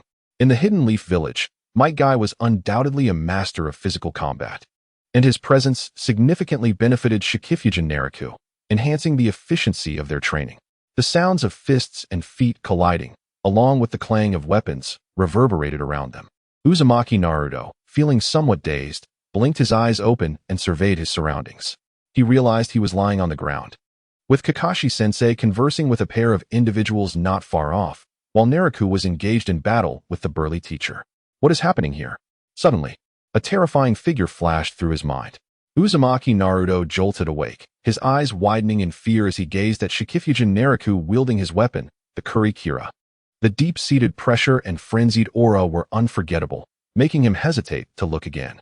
Several Jonin noticed Naruto's awakening, and as he regained consciousness, other Jonin followed suit, waking one after another. Those who failed to wake up promptly were forcibly roused. However, most instinctively avoided the area where Shikifujin Naraku stood, even daring not to glance in his direction. Only Naruto, with his resilient mindset, and Lee, gradually recovered from the intimidating presence of Naraku, appearing almost as they usually did. "All right, take your students and depart," Shikifujin Naraku said, landing on the ground and signaling Mike Guy to cease combat. Mike Guy, admiringly giving a thumbs up to Naraku, sheathed his nunchaku. "Naraku, your strength has increased significantly since our last encounter." Shikifujin Naraku smiled without replying, watching as the Jonin guided their students away. As for the students who had been overwhelmed, that was a concern for Kakashi and the other instructors, not his. His role was to slay, not to bury. Once the noisy group departed, Shikifujin Naraku continued his training. Meow! A cat's call echoed from outside the training ground. Shikifujin Naraku halted his practice, sheathing his Kurikira, and walked outside to see a small, pitch-black kitten calling out to him. "Is the item I ordered ready?" "Meow," the kitten replied. "Tell the cat elder that I will come to collect it soon." Pouring some food from his prepared bento, Shikifujin Naraku fed the little cat. The black kitten joyfully meowed, quickly finishing the meal, and with a grateful meow, it climbed a nearby tree and vanished in a few leaps. The efficiency of the ninja cat clan was swifter than that of humans. No wonder the Uchiha clan enjoyed dealing with them. To facilitate his physical training, Shikifujin Naraku had commissioned a set of weighted equipment for himself. Considering both quality and time, he sought out the Ninja Cat clan, spending a considerable sum for their assistance in custom crafting the gear. The Ninja Cat clan had always maintained a strong relationship with the Uchiha clan, frequently providing them with intelligence and top-quality ninja tools. From kunai to various weapons, the Uchiha clan relied heavily on the Ninja Cat clan for their supplies. Although the prices were steep, the quality was indeed top-notch. However, With the Uchiha clan nearing extinction, the Ninja Cat clan began accepting numerous orders from various ninja in the Hidden Leaf Village to sustain themselves. Previously, the Ninja Cat clan prioritized the Uchiha clan's business, with other ninja taking a backseat. But now, as the Uchiha faced near annihilation, the Ninja Cat clan could not afford to vanish alongside them. Thus, they expanded their clientele to include ninjas from the Hidden Leaf Village. With its extensive network, the Ninja Cat clan easily gathered secret intelligence and maintained excellent relations with the Land of Crafts. Renowned for its expertise in crafting ninja tools and accommodating custom requests from ninjas for various reasons. Shifengyuan Naraku's weighted gear was entrusted to the craftsmen of the Land of Crafts, with the Ninja Cat clan handling the communication and charging a brokerage fee. This streamlined process was far more convenient. Otherwise, Shifengyuan Naraku would have directly approached the Hidden Leaf Village's channels to request the craftsman's services. All 5 great nations procured various ninja tools and weapons from the Land of Crafts, where prices were reasonable, yet the process was cumbersome and involved large quantities. Hence, Shifengyuan Naraku chose not to engage. For him, price was not a concern. The priority was customization and quality. After concluding his training in the evening, Shifengyuan Naraku departed from the Hidden Leaf Village. The Ninja Cat clan resided in a dilapidated fortress located in an area that belonged to neither nation nor faction. Those seeking ninja tools or intelligence would venture into this desolate ruin to find the Ninja Cat clan. Upon arrival, Shifengyuan Naraku lifted his gaze to the scene before him. A vast expanse of what appeared to be unfinished buildings loomed, the sun setting behind them, casting the ruins into a somber silence, evoking a sense of dread. Walking through the eerily quiet area felt akin to stepping into a ghostly realm. As he proceeded, Shifengyuan Naraku noticed strange glowing eyes flickering within the dimly lit buildings. Meow? This place could serve as a film set for a horror movie without special effects. Shifengyuan Naraku quipped, ignoring the peculiar cats that emerged, hastening his steps toward the Ninja Cat fortress. These cats, resembling small tigers and foxes, were no ordinary creatures. Most possessed the strength of Jonin, and some even surpassed that. Who are you? Meow? A guest of the cat elder, here to collect an item. Suddenly, a white ninja cat that looked like a small tiger emerged, crouching like a guardian, licking its sharp claws, and surprisingly spoke human language. Sniff, sniff. The white ninja cat twitched its nose, seemingly detecting a familiar scent, and stood up, saying, "Welcome, guest. Please enter," as it gestured for him to enter. The white ninja cat showed no intention of moving aside. Shifengyuan Naraku retrieved a scroll from his pocket and tossed it over. This contains freshly made mutiny drinks. Please enjoy. Meow? Thank you for your generosity. The white ninja cat leaped, catching the scroll with its front paws, and happily scampered away. Oh, I almost forgot. There are other guests with the elder. Never mind, this is refreshing mutiny drink. After a moment of hesitation, the white ninja cat could not resist the alluring scent of the catnip, flinging the scroll onto its back before vanishing from sight. Shirakawa Naraku observed the disappearance of the white ninja cat and couldn't help but feel that regardless of the world, cats are invariably drawn to the enchanting aroma of catnip. Having visited the empty district several times, Shirakawa Naraku did not require the guidance of the ninja cat and stepped forward confidently. At this moment, the ninja cats, previously concealed in the shadows, noticed that the guards did not obstruct Shirakawa Naraku, indicating that he was not an enemy, and one by one, they began to fade from view. Upon entering the castle of the ninja cats, before even stepping onto the corridor leading to the old cat lady's abode, Shirakawa Naraku heard the sound of approaching footsteps. Could it be that there were other guests at this hour? Realizing that the earlier white ninja cat guard had blocked his path because there were indeed other visitors at the old cat lady's, Shirakawa Naraku reflected that his catnip drink had caused the guard to falter in their duties. 2 figures. Standing still, Shirakawa Naraku pondered for a moment before stepping aside, leaning against the wall. After all, they were all guests of the Ninja Cat clan, and unless they were enemies, it would be unlikely for a confrontation to ensue. Thus he refrained from taking action. However, as a senior member of Konohagakure, he had no intention of simply retreating. Yielding the path was courteous enough. The footsteps grew increasingly distinct, and 2 figures emerged from around the corner. Clang! Kurakara suddenly unsheathed, and Shirakawa Naraku, wielding his jet-black straight blade, stood defiantly in the middle of the path, his gaze fixed intently on the 2 figures that had appeared before him. They wore conical hats adorned with wind chimes and black cloaks embroidered with red clouds. Akatsuki, Uchiha Itachi, Kisame Hashigaki. What were they doing here? Regardless of whether they sought information or ninja tools, they had collided with Shirakawa Naraku. And he now felt compelled to test whether he possessed the strength to eliminate both of them here and now. As for the prior storyline involving the conflict between Uchiha Itachi and Uchiha Sasuke, that was of no consequence to him. Let them do as they pleased. With each surge in his power, Shirakawa Naraku's combative spirit had grown ever more fervent. Crack. Hee. It seems that the higher-ups of Konohagakure are not inclined to let us leave easily, remarked the shark-like Kisame Hashigaki as he drew the massive sword, Samahata, from his back, aiming it threateningly at Shirakawa Naraku. There is no need for excessive conflict. This place is too close to Konohagakure. Uchiha Itachi removed his conical hat, revealing his hollow eyes, now suffused with a crimson hue, ominous and foreboding, with the three tomo slowly rotating. Oh, it appears that Mr. Itachi is preparing to take action. Is it because he has encountered a fellow villager? Hee. Kisame relaxed his tense posture, having scarcely encountered anyone capable of resisting those ominous eyes. If Uchiha Itachi was willing to engage, then all the better. Uchiha Itachi remained silent, activating his formidable ocular abilities as an illusion descended upon Shirakawa Naraku. He had no intention of inflicting harm. Shirakawa Naraku was a crucial figure within Konohagakure, indispensable in both medical ninjutsu and combat prowess. Thus, once he had ensnared him in the illusion, he intended to depart. As for Kisame's thoughts on the matter, they were of little concern. Under the influence of the Sharingan's illusion, all beings are equal. Kisame, often one to speak to himself while executing missions, understood this principle well. Meanwhile, Shirakawa Naraku tilted his head, observing the performance of Uchiha Itachi and Kisame, and with a swift motion, the beautiful flames danced along the blade of his weapon. Was this a sign of disdain?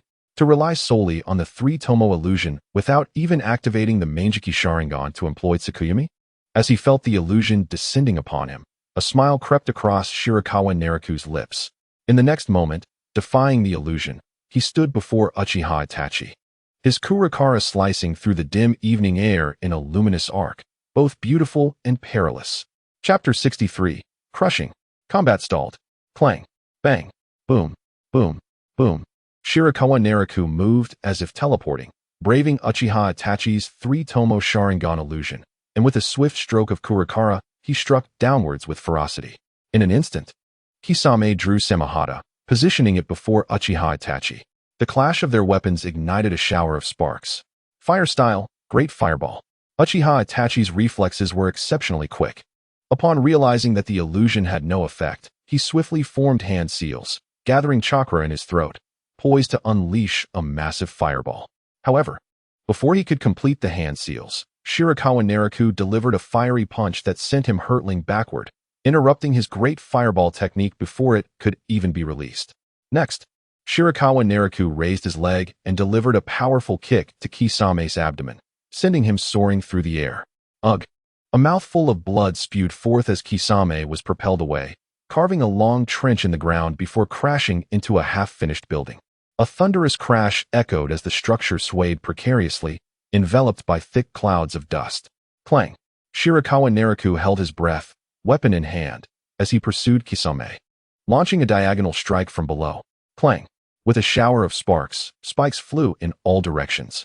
A cacophony of strange animal sounds emerged from the dust, and with a swift motion of his left hand, Shirakawa Naraku dispersed the swirling air and smoke. Shirakawa Naraku observed that Samahata, previously covered in bandages, had undergone a dramatic transformation. Now, it was bristling with barbed spines, swollen into a grotesque, monstrous fish, its mouth displaying rows of sharp, menacing teeth. This was a weapon imbued with life and intent. The long handle of Samahata resembled a rope, connecting to Kisame's palm, channeling vast reserves of chakra, while simultaneously, the injuries Kisame had sustained from the kick were rapidly healing. Positioned before Kisame, Samahata roared defiantly at Shirakawa Naraku, its sharp teeth gleaming ominously, revealing several severed spines from their earlier encounter with Kurakara. The razor-sharp black blade of Kurakara was unparalleled by any weapon. Undeterred by Samahata's fierce loyalty, the blade glimmered ominously, and with a shriek, Kurakara descended rapidly. Clang! Kisame was not one to concede easily. In the face of imminent danger, he grasped Samehada to parry Kurakara's strike. Yet the injuries he had sustained hindered him, causing him to involuntarily spit out blood. Shirakawa Naraku raised an eyebrow, gripping the hilt of Kurakara with increasing intensity. The blade gradually penetrating deeper into Samehada's interior. Kisame gritted his teeth, exerting all his strength to lift Samehada, but Shirakawa Naraku steadily pressed down. A rogue ninja from Konohagakure. A rogue ninja from Kirigakure. What are your intentions in the land of fire? Hee. A grotesque smile crept across Kisame's face as he chose not to respond. Sizzle. With a flick of his wrist, Shirakawa Naraku unleashed a surge of chakra, electrifying lightning coiling around the blade, eliciting a pained howl from Samehada. Supersonic Thunderblade. Utilizing the lightning to create ultra-high frequency vibrations, Kurakara's already unparalleled sharpness and penetrating power were further amplified, slicing deeply into Samehada's body. Mere moments away from severing the weapon entirely. Swish, swish, swish. Numerous shurikens whizzed through the air, altering their trajectories as they approached Shirakawa Naraku from his blind spot. Such precision in throwing weapons was undoubtedly a hallmark of the Uchiha clan. Faced with the onslaught of hidden weapons, Shifengyuan Naruo remained steadfast, gripping the Kuri-kira firmly with one hand, seemingly determined to eliminate the formidable Kisame Hashigaki despite his grievous injuries. With a subtle tilt of his head and a slight withdrawal of his shoulder, he leaned forward, effortlessly evading all the projectiles aimed at him from his blind spots. Kisame, under immense pressure, held tight to his sword, Samehada, involuntarily glancing towards Itachi Uchiha. How could anyone possess such extraordinary accuracy, having fought alongside Itachi for so long? Kisame was witnessing, for the first time, the complete ineffectiveness of Itachi's thrown weapons. Were the two from Konoha merely rehearsing their moves to eliminate him, the unsuspecting fool? Shifengyuan Naruo cast a sidelong glance at Itachi, whose crimson eyes, now adorned with the three-tomo Sharingan, had transformed into a dart-like pattern. With two streams of blood cascading down his cheeks, a crimson skeletal figure had just dissipated from Itachi's form. Naruo recognized this as Susanoo, a manifestation of the power residing within the Manjiki Sharingan, capable of materializing vast chakra into a colossal warrior for combat and defense. Just moments ago, Itachi had utilized Susanoo to withstand Naruo's fiery assault without sustaining any harm. Amaterasu, drawing from the earlier failure of his illusion, Itachi widened his right eye and activated the Manjiki Sharingan's ability. The black flames of Amaterasu, which could incinerate anything and burn eternally, ignited the half of Naruo's body that held the Kuri-kira. Itachi gasped, clutching his right eye, tears of blood flowing uncontrollably down his face. Would the ever-burning Amaterasu never extinguish the living? Remarkably, Naruo appeared impervious to the searing pain, maintaining his grip on the blade, relentlessly suppressing Kisame. Gazing down at the flames engulfing his body, he experienced an odd sensation. A user of the burning fruit ability had encountered the eternal flames of Amaterasu. Itachi stared in astonishment at Naruo, observing his complete indifference to the black inferno, indicating that it had inflicted no injury whatsoever. How could this be possible? Simultaneously being scorched by Amaterasu, Kisame remained immobilized beneath Naruo's overwhelming force. Was this level of power not somewhat outrageous? Cough, cough, esteemed guests. Might I implore you to spare an old woman? Can we cease hostilities? Just as the three were on the verge of erupting into a more ferocious battle, an elderly woman slowly stepped forth, obstructing their path. At the very least, do not fight in this area. This is a home for children. The cat granny regarded the trio, flanked by a multitude of feline ninjas, their eyes gleaming with ferocity. Upon hearing her words, all present turned their gaze to Shifengyuan Naruo. It was evident that unless he consented, the conflict would persist. Suddenly, a smile graced Naruo's handsome visage. With the cat granny's intercession, he naturally had no objection. Upon concluding his statement, he began to retract his power, performing a flourish with the Kuri-kira before sheathing it with a resounding clang. It was as though the impending clash had dissipated entirely. Disregarding any potential sneak attack from Kisame, he strode towards the cat granny. As he walked away, fiery orange flames began to erupt around him, enveloping the black inferno of Amaterasu, which then fell away to the ground. Not a single injury marred Shifengyuan Naruo's form. Chapter 64, Burdened Equipment. Eruption. The Battle Resumes. Let us proceed. Itachi blinked as the pattern of the Mangeki Sharingan faded, reverting to the three-tomo form. And his eyes returned to normal. With a crack, Kisame's injuries fully mended, he flashed a smile, securing Samehada on his back as he followed Itachi. What a pity. Samehada is quite displeased. Although it dislikes Naluo's chakra, even a slight replenishment would be most welcome. Despite his dissatisfaction, Kisame trailed after Itachi, determined to catch up. Itachi cast a confident glance at Kisame, making his intentions clear. If vengeance was desired, an opportunity would arise. Indeed, a rather perilous foe, Kisame pondered. The previous skirmish had been exceedingly frustrating. Many of his abilities had been rendered ineffective, leaving him thoroughly suppressed by Naluo. Initially, Kisame had stepped in to aid Itachi against a formidable strike, only to be caught off guard by Naluo's opportunistic assault, sustaining injuries that ultimately left him at a disadvantage. I still have techniques left unutilized, Kisame reflected, his discontent evident. So, Mr. Itachi, what intelligence can you share regarding Shifengyuan Naluo? Previously, I was aware of him as an exceptional medical ninja, but it seems my information was gravely flawed. Itachi pondered for a moment before shaking his head. I am not well acquainted with Shifengyuan Naluo. Aside from knowing he is a student of Tsunade, one of the legendary Sannin, and has risen to the upper echelons of Konoha, I only know him to be a medical ninja. Itachi spoke truthfully. His knowledge was limited to widely known information. During the period when Naluo's strength surged, Itachi was absent from the Hidden Leaf Village, rendering him oblivious to any changes in Naluo's capabilities. Within the Akatsuki organization, only Zetsu and Obito Uchiha were aware of Naluo's unusual power. However, Obito, gravely injured and reliant on the Geto statue for survival, and Zetsu, preoccupied with cleaning up the aftermath of Obito's mess, lacked the time to report on Naluo's intelligence. Even without these circumstances, Zetsu and Obito would not readily divulge such information. Therefore, the Akatsuki's understanding of Naluo mirrored that of most in the ninja world, a top-tier medical ninja, a high-ranking member of Konoha, and a student of Tsunade. These were the labels associated with Shifengyuan Naluo, and during missions, his mask concealed any connection to these facts. After hearing Itachi's response, Kisame harbored no doubts. Given Naluo's evident intent to eliminate both him and Itachi, there was nothing suspicious about his demeanor. It appeared prudent to prepare bait and await Naluo's misstep. This is the custom burdened equipment you ordered. Please assess your satisfaction. The cat granny presented a scroll containing the burdened equipment stored through space-time ninjutsu, ready for summoning. Naluo raised a finger to unveil the scroll, retrieving a pair of wrist guards. These wrist guards, black and intricately engraved with exquisite designs, were strikingly alluring. As he grasped them, Naluo felt an unexpected heaviness, nearly losing his grip and stumbling to the ground. Be cautious, dear customer. This is custom equipment and cannot be returned. The cat granny smiled broadly at Naluo, as this transaction was quite substantial, benefiting the cat ninja clan immensely. It's nothing. I was just unprepared, he reassured.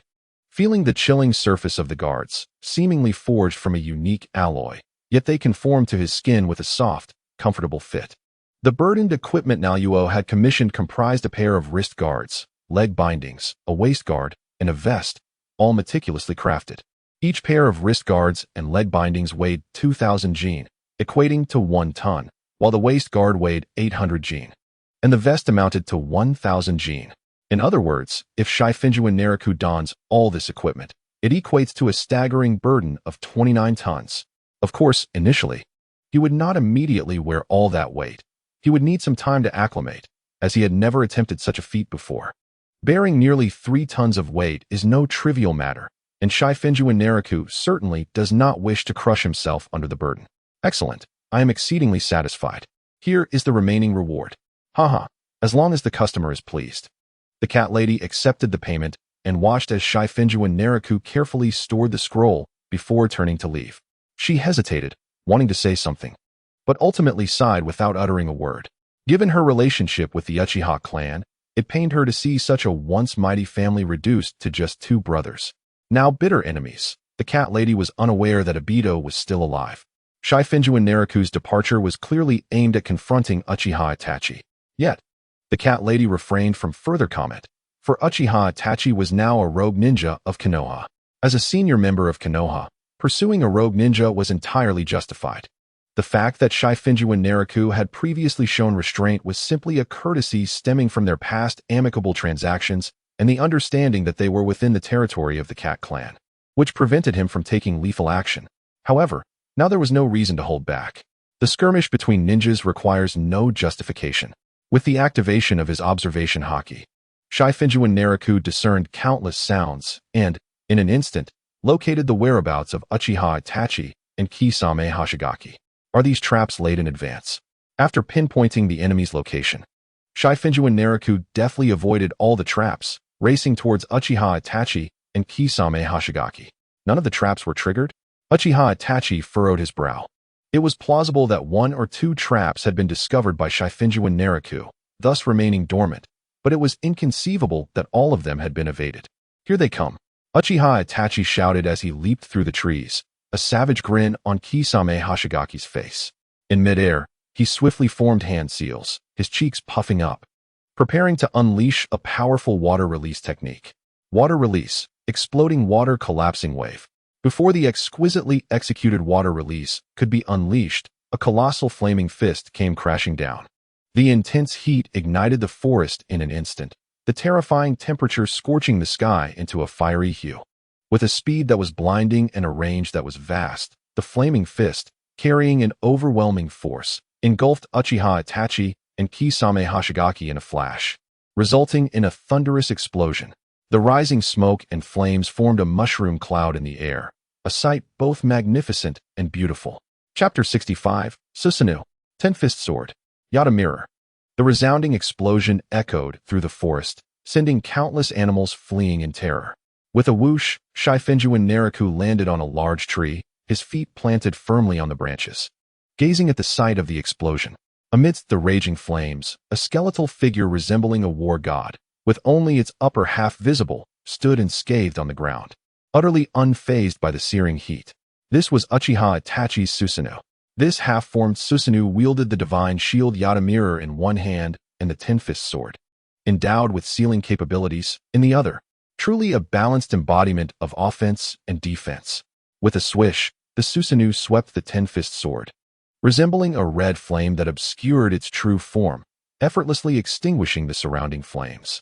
Uchiha Itachi's equipment is truly formidable. It is no wonder he met his demise. With such talent and gear, if he were to unleash his full potential, few could stand against him. Yet, is it possible that Uchiha Itachi is already gravely ill? Shifengyuan Naraku was not fearful of Uchiha Itachi's strength. Rather, it was the latter's poor physical condition that concerned him. Take Susanoo, for instance. Not only could he not manifest its complete form, but even in this skeletal state, sustaining it for too long could be fatal for Uchiha Itachi. Even though years have not yet passed, Shifengyuan Naraku was confident that Uchiha Itachi's health was far from optimal. To be precise, Uchiha Itachi's troubles lie not in his body, but in his heart. He no longer desires to live. Indeed, he truly wishes for his own demise. Uchiha Itachi, whose heart is so callous that he could annihilate his entire clan, men, women, and children, harbors no semblance of guilt, discomfort, or anguish. How could that be possible? The Sharingan reflects the soul's innermost feelings. Only those of the Uchiha clan, rich in deep and fervent emotions, can awaken the Sharingan when provoked. In simpler terms, the more adept one is at utilizing the Sharingan, the more profound their emotions are. After all, love exists alongside hate. In Shifengyuan Naraku's perspective, Uchiha Itachi had long given up on the will to live. Once his only emotional tether, Sasuke Uchiha, matures, he would not need anyone else to kill him. He would willingly seek death. To perish at the hands of Sasuke Uchiha would be the conclusion he deemed most fitting. For one who yearns for death, it is remarkable that his body remains intact. With a crack, Shifengyuan Naraku observed Uchiha Itachi lost in thought, while the Susanoo across from him was already in motion. The Ten-Fist Sword suddenly elongated, transforming into a fiery lance aimed at him. This strike severed the large tree upon which Shifengyuan Naraku stood in two. But he had already evaded in the blink of an eye. Ugh! Uchiha Itachi did not follow up with another action. Instead, he clutched his eyes in anguish, blood tears seeping through his fingers. Where do you think you're going? Just as Shifengyuan Naraku dodged the Ten-Fist Sword, Kisame Hashigaki leaped out from behind him, swinging his Samahata. Kisame's face and skin bore large, unhealed burn marks, indicating he had not escaped the earlier fireball attack. This was to be expected, as the straightforward Kisame required hand seals to perform his water release, while Shifengyuan Naraku's fiery assault had left him no time to prepare, a blatant disregard for martial etiquette. The burns were thus quite justified. Had it not been for Uchiha Itachi's timely Susanoo, Kisame's injuries could have been far more severe. Clang, clang, clang. Shifengyuan Naraku wielded his Kurakara, the jet-black blade slicing through Kisame's Samahata with each clash, causing numerous barbs to be severed, prompting pained cries from the Samahata. Damn it! Who forged that knife? Why is it so sharp that even my Samahata cannot withstand it? Kisame realized that a blade capable of cleaving through his Samahata could not fall into his possession. A single strike would spell disaster. Yet, faced with Shifengyuan Naraku's exquisite swordsmanship, Kisame found himself at a distinct disadvantage, reduced to mere defense after his initial surprise attack. With each strike of Shifengyuan Naraku's Kurakara becoming swifter and heavier, Kisame was afforded no opportunity to unleash his jutsu. He feared that should he attempt to form hand seals, Shifengyuan Naraku's blade would sever his hands. After all, even the fastest hand seals require time. Even as Uchiha Itachi managed to recover and join the fray, fighting alongside Kisame against Shifengyuan Naraku, the latter's swordsmanship transcended all reason, as if it belonged to another realm entirely. For a moment, they found themselves without any means to counter it. They could only rely on their own reflexes and speed to combat the razor-sharp blade wielded by Shifengyuan Naraku. Tsukuyomi. In a silent flash, Uchiha Itachi, enduring the backlash of his Manjiki Sharingan, locked eyes with Shifengyuan Naraku and unleashed the power residing within his left eye. Tsukuyomi. At the instant Shifengyuan Naraku fell into the illusion, Kisame Hashigaki wasted no time forming hand seals to unleash his water release technique. A torrent of water erupted from his mouth, forming a surging wave akin to a tempestuous sea, encircling Shimonoi Naraku in an enormous elliptical water prison, utterly trapping him within. I excel at dealing with ninjas who wield fire techniques. How will you unleash your flames when engulfed by water? The confidence in Kisame Hashigaki's voice was palpable. He believed victory was within grasp, for he had the advantage of time and territory, while Shimonoi Naraku, ensnared in a genjutsu, seemed devoid of the means to resist. A glance towards the outer perimeter revealed Uchiha Itachi, crouched and clutching his left eye. The immense power of the Manjiki Sharingan was indisputable. Even a formidable opponent like Shimonoi Naraku could swiftly succumb to the Moon Reader genjutsu. However, the toll it exacted and the backlash it inflicted were equally formidable. Yet, there was no cause for concern, for Shimonoi Naraku was on the brink of defeat, destined to perish at his hands. A sinister chuckle escaped Kisame as he melded with his weapon, the blade Samahata, transforming into a fearsome merman. It had been long since he had adopted this form, and a sense of nostalgia washed over him. As the merman Kisame charged towards Shimonoi Naraku, caught within the watery confines, his speed had increased exponentially.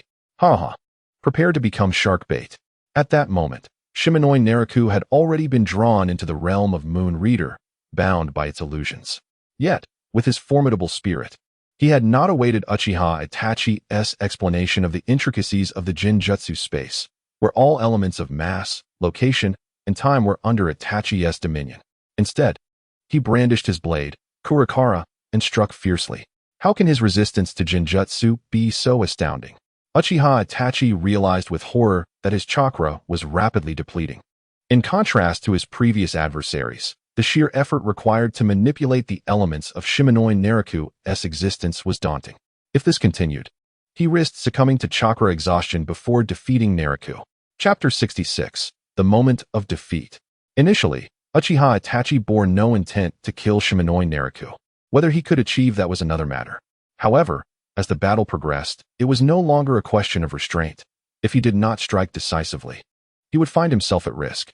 Thus, one ability after another from the Manjiki Sharingan was unleashed, in concert with Kisame's onslaught. Even so, he remained at a disadvantage. Itachi discerned that Naraku's resistance to Genjutsu was preposterously high. Although Naraku had been dragged into the Genjutsu realm, Itachi could not exert total control over this space as he had against previous foes. Within his own Genjutsu, Naraku only grew more vigorous. Clang, The razor-sharp edge of Naraku's blade cleaved through the air, bisecting Uchiha Itachi in an instant. With a resounding crash, Itachi transformed into a flurry of crows, their dark feathers cascading gently to the ground. Amidst the mournful cries, numerous crows converged in midair, revealing Itachi's ethereal form. In light of this, Uchiha Itachi's crimson eyes ignited once more with power. A colossal red moon loomed in the sky behind him, exuding an otherworldly aura. The next moment, this crimson orb descended upon Shimonoi Naraku like a meteor. To Naraku's eyes, the red moon swelled in size, bearing down with an overwhelming force. Falsehood is but falsehood. Naraku tightened his grip on Kurakara, chakra coalescing at the blade's tip, his gaze fixed upon the descending red moon. Crescent moon slash. The obsidian arc of his blade soared skyward, slicing through the air to meet the lunar descent, producing a jarring friction. In the next heartbeat, the blade vanished, cleaving the moon in twain. Boom. Naraku remained steadfast as the two perfect semicircles of the red moon crashed upon the ground of the Genjutsu realm, sending ripples through the very fabric of reality, as if the world itself trembled. At that moment, Uchiha Itachi could no longer maintain the stability of the Genjutsu space. In a flash, Naraku found himself back in the realm of reality. Meanwhile, outside, only a fleeting moment had passed. Kakashi had endured 3 days of torment within Itachi's Genjutsu. Yet for him, the battle had spanned less than 20 minutes. Perhaps it was his formidable mental fortitude that had enhanced his resistance to Genjutsu. This resistance meant that Itachi, when manipulating the flow of time or altering the elements within the Genjutsu realm, expended an extraordinary amount of chakra and ocular power. Had he attempted to impose an exaggerated temporal disparity upon Naraku, as he had with Kakashi, he might have exhausted himself before even beginning. With these realizations, Shimonoi Naraku acknowledged the strength of his mental attributes. Previously, he had shattered his opponent's Genjutsu in an instant against Uchiha Obito. Now, facing the Manjiki Sharingan's level of illusion, he found himself unscathed. Once his mental prowess advanced further, Uchiha Itachi would not even be able to draw him into a Genjutsu realm. Perched upon the branch of a great tree, Naraku murmured to himself while observing the immense water prison, where Kisame, in his merman form, relentlessly assaulted his shadow clone. Indeed, from the outset, Kisame had ensnared only Naraku's shadow clone. Both Uchiha Itachi and Kisame believed that once the Moon Reader ensnared Naraku, he had lost control of his body. Little did they anticipate the extent of his Genjutsu resistance, allowing him to execute the body replacement technique in time, leaving the shadow clone behind. Thus, Naraku's true form had long been lurking nearby, while Kisame attacked the clone in vain. Kisame, run. Though it was but a fleeting moment, Uchiha Itachi, having endured the fracturing battle within the Genjutsu realm, began to suspect that only the shadow clone had been ensnared. Consequently, he called out urgently, hoping to warn Kisame to distance himself from the clone. However, within the gargantuan water prison, Kisame remained oblivious, continuing his relentless assault, darting through the water with fervor. It seemed Kisame was reveling in the chaos. Thus, Naraku resolved to add a touch of explosive artistry to the fray. With his left hand raised before him, he proclaimed softly, "Art is an explosion." Huh. Bang. As Kisame lunged towards the shadow clone once more, he was taken aback to witness visible cracks appearing upon Naraku's form. Yet, at that moment, there was no time for retreat. With a resounding thud, the shadow clone detonated, flames and electricity surging forth to engulf Kisame. Though the flames flickered and vanished in the water, they set the colossal water prison into a violent tremor. The powerful electric discharge coursed through the water, striking Kisame's merman form, rendering him incapable of movement. Paralyzed in the wake of the shock. Farewell, Kisame. Shimonoi Naraku's figure appeared as if teleporting, hovering above the vast water prison, and in Kisame's wide eyes filled with dread. He raised Kurakara high, descending without mercy. Crescent moon slash. At such a perilous moment, Uchiha Itachi disregarded the drain on his ocular power and forcibly activated the second form of Susanoo. The skeletal visage of Susanoo was now adorned with veins and flesh, cloaked in a garb woven from chakra. Under the manipulation of Susanoo, controlled by Uchiha Itachi, 3 gigantic Magatama, interconnected like shurikens, were hurled towards Naraku of the Shifen. The Yasaka Magatama spun rapidly in midair, piercing through Naraku's body in an instant. However, Having activated his Kinbunchika haki, Naraku seamlessly entered a state of elementalization, rendering him impervious to the strike of the Yasaka Magatama, which inflicted no damage whatsoever. With a swift motion, Itachi's attempts to intercept were futile as the dark blade emanating from Rokuman sliced effortlessly through the colossal water prison, akin to a hot knife through butter, cleaving through the torrents of water and striking the paralyzed Kisame Hashigaki with brutal force. The shattered water prison collapsed, sending torrents cascading down and inundating vast expanses of forest.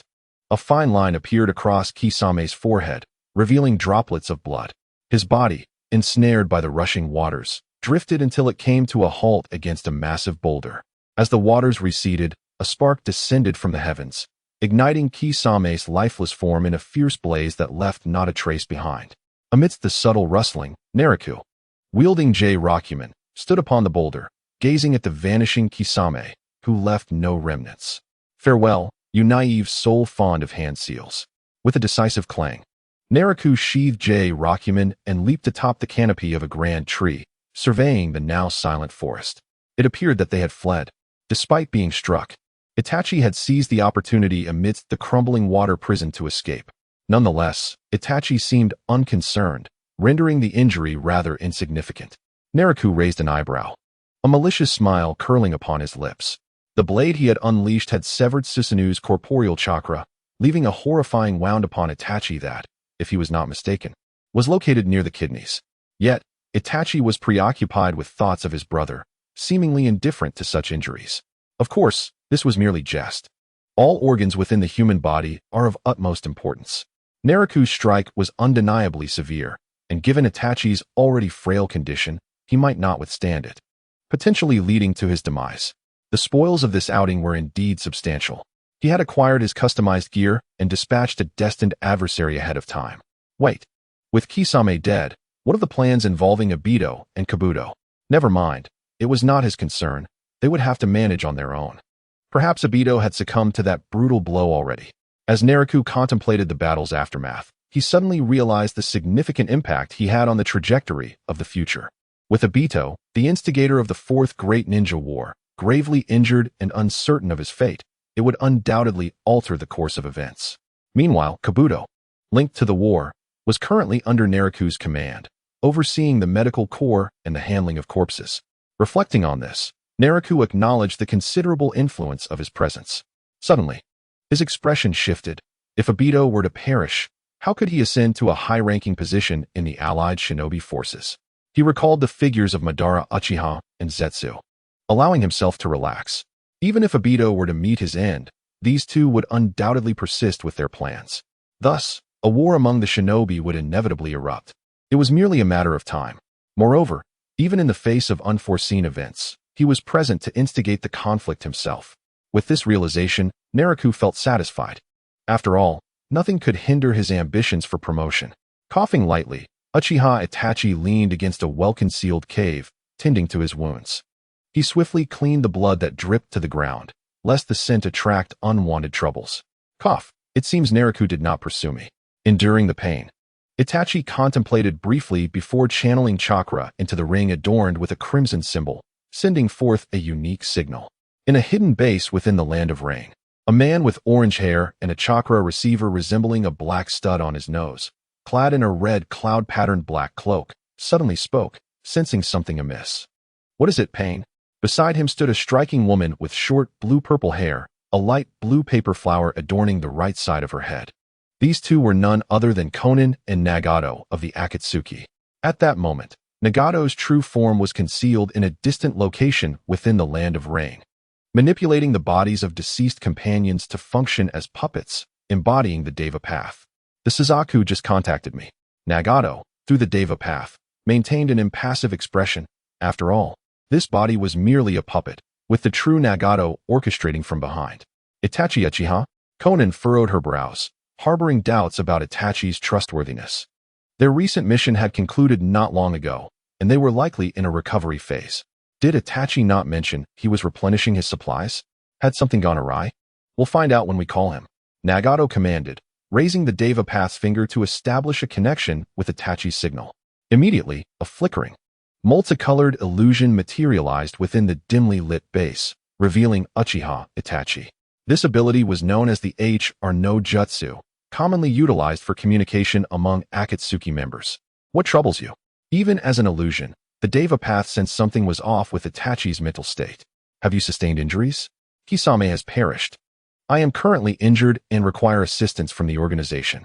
Itachi calmly recounted the sudden turn of events, despite the gravity of the situation. What? Konan scrutinized Itachi's apparition. Skepticism evident in her gaze. We cannot reach Kisame. The Deva Path's voice remained steady, yet he raised his finger, attempting to contact Kisame through the H or no Jutsu, but received no response. Either Kisame is dead, or the special ring used for communication is damaged. Who is the enemy? Which village has attacked you? Was it Konoha? There is but one adversary. The high-ranking official from Konoha, Naraku Shifengyuan. No third party was present during the battle. One person? A single ninja simultaneously assailed both you and Kisame? What was the outcome for the opponent? Unscathed, perhaps a bit fatigued, but he has likely expended considerable chakra and stamina. Itachi Uchiha. What jest is this? As Konan and Itachi exchanged queries, the overarching narrative began to take shape. The renowned Uchiha Itachi and the rogue ninja from the mist, Kisame Hashigaki, faced a Konoha ninja, resulting in one death and one injury. Do you comprehend the implications of what you are saying, Itachi? I have articulated my account clearly. The Deva Path interrupted the discourse with an authoritative tone. Narrate the events verbatim, starting from the conclusion of your last assassination mission. Konan. Inform Kakuzu and Deidara to swiftly mobilize for reinforcements. With a visage that betrayed no pretense of doubt, Konan cast a lingering glance at Itachi before departing the scene. You may begin, Itachi. After the conclusion of the previous assassination mission, I and Hashigaki Kisame proceeded to the void to replenish our consumed ninja tools. During our departure, Shikaka Nara made a direct move against us.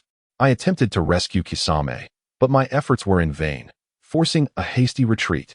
Uchiha Itachi did not conceal anything, recounting every detail of the encounter with Shikaku Nara to Pain. After hearing Itachi's explanation, Nagato remained silent for a considerable time before addressing Pain, stating, aside from Sasori and Deidara, Konan and I will also be on standby at the borders of the Fire Country. If our adversary truly appears, draw him in. I shall take matters into my own hands and eliminate him. Understood. With Itachi's words, the illusion dissipated, leaving only the echoes within the dimly lit base. Chapter 68. The Artistic Duo. I was just about to carve some clay. Inspiration has struck me, and I am certain this time I shall create an artwork that will astonish the world. Yet, at this moment, we have a mission. Deidara, with his golden locks, murmured, feeling that this was a pivotal moment for his artistic creation, confident that this piece would be the most artistically profound yet. Be quiet. Only eternity can embody true art. Let us depart now. I disdain waiting for others. The boy with red hair, strikingly handsome, set down his tools and carefully covered the unfinished puppet. This was Sasori, the former prodigy puppeteer of Sunagakure, who had transformed himself into a human puppet. Deidara was dissatisfied with Sasori's interpretation of art and retorted loudly, Brother Sasori, art is born in an instant. The beauty of eternity does not exist. Your understanding of art is misguided. Silence. Speak further, and I shall take your life. TCH. Watching Sasori enter his specially crafted puppet, Hyori, Deidara scoffed, concluding the debate on art before turning to Konan. What is the mission? Konan, unfazed, informed the two. We are to assist Uchiha Itachi in the Fire Country. He has been injured. Hashigaki Kisame has perished at the hands of the enemy. What? Deidara and Sasori, within Hyori, echoed in unison. Though not particularly close, they both understood the prowess of Uchiha Itachi and Hashigaki Kisame, leading to their astonishment. At that moment, the voice emanating from Hyori had taken on a more somber tone as Sasori inquired, did they encounter a ninja squad from Konohagakure? Given that they had been attacked in the Fire Country, it was highly probable that a ninja from Konohagakure was responsible, hence Sasori's conjecture. Indeed, it was a ninja from Konohagakure, but only one. This revelation rendered both silent. I need to prepare more clay. Let us delay our departure for a moment. The puppet requires some adjustments. Grant me a little time. Although proud, both Deidara and Sasori recognized that if one ninja managed to defeat Hashigaki Kisame and injure Uchiha Itachi single-handedly, their own efforts would be futile. Of course, they were not overly fearful. Both needed to prepare adequately. At the very least, they could not afford to be ill-prepared before this life-and-death battle. According to Itachi's intelligence, the enemy had already retreated. Can you not convey your thoughts in a single breath? Conan disregarded Deidara and Sasori, turning to leave. At that moment, Deidara's attention was drawn to Uchiha Itachi, for he had joined the Akatsuki under duress after being defeated by Itachi's Jinjutsu. Now, however, he found himself quite fond of the Akatsuki. In his eyes, the unique abilities of all members represented a form of art, and the Akatsuki was the pinnacle of artistry. Brother Sasori, let us be off. I am eager to see Uchiha Itachi in distress. Even injured, he is not your match. TCH. Deidara spread his right hand, revealing a mouth in the center of his palm that began to chew. Shortly after, it expelled a considerable amount of explosive clay, forming a large white bird capable of flight, flapping its wings at a low altitude. Both Sasori and Deidara mounted the giant bird, soaring towards the fire country. This was also the reason Nagato dispatched the two. They would reach Uchiha Itachi faster. Meanwhile, upon Conan's return to the base, she found Nagato engaged in conversation with Zetsu. Have you gathered specific intelligence on Shikaka Nara? Only some routine information, utterly useless. His growth and strength is rather peculiar. Pain shook his head and continued. Though Zetsu has collected a wealth of information, Shikaka Nara has only demonstrated the traits of an ordinary genius, without revealing any other issues. We shall discuss these matters later. For now, we must head to the borders of the fire country to assist. If Shikaku Nara appears, eliminate him without hesitation. Conan resolutely shook her head. I shall go alone. You remain in the village. Nagato understood Conan's concern for his health, for due to past injuries, he was now bound to special machinery, making it cumbersome for him to venture outside. If not absolutely necessary, Conan preferred that even Pain did not engage. After a moment of silence, Pain nodded, conceding to Conan's proposal. You may go. I trust that should Shikaku Nara appear, he shall not be your adversary. However, bring everything you need, just in case. Understood. Conan turned to leave and provide support. At that moment, Pain turned to the silent Zetsu, inquiring, where is Uchiha Obito? Why has he not appeared? Ha ha ha. He has matters to attend to, hence his absence. Black Zetsu's low voice resonated, not daring to allow the white Zetsu within him to speak, fearing exposure. Have Obito come to see me as soon as possible. There are matters to discuss. With that, Pain signaled for Zetsu to depart and continue gathering intelligence on Shikaka Nara. Zetsu nodded and melded into the ground, disappearing from sight. In the hidden base where the outer path statue was stored, Zetsu's figure materialized. Damn it! How did this situation arise? How did they encounter each other? Hoshigaki Kisame is dead? What a useless fool. On the surface, Kisame served the Akatsuki, but in secret, Uchiha Obito had already revealed his identity to him, attempting to recruit him. Of course, Obito had disclosed his masquerade as Uchiha Madara. However, discussing it now was futile, as the man had already been turned to ash. A promising piece on the chessboard had inexplicably met his demise. Black Zetsu felt an overwhelming sense of misfortune. Since Uchiha Obito had begun to seek out Shikaka Nara for a confrontation, the original plan had derailed entirely, with numerous matters yet to be resolved in Kirigakure. Now the Akatsuki had crossed paths with Shikaka Nara. Why was all of this happening?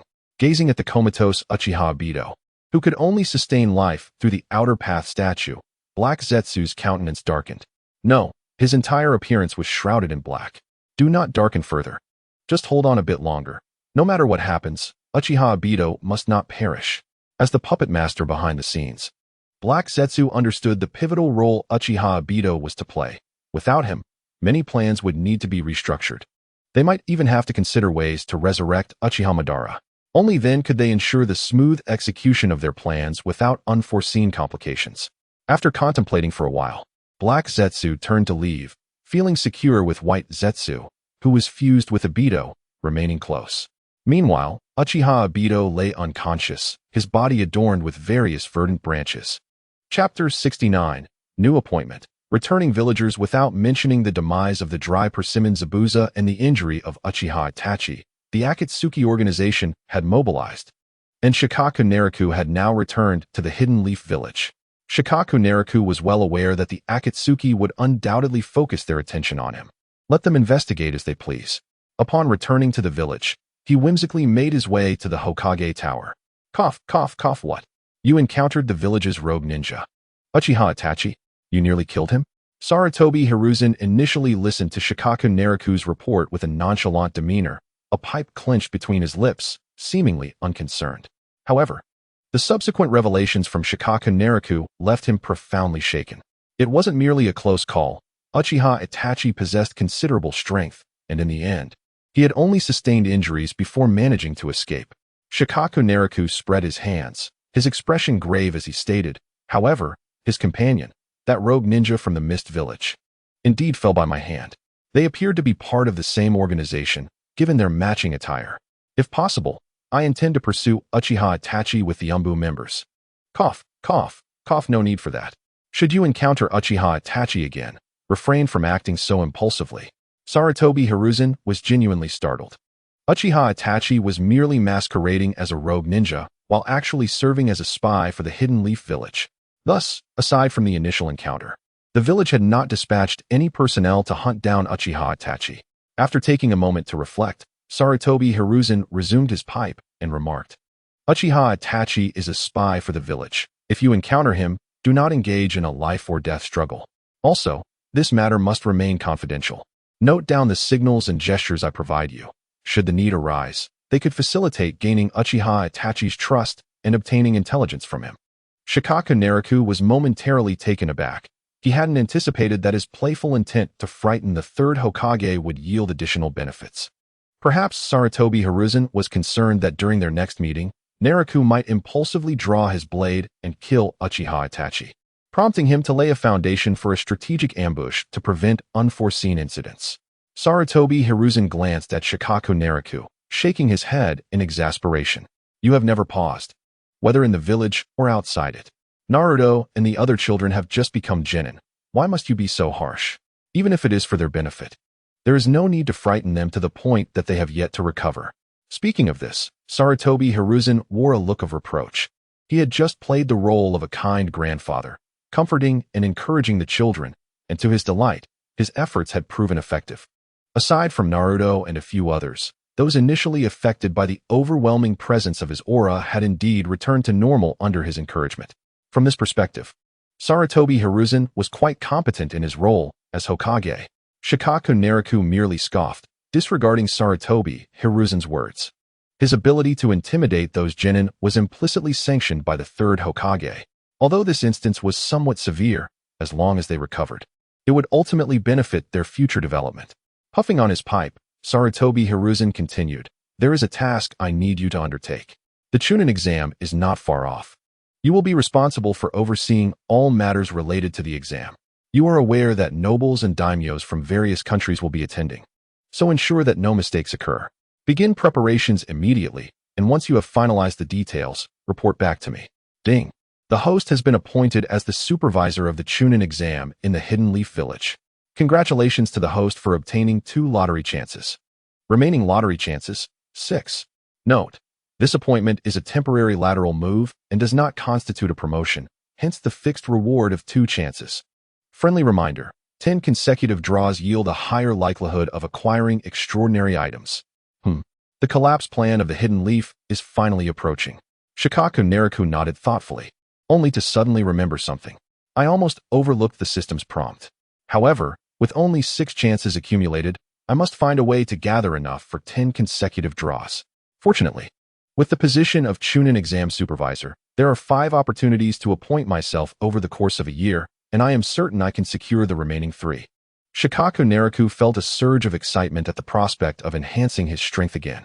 Even though his current abilities rendered the collapse plan insignificant, the adversaries he would face in the future would be considerably more formidable, requiring utmost vigilance. Reflecting on this appointment, Shikaku Naraku realized that Sarutobi Hiruzen had not abandoned his intention of grooming him as a candidate for Hokage. The authority of the Umbu captain and the medical department was firmly in his grasp, yet he was still entrusted with overseeing the Chunin exam. It seemed the third Hokage was determined to cultivate his potential. Typically, when a new Hokage ascends, the Umbu captain is replaced, as this position must be filled by someone the Hokage can trust implicitly. Even if Kakashi Hitaki were to assume the Hokage position, Shikaku Naraku would not remain, as his presence would pose a considerable threat to Kakashi. The third Hokage was clearly preparing in advance. Kakashi Hitaki had become the mentor of the Nine-Tails Jinchuriki and held a position in the Jonin class. Meanwhile, aside from his temporary role as Umbu captain, Shikaku Naraku maintained control over the medical department, frequently engaging in various village management tasks, such as preparing for the Chunin exam. What a delicate balance. One can only commend Sarutobi Hiruzen's astute methods after years of being Hokage. In the ensuing days, Shikaku Naraku delegated the specific affairs of the Umbu and medical department to his subordinates, immersing himself in preparations for the Chunin exam. In the Umbu, unless a task required his direct involvement, he entrusted the mundane matters to the current vice captain, Tenzo. Initially, to exploit the system's advantages, he had assigned the logistics chief position to Yamanaka Suki. As for the medical department, Shikaku Naraku retained his role as the head of the division, promoting several members of his clan to join the working group. Though the members of the Shikaku clan were few, their positions within the medical department were commendable. It was due to their presence that Shikaku Naraku managed to operate the medical department with remarkable efficiency. Of course, to prevent a situation akin to the Uchiha clan's complete control over the Leaf's police force, Shikaku Naraku also exchanged resources with others to secure greater benefits, as long as the gains were commensurate and did not threaten his authority within the medical department. Clan leader, recently, the whereabouts of Kabuto Yakushi have been somewhat erratic, although we have yet to ascertain his exact activities. Upon entering the medical department and settling down, Shikaku Naraku had just finished some work when a Chunin from the Shikaku clan, assigned to the corpse disposal team, appeared before him. After listening to the report, Shikaku Naraku rubbed his fingers together and instructed, "Hiruzai, summon Kabuto Yakushi. By the way, I have good news. Uncle Harrigan will be returning soon from the Border Defense Unit." Hiruzai was momentarily stunned, an uncontrollable smile spreading across his face. "Thank you, clan leader. Thank you. Do not speak so formally. Uncle Harrigan was implicated because of me, and he has spent considerable time in the border unit. Now that everything has passed, it is time for his return." Yes. Chapter 70. Reasons, Resignation, Gathering 10 Consecutive Draws. In the ninja world, Shimura Danzo's reputation was indeed notorious. Initially, these matters had no bearing on Shikaku Naraku. At that time, Shikaku Naraku merely sought to enhance his abilities through his talents, hoping to survive in the perilous ninja world. However, unexpectedly, Shimura Danzo took notice of the gradually emerging talents of Shikaku Naraku and sought to recruit him into the root organization, aiming to cultivate him as his subordinate. At that time, the leader of the Shifengyuan Naraku clan was Shifengyuan Shunyu, a seasoned Jonin who was acutely aware of the brutal realities within the root organization. After many years, the Shifengyuan clan had finally produced a prodigy, and Shunyu was resolute in preventing Naraku from being silently drawn into the clutches of Shimura Danzo and the root, where his fate would be uncertain. Under Danzo's stringent management, ninjas from various clans who entered the root were bound by cursed seals, forever forced to obey his commands. The Shifengyuan clan, being small and lacking in manpower, had Shunyu as its only Jonin. Should he perish without the emergence of another strong leader, the clan faced the grim prospect of extinction. To ensure the survival of his clan and the safety of Naraku, Shunyu bravely confronted the powerful Danzo and sought out Tsunade. At that time, Tsunade was consumed by grief from the loss of her brother and lover and had no desire to take on students, living in a state of disarray. However, leveraging past familial ties and supporting Tsunade's medical initiatives, Shunyu ultimately persuaded her to accept Naraku, thereby integrating him into the Hokage's lineage. Naturally, this endeavor was fraught with intrigue. While Danzo did not forcibly take Naraku away, he compelled Shunyu to become involved in the perilous front line of the war between the Land of Fire and the Land of Earth, and after the conflict, he remained stationed at the border instead of returning to the village. Before leaving, Shunyu entrusted the leadership of the Shifengyuan clan to Naraku, fully aware of the high likelihood of his own demise. Fortunately, Naraku proved to possess a remarkable aptitude for medical ninjutsu, his worth gradually becoming evident. Following Tsunade's departure from the village, he rose to become the head of the medical emergency team in Kanahagakure. As time passed, Naraku's stature increased, which in turn ensured Chunyu's safety.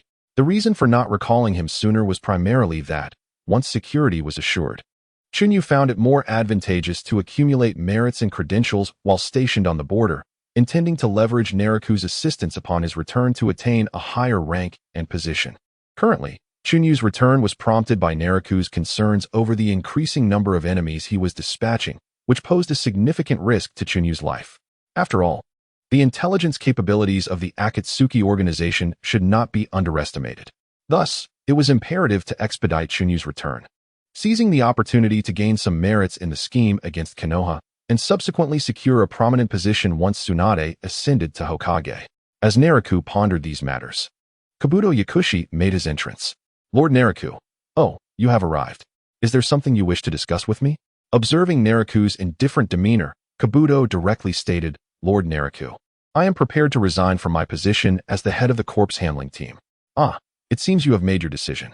That will suffice, Naraku replied, signing the resignation letter Kabuto had presented. As Kabuto prepared to take his leave, Naraku narrowed his eyes slightly and said, your choices carry consequences. And that is all I wish to convey. A cold sweat trickled down Kabuto's back as he sensed the murderous intent in Naraku's gaze. Nevertheless, he respectfully bowed, expressing gratitude for Naraku's care over the years. Naraku did not attempt to dissuade him. He understood that Kabuto was heading to serve Orochimaru, and Kabuto was well aware that Naraku knew of his intentions. One might ponder, if a psychological clinic were to open in the ninja world, it would surely thrive. As many individuals harbored psychological issues. Tapping his chin thoughtfully, Naraku was struck with a curious thought. At that moment, Kabuto was engulfed in a state of confusion, uncertain of what he truly desired, which led to his departure. However, this was of little consequence. Naraku's message had been clear. He would not interfere with Kabuto's choice. But should they cross paths again, he was prepared to be ruthless. Nonetheless, Kabuto's departure bore its advantages, as Naraku promptly appointed himself as the interim head of the corpse handling team. Although he had wielded considerable influence in the medical department as the head of the emergency team, and had been able to impact the corpse handling and beast-taming teams, he had not held an official position within these two entities. Later, he became the deputy minister and then the minister, gaining true administrative power.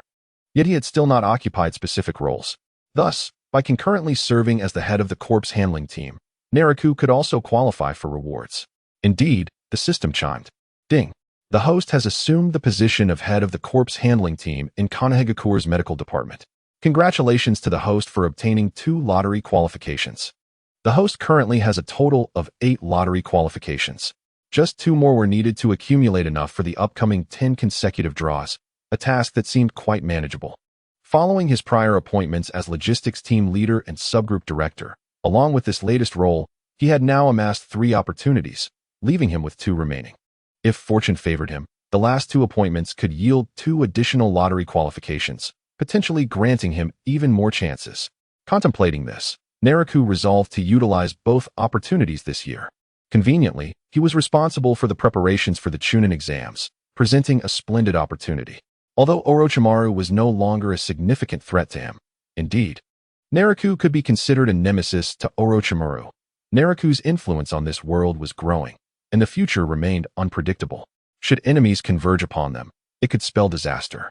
Therefore, enhancing his strength was of utmost importance. Ding. The host has assumed the position of logistics supervisor for the Chunin exams in Konohagakure. Congratulations to the host for obtaining 1 lottery qualification. The host currently has a total of 9 lottery qualifications. Ding. The host has assumed the position of head of the rehearsal venue for the Chunin exams in Konohagakure. Congratulations to the host for obtaining 1 lottery qualification. The host currently has a total of 10 lottery qualifications.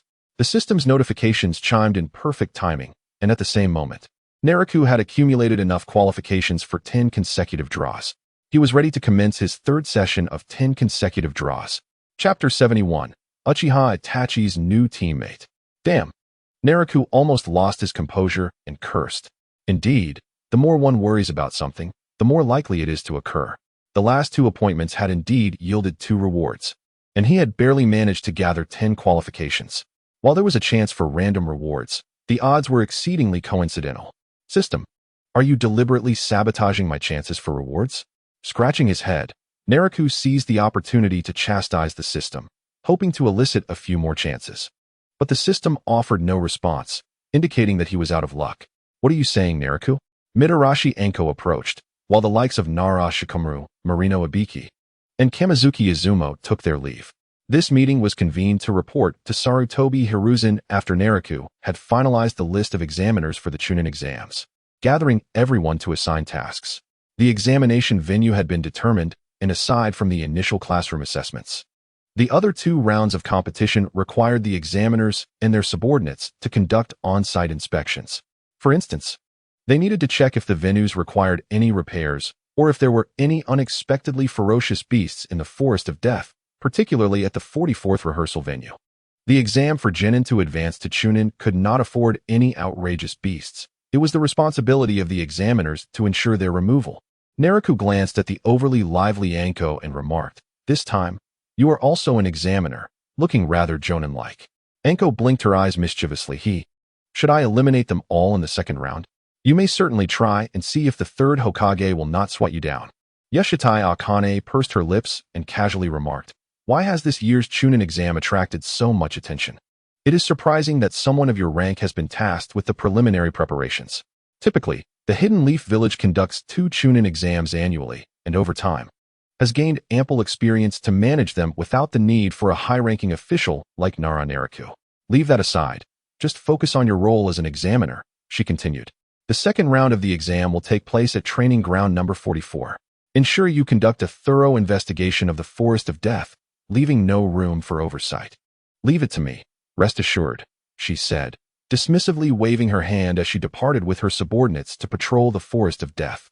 In the Land of Rain, at the Akatsuki base, Konan awaited the arrival of Sasori and Deidara, who brought Uchiha Itachi back to the base. Nagato, Konan, Zetsu, and Uchiha Obito convened for a meeting under the dim light. Nagato initiated the discussion by asking, "Zetsu, what are the findings from your investigation?" Zetsu reported that he had followed the coordinates provided by Uchiha Itachi and discovered evidence of a battle, confirming that the Akatsuki member, Kisame Hashigaki, had perished, along with the destruction of his ring. Konan added, "Although I harbor doubts about Uchiha Itachi, his demeanor indeed suggests he has undergone a perilous confrontation. He has expended significant chakra, and his ocular power appears severely diminished, as he has not opened his eyes throughout our journey. He is not lying." Zetsu, masquerading as Uchiha Obito, commented, "I have observed that his condition clearly indicates excessive ocular strain. Under normal circumstances, Uchiha Itachi would not be in such a state unless faced with a formidable adversary." Nagato remained silent for a while before inquiring about the intelligence concerning Naraku. Zetsu replied, "The information gathered is not substantially different from previous reports. However, it seems a recent disturbance in the Hidden Leaf Village was linked to the conflicts involving Naraku, Kakashi Hitaki, and Might Guy. We also learned that the former leader of the Nara clan, Nara Haruki, is stationed at the Fire Country's border. Yet, before we could act, it appears Naraku sensed our movements and recalled Haruki to the Hidden Leaf Village." Upon hearing this, Nagato glanced at the usually reticent Uchiha Obito and stated, "The investigation into Naraku must not cease. We need to swiftly ascertain his strength and the reasons behind his attacks on our members. Has he stumbled upon something significant? Or are these incidents mere coincidences? If there is indeed a threat to our plans, we must eliminate him." Uchiha Obito interjected, "We can delegate this inquiry to Zetsu, but our plans must continue. With Kisame deceased, we need to find a new teammate for Uchiha Itachi. Do any of you have candidates in mind?" Nagato and Konan had not yet considered this, as Uchiha Itachi requires recovery time, but once he is well, he must resume various missions. Therefore, a new companion must be procured in advance. The 2-person teams within Akatsuki are designed both to enhance mission success rates and to provide mutual oversight among members, preventing any potential betrayal, especially in the case of Uchiha Itachi, whose trustworthiness is already under scrutiny by Nagato and Konan.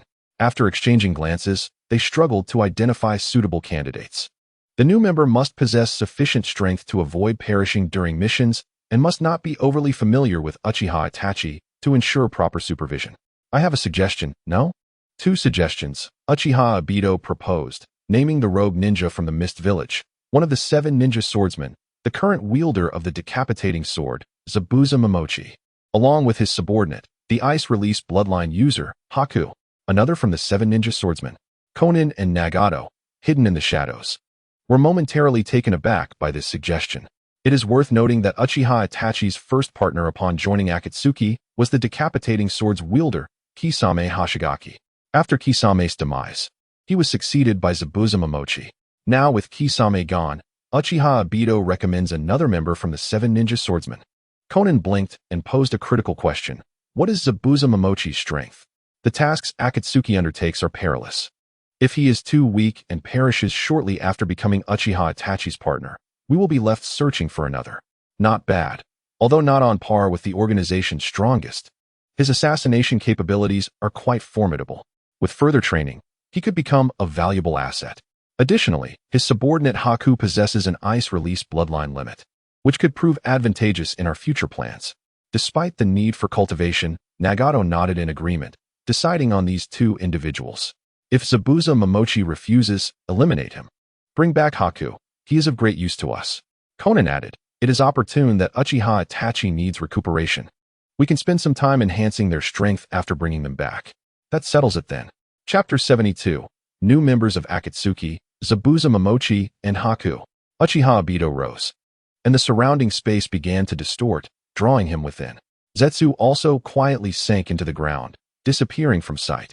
Nagato, I still do not trust Madara. I share your distrust. Should he reveal any weakness, I will eliminate him. For now, he remains useful to our plans. Nagato spoke these words with unwavering resolve, willing to tolerate the elusive Uchiha Madara for the sake of their strategy. Konan fell silent, her only role being to silently support Nagato in realizing their plans. Meanwhile, in the shadows, White Zetsu, disguised as Uchiha Obito, met with Black Zetsu. How was my performance? Was it convincing? Observing White Zetsu's smug demeanor, Black Zetsu maintained a stoic expression and cautioned, less chatter in the future. For now, we need not return to the Mist Village. Your control over the 4th Mizukage, Yagura, has been commendable. We should seek out Zabuza Momochi and recruit him into Akatsuki. Black Zetsu then ventured alone to the base, observing the Ten Tails connection to Uchiha Obito. It seems our time is drawing near. In the Land of Waves, a rather peculiar nation within the ninja world, there are no ninjas present due to its economic struggles and lack of resources for training them. The primary obstacle lies in the hands of a super-rich tycoon named Kato, who monopolizes all maritime trade routes, intensifying the nation's plight. He employs numerous thugs and high-ranking ninjas to maintain his rule, leaving the Land of Waves without any means to resist. With a sudden twist in space, Uchiha Obito materialized, surveying the opulent estate before him, while Zetsu emerged from underground. This is Kato's residence. He has hired Zabuza Momochi to uphold his dominion here. We shall eliminate him. His wealth could significantly bolster Akatsuki's finances. Leave it to me. Though White Zetsu's impersonation of Uchiha Obito may not be flawless, it suffices for the tasks at hand. As the power of the Manjiki Sharingan is formidable, especially Uchiha Obito's Kimyui, which renders ordinary ninjas utterly powerless. Go forth. Obscured by a mask, Uchiha Obito leaped from the towering tree, landing within the confines of Kato's abode. A thunderous explosion soon followed, engulfing the area in a tempest of fire and smoke. The cacophony of battle erupted, accompanied by the stench of blood, gradually wafting into the outside world. Before long, the sounds of conflict and screams began to subside. Suddenly, a dense fog enveloped the surroundings, with a palpable aura of menace meandering through the mist. Kurizetsu stood atop the tree, observing the scene with an eerie calm. As the skirmish commenced, the unexpected arrival of Momochi Zabuza brandished his massive blade, showcasing his lethal artistry. Yet, Zabuza was met with dismay. Despite the ferocity and stealth of his strikes, the masked figure remained unscathed. Even when his subordinate, Haku, appeared, wielding glimmering ice techniques that sparkled under the sun, the masked man disregarded the binds and damage wrought by the ice. Water release, waterfall technique. A torrent of water surged forth, forming a roaring cascade aimed at the masked man, washing away everything in its path. Such a formidable water jutsu, the masked man chuckled, unfazed by the overwhelming force. I'll grant you another chance. Why not join our organization? Seek death. Zabuza glared, raising his blade towards the adversary. Zabuza-sama. The delicate and beautiful Haku approached, visibly anxious, realizing that their foe was merely toying with them, showing no genuine concern. Enough chatter, Haku. If an opportunity arises, do not hesitate. Strike. Let me be the bait. Silence. Obey my commands. Understood. As Zabuza and Haku conferred in hushed tones, The masked man taunted. Have you reached a decision? What is your plan? Hee. Seek death. Zabuza scoffed, tightening his grip on the blade. Zabuza-sama, the opponent has vanished. Zabuza realized that the masked man had inexplicably disappeared. Before he could react, a gloved hand emerged from the distorted space behind him, reaching out menacingly. Seizing the moment, Haku unleashed a flurry of glimmering needles towards the re-emerging masked figure, then swiftly formed hand signs to invoke an ice technique. Zabuza swung his blade fiercely toward the diagonal rear, determined that if the masked man dared to continue his assault, he would meet his demise first. However, whether Haku's projectiles or Zabuza's lethal strike, they both passed through the masked man's form without inflicting any harm. Bang! Zabuza-sama. After a prolonged struggle, Zabuza lay bloodied on the ground, while Haku, disregarding his own injuries, frantically attempted to tend to him. I told you would agree. Am I mistaken? Hee. Zabuza, feebly lifting his gaze to the masked man, remained silent. Kurizetsu emerged from the shadows, his deep voice resonating. Zabuza, the power of the Akatsuki is beyond your comprehension. With your current strength, you are unworthy to join. Once integrated into the organization, both of you must continue your training for a period before you may serve. Having conceded defeat, Zabuza and Haku were compelled to accept the masked man's terms. In the wake of this, the affluent Kato met his demise, his amassed wealth now claimed by the Akatsuki. Before long, the common folk of the Land of Waves learned of Kato's death. Yet, before they could rejoice, the ruffians previously under Kato's employ began to wreak havoc, looting and pillaging, plunging the Land of Waves into chaos. The situation proved even more dire than during Kato's reign. The bridge, initially constructed to disrupt Kato's stranglehold, now lay abandoned. Alas, we thought Kato's death would herald an improvement in our lives. Who knew those ruffians were his recruits? Why did the ones who killed Kato not eliminate these miscreants? This cannot continue. The casualties are mounting. Previously, if we refrained from building bridges, Kato would not resort to murder. He needed us to work for him, to generate profit. But now, these people care not for anything. Let us pool our resources. We must hire ninjas to rid us of these ruffians. Where do we find them? The Mist Village? I dare not venture there. No fisherman returns from that place. No, we shall go to the Leaf Village to post a mission. Their reputation is far superior. Yet, to post a mission in the Leaf Village requires substantial funds. Even pooling our resources may not suffice. What, then, shall we do? Chapter 73. Pondering how to drive Kakashi to his demise. The esteemed citizens of the Land of Waves gathered, their discussions fervent yet indecisive. An elderly gentleman, seated, took a long sip of his drink, belched loudly, and emphatically slammed the bottle onto the table, declaring, "Everyone, pool your funds and entrust them to me. I shall post the mission in the Leaf Village. Dazna." "Very well, I trust Dazna with this task. Dazna, the future of the Land of Waves rests in your hands." Soon, the citizens collected their meager wealth, entrusting it to Dazna, who stealthily made his way to the Land of Fire. Dazna proceeded step by step towards the Leaf Village. Meanwhile, Naruto, having undergone training under Naraku, had matured significantly, and under Kakashi's guidance, they were steadily solidifying their foundations. It is time. They should undertake a mission of greater difficulty. Kakashi observed Naruto and his comrades' growth with satisfaction, deciding to reward them with a more challenging task. After many years away, Naraku finally returned to the Hidden Leaf Village. While this statement may not be entirely accurate, as he occasionally returned during rotations at the border, his time was limited. This return, however, was entirely different. Upon his arrival, he was received by the third Hokage, Hiruzen Sarutobi, who commended him for his years of service at the border for the Land of Fire and the Leaf Village. Subsequently, Shikamaru was appointed as the supervisor of the Chunin exams. Everyone understood the significance. Shikamaru had willingly stepped down from his previous position, unless voluntarily relinquished. No one in the current Hidden Leaf Village could easily displace Shikamaru. Even the third Hokage would have to offer an alternative position to persuade him to resign. That very night, at the Nara clan's compound, the atmosphere was particularly festive and lively. The adults gathered around the banquet table, smiles brightening their faces as they exchanged toasts. Laughter mingling with celebratory cheers. Children, clutching delectable treats, joyously dashed about the compound, free from reproach for their raucous play, reveling in their merriment. Two figures stood beneath a nearby eave, engaged in relaxed conversation, undisturbed by anyone. One was Shikamaru, the former head of the Nara clan, while the other was his successor, Nara Shikaku. Observing the scene, Shikamaru realized his initial choice had been correct. Shikaku, you truly are the hope of our Nara clan. Though Shikamaru appeared somewhat aged, with streaks of gray in his formerly dark hair and more wrinkles adorning his face, the years of guarding the border had certainly taken their toll. After years of toil, Uncle Haryuin remarked, everything is for the sake of the clan. He further noted that aside from the initial struggles, my position had become secure, and my treatment was quite favorable. Slightly shaking his head, Naraku understood that for someone of Haruin's generation, the prosperity of the family outweighed all else, even at the cost of personal sacrifice. Naraku, how could you relinquish the position of the Chunin exam supervisor to me? Haruin said softly, I am old. Your future is paramount. Tomorrow, I shall visit the third Hokage and convey that I have just returned to the village and am unfamiliar with its development. You are the most suitable candidate for the role. No need, Uncle Haryuin. Just as you return, there are matters that require your attention, Naraku signaled, and together with Haruin, they entered the house, sitting down for a hushed discussion.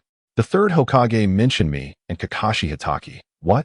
Haryuin's eyes widened in excitement as he stood up, pacing the room. After a considerable pause, he managed to regain his composure. The thought of a member of the Haryuin clan potentially becoming Hokage was immensely significant. If it were to happen, Haryuin would gladly accept death in that very moment. Let me think. The clan has accumulated quite a fortune over the years. We should announce the relationship between the Haryuin and Senju clans from the Warring States period. After all, we are the most legitimate heirs of the Hokage lineage. It's unfortunate that Lady Tsunade is not in the village. Many matters would be easier otherwise. Although I have been away for years, my connections remain. It is time to activate them once more. Earlier, you mentioned that Kakashi Hitaki is the only opponent. If that is the case, Haryuin mused, his eyes glinting with determination, I personally witnessed the events surrounding Tsukumo Hitaki's suicide. The loss that incident caused to the Land of Fire and Konoha was immense. I will ensure the village remembers this, exposing all the dirt on the Hitaki clan, making it known that they are untrustworthy. Though Danzo is no saint, his plan to force Tsukumo to take his own life was effective. Even if we cannot drive Kakashi to his end, we must tarnish his reputation so that he is unfit to compete with you. By the way, after the fourth Hokage's unexpected demise, was there any negligence on Kakashi's part? Naraku, having spent considerable time in the village, have you gathered any incriminating information about him? Naraku genuinely admired Uncle Haruin's fervor. While he could understand the temptation of the Hokage position, Haryuin's reaction was quite extraordinary. He barely had time to intervene, as the other party had already devised a plan to eliminate Kakashi. Truly, it was no wonder he was the only Jonin of the Haryuin clan back in the day. Uncle Haryuin, wait. I do not intend to become Hokage just yet. Naraku worried that Haruin might concoct a plot to assassinate the third Hokage, Sarutobi Hiruzen. I know you aspire to be Hokage, but our plans still require careful execution. Haruin's mind raced, and he barely registered Naraku's words before responding. What did you say? I said, I do not want to become Hokage right now. Naraku, holding back the overly enthusiastic Haryuin, explained himself. Of course, he did not divulge anything regarding the system. Haruin murmured to himself, Tsunade becoming Hokage would be acceptable, but it pales in comparison to someone from our own clan holding that position. After much effort, Naraku finally managed to persuade Haryuin. Very well, since you have made your decision, we shall proceed accordingly. Haruin reluctantly set aside his grand plans, but then brightened, saying, Naraku, even if you are hesitant now, you will undoubtedly become Hokage in the future. I can discreetly establish connections with some of the smaller clans in the village. Though their strength is limited, united they can form a formidable force, and they could serve as your subordinates once you ascend to Hokage. Alas, we simply have too few capable individuals in the Haryuin clan. That may be so, but Uncle Haryuin, please keep this confidential. Rest assured. Chapter 74. The third consecutive 10 consecutive draws. Haruin Shizai observed his father's sullen return to the house, puzzled by his demeanor. Father, didn't you go to chat with the clan leader? What happened? None of your concern. Go to sleep. Haryuin rebuffed, crossing his arms. Shizai, at a loss for words, could only retreat to his room, feeling disheartened. After lying down, Haruin struggled to find rest, his mind preoccupied with the surprises Naraku had brought upon his return. It would take some time to settle down. Meanwhile, in his own room, Naraku felt equally helpless, having put forth considerable effort to convince Haryuan to accept his perspective. Now, let us proceed with the third consecutive 10 draws. The tranquil night was perfect for a lottery. With enough points for a 10 consecutive draw, Naraku announced, "System. Initiate the draw." Ding. "Would you like to commence the third 10 consecutive draw?" "Proceed."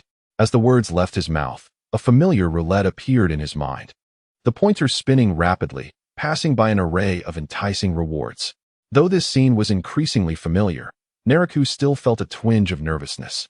In terms of strength, he stood among the elite of the ninja world. Aside from a select few, with the knowledge of the plot, he felt no fear towards any adversary.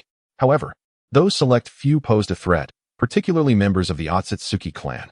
Given the many alterations to the storyline, Naraku could not guarantee control over the future. Thus, breakthroughs in strength were his foremost concern.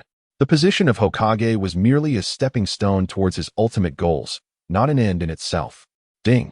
Draw complete. Congratulations. The host has acquired the following rewards. 1. One-tail Shikaka Chakra, 1 in 1,000 chance. 2. Lightning Release, Kirin. 3. Wind Release, Pressure Damage. 4. Conqueror's Haki, can be fused. 5. Limited Edition Ica Paradise, signed by Jiraiya. 6. Delicious Rice Balls, expired, inedible. Forced consumption will cause 3 days of diarrhea. 7. Perfectly cooked Sea King meat, a special product from the pirate world, recommended for use before physical training. Will have special effects and can be accessed at any time. 8. Black Blade, Chioshui. 9. Heart enhancement by 10%. 10. Zanjutsu, Tenpenki. In the fleeting moment after the 10 consecutive draws, Naraku vanished from Konoha without a trace. Suddenly, a group of Umbu personnel conducted their nighttime patrol of Konoha, tasked with preventing enemy incursions and sudden threats. What's wrong? Did you not sense anything? Just now, there was a gust of wind. The Umbu patrol quickly heightened their vigilance, senses attuned to their surroundings.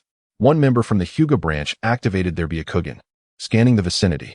After a lengthy search, they found no signs of disturbance. Konoha remained eerily quiet in the deep of night. Just then, another gust of wind blew, rustling the leaves of the surrounding trees, prompting the Umbu patrol to relax their guard. However, no one blamed the companion who had just noticed something amiss. The duty of the patrol personnel was to leave no stone unturned in the face of even the slightest hint of suspicion. With a sudden crash, Shifengyuan Naraku, who had been sprinting for quite some time, came to an abrupt halt. His right hand grasped a nearby boulder, which he crushed effortlessly. Exhaling deeply, Shifengyuan Naraku placed his left hand over his heart, feeling an unprecedented, vigorous rhythm pulsating within, while he could distinctly hear the rush of blood coursing through his veins. This was overwhelmingly exhilarating. Covering his racing heart, Naraku's handsome visage flushed crimson, and his palm trembled slightly. Beep. Does the host wish to absorb the chakra of the one-tail Shikaku? Beep. Does the host wish to fuse with Conqueror's Haki? Wait. Let me catch my breath. This surge in my heart is too intense to bear.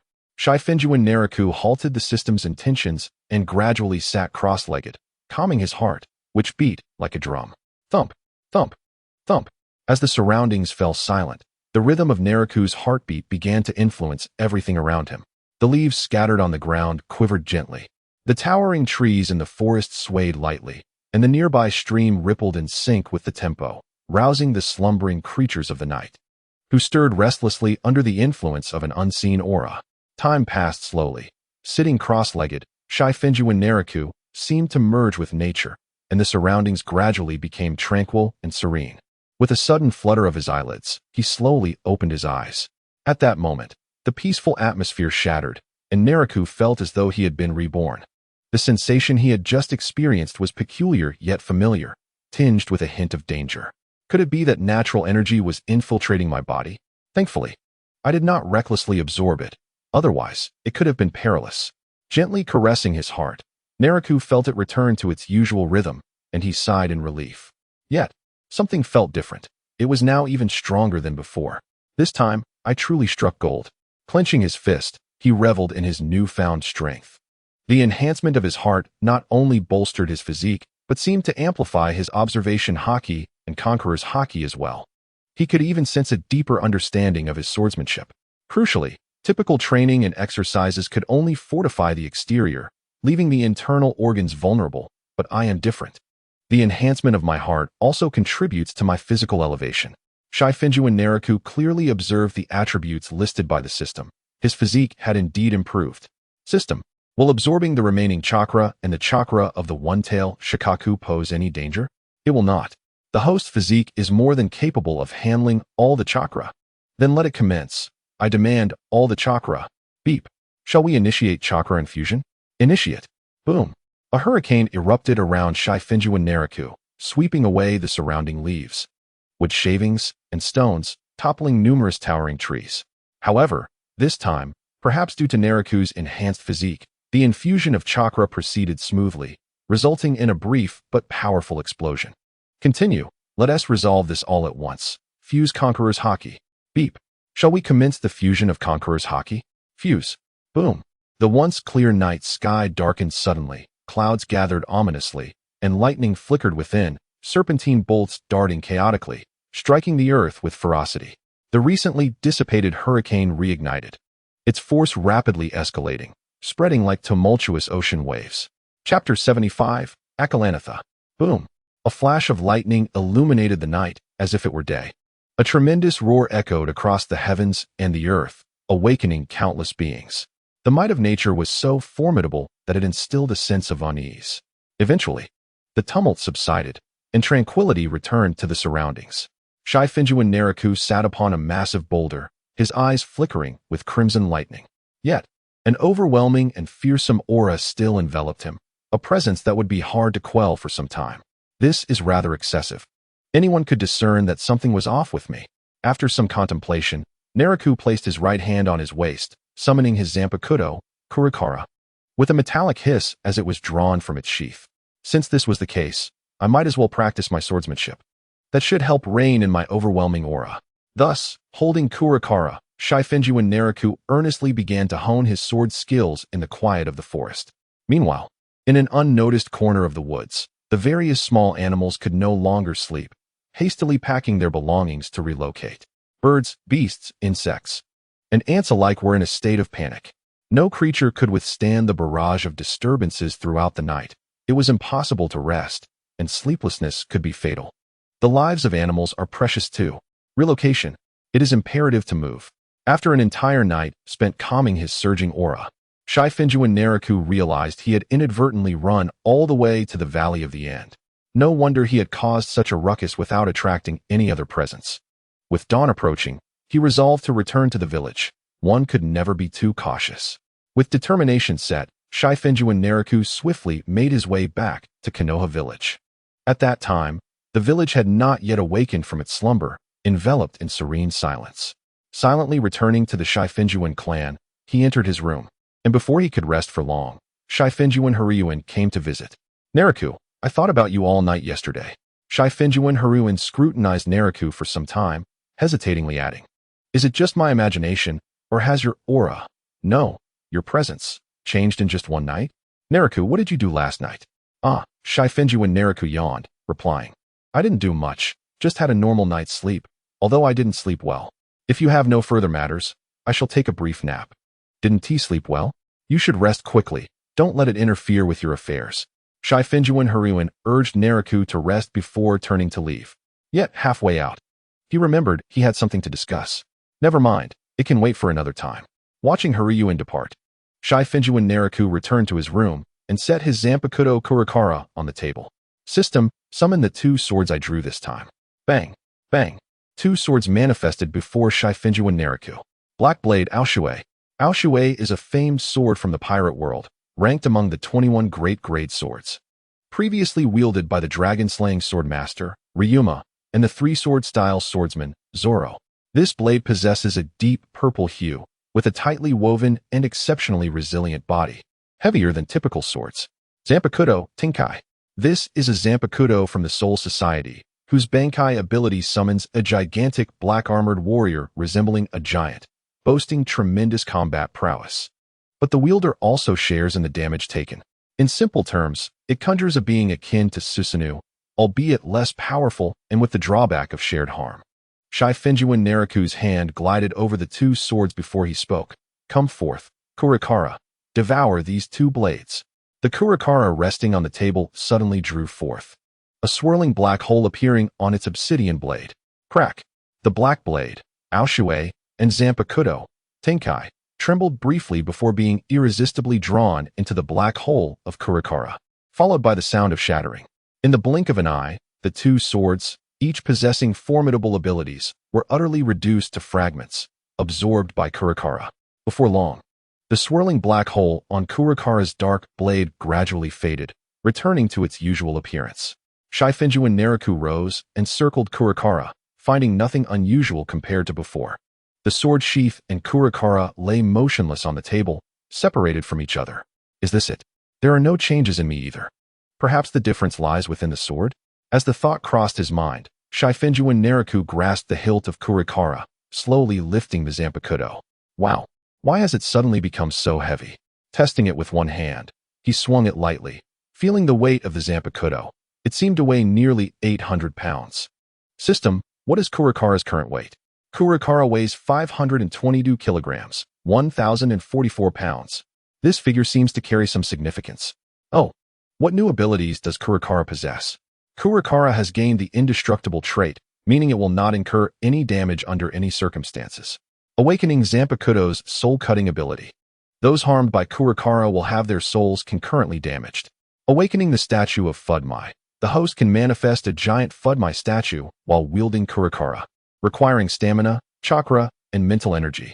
These three abilities are splendid and incredibly useful. The first means I need not worry about Kurakara being damaged by any special abilities. The second ability, Soul Cutting, seems to be an inherent trait of Zanpakuto, specifically targeting souls. It's unfortunate that it awakened a bit late. Otherwise, previous battles would have shone brightly.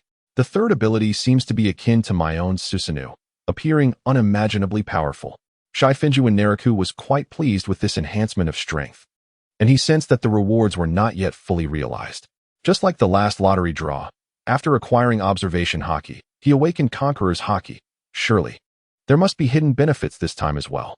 Just as the chakra of Shikaku feels far from simplistic, merely increasing my chakra capacity. System, display my attribute panel. Let us see the changes this time. Name, Shifengyuan Naraku. Gender, male. Age, 26 years. Elemental techniques, magnet release. Physique, mental. The host's mental strength is undoubtedly the strongest in this realm, having reached the limit of its potential.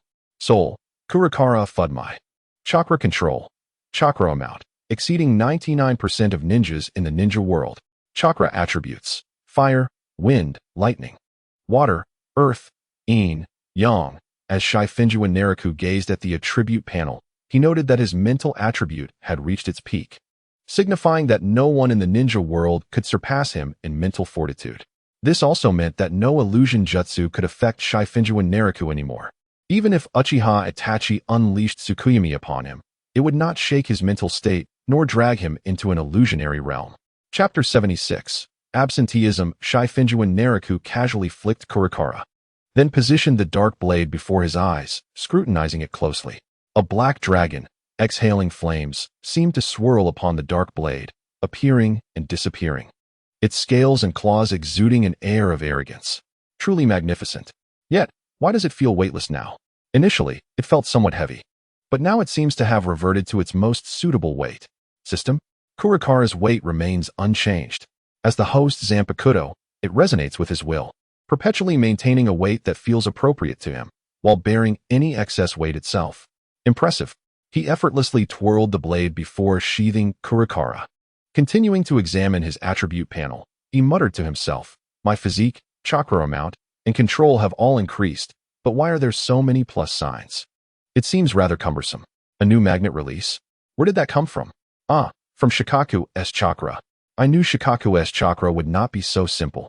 Moreover, having acquired Shikaku's chakra, if I were to draw the chakra of other tailed beasts in the future, eventually gathering a fraction of all 9 beast chakra, wouldn't I become a miniature Ten-Tails Jinchuriki? Shifengyuan Naraku shook his head slightly, somehow feeling that his thoughts might indeed come to fruition. Kurakara has devoured the black blade, Akyu, and the Zanpakuto, Tenpen, further enhancing my soul and elevating my mental state to its zenith. With my mental attribute at its limit, no one can rival me. System. Even Kodoame Tsukumi and Infinite Tsukuyami cannot influence me? The host's mental attribute has reached its peak, rendering him immune to all illusions, including Kodoame Tsukumi and Infinite Tsukuyami. For additional benefits, the host must explore independently. Now, I feel reassured. The threat of Infinite Tsukuyami is indeed daunting. Shifengyuan Naraku preferred not to delegate all tasks to others. Even if Naruto Uzumaki and Sasuke Uchiha could truly save the world, he would not rest idly by. After many years of rebirth, Shifengyuan Naraku understood that the ninja world is not merely an anime. It is a tangible reality, and had he treated the ninja world as an illusion, he would have perished long ago. His fate would forever remain in his own hands. Having overlooked 2 ninjutsu rewards drawn, Shifengyuan Naraku gazed in exasperation at the deluxe signed edition of Intimate Paradise and the spoiled rice ball in his hand. Why do I always end up with such utterly useless items in every lottery? Casually tossing them towards the trash bin, he quickly grabbed Intimate Paradise, flipped through a few pages, and found it lacking in substance, deciding to keep it for now. This item may yet prove useful. Jiraiya's literary works have quite a following in the ninja world. Despite frequently conning Naruto Uzumaki out of money, Jiraiya could be deemed a billionaire. He was also the ninja from Konoha who completed the most A-rank missions, earning no less than 500 or 600 million in mission rewards alone. Of course, the bulk of his wealth stemmed from writing. Each time he published a book, it would sell out instantly, with many being his devoted fans. He even helped Tsunade settle her gambling debts several times. Looking at it this way, what could be better than being a ninja? The best profession in the ninja world is undoubtedly that of a writer. What? I have to protect Naruto Uzumaki again. I'm quite busy. Both the Umbu and the medical department need me. Besides smack, the third Hokage, Hiruzen Sarutobi, tapped his pipe, feigning disinterest as he remarked, "Is that so? The Umbu reports that you haven't shown up for 3 days, while the medical department claims they haven't seen you for a day. Where have you been busy working?" Cough, cough, cough. In truth, Shifengyuan Naraku had been absent from work for an entire week. There was no choice. After finishing the third 10 consecutive draws, he needed to swiftly master his newfound strength, which required time for training. Consequently, he completely forgot about his work obligations. In any case, these tasks are numerous yet few. Most responsibilities could easily be delegated to the Hokage. Otherwise, once Naruto Uzumaki becomes Hokage, why would he be so exhausted that even his shadow clones nearly collapsed? However, the Umbu members seemed rather disloyal. The medical department dared to mention only 1 day of absence, yet they claimed he had been absent for 3 days. This is infuriating.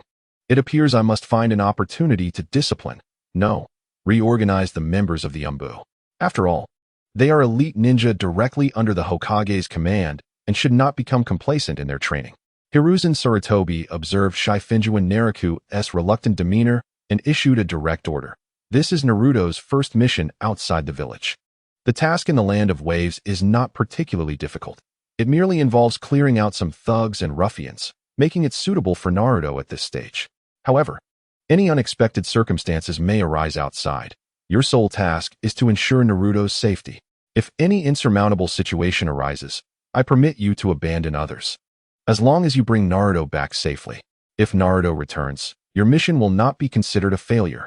Sarutobi Hiruzen cast a penetrating glance at Sarutobi Naraku, confident that the latter understood his intent.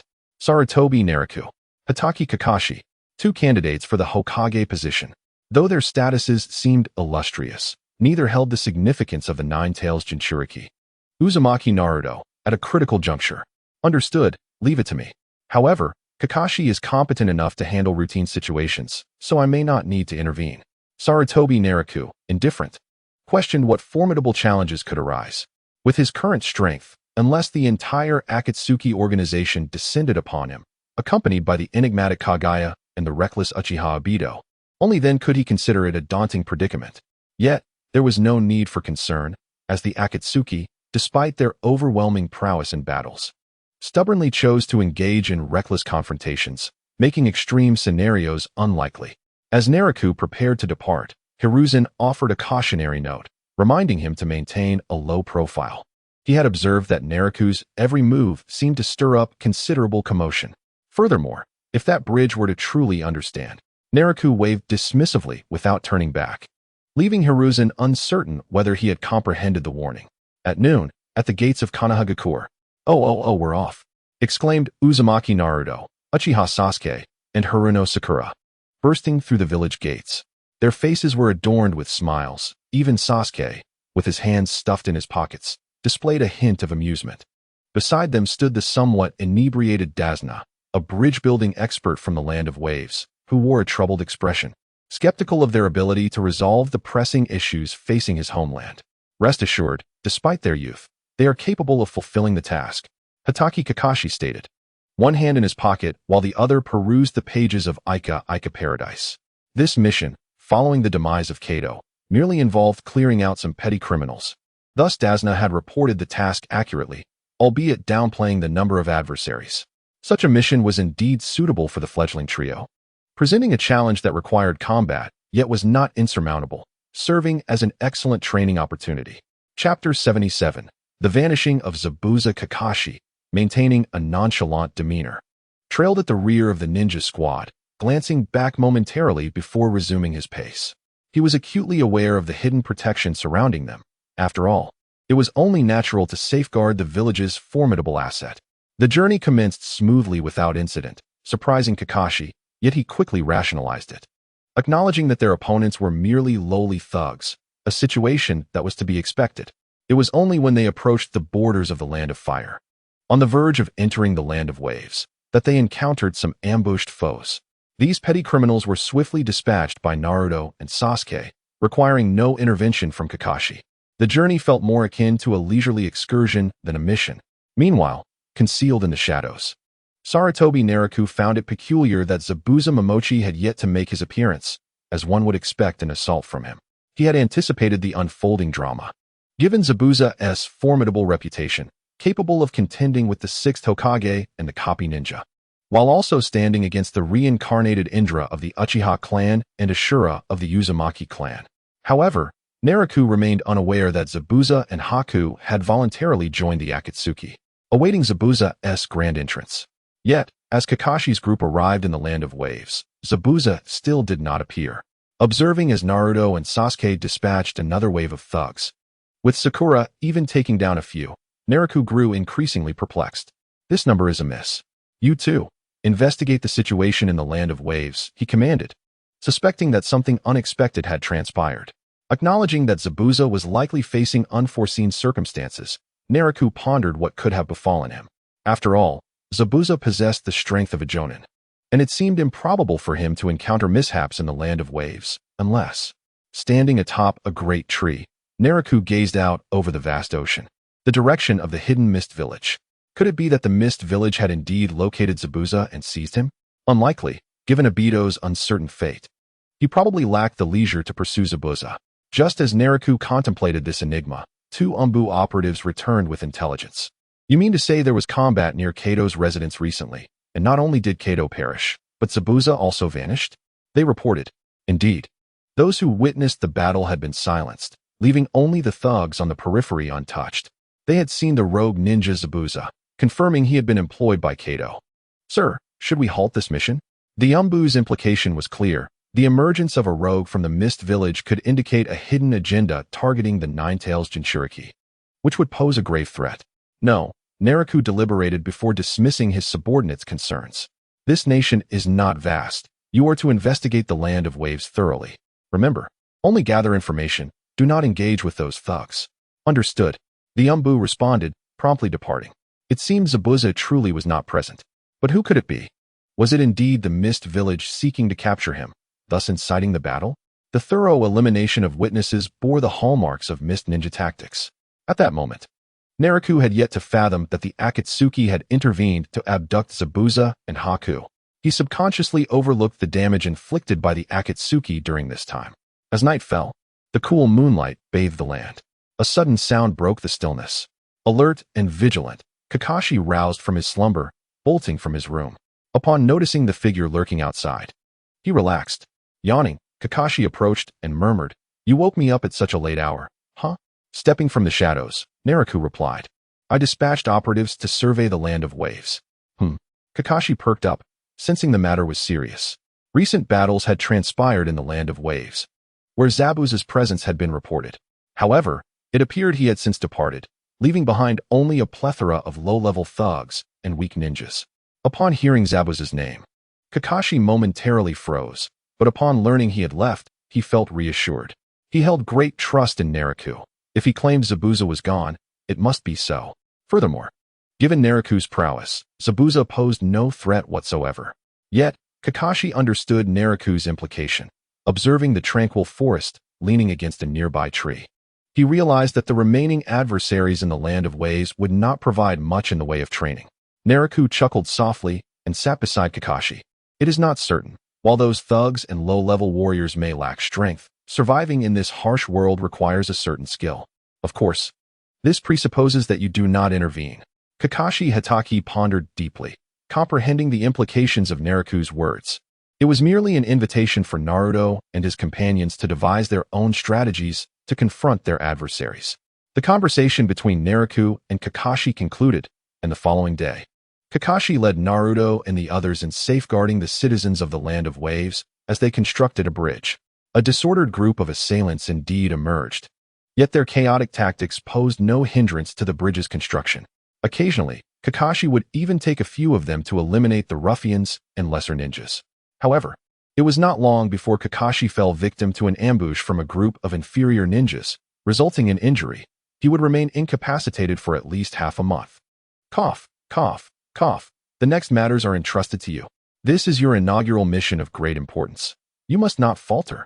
Observing Kakashi lying in bed, barely alive, Sakura was deeply concerned and busily attended to him. In stark contrast, Naruto Uzumaki and Sasuke Uchiha wore skeptical expressions, for they had witnessed Kakashi's battle with Naraku firsthand. How could they believe that a mere group of inferior ninjas and thugs could incapacitate Kakashi to such an extent? Absurd. Yet, with Kakashi bedridden, Naruto, Sasuke, and Sakura had no choice but to deliberate on how to accomplish their mission. Nevertheless, Sasuke subtly speculated that perhaps this was a test of their capabilities. Chapter 78. The completion of Naruto's bridge. The original work is indeed peculiar. Tsunagakure transported a nuclear bomb to Konohagakure with the activation button in another's possession. Were there truly no precautions in place? Time passed swiftly, and before long, the construction of the bridge in the Land of Waves neared its conclusion. During this period, Naruto and his companions executed their tasks commendably. Despite encountering several crises due to their inexperience, they ingeniously resolved each predicament. Ultimately, they had thoroughly dispersed the thugs and lesser ninjas, leading to an unimpeded bridge construction, thus ensuring the mission's success. Throughout this process, the trio visibly matured at an accelerated pace. It is worth noting that the inferior ninjas and ruffians resorted to every underhanded tactic due to their lack of strength. Initially, the trio did suffer minor setbacks, but thereafter, the enemies ceased to prevail. Witnessing his students resolve the challenges, Kakashi gradually recovered and began to guide them in their training. Water walking training. Naruto and Sasuke had completed their tree-climbing exercises and commenced training on the tumultuous waves of the sea.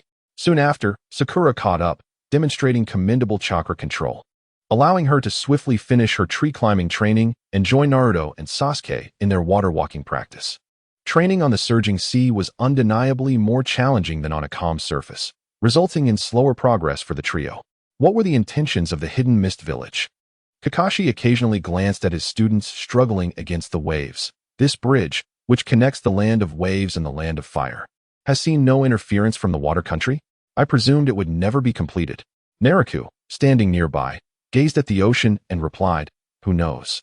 Perhaps they simply do not care." While others may not grasp the strategic significance of the bridge in the Land of Waves, they were acutely aware of it. The completion of this bridge signified unhindered communication between the Land of Fire and the Land of Waves, thereby expanding the influence of Konohagakure. Indeed, from the moment this bridge was completed, it fell within the territory of Konohagakure. Otherwise, why would it be named Naruto Bridge? If not for the current internal strife within the Hidden Mist Village and the outbreak of the Ninja World War. Surrounding this bridge, a significant conflict between Konohagakure and the Hidden Mist Village was inevitable. The war would not cease without substantial casualties. The Land of Waves might even face annihilation as a consequence of the impending war between the Water Country and the Fire Country, which would undoubtedly erupt on the territory of the Land of Waves. The fierce clashes between the two nations would lay waste to this region. Ultimately, regardless of the victor, few civilians would remain in the Land of Waves. Yet, given the current absence of intervention from the Water Country and the Hidden Mist Village, the Land of Waves had emerged victorious. Henceforth, the Fire Country would have greater control over this area, which could be deemed fortuitous. After all, in comparison to the internal chaos of the Water Country and the madness of the Hidden Mist Village, the Fire Country and Konohagakure appeared relatively composed. The third Hokage had assumed that the bridge would not be built. His orders were to retreat with Naruto to Konohagakure if confronted by the Hidden Mist Village. As Naraku concluded, he gestured for the Umbu to relay the message back to Konohagakure. From then on, the bridge would be permanently manned by Konohagakure's ninjas. Once the information reached Konohagakure, the third Hokage would undoubtedly dispatch personnel for oversight and negotiate specific arrangements with the Land of Waves. The Fire Country would subsequently send representatives. Seizing the moment before the Water Country and the Hidden Mist Village could react, it was imperative to finalize the arrangements swiftly. Soon after, the bridge was completed as scheduled. During this time, Naruto had inspired numerous civilians in the Land of Waves with his charisma and tangible actions, leading to the bridge being named Naruto Bridge. Upon returning to the village with a sense of accomplishment, Kakashi and his team passed by the station personnel dispatched by Konohagakure. After their return, Naraku attended to the accumulated tasks from this period and simultaneously imposed additional responsibilities on the Umbu, revoking their leave. Umbu base. Tenzo glanced at the silent Yamashiro Aki, quietly inquiring, "Did you inform him?" Yamashiro Aki rolled his eyes and replied, "I haven't even seen Lord Naraku recently." The other Umbu ninjas exchanged glances, resigned to the reality of their uninterrupted duties. After all, he was their superior. What could they say? Sarutobi Hiruzen squinted as he reviewed the intelligence in his hands. What was Sunagakure thinking, dispatching a Jinchuriki to participate in the Chunin exam? Such an occurrence had never happened before. Although hosting the Chunin exam alongside allied nations served to showcase one's military might and national strength, there was no necessity to deploy a Jinchuriki. After all, the next joint Chunin exam would be hosted by Sunagakure, making it more prudent to showcase the Jinchuriki then, without risking exposure in a foreign land. Mito Kazan set aside the intelligence documents, pondering aloud. Could Sunagakure be attempting to provoke Konohagakure? No, that seems unlikely, was the immediate rebuttal from Nara Shikaku. With Sunagakure's current strength, they lacked the qualifications to challenge Konohagakure. Nara Shikaku added, another possibility exists. The Wind Country's financial support for Sunagakure has dwindled considerably. Recent trade between Sunagakure and us indicates a scarcity of resources and unsustainability. Their decision to send a Jinchuriki may be an attempt to demonstrate their military strength during the Chunin exam, hoping to overshadow Konohagakure and secure more missions, ideally regaining robust support from the Wind Country. Sarutobi Hiruzen nodded in agreement, considering Shikaku's perspective valid. He then turned to the contemplative Naraku, who was engrossed in the intelligence report, remaining silent for a protracted period. Naraku, what is your view? Me? Entering the decision-making circle of Konohagakure for the first time, Naraku felt at ease and spoke directly. Shikaku's analysis is astute, yet we must not overlook the desperation of Sunagakure. Their current predicament compels them to seek relief. And aside from garnering substantial support from the Wind Country, seizing opportunities in Konohagakure may also serve as a solution. I recommend closely monitoring the Sunagakure ninjas appearing in Konohagakure, and if possible, augment our personnel. Sarutobi Hiruzen puffed on his pipe, contemplating everyone's opinions. Monitoring was feasible, but it should primarily focus on the Jinchuriki. Others can be disregarded. After all, Sunagakure is our ally, and it would be inappropriate to go too far. As for other matters, we shall proceed according to the original plan. Yes. Nara Shikamaru turned and departed, as he indeed had numerous affairs to attend to. Meanwhile, Sarutobi Hiruzen observed the others leaving one by one and stood up to gaze out of the window at Konohagakure, a lingering unease nestled within his heart. Yet, he could not articulate the source of this discomfort. Perhaps it was merely the weight of age? Chapter 79. The Chunin exams commence. In the Land of Wind. Within a desolate canyon. With a sickening thrust, a sharp blade pierced through flesh. The fourth Kazekage, Raza, stared wide-eyed, blood spilling from his lips as he gazed in disbelief at the figure before him. Orochimaru, you, before he could finish. Orochimaru let out a chilling laugh and withdrew the Kusanagi sword. watching as Raza's lifeless body crumpled to the ground, his eyes forever unblinking. Surrounding the canyon lay the corpses of several Umbu ninjas from Sunagakure. Coughing violently, Kagaya Kimimaro, with his alabaster hair and emerald eyes, covered his mouth as sharp. Pale bone spikes retracted into his body. "Kimimaro, has your condition worsened?" Orochimaru inquired, sheathing his sword and turning to the coughing figure. "Lord Orochimaru." Kimimaro strained to suppress his cough, responding with difficulty, "The medicine I took this time is quite effective. I can still hold on. This body shall certainly support Lord Orochimaru's ambitions." Standing in the background, Kabuto Yakushi allowed his chakra to dissipate gradually, wearing an unsettling smile as he adjusted his glasses without uttering a word. "Excellent work, Kabuto. It seems you have not wasted the years spent under Nara Shikamaru's tutelage. It is truly intriguing to consider how Shikamaru will perceive his long-lost mentor," Orochimaru mused, his satisfaction with the ambush evident as he laughed heartily. Kabuto added, "Perhaps Lord Shikamaru will personally eliminate Lord Orochimaru. Is that so?" Orochimaru extended his long tongue to lick his lips, revealing an uncontrollable, sinister grin. "You've piqued my interest. I might just feel inclined to act sooner than expected." At that moment, a gust of wind swept through, forcing them to squint against the sand. The old winds have yet to dissipate, and new winds are rising. "What a grand storm it is," Orochimaru remarked, casting his gaze toward the direction of Konohagakure. "Sarutobi-sensei, I shall soon return." Time passed swiftly, and the preparations for the Chunin exams were thoroughly completed. Sarutobi Hiruzen, accompanied by numerous high-ranking officials, summoned the majority of Jonin to announce the specific dates and procedures of the Chunin exams. The Jonin, serving as instructors, began to recommend their students for participation. Naturally, they were mindful that only those of adequate strength would be put forth. I, Hatake Kakashi, recommend the members of Team 7, Uzumaki Naruto, Uchiha Sasuke, and Haruno Sakura for the Chunin exams. I, Might Guy, recommend the members of Team 3, Hyuga Neji, Rock Lee, and Ten for the Chunin exams. I, Yuhi Kurenai, recommend the members of Team 8, Hyuga Hinata, Inazuka Kiba, and Yamanaka Ino for the Chunin exams. I, Asuma Sarutobi, recommend the members of Team 10, Nara Shikamaru, Akimichi Choji, and Yamanaka Ino for the Chunin exams. Thus, the Konoha 12 officially took the stage. Many Jonin were taken aback by the hasty recommendations, noting that several of the students had only recently graduated, making their participation in the Chunin exams seem premature. Typically, Jonin would wait at least a year before endorsing their students for the Chunin exams to build rapport and solidify foundational skills. There was no need for such haste, especially since passing the exams was not guaranteed. On average, besides a few prodigies, most ninjas in Konohagakure required 3 to 4 attempts before successfully becoming Chunin. Seated at the head of the assembly were the esteemed advisors of Konoha, Mido Gate, Nara Shikaku, and the third Hokage, Sarutobi Hiruzen, who remained undeterred by the Jonin's clamor, signaling for continued recommendations. Ultimately, 87 participants from Konohagakure were confirmed for the upcoming Chunin exams. After the meeting concluded, Nara Shikamaru stepped out of the venue and spotted Iruka-sensei engaged in a heated debate with Kakashi. It is inappropriate for Naruto and the others to participate in the Chunin exams so soon after graduating. Iruka, you must understand that Naruto is now my subordinate.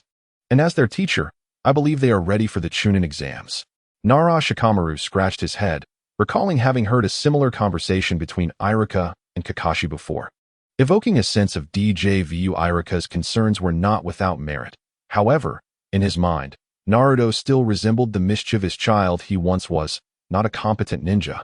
Hence his apprehension. In truth, after their recent experiences, Uzumaki Naruto, Uchiha Sasuke, and Haruno Sakura had all undergone significant growth. Whether they would pass the Chunin exams was another matter, but they certainly possessed the qualifications to participate. As the Chunin exams approached, Konohagakure began to bustle with increased activity. Merchants, civilians, and ninjas flooded into the village, creating a slightly chaotic atmosphere. Nara Shikamaru also became engrossed in his duties in the medical department. Aside from arranging for emergency medical personnel to be on standby during the exams, there was little else to attend to. The Umbu's tasks were more demanding, primarily focused on monitoring the surge of individuals entering Konohagakure, which proved to be quite a hassle. This Chunin exam would see 6 hidden villages participating alongside Konohagakure. Aside from Sunagakure, The remaining villages were smaller, with limited resources to train a larger number of ninjas. Stay vigilant. The influx of people in Kanahegakure is overwhelming. The barrier team must remain alert. Yes, Lord Shikamaru. Nara Shikamaru stood within a discreet building in Kanahegakure. Before him floated a massive orb resembling a water sphere. This was the village's barrier system. Any unusual chakra entering without Konoha's permission would trigger the barriers surrounding the village, revealing their presence on the enormous orb. The vigilant ninjas stationed there would promptly inform the village's higher-ups. The members of the barrier team were all adept sensory ninjas. After ensuring everything was in order, Nara Shikamaru departed. This barrier was effective, yet not entirely foolproof. Orochimaru, having once been part of Konoha's upper echelon, was well versed in the seals required to breach the barrier undetected, and Uchiha Itachi was also aware. Although Nagato might be oblivious, he harbored no fear of detection, relying solely on his strength to storm into Kanahegakure.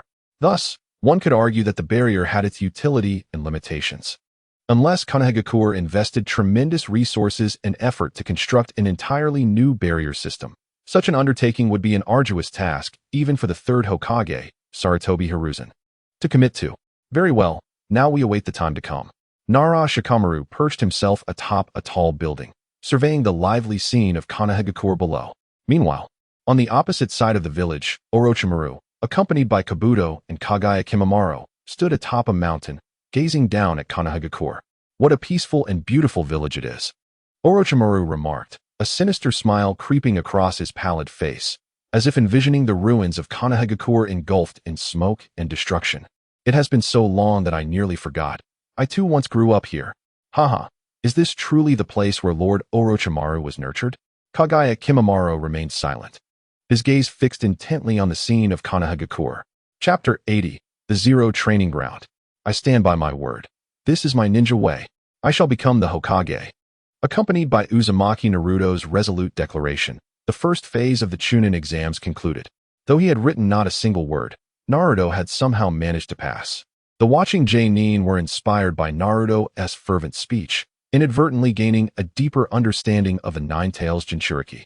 The second stage of the Chunin exam unfolds within the treacherous forest of death, overseen by the examiner Mitarashi Anko.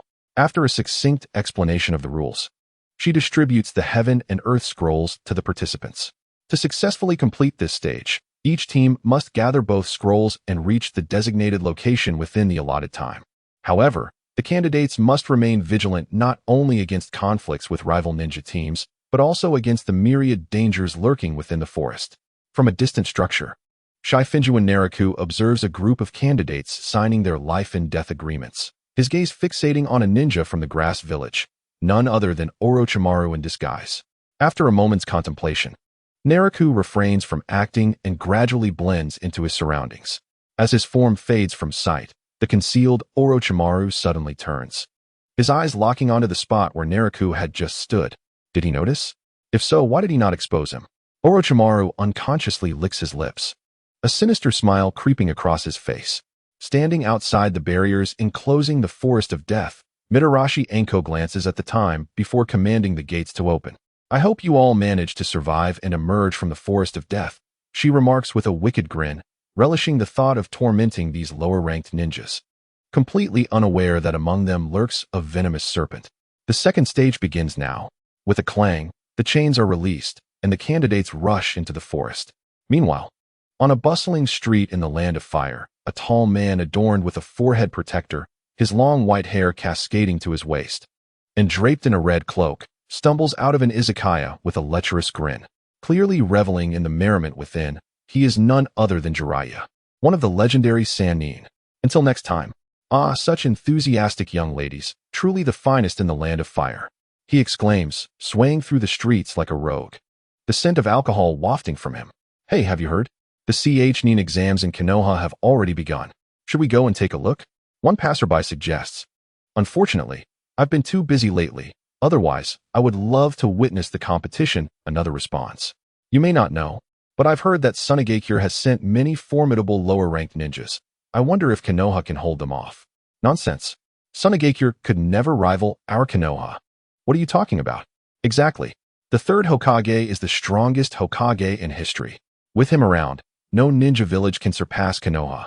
Excited discussions among vendors and tourists fill the air, their eyes gleaming with envy as they contemplate the Nin exams taking place in Konoha, where formidable ninjas showcase their skills. Conversations often turn to which village's ninjas will ascend to Nin rank, and which village will ultimately gain the upper hand. However, being in the land of fire, the majority ardently support Konoha, for its strength ensures the safety of the entire nation. As Jiraiya strolls down the street, the intoxication begins to dissipate. Yet another Nin exam. It has been quite some time since I last ventured out. Perhaps I should return for a visit. Especially since it seems Sunagakure is up to something, even bringing forth a Jinchuriki. Jiraiya's exceptional intelligence-gathering skills reveal to him that amongst the lower-ranked ninjas dispatched by Sunagakure is a Jinchuriki, an insight he gained through information deliberately leaked by Sunagakure through various channels. While contemplating whether to return to Konoha, a fragrant breeze sweeps past him, prompting Jiraiya to involuntarily twitch his nose, a lovesick grin spreading across his face. Hee. Look at that stunning beauty with long black hair. He follows her with wide eyes, akin to a lovesick fool. Would you care to join me for a drink? In the abandoned No. 0 training ground in Konoha, Shifengyuan Naraku stands silently, surveying his surroundings before seamlessly blending into the environment. This training ground has been sealed off by Konoha for many years, appearing unremarkable from the outside. However, Naraku learned from Tsukikage that this was once the base of Shimura Danzo. He has always been curious about what secrets Danzo concealed here. Thus, Naraku intends to uncover the truth behind Danzo's activities at No. 0 training ground. Once inside, Naraku quickly notices several ninjas on high alert, clearly placed there by Danzo himself. Yet, with his remarkable speed and stealth, he navigates without drawing any attention, soon locating the concealed base. His ability to sense the presence of others makes it effortless for him to identify the positions of all hidden sentries. With the locations of the guards now known, Naraku enters the base with ease. Why are there so many people here? Naraku wonders upon entering a large laboratory, where several researchers are busily engaged in their work. The room is filled with an array of research materials, cultivation vessels, and experimental apparatus, truly a comprehensive setup. So, this is where Danzo conducts his research on wood release.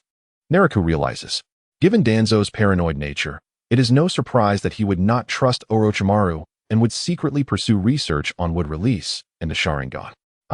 So that's where Achi SH has been hiding. Naraku muses, recalling that Achi SH, a subordinate of Danzo, had been assigned to the medical department, seeking to seize power and gather intelligence. However, due to Naraku's preemptive measures, Achi SH had returned empty-handed, coupled with Sarutobi Hiruzen's covert suppression of Danzo, and Naraku's revelations of the battles involving Uchiha Obito and Zetsu to the Hokage. Hiruzen had suspected that Danzo was harboring wood-release ninjas under his command. Without support, Achi SH could achieve little and soon vanished from sight. Now, Naraku discovers that Achi SH has come to this base to study wood release. How intriguing, truly intriguing. Naraku whispers to himself, casting his gaze over the preserved Sharingan in the laboratory's vessels, pondering how many Sharingan Danzo had seized in the past. Chapter 81, Wood Release Experiments. Naraku roams the base undetected, with no one aware of his presence. Perhaps because this base is situated within Konoha's training grounds. Danzo only stationed guards outside to prevent unexpected intrusions, leaving the interior devoid of any casual personnel, save for the researchers engrossed in their experiments.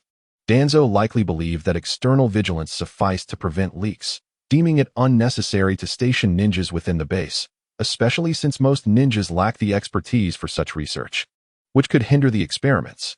Peering around a corner, Naraku inspects the surprisingly expansive base, though many facilities remain sealed and show no signs of activation. Despite Danzo's capabilities, how could he construct such a well-equipped facility within the training ground? Suddenly, a flash of insight strikes Naraku, and he comprehends everything. So that's how it is. With no one to notice, Naraku proceeds to search through room after room. Soon, he discovered a hidden chamber filled with a plethora of documents. After deftly breaking the rudimentary seal, Shifengyuan Nero stepped inside.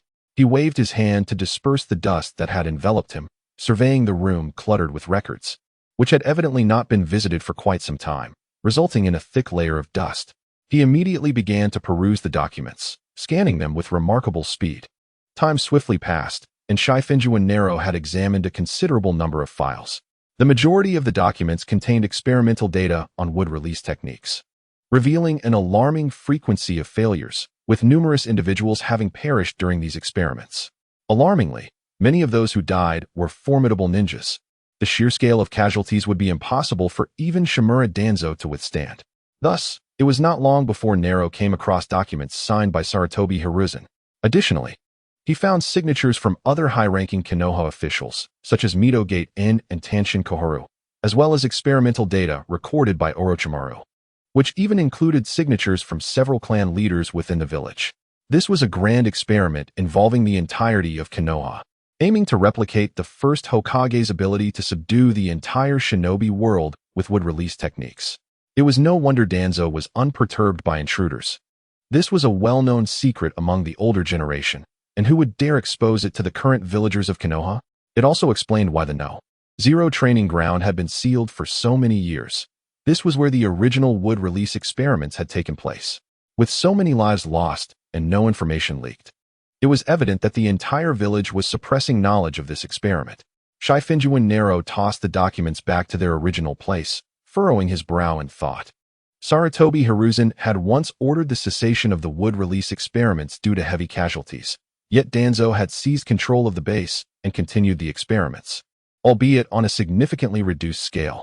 Thus, Hiruzen had refrained from insisting that Danzo halt the experiments until the emergence of Tens, who forcibly took away the only successful participant of the wood release experiment. In light of this, while the information from this experimental base was indeed explosive, it would not serve much purpose if disseminated. Nero scanned the room once more, realizing that these were all well-known secrets that would prove useless if shared. No, there was still value. After contemplating, he exited the chamber, reasoning that this place was rarely visited, and he need not carry the documents away. They were safe here. He did not leave, however, instead securing the chamber before continuing his exploration of the base. Before long, Nero made another intriguing discovery. In a more concealed laboratory, he found several pale arms preserved in containers filled with a special liquid. He instantly recognized that these white arms had been implanted with cells from Senju Hashirama. Danzo currently possessed a similar arm, embedded with numerous Sharingan. This arm had been crafted for him by Orochimaru, and due to the overwhelming spiritual energy from the 11 Sharingan, he relied on the first Hokage's cells to maintain the balance of his body and spirit. This was indeed compelling evidence. As Nero entered the laboratory, he noted its immaculate condition, equipped with various experimental apparatus. Approaching closer, he observed that these well-preserved pale arms were sporadically embedded with several Sharingan, some closed, others open. It seemed that Danzo's arm had not been a one-time success. The early trials must have been numerous. One could only wonder how many Sharingan Danzo had managed to collect to endure such experimentation. Without the need for extensive searching, Nero found a wealth of detailed experimental records and data, which he took with him. For now, this information would suffice, as Danzo was unlikely to remove everything from the base. He then departed the base silently, returning to Konoha. Upon arriving at the Umbu headquarters, before he could settle in, a subordinate approached him with a report. Have you found the corpse of the grass-hidden village examinee? Yes, Lord Nero. The skin has been flayed from the face of the grass-hidden village's lower ninja. Mitarashi Anko has already entered the forest of death to investigate. I am aware of this. You may leave. Shifengyuan Nero held reports submitted by the Umbu in one hand and those from the corpse handling team in the other, along with intelligence gathered over the past few days regarding the one-tailed Jinchuriki from Sunagakure. After a moment of contemplation, he made his way to the Hokage's office. Of course, he had securely tucked away the experimental records and data he had just found and did not intend to submit them. Sarutobi Hiruzen silently reviewed the documents before inquiring, Nero, what is your perspective? Orochimaru has returned. Nero did not conceal the truth, stating it plainly, adding, I have a strong intuition that Orochimaru has become entangled with Sunagakure. Is that so? A smile suddenly graced Hiruzen's face as he lit his pipe, placing it between his lips. It appears my disciple intends to pay me a visit.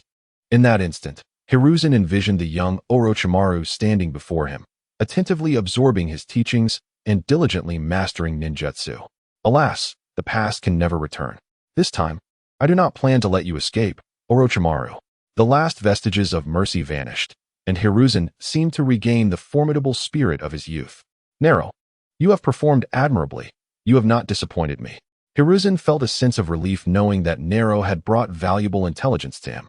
"I understand what you desire, so I shall entrust this matter to you. The Nin exams must proceed, but we must remain vigilant against Orochimaru. I concur with your earlier suggestion to monitor the sand ninjas within Konoha closely." Furthermore, Sarutobi Hiruzen gazed at Shifengyuan Nero, lowering his voice to give instructions. Chapter 82. All preparations complete. In the Hokage's office, Shifengyuan Nero and Sarutobi Hiruzen swiftly reached a decision. No one knew what they discussed or what resolutions they made during their meeting. In the ensuing time, Shifengyuan Nero began to adjust the assignments of the Umbu personnel, urging those who had completed their tasks to return to the village immediately while temporarily halting any missions requiring them to venture outside. Meanwhile, Naraku, having received the notification, became busily engaged, making adjustments in unseen corners. Before long, the injured Mitarashi Anko returned from the Forest of Death with a definitive message. Orochimaru has returned. As Orochimaru's disciple, Anko would certainly not mistake him, especially after their recent confrontation, which further confirmed Orochimaru's identity. As one of the legendary Sannin, Orochimaru's notoriety was formidable among the ninjas of Konoha. In an instant, panic began to ripple through the ranks of the shinobi. Should we close the gates and seal the village? We must locate Orochimaru at once. Indeed, we must find the rogue ninja, Orochimaru. Orochimaru has appeared in the Forest of Death, where lower ninjas from various villages are undergoing their evaluations. What shall we do about the Nin exams? Yet, Orochimaru had told Anko not to halt the Nin exams. What nonsense! Why should Konoha heed the words of a rogue ninja? The Nin exams absolutely must not be suspended. The third exam would see the feudal lords and nobles from various countries in attendance. Canceling the Nin exams would render us a laughingstock in the ninja world. Even though Orochimaru had once been a distinguished contributor to Konoha, he was now a rogue ninja. If he dared to return, then this time, we must apprehend him. A cacophony erupted in the conference room as numerous ninjas voiced their opinions. Fortunately, as Jonin, their basic composure was commendable, despite a hint of chaos. No one spoke of retreating. Indeed, such occurrences were not unusual given Orochimaru's uniquely precarious status. The disciple of the third Hokage, one of the legendary Sannin, has once made remarkable contributions to the village hidden in the leaves. To speak bluntly, when Orochimaru was establishing his reputation in Konoha, some of the present Jonin were likely still in their academy days. In fact, a few among them had fought alongside Orochimaru against ninjas from other villages. Thus, considering his current performance, it is already quite commendable. Silence. Naraku, the head of the Jonin class, slammed his hand on the table, and the meeting room fell silent immediately. Now that Orochimaru's identity has been confirmed, preparations for the village must be brought to the forefront. The third Hokage's directive is clear. The Chunin exams must proceed. The situation outside Konoha is tense. All Jonin and above are to cancel their leave, and those who have completed their missions are urged to return to the village. A thorough inspection of the village's supplies and evacuation facilities must be conducted. Everyone must fulfill their duties to ensure the village's safety. Yes, Orochimaru has arrived. Shimura Danzo, accustomed to the dim confines of the root organization, leaned on his cane, his expression betraying no emotion as he listened to his subordinate's report. Yes, it is said that Mitarashi Anko has already confronted Orochimaru. I see. You may leave. As his subordinate vanished into the shadows, Danzo remained seated in calm contemplation. He had long sensed something amiss with Orochimaru, yet he had no intention of informing his old friend, Sarutobi Hiruzen. Although he was unsure of Orochimaru's exact intentions, he could surmise that Hiruzen was undoubtedly a target. Thus, Danzo's plan was to await the news of his friend's demise before revealing himself. He was acutely aware of how much their strength had waned with time. He was certain Hiruzen would not stand a chance against Orochimaru. Hiruzen, it was your compassion that allowed Orochimaru to escape. This is the consequence of your mercy. Just as you had forcibly removed me from my position, yet dared not to eliminate me. All of this is of your own making, Danzo muttered in the darkness, his expression inscrutable, neither joy nor sorrow apparent. In the Forest of Death, Shikamaru Nara made his way into the trial tower. By this time, several teams of ninjas had gathered the heaven and earth scrolls and successfully navigated the perils of the forest. Upon entering the tower, Shikamaru immediately spotted the medical ninjas. Prepared for emergencies, their presence was essential to treat those injured in the forest of death, and given that battles in the tower would likely result in further injuries, the medical ninjas had been dispatched in advance. Upon seeing Shikamaru, the medical ninjas stood up respectfully, greeting him. Lord Shikamaru. He continued on, directly heading for the monitoring room where the examiners were gathered. Lord Shikamaru. As he pushed the door open, he found several examiners discussing the flow of the examination. He addressed Mitarashi Anko. So how was it? Orochimaru had quite an impact on you, did he not? Anko gritted her teeth, her usual bravado subdued. You still call him teacher? He has truly returned. I witnessed it with my own eyes. I know, Shikamaru replied with a smile, taking a seat. You used to fear nothing, and now you've finally settled down. As for titles, do not concern yourself with them. Orochimaru was indeed my mentor, and besides, slaying one's teacher is a tradition in Konoha that should not be forsaken. What did you say? The other examiners had already distanced themselves, and Anko had not caught Shikamaru's final words. Nothing. How many teams have arrived at the trial tower? Anko glanced around and replied, 5 teams. Based on the experiences of previous Chunin exams, no more than 3 teams should pass. Shikamaru nodded in agreement. It was indeed likely to be just those few. He moved to the window, gazing outside. The time had slipped into evening, and the darkness was creeping in, increasing the dangers lurking within the forest. He quickly discerned that several lower-ranked ninjas were hiding nearby, waiting to ambush teams that had gathered the scrolls. Wait. Shikamaru was certain that Kabuto had not participated in this Chunin exam, as he had already become a Jonin under Shikamaru's guidance. Without Kabuto's assistance, would Naruto and his companions truly make it? After all, Naruto and Sakura had nearly opened their scrolls in the Forest of Death, which would have meant their elimination. Not necessarily. Orochimaru has arranged for numerous individuals to assist. Who knows if someone might come to their aid? Moreover, failing this exam is not a catastrophe. After all, only Nara Shikamaru is slated to advance to Chunin this time. However, if that happens, it will be rather dull. In Chapter 83, a subtle confrontation with Orochimaru looms. The first half of the second round of the Chunin exam has concluded, with a total of 7 teams now entering the trial tower. Naruto and his companions arrived just in time, clutching the heaven and earth scrolls, narrowly avoiding elimination, though their disheveled appearance indicated a rough experience in the Forest of Death. From his vantage point above, Shikamaru immediately noticed the cursed seal on Sasuke's neck. It was clear that Orochimaru had set his sights on him. Before Naruto and his friends could catch their breath, they were summoned to assemble. How surprising. I initially thought only a handful would survive the Forest of Death, Anko remarked. Observing the 21 candidates present, the number of successful participants was slightly excessive, necessitating further eliminations. Behind Anko stood numerous ninjas, led by the 3rd Hokage, Sarutobi Hiruzen, along with the guiding instructors of those who had passed through the Forest of Death, and all the examiners stood silently. The successful lower-ranked ninjas stood together, occasionally sizing each other up, seeking their anticipated rivals. Next, the 3rd Hokage would address the assembly, introducing the 3rd exam. Stepping aside, Anko allowed Hiruzen to take the stage. Clearing his throat, he began, before introducing the 3rd exam. Let me explain the purpose of the Chunin exams.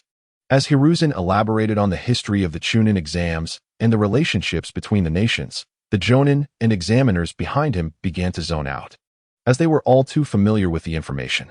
Shikamaru, standing to the side, inadvertently glanced at Orochimaru, who was currently disguised as a team instructor from the Sound Village through the use of transformation techniques. What audacity, Shikamaru muttered quietly, not loud enough for Might Guy, standing beside him, to hear. Hey, your 3 students did quite well, they all passed the exam. Huh. Guy grinned widely, aware of Hiruzen's ongoing speech. Offering only a toothy smile, Shikamaru's gaze swept over all the lower-ranked ninjas, and each one instinctively lowered their head as he passed by, including the defiant Uchiha Sasuke and the exuberant Uzumaki Naruto. However, the 2 quickly recovered, though they dared not glare, their expressions comically puffed up. The sight nearly elicited a chuckle from Shikamaru. After Hiruzen concluded his explanation of the Chunin exam's origins and the relations among the nations, he promptly declared the commencement of the preliminary rounds. Preliminary rounds? Why is there a preliminary round? Why must we have another round of elimination? Haven't we already passed the exam? The lower-ranked ninjas below erupted in confusion, unable to comprehend the sudden introduction of a preliminary round. As the participants had only just endured the myriad trials of the Forest of Death, with some not even having a moment to rest, they were unexpectedly thrust back into competition. Silence, Sarutobi Hiruzen admonished, and the lower ninjas gradually quieted down. Kakashi, this is entrusted to you. Yes, Hokage-sama. The special Jonin, Noera Kakashi, wearing a blue hat and holding 1,000 origami in his mouth, stepped forward, saluting Sarutobi Hiruzen before addressing the gathered lower ninjas. It appears that the Chunin exams this time were excessively simple, as too few were eliminated in the first 2 rounds. Therefore, prior to the 3rd round, we must eliminate a few more participants. The 3rd round will be observed by dignitaries and nobles from various nations, so we cannot afford to prolong the event. Thus, the number of competitors must be limited. Is there anyone feeling unwell and wishing to withdraw? If not, I shall announce the commencement of the preliminary rounds. The lower ninjas exchanged glances, bewildered. Simple? How could that be? They thought. Their current disheveled state surely attested to the challenges they had faced in the previous rounds. Although they harbored doubts, none stepped forward to withdraw, as they had persevered thus far. A final effort might yet grant them the opportunity to ascend to Chunin status. Noera Kakashi surveyed the crowd, then declared, since no one wishes to withdraw, I announce the commencement of the preliminary rounds. Everyone had observed a brief interlude among the lower ninjas, where Haruno Sakura seemed poised to raise her hand, only to be restrained by her companion Uchiha Sasuke. Uzumaki Naruto chimed in quietly, and ultimately, the trio appeared to reach a consensus, refraining from stepping forward. Mitarashi Anko, noticing this exchange, leaned closer to Sarutobi Hiruzen and whispered, Hokage-sama, Uchiha Sasuke is currently not in a suitable condition to continue. The curse mark on him may activate at any moment. Sarutobi Hiruzen exhaled a plume of smoke and replied, It matters not. Since he has made his decision, let it be. If the curse mark spirals out of control, you may intervene. Understood. Anko acknowledged, touching the curse mark on her neck. Despite her sympathy for Sasuke, she had to comply with the Hokage's orders. Kakashi blinked at Sasuke and murmured, It seems we must prepare in advance. Naraku, would you assist me for a moment? Go ahead. Unnoticed, Kakashi slipped away. Meanwhile, Orochimaru, disguised as a teacher from the Sound Village, made his move, seemingly intent on obstructing Kakashi. Naraku stepped forward, blocking Orochimaru's path, and an unspoken standoff ensued. Naraku tilted his head slightly, a faint smile gracing his lips, while Orochimaru's disguised figure momentarily faltered, his serpent-like gaze sweeping over Naraku. Instantly, a palpable aura of hostility enveloped them. Kakashi, the first match is Sasuke's battle. Where's Kakashi? At this moment, the first preliminary match had been determined. It was Uchiha Sasuke against Akane, both lower ninjas from Konoha. On the surface, Akane was a Konoha student, but in reality, he was a spy implanted by Orochimaru from the Sound Village. Naraku, where is Kakashi? He was just here. He went to prepare. Prepare? For what? As the two departed, Orochimaru involuntarily licked his lips with his elongated tongue, contemplating Naraku's astonishing growth. He had not misjudged him before. Unfortunately, he already possessed a superior vessel. Otherwise, Orochimaru would have seriously considered targeting Naraku. Hey, you two, come with me. Naraku gestured towards Uzumaki Naruto and Haruno Sakura, and as he approached Sasuke, he cautioned, Sasuke, if you wish to avoid me interrupting your match, refrain from using your Sharingan. What? Sasuke abruptly looked up, clutching the curse mark on his neck, only to see Naraku ushering Naruto and Sakura to the arena's stands. He harbored no doubt regarding Naraku's words, for after experiencing the overwhelming presence of Conqueror's Haki, his interest in Naraku had intensified. Although he did not know much about Naraku, he was aware of his significance. Thus, he felt compelled to heed Naraku's warning. I can win even without the Sharingan. Chapter 84. The Progress of the Preliminary Rounds. Naraku, what are you doing? I still have things to say to Sasuke. Naruto protested, struggling to turn back, but Naraku pushed him onto the stands alongside Sakura, who had opened her mouth to speak, but hesitated.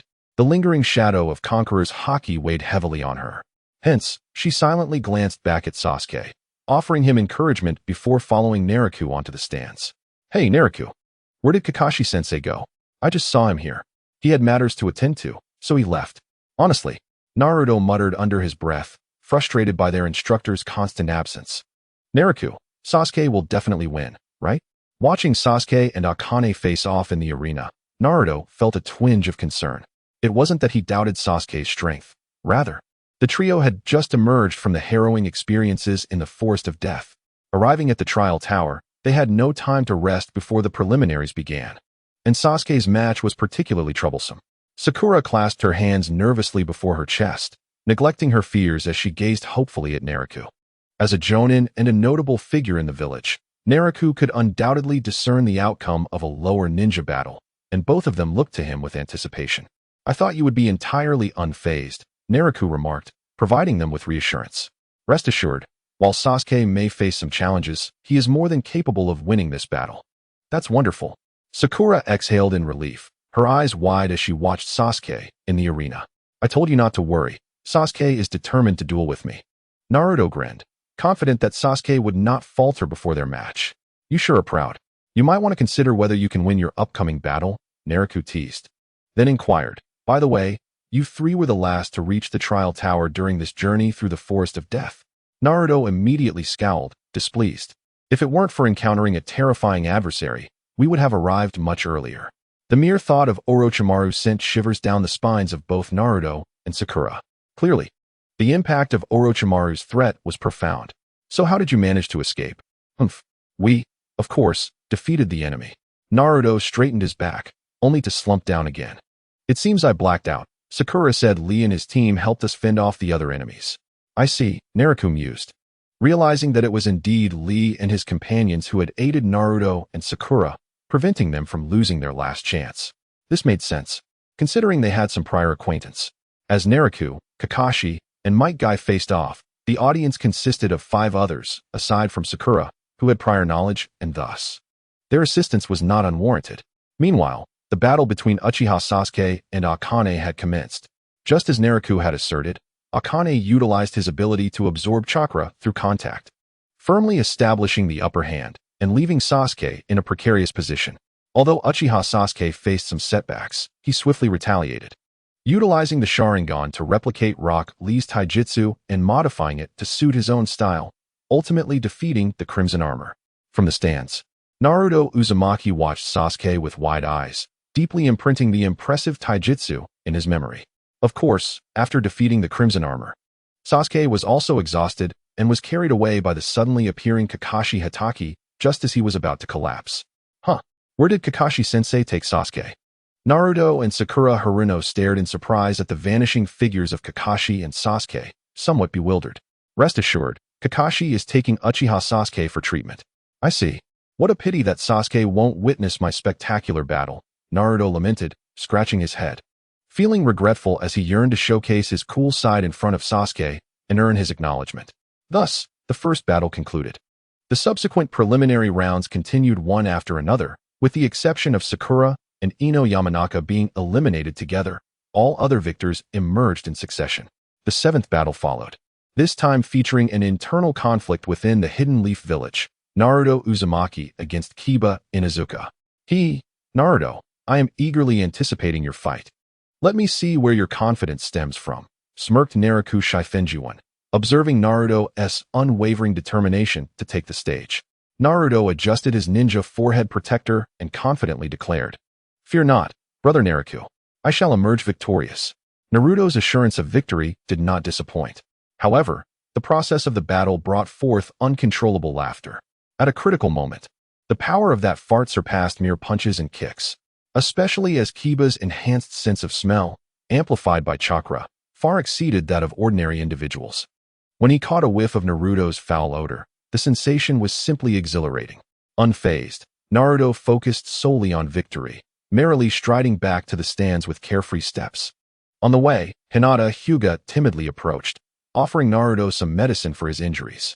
Just as Naruto accepted the medicine, he caught sight of Kakashi's figure and rushed over. Thanks, Hinata. Naraku Shifengyuan shook his head nearby, thinking, what a fool Naruto is. Hey, Kakashi-sensei is back. I won just now, did you see? Did you see? Kakashi nodded in agreement, saying, Well done, Naruto. Naruto bashfully scratched his head, yet could not suppress his joyful laughter. Naraku Shifengyuan gave a thumbs up, praising Naruto. That fart of yours was simply extraordinary. Right? Right?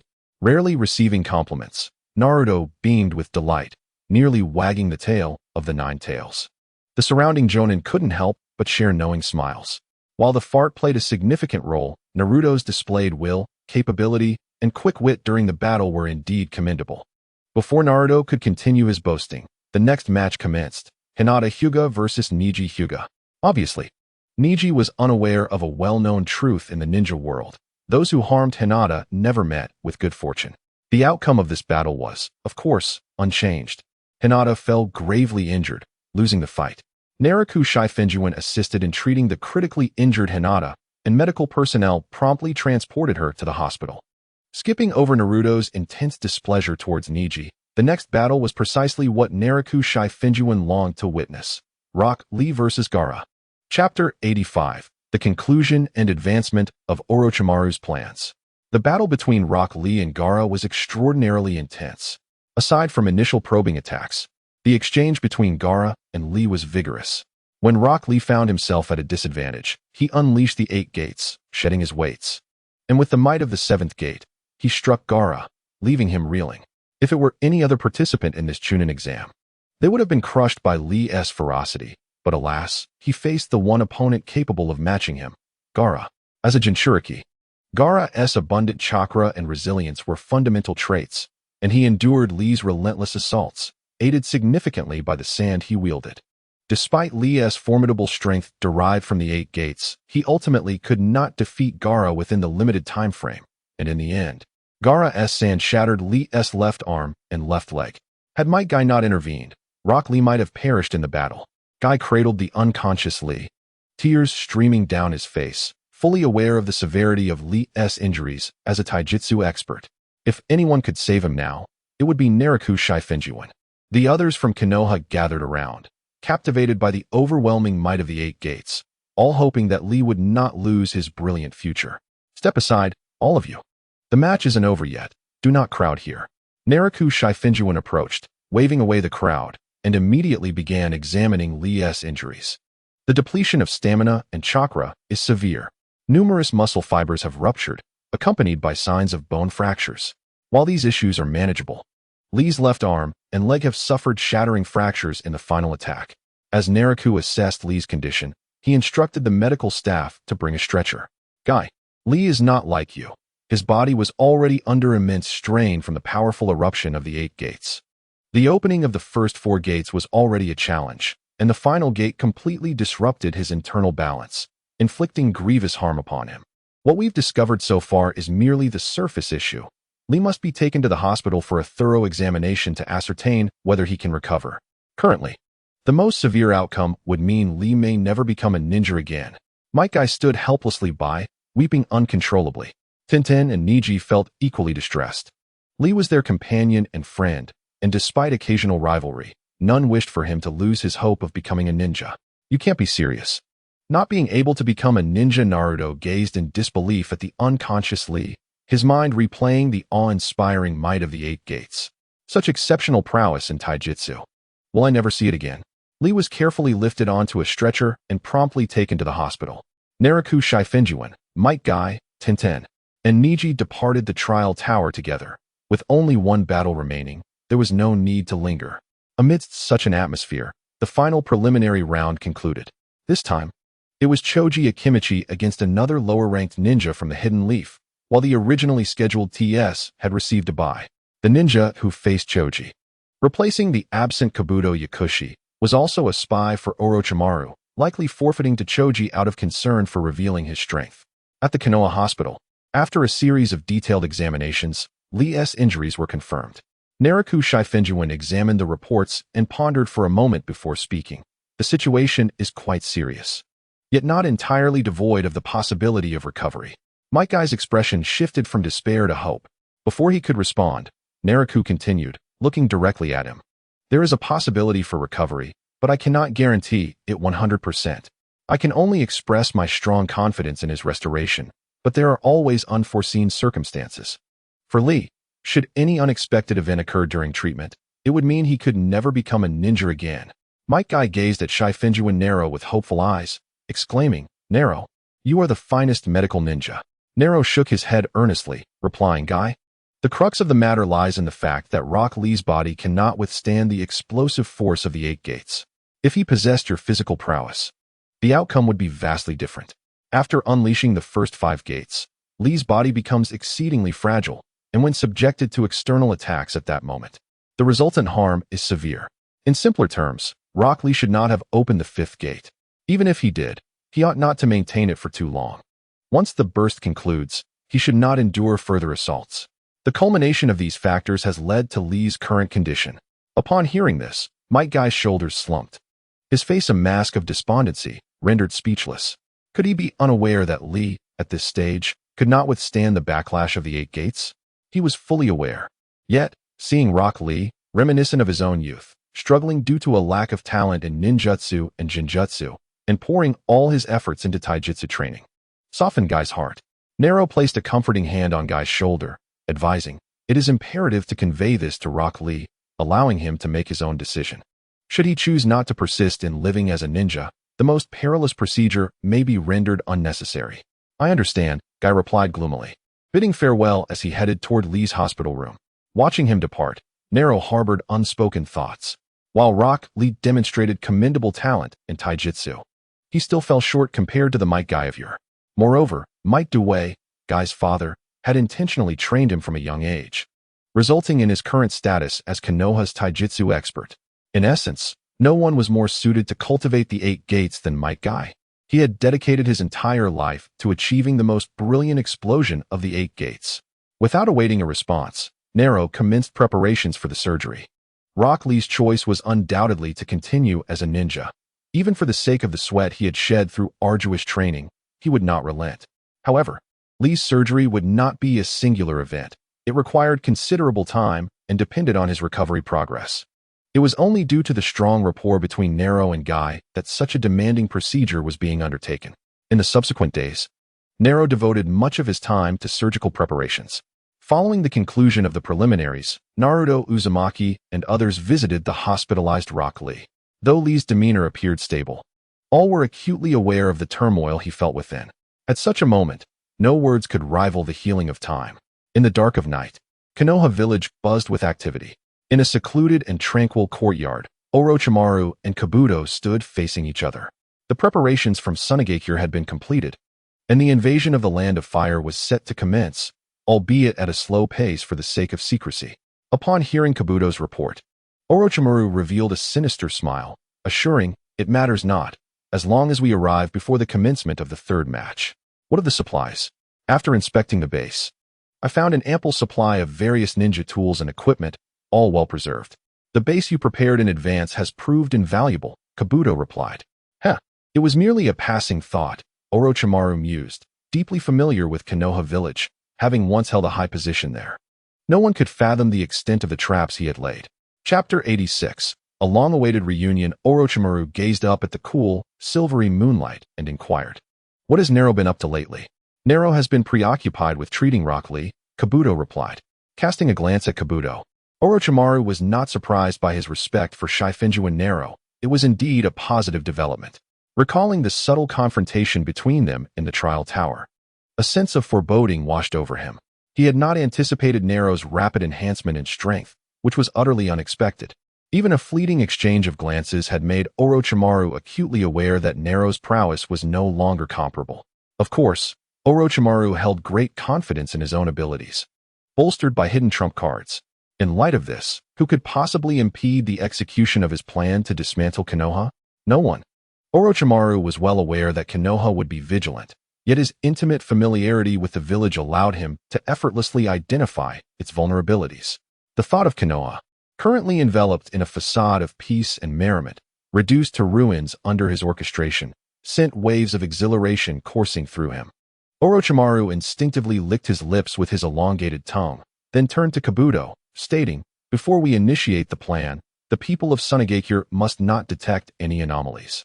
Once the plan is set in motion, they need not concern themselves with it. Kimimaro will assist you in monitoring them, and should anyone sense something amiss, eliminate them without hesitation. Understood. Kabuto's figure gradually faded away. The conclusion of the preliminaries signaled the imminent arrival of the 3rd official match. While it was not immediate, a month was not an excessively lengthy wait.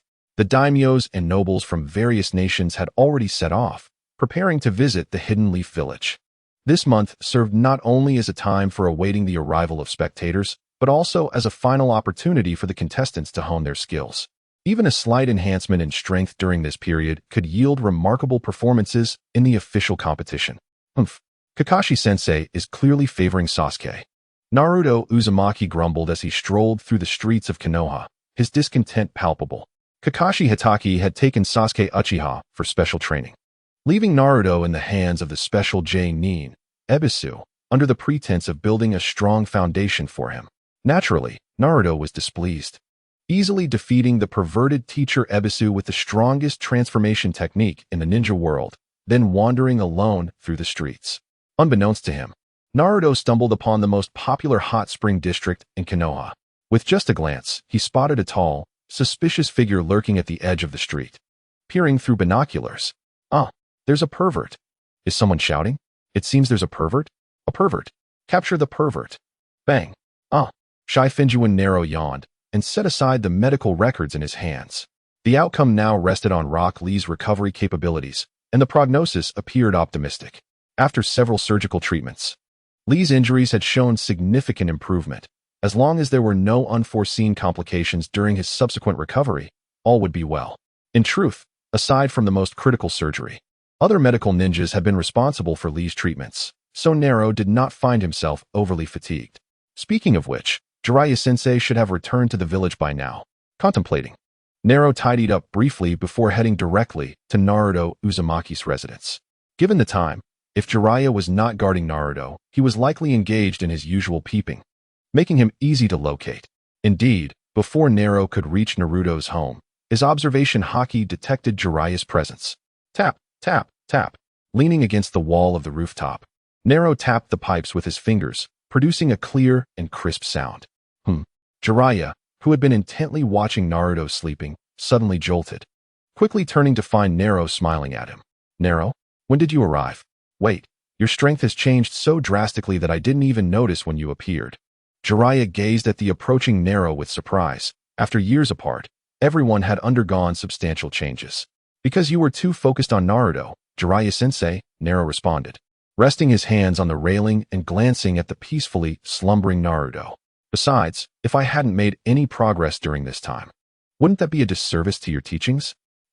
You still have a way with words, Jiraiya remarked as he scrutinized Naraku Shifengyuan, expressing his astonishment. I always believed your talent was remarkable, but I never anticipated you would develop to this extent. It has been a long time. Shall we indulge in a drink? Certainly. You shall treat. Shouldn't it be the teacher treating the student? Moreover, considering your wealth, it's only fitting. Who said that? Who said that? Naraku chuckled at Jiraiya's languid demeanor. During his tutelage, Jiraiya had always been like this. Although he was an effective instructor and Naraku absorbed a wealth of knowledge, he had also been led astray by Jiraiya on more than one occasion. One could only conclude that Jiraiya was an unconventional yet competent mentor.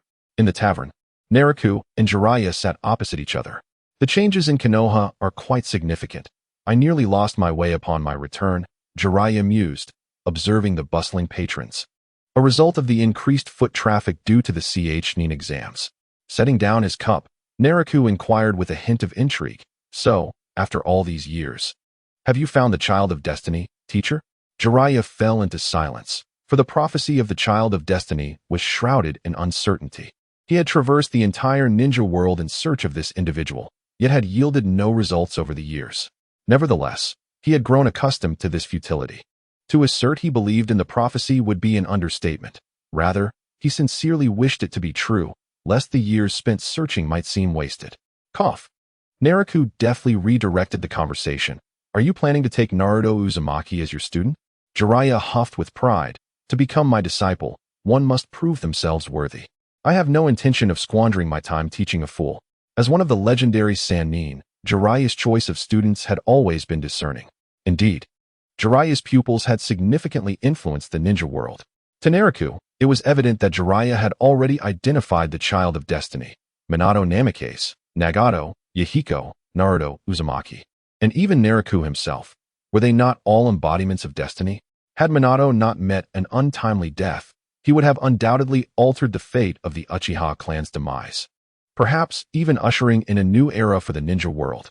Yet, unforeseen circumstances had prevented these children of destiny from effecting true change. Perhaps it was only the one who succeeded that could truly be deemed the child of destiny. Chapter 87. Sage Mode of the Wet-Bone Forest. In the midst of their conversation, Naraku suddenly announced, "Orochimaru-sensei has returned." Jiraiya nodded, already aware of this news. He had not intended to linger in the village for long. But after encountering Naruto, he found himself reluctant to depart. "What do you think Orochimaru-sensei intends to do?" Naraku asked. "You still refer to him as sensei?" Jiraiya raised an eyebrow, contemplating the contents of his cup. What he intends to do is anyone's guess. Naraku chuckled softly. "Orochimaru-sensei taught me for a considerable time, imparting the essence of ninjutsu. If he were to harm Konoha, I would not hesitate to eliminate him myself."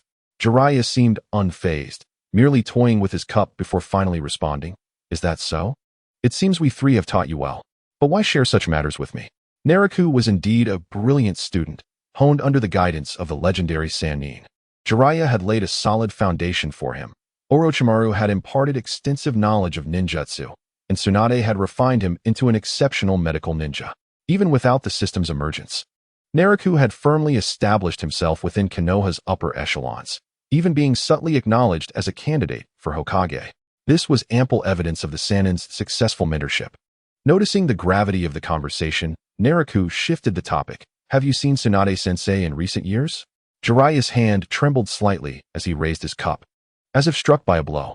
After a moment, he replied, "I encountered her once. Aside from assisting her in repaying a substantial gambling debt, we scarcely exchanged words. However, she appears to be faring well." "That's good to hear," Naraku nodded, acknowledging that Konoha might be a place of sorrow for Tsunade, making her absence understandable. "By the way, don't you intend to visit the third Hokage?" "No, I am the most unworthy of his students. Our meeting would only incite his ire, so it is best avoided." Jiraiya was well aware that a confrontation with Sarutobi would likely lead to the elder persuading him to become the fifth Hokage, which he wished to evade. Besides, the new generation of ninjas in Konoha is quite promising. There is no need to cling to the past. "Jiraiya-sensei," Naraku interjected, "I wish to inquire about Sage Mode." "Sage Mode? You wish to learn Sage Mode?" "Indeed." Jiraiya scratched his head. "I have no secrets from my students, but there is a complication. You have already signed a summoning contract with the Great Snake Sage. Even if the Toad Sages of Mount Myaboku were generous, they would not permit you to learn their Sage Mode." "That is a misunderstanding." Naraku waved his hand, explaining, "I merely wish to know if Tsunade-sensei had ever traveled to the Wet-Bone Forest to study Sage Mode. You know, she left Konoha quite early, and my time learning from her was brief." "Ah, I see," Jiraiya mused, stroking his chin in contemplation.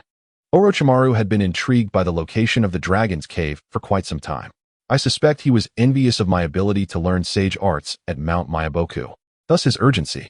Naraku interjected, "I meant Tsunade. Tsunade-sensei, not Orochimaru." "Oh right, Tsunade. She did indeed venture to the Wet-Bone Forest to study Sage Mode," Jiraiya asserted confidently. "Both she and Orochimaru were motivated by my achievements." Naraku felt a wave of frustration wash over him. Just as the conversation was progressing, Jiraiya began to boast once more. "My apologies. I cannot help it. The ladies often insist I regale them with stories of my illustrious past. It's a habit." Jiraiya chuckled, playfully tapping his forehead, hinting, "Do you think Tsunade's Ein seal was developed without my influence? The Great Snake Sage remains youthful even now." "Youthful? Maintaining one's youth? Is this truly Sage Mode?" Naraku questioned, still perplexed. "Yet, I genuinely do not understand how Tsunade-sensei's Ein seal was developed. Is that not a form of Sage Mode? It contradicts what you previously told me." "That is because Tsunade failed. She never fully mastered the Sage Mode of the Wet-Bone Forest," Jiraiya declared with pride. "Only I, among the Sannin, have successfully attained Sage Mode." What do you mean by that look? Do you not believe me?" Naraku quickly retracted his skeptical gaze, indicating that was not his intention. "So, Tsunade did study the Sage Mode of the Wet-Bone Forest but failed, hence, the Ein seal she developed? If that is the case, the Ein seal can indeed enhance healing abilities, increase speed and power, and even preserve youthful appearance through chakra regulation. From a certain perspective, it bears similarities to the Great Snake Sage's techniques. If you genuinely wish to learn, it would be best to consult either the Great Snake Sage or Tsunade. Jiraiya advised earnestly. I possess limited knowledge regarding the Wetbone Forest and cannot offer you suitable guidance. This information is sufficient. Naraku Shifengyuan shook his head, stating that he would be quite busy during this period and would not have time to study Sage Mode in the Wetbone Forest. So he was merely inquiring about news. Jiraiya nodded in agreement, saying, Indeed, you are now among the upper echelons of Konoha. How could you possibly find the time to learn Sage Mode? When I learned it, I spent a considerable amount of time before achieving success, enduring much hardship. At this point, Jiraiya nearly retched, recalling the insect banquet he had endured. That time was truly tormenting for him. Shifengyuan and Naraku chuckled and continued their conversation. Throughout their casual chat, he remained vigilant, employing his observation haki and sensory abilities, thus unconcerned about eavesdroppers. Moreover, if anyone could indeed breach his and Jiraiya's perception, he would accept it. After a long absence, both were in high spirits, and their drinking session lasted until the late hours of the night. Jiraiya, exuberantly declaring his intent to seek out beautiful women for more drinks, did not concern Shifengyuan and Naraku. After all, this was Konoha, a place Jiraiya knew well. Wait, Naraku left? When did he depart? That kid didn't even say a word. Jiraiya, now slightly tipsy, completely forgot that they had already bid farewell. No way. Naraku wouldn't have left without settling the bill, would he? Oh no. Indeed, as Jiraiya regained his bearings to leave, the tavern owner approached him with a broad smile, presenting the bill. After a day of hunting geese, today the geese have pecked back. With no choice, Jiraiya reluctantly pulled out his wallet. Chapter 88. Movements of the Akatsuki Organization. In the Land of Rain, at the outer base of the Akatsuki, the sound of explosions echoed in the distance. Ice shards swirling in the air, and waves crashing violently, as fierce battles stirred continuous tremors. Shinra Tensei. Bang! Two figures were sent flying, blood spilling as they crashed into the ground, bouncing multiple times before creating two deep craters, lying still for a while. The ever-graceful Conan stood in place, observing the conclusion of the distant battle, soon joined by Nagato, who descended beside her. How did they fare? They lasted longer than last time. Not nearly enough. Before the plan commences, they must continue to enhance their strength. Conan watched as Zabuza Momochi and Haku climbed out of the craters, approaching. If they executed tasks separately, their strengths were unremarkable.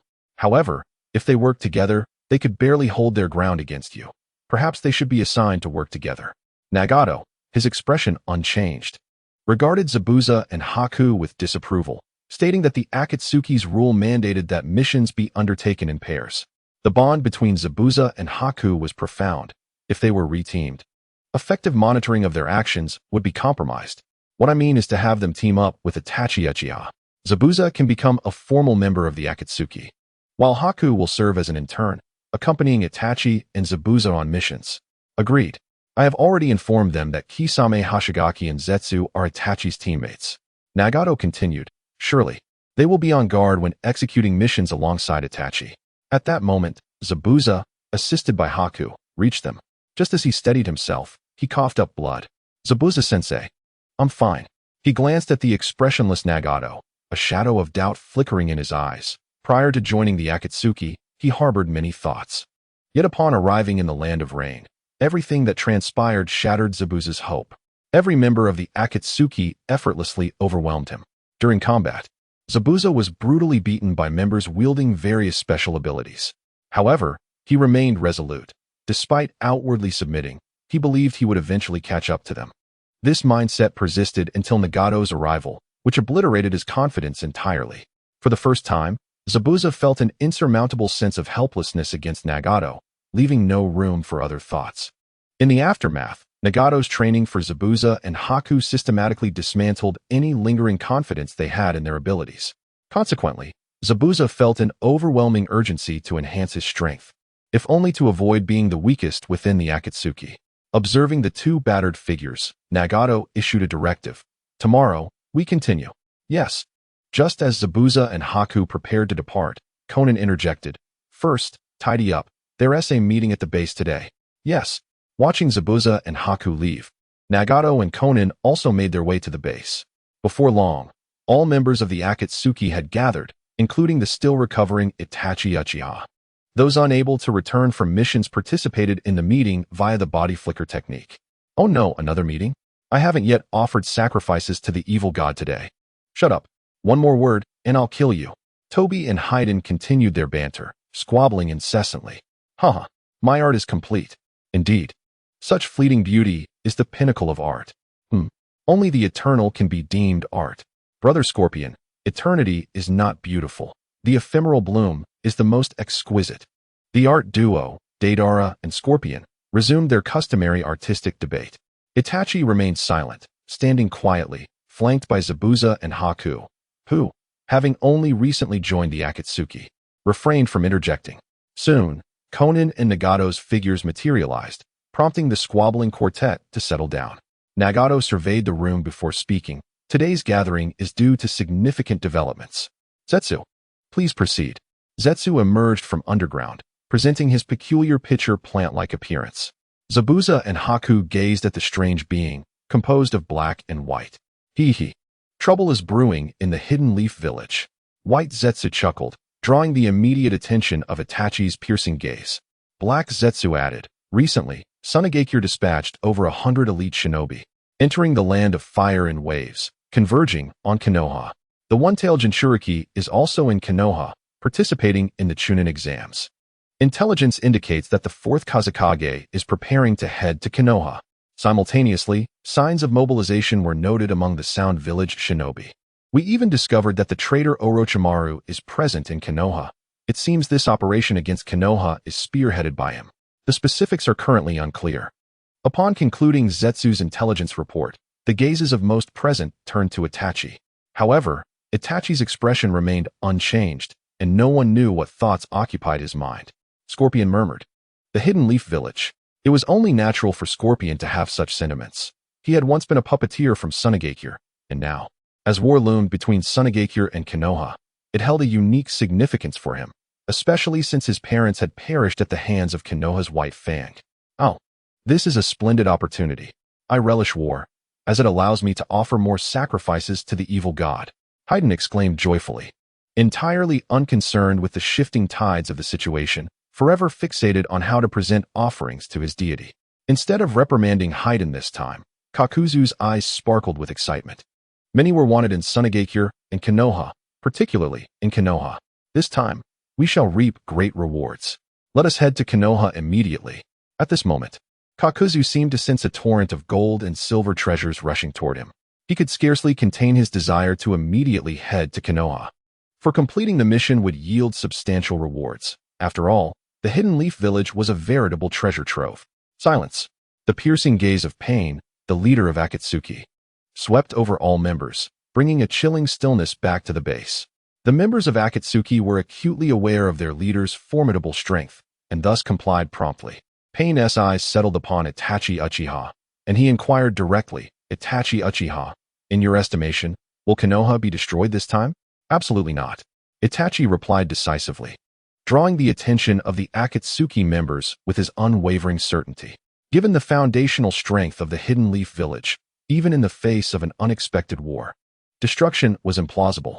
At worst, there might be some losses, but recovery would occur in a remarkably short time. Although Orochimaru could exploit his former high-ranking status within Konoha to gain an initial advantage at the onset of war, he would ultimately meet with failure. Do not underestimate Konoha, Itachi asserted. If a ninja village could be so easily obliterated, Konoha would not have persisted through the ages unscathed. Kakuzu, momentarily freed from his monetary reverie, nodded in agreement. As memories of past tribulations surfaced, Konoha, founded by the god of shinobi, was no simple entity. Haydn, observing Kakuzu's unusual demeanor, cast a curious glance in his direction. Pain, rarely one to concede, found himself in agreement with Itachi's assessment. Had he truly dismissed Konoha, he would have already mobilized Akatsuki to instigate chaos. After all, the major ninja villages of the shinobi world were far from trivial, and even the might of Akatsuki required careful strategizing to amass both resources and power. Since Orochimaru seeks to instigate war with Konoha, let him proceed. If he perishes there, we need not expend effort pursuing this traitor, Scorpion stated plainly. Haydn echoed. The evil god would not favor a sacrifice such as Orochimaru. Let him meet his demise. In light of this, Pain nodded in affirmation, confirming that Akatsuki would not engage in the conflict with Konoha. Instead, they would allow Orochimaru to weaken Konoha's strength, aiding their future plans. Hiden, Kakuzu. Your current mission area is in close proximity to the Land of Fire. Be cautious not to get entangled. Orochimaru's war would undoubtedly provoke a furious retaliation from Konoha, which could very well ensnare them. Kakuzu and Hiden nodded in acknowledgement. The wrath of a major ninja village was indeed formidable. The usually quiet Zetsu observed as the members prepared to disperse, suddenly throwing down a weapon with a resounding clatter, capturing everyone's attention. Hee. The blade Samahata was reduced to ashes by the flames of Konoha's Naraku Shifengyuan. Yet I have found this great sword. Should we return it to the village hidden in the mist? The sword Samahata. Zabuza Momochi's eyes gleamed with desire as he gazed upon the somewhat battered blade. Although he already possessed the decapitating sword, he yearned to acquire Samahata, a symbol of the 7 ninja swordsmen. Zabuza was well aware that every sword wielded by the 7 ninja swordsmen held unique abilities. Possessing Samahata would undoubtedly augment his power, granting him the confidence to challenge even the weaker members of Akatsuki. However, Zabuza merely opened his mouth, refraining from voicing his desires. After all, he had only just joined Akatsuki and had yet to contribute anything of significance. Kakuzu's eyes lit up with interest. Though he had no intention of using Samahata in battle, rather, he sought to sell it. Hand me Samahata, and I shall sell it.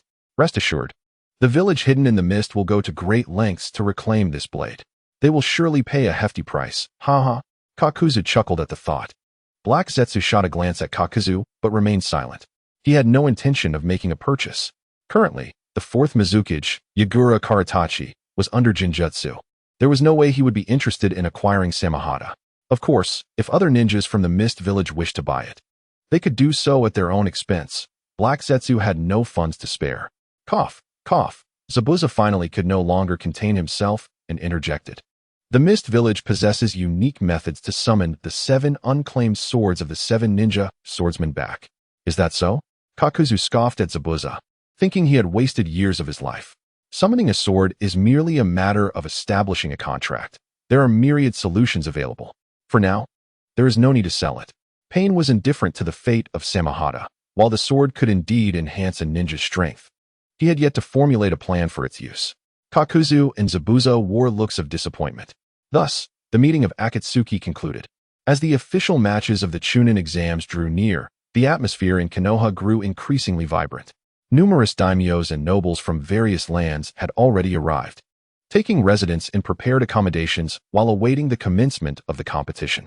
Meanwhile, in the shadows, ninjas from Sunagakure and Otogakure crossed the border of the Land of Fire, gathering at a secret base near Konoha. This clandestine location had been established by Orochimaru in advance. Rushing to Konoha now would risk detection and jeopardize their plans for its collapse. The base housed not only supplies, but also a plethora of ninja tools and weapons. The presence of traders posed a significant threat to all factions, and Orochimaru was well-versed in the defensive arrangements along the Land of Fire's borders. He was intimately familiar with the organizational configurations of Konoha, having nurtured many of its ninjas himself. This was why the mobilization of Sunagakure and Otogakure's shinobi went unnoticed. Orochimaru's extensive machinations facilitated the execution of the plan to dismantle Konoha. Of course, Konoha was not entirely oblivious.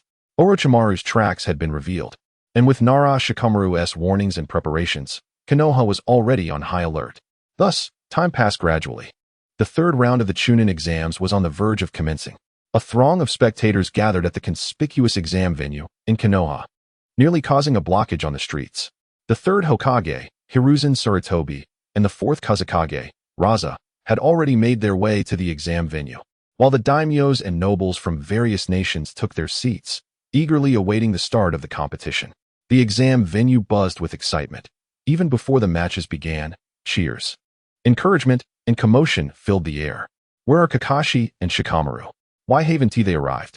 Might Guy scanned the audience, failing to spot either Naraku Shikamaru or Hitaki Kakashi. Just days prior, they had all been present during the meeting. Oh no, I almost forgot. Guy suddenly struck his forehead. I neglected the most crucial detail, and I brought Lee along. Rock Lee's surgery had been flawless, yet he was still in recovery. To ensure he wouldn't miss the thrilling Chunin exams, He had pleaded with Guy to take him to the competition venue.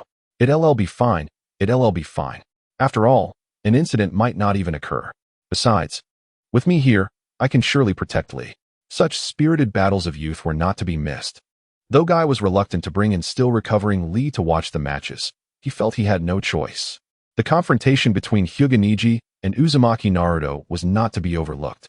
Lee regarded both as rivals, and even if it meant crawling, he was determined to be there. Of course, even if an unexpected event arose, Guy's strength would suffice to safeguard his student. Chapter 90. The operation commences. With thunderous applause resonating through the air, the third Hokage, Hiruzen Sarutobi, and the fourth Kazekage, Raza, made their grand entrance. After a brief exchange of pleasantries, they took their seats at the elevated dais. The deafening cheers erupted instantaneously as the contestants began to emerge. The competition was about to begin. In stark contrast to the lively atmosphere of the examination venue, the outskirts of Konoha village exuded an unusual tranquility. On the rooftop of a house, Naraku and Shikaku gazed towards the distant sounds of commotion emanating from the examination site. Such a cacophony indicated that the exams had indeed commenced. Alas, it was a pity that they could not witness the competition. Shikamaru seems to be one of the candidates. Are you not worried? Naraku inquired. Shikaku touched the scar on his face, offering a wry smile. Shikamaru, I hope he will not forfeit the match. His motivation isn't exactly robust. A chuckle escaped Naraku's lips. Indeed, Shikamaru's disposition mirrors that of his predecessor. However, he quickly composed himself and asserted, I have made all necessary arrangements here. Should an enemy truly appear, we can effectively keep them at bay. With a serious countenance, Shikaku continued, if war breaks out, the elite shinobi of Konoha will immediately take to the front lines. Civilians will be guided to safety by designated personnel, and the Nin will assist as well. Once the civilians are secured in shelters, aside from essential protection, some shinobi will support the front lines while others will protect the Hokage. Yes, the critical facilities of the village are already under the watchful eye of the Umbu. Naraku mused, casting his gaze towards the serene forest beyond Konoha. The first wave of enemies will be intercepted by the Umbu. I hope the elite shinobi can arrive swiftly. There are too many vital areas to protect, and we now await their assembly. Initially, I was skeptical about the prospect of war, sighed Shikaku, but it now appears that conflict is inevitable. Is there ever a perpetual peace? A smile crept upon Naraku's lips. Do you believe there are enough personnel arranged for the examination venue? Shikaku observed the distant sight, replying, with Kakashi and the Hokage present, we should be fine. As anticipated, the most intense battles will likely occur on the village's periphery, sparing the examination venue from turmoil. Is that so? Then I shall leave this to you, Naraku stated as he prepared to depart. Very well. With a few agile leaps, Naraku vanished between the structures. Shikaku glanced back momentarily before turning away. In the shadows of the root organization's base, a perpetual darkness concealed all within unknown corners. Shimura Danzo, leaning on his cane, sat upon his throne of power. As the sounds of cheers from the examination reached his ears, he lifted his gaze. His murky eye seemingly catching sight of something, yet ultimately closing as he settled into quiet anticipation. A faint aura of sorrow enveloped Danzo, akin to a tribute for a dear friend. However, this melancholy swiftly dissipated, leaving him as the ever-ambitious schemer he was known to be. At that moment, a pair of bright eyes observed this scene from the darkness. High above in the expansive root base, Naraku stood upon a beam, fixated on Danzo. With his arms crossed, he remained silent, having been there for an indeterminate duration, his presence unnoticed by all. The stillness enveloped everyone, each with differing motives and expectations. Yet perhaps their outcomes would align. Within the examination venue, the battle between Uzumaki Naruto and Hyuga had concluded, with the unexpected victor being Naruto. Despite the sudden release of the Nine-Tails chakra causing some to break into a sweat, the audience erupted in applause for Naruto. The next duel was slated to feature Uchiha Sasuke against Gaara, but due to Sasuke's tardiness, the match was postponed. The third match, initially between Kankuro and Yamanaka Ino, saw Kankuro forfeit to conserve his strength. Subsequently, the fourth match was to pit Akimichi Choji against Tosu, who had advanced directly from the preliminaries. Yet Tosu's absence led to Choji being declared the winner by default, unbeknownst to the audience. Tosu had sought to prove his prowess against Gaara, but was swiftly dispatched. The spectators, unaware of the underlying circumstances, erupted into commotion upon realizing that 3 consecutive matches had failed to occur. Naraku, taken aback, had not anticipated such developments and was momentarily at a loss. Fortunately, the 5th match proceeded smoothly. The lethargic Naraku initially contemplated forfeiting, but given the series of unexpected events, the audience would not allow it. Naruto even playfully shoved Shikamaru into the center of the arena, compelling him to participate. Reluctantly, Shikamaru steeled himself for battle against Temari of Sunagakure, cleverly utilizing his intellect to project his image into her mind before promptly surrendering. This unexpected maneuver astonished the audience once more. Though Shikamaru's reason for forfeiting stemmed from depleting chakra, continuing would surely lead to defeat, he deemed it wiser to concede outright. Faced with the audience's jests, Shikamaru felt exasperated. But fortunately, Kakashi and Sasuke made their entrance, capturing everyone's attention. Thus, the battle between Uchiha Sasuke and Gaara commenced. Their tentative skirmish quickly escalated, with Gaara enveloping himself in sand for perfect defense. Sasuke, undeterred, unleashed the Chidori taught by Kakashi, shattering Gaara's defenses and wounding his shoulder. The injured Gaara inadvertently released a hint of Shikaku's chakra, raising alarms among the spectators. Gaara cried out, his protective sand gradually dissipating. Suddenly, the audience beheld a flurry of white feathers cascading down. One by one, the feathers obscured their vision, and those who beheld them were inexplicably overtaken by drowsiness, swiftly falling into a profound slumber. Nirvana technique. The appearance of the feathers was the manifestation of a large-scale genjutsu. Ninja versed in illusions had anticipated this moment and swiftly dispelled the technique. The battle had commenced. The genjutsu signaled the onset of war.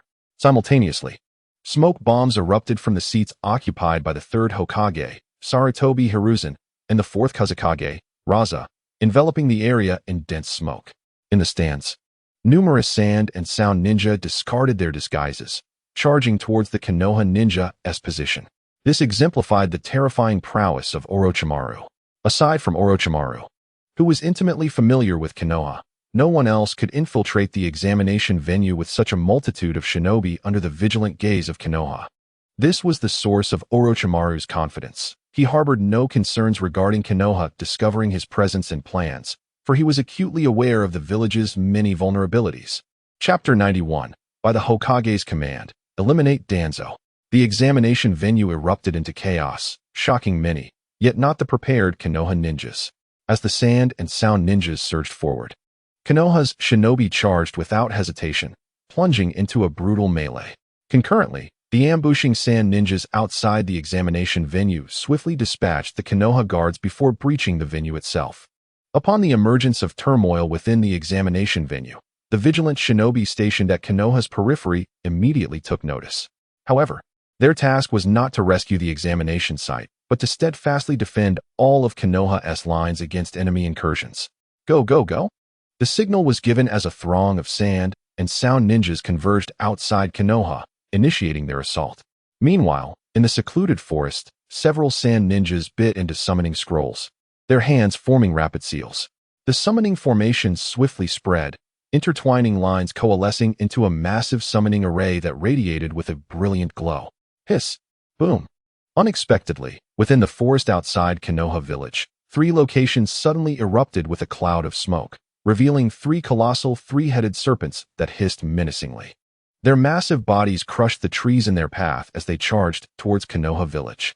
Accompanying this serpentine assault were numerous sand shinobi, grinning wickedly while brandishing their weapons. In an instant, Konoha village found itself besieged from within and without.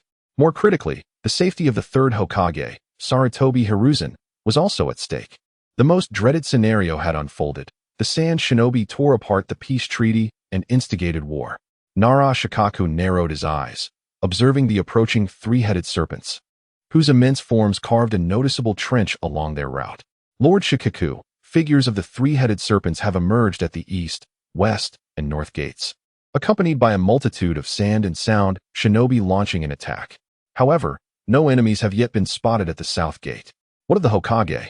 Currently, there is no confirmed information, but it is rumored that the 3rd Hokage has been taken hostage by the 4th Kazekage.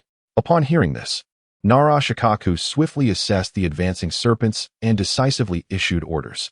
The situation was uncertain. The guards at the south gate were to remain vigilant and not leave their posts until further instructions were given. Understood. The guards at the east, west, and north gates immediately initiated a counteroffensive, collaborating with the Umbu to intercept the serpents.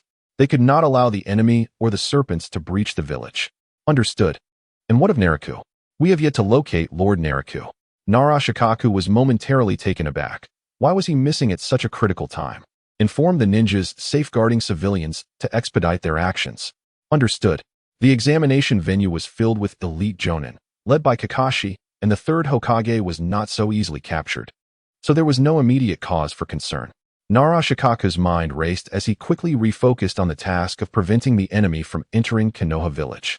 According to their pre-established battle plan, Naraku and Shikamaru Naraku's mission was to protect the civilians while maintaining the outer defense of Konoha, ensuring the enemy did not infiltrate the village. But where had Naraku gone? Swish. Boom. Boom. The Umbu members obstructed the path of the three-headed serpents, launching explosive tags that struck the serpents' massive bodies, detonating upon impact. However, these explosions inflicted no harm upon the serpents. Instead, the attacks enraged the serpents, which roared furiously and swiftly devoured several Konoha Umbu. Something is amiss.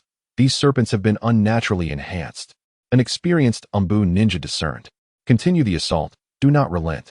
Suddenly, formidable sand shinobi emerged, launching an attack on the Konoha Umbu who were assaulting the serpents. Caught between two fronts, the Konoha Umbu struggled to mount a full-scale counter against the three-headed beasts. Damn it! These sand shinobi are deliberately obstructing us from taking down the serpents. At that moment, Yamanaka Suki stepped forward, directing the counterattack. Everyone, continue your assault on the serpents. Suki and I will eliminate these troublesome sand shinobi. Hold on, reinforcements will arrive shortly. Understood. Ninjutsu and projectiles flew through the air, flames illuminating the battlefield as the fight reached a fever pitch. Yamanaka Suki glanced back, pondering the whereabouts of Naraku. Where could he be? Before the collapse of Konoha, Shikamaru Naraku had infiltrated the base of the Root organization. Within the Root base, Shimura Danzo awaited news of his old friend's demise, anticipating a triumphant return as the new Hokage amidst cheers. Was there anyone more suited to be the fifth Hokage than Shimura Danzo? Certainly not. What of Shikamaru Naraku or Hitaki Kakashi? They were utterly oblivious to the intricacies of politics. What use was raw power when it meant nothing? In Danzo's mind, the sole obstacle to his ascension as the fifth Hokage was Sarutobi Hiruzen. Thus, the only option remaining was to orchestrate Hiruzen's demise. Boom. A tremendous roar resounded from the outside, shaking the very ground beneath the base. Danzo opened his eyes and looked outside, yet he remained motionless. The next moment, clang. A cold gleam flashed, illuminating the dimly lit base in an instant. A sense of alarm surged within Danzo, and he swiftly fell backward, chair and all, rolling away in a desperate attempt to evade the ambush. Whoosh. Two figures swiftly intercepted in front of Danzo, followed by several Root ninjas brandishing weapons aimed at the figure emerging from the shadows. Your reflexes were impressive, Lord Danzo, came a teasing voice. As Shikamaru Naraku stepped into view, a smile gracing his face as he regarded Danzo. Shikamaru Naraku? In the face of Konoha's crisis, why are you here in the Root base instead of leading the defense outside? As Danzo furrowed his brow and spoke, he swiftly opened his dark gray robe, revealing his right arm sealed within a containment vessel. Naraku appeared oblivious to Danzo's actions, steadily approaching. By the order of the third Hokage, Sarutobi Hiruzen, I am here to eliminate you, Danzo. You lie? Even after attempting to assassinate Sarutobi Hiruzen, Danzo could not fathom that his old friend harbored intentions to kill him. Such a notion was utterly unfathomable. After all, they shared decades of friendship. Danzo remained steadfast in his belief that no matter what he did, no matter the magnitude of his misdeeds, Hiruzen would forgive him. The worst consequence would merely be dismissal, and at the very least, his life would be spared. Crash. The containment vessel Danzo used to seal his right arm shattered upon the ground, the sound echoing throughout the Root base. Whether Naraku truly came at Hiruzen's behest had become irrelevant. The only thing that mattered now was a fight to the death. You shall perish, and I shall survive. The victor shall dictate all. Take the wind and oil, buy me time. Understood. Yamanaka Fu and Aburame Toryun acknowledged the command, yet they did not charge directly at Naraku. Instead, they sought an opportune moment to strike. Danzo removed the bandages from his head, revealing his right eye, which glowed a fierce crimson, adorned with a blade-like pattern that began to rotate slowly. The Mangeki Sharingan. This eye once belonged to Uchiha Shursui and housed the strongest jinjutsu in the ninja world, Kodo Amatsukami. Danzo formed hand seals, preparing for the final steps before battle. His pale arm, imbued with Hashirama's cells, was embedded with 11 Sharingan, augmenting his strength while simultaneously burdening him with immense strain. If he wished to avoid physical or mental collapse, Danzo had to maintain equilibrium before each battle. Both Yamanaka Fu and Aburame Toryun understood that Danzo required time, and they were determined to secure that time for him. Go! The command rang out like a clarion call. As the ninjas protecting Danzo raised their weapons and charged towards Shikamaru Naraku's position. Swish! A torrential downpour of projectiles descended upon Naraku, each one aimed to restrain his movements. With his eyes gleaming coldly, Naraku gripped his black blade and stepped forward, advancing toward the storm of projectiles rather than retreating. The air was filled with the whistling sound of countless hidden weapons descending like rain, striking the ground and creating sporadic sparks. Naraku shikiff and walked through the intricate web of projectiles, moving at a leisurely pace, yet never pausing. Remarkably, the incoming weapons seemed to actively avoid him, never landing on his person. The ninjas rushing towards him narrowed their eyes, unable to comprehend the absurdity of the scene unfolding before them. While they could fathom Naraku dodging the weapons or deflecting them with his blades, the reality they witnessed was simply unfathomable. It was as if the years of training in the art of throwing hidden weapons by the root organization ninjas had become a mere farce. How could this be possible? Standing still, Kazumori watched in horror as Naraku seamlessly navigated through the onslaught of projectiles. Though his movements appeared slow, he had already evaded countless attacks, and with a slight tilt of his blade, he vanished from sight.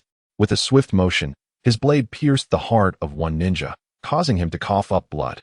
At that very moment, Naraku deftly dodged another ninja's assault, rapidly withdrawing his knife, the air humming as the sharp edge sliced through, leaving an invisible line across the assailant's neck. Fire release, dragon fire technique.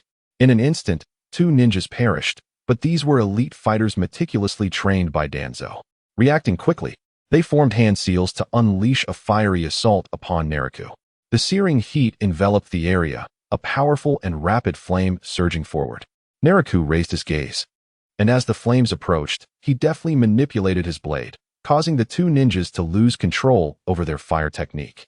What was once aimed at him transformed into a raging inferno, engulfing the blade of his weapon, presenting a sight both beautiful and perilous.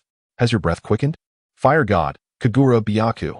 With his blade tracing a stunning arc through the air, the flames erupted, creating a beautiful ring imbued with a sense of destruction. Crashing into the 2 ninjas unleashing the fire technique. The cries of despair barely escaped their lips before the intense flames reduced them to ash. In the blink of an eye, only one ninja remained standing against Naraku, his pupils trembling with fear as he hastily formed seals to unleash a ninjutsu. Lightning release, false darkness. Naraku's free hand completed a seal at an imperceptible speed, and in a flash, a sharp spear of lightning pierced the ninja's chest, dimming his eyes instantly. Why is he so fast? The ninja could no longer comprehend why Naraku's sealing speed was so extraordinary. Why a single hand seal could unleash such a powerful technique. With an unresolved question lingering in his mind, his consciousness was swallowed by darkness. Watching the terrifying scene, Kazumori and Aburame Toryun felt their hair stand on end. The attacking ninjas were no less formidable than the 2, yet within such a short span. Naraku had effortlessly dispatched them. Speed, attack, swordsmanship, ninjutsu, sealing. Naraku's prowess utterly overwhelmed everyone present, making the outcome inevitable. Kazumori's expression turned grave. Toryun, you understand my secret technique. We must incapacitate him to have any chance of success. Yes, I understand. Aburame Toryun had discarded his outerwear and gloves, his body now adorned with a terrifying hue. This transformation was due to the presence of the phosphorescent worms, highly toxic nanoscopic insects residing within him. Anyone who came into contact with these creatures would soon perish due to cellular destruction. Thus, he typically wore specialized protective gear to prevent accidental contamination. Faced with such a formidable adversary as Naraku, Torian had no option but to unleash the worms. His body was now covered in the proliferating creatures, turning his exposed skin a haunting shade of purple. Clenching his purple-black hands, he declared, "My body flicker technique is highly refined. With the aid of the phosphorescent worms, I can force him to retreat and seize that opportunity. Have no worries." Kazumori spread his hands towards Naraku, ready to unleash his mental prowess. The Yamashiro clan excelled in controlling the minds of their enemies. Their ancestral technique, the mind transfer technique, allowed them to transfer their consciousness to an opponent to exert control. However, this technique required a direct line of movement, and if it failed to hit its target, the user's spirit could not return for a brief period. Thus, Yamashiro ninjas were best suited to collaborate with others, especially those skilled in binding enemies, like the Nara clan. Chapter 93. Art is explosive. The challenges of the mind transfer technique's linear movement were well known to them. Thus, they developed the mind split technique. This method allowed simultaneous control of two individuals' minds, with the added ability for the mental energy to curve. The capability to bend one's mental energy significantly increased the likelihood of hitting a target. Kazumori understood that despite Toryun's assistance, the linear nature of the mind transfer technique would still struggle to affect Naraku. Therefore, his only option was the mind split technique. Yet, success still hinged on Toryun's cooperation. Now, yes, Toryun, no longer hesitating, activated his body flicker technique, vanishing from his original position to appear directly before Naraku. His purple-black hands reaching out. "It seems you have concluded your discussion." Naraku stood firm, his right hand raised with the blade blocking his front. In an instant, the dark edge of his weapon severed Toryun's hands, simultaneously contaminating the blade with the rapidly multiplying phosphorescent worms. With a resounding crash, the severed hands transformed into a mass of writhing insects. Gotcha! The Toryun before Naraku was merely a special insect clone, lunging towards him. Meanwhile, Toryun's true self suddenly appeared behind Naraku, gathering a multitude of phosphorescent worms between his hands before blowing them forth, enveloping Naraku in a toxic mist. This noxious cloud, composed entirely of the worms, would guarantee death to anyone who inhaled even a breath. On the other side, Kazumori seized the opportunity, directing his mental force toward Naraku. In that fleeting moment, it seemed as though Naraku had fallen into a desperate plight. Well done. Danzo Shimura was thoroughly pleased with the performance of his subordinates. The fallen ninjas were merely expendable. At the center of the assault, Naraku's eyes glimmered with a flickering light, reflecting a beauty reminiscent of twilight skies. Fire release, burning flames. Boom! A frenzy of flames erupted skyward, igniting everything around. Poisonous insects and mental energy alike were consumed by the crimson inferno, instantly reduced to ash. A terrifying pressure cascaded over everything, the flames roaring as they devoured the surroundings, crackling ominously. Boom!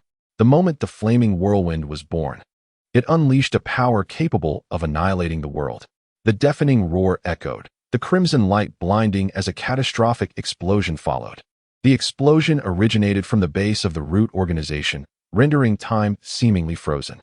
In the next instant, a shock wave erupted, reverberating within the confines of the base, unleashing its fury in a frenzied manner. Debris, splinters, flames, and radiance annihilated everything within sight, mercilessly sweeping through the interior of the base. Countless fissures appeared on the reinforced walls, the ground trembled violently, and the swirling dust resembled a tornado wreaking havoc. At last, this terrifying force discovered an outlet for its release. A thunderous roar echoed. A towering inferno ascended, carrying smoke and ash skyward, shattering the structures atop the root organization's base in an instant, creating an awe-inspiring pillar of fire amidst the heavens and earth.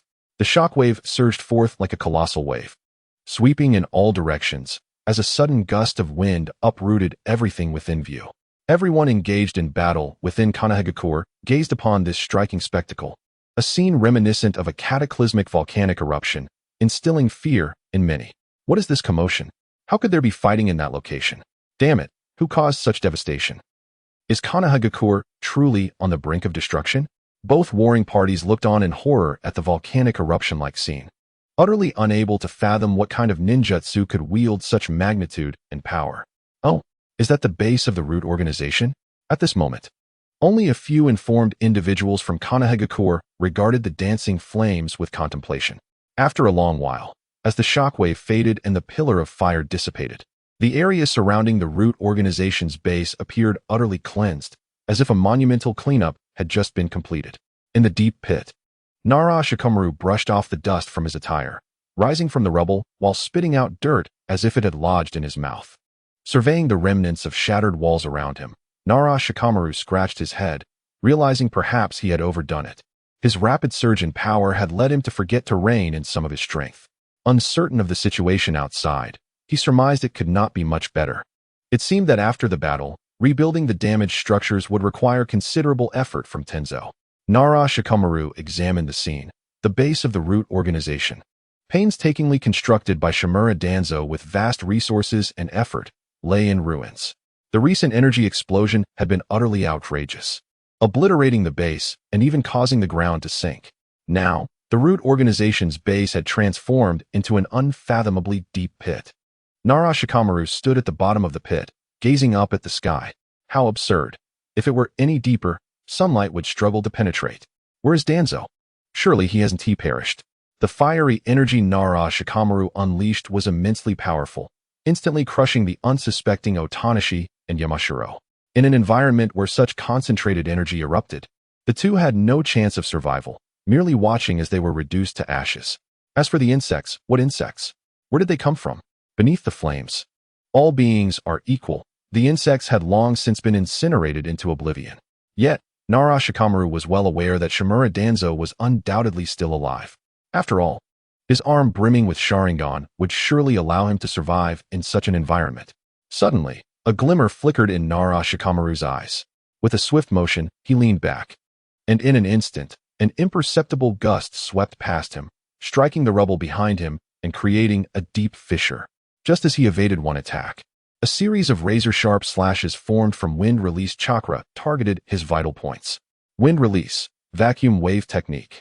The dark blade of Kuratsuchi sliced through the air, severing all transparent, side-like strikes with precision. Then, the ground beneath Nara Shikamaru erupted, propelling him towards the suddenly reappeared Shimura Danzo. Wind release, shuriken, as Nara Shikamaru charged forward. Shimura Danzo produced several shuriken, infusing them with wind-release chakra, and hurled them toward Nara Shikamaru with great force. The rapidly spinning shuriken emanated a sharp, cutting wind, forming a lethal ring as they approached. Clang! Nara Shikamaru grasped Kuratsuchi with one hand, dodging a shuriken while simultaneously plunging his blade into the center of another shuriken's ring, then forcefully flinging it back. The wind-infused shuriken sliced through the air at an untraceable speed, narrowly grazing past Danzo. With a sickening thud, Shimura Danzo's right arm, adorned with Sharingan, was severed, falling to the ground with a resounding thump.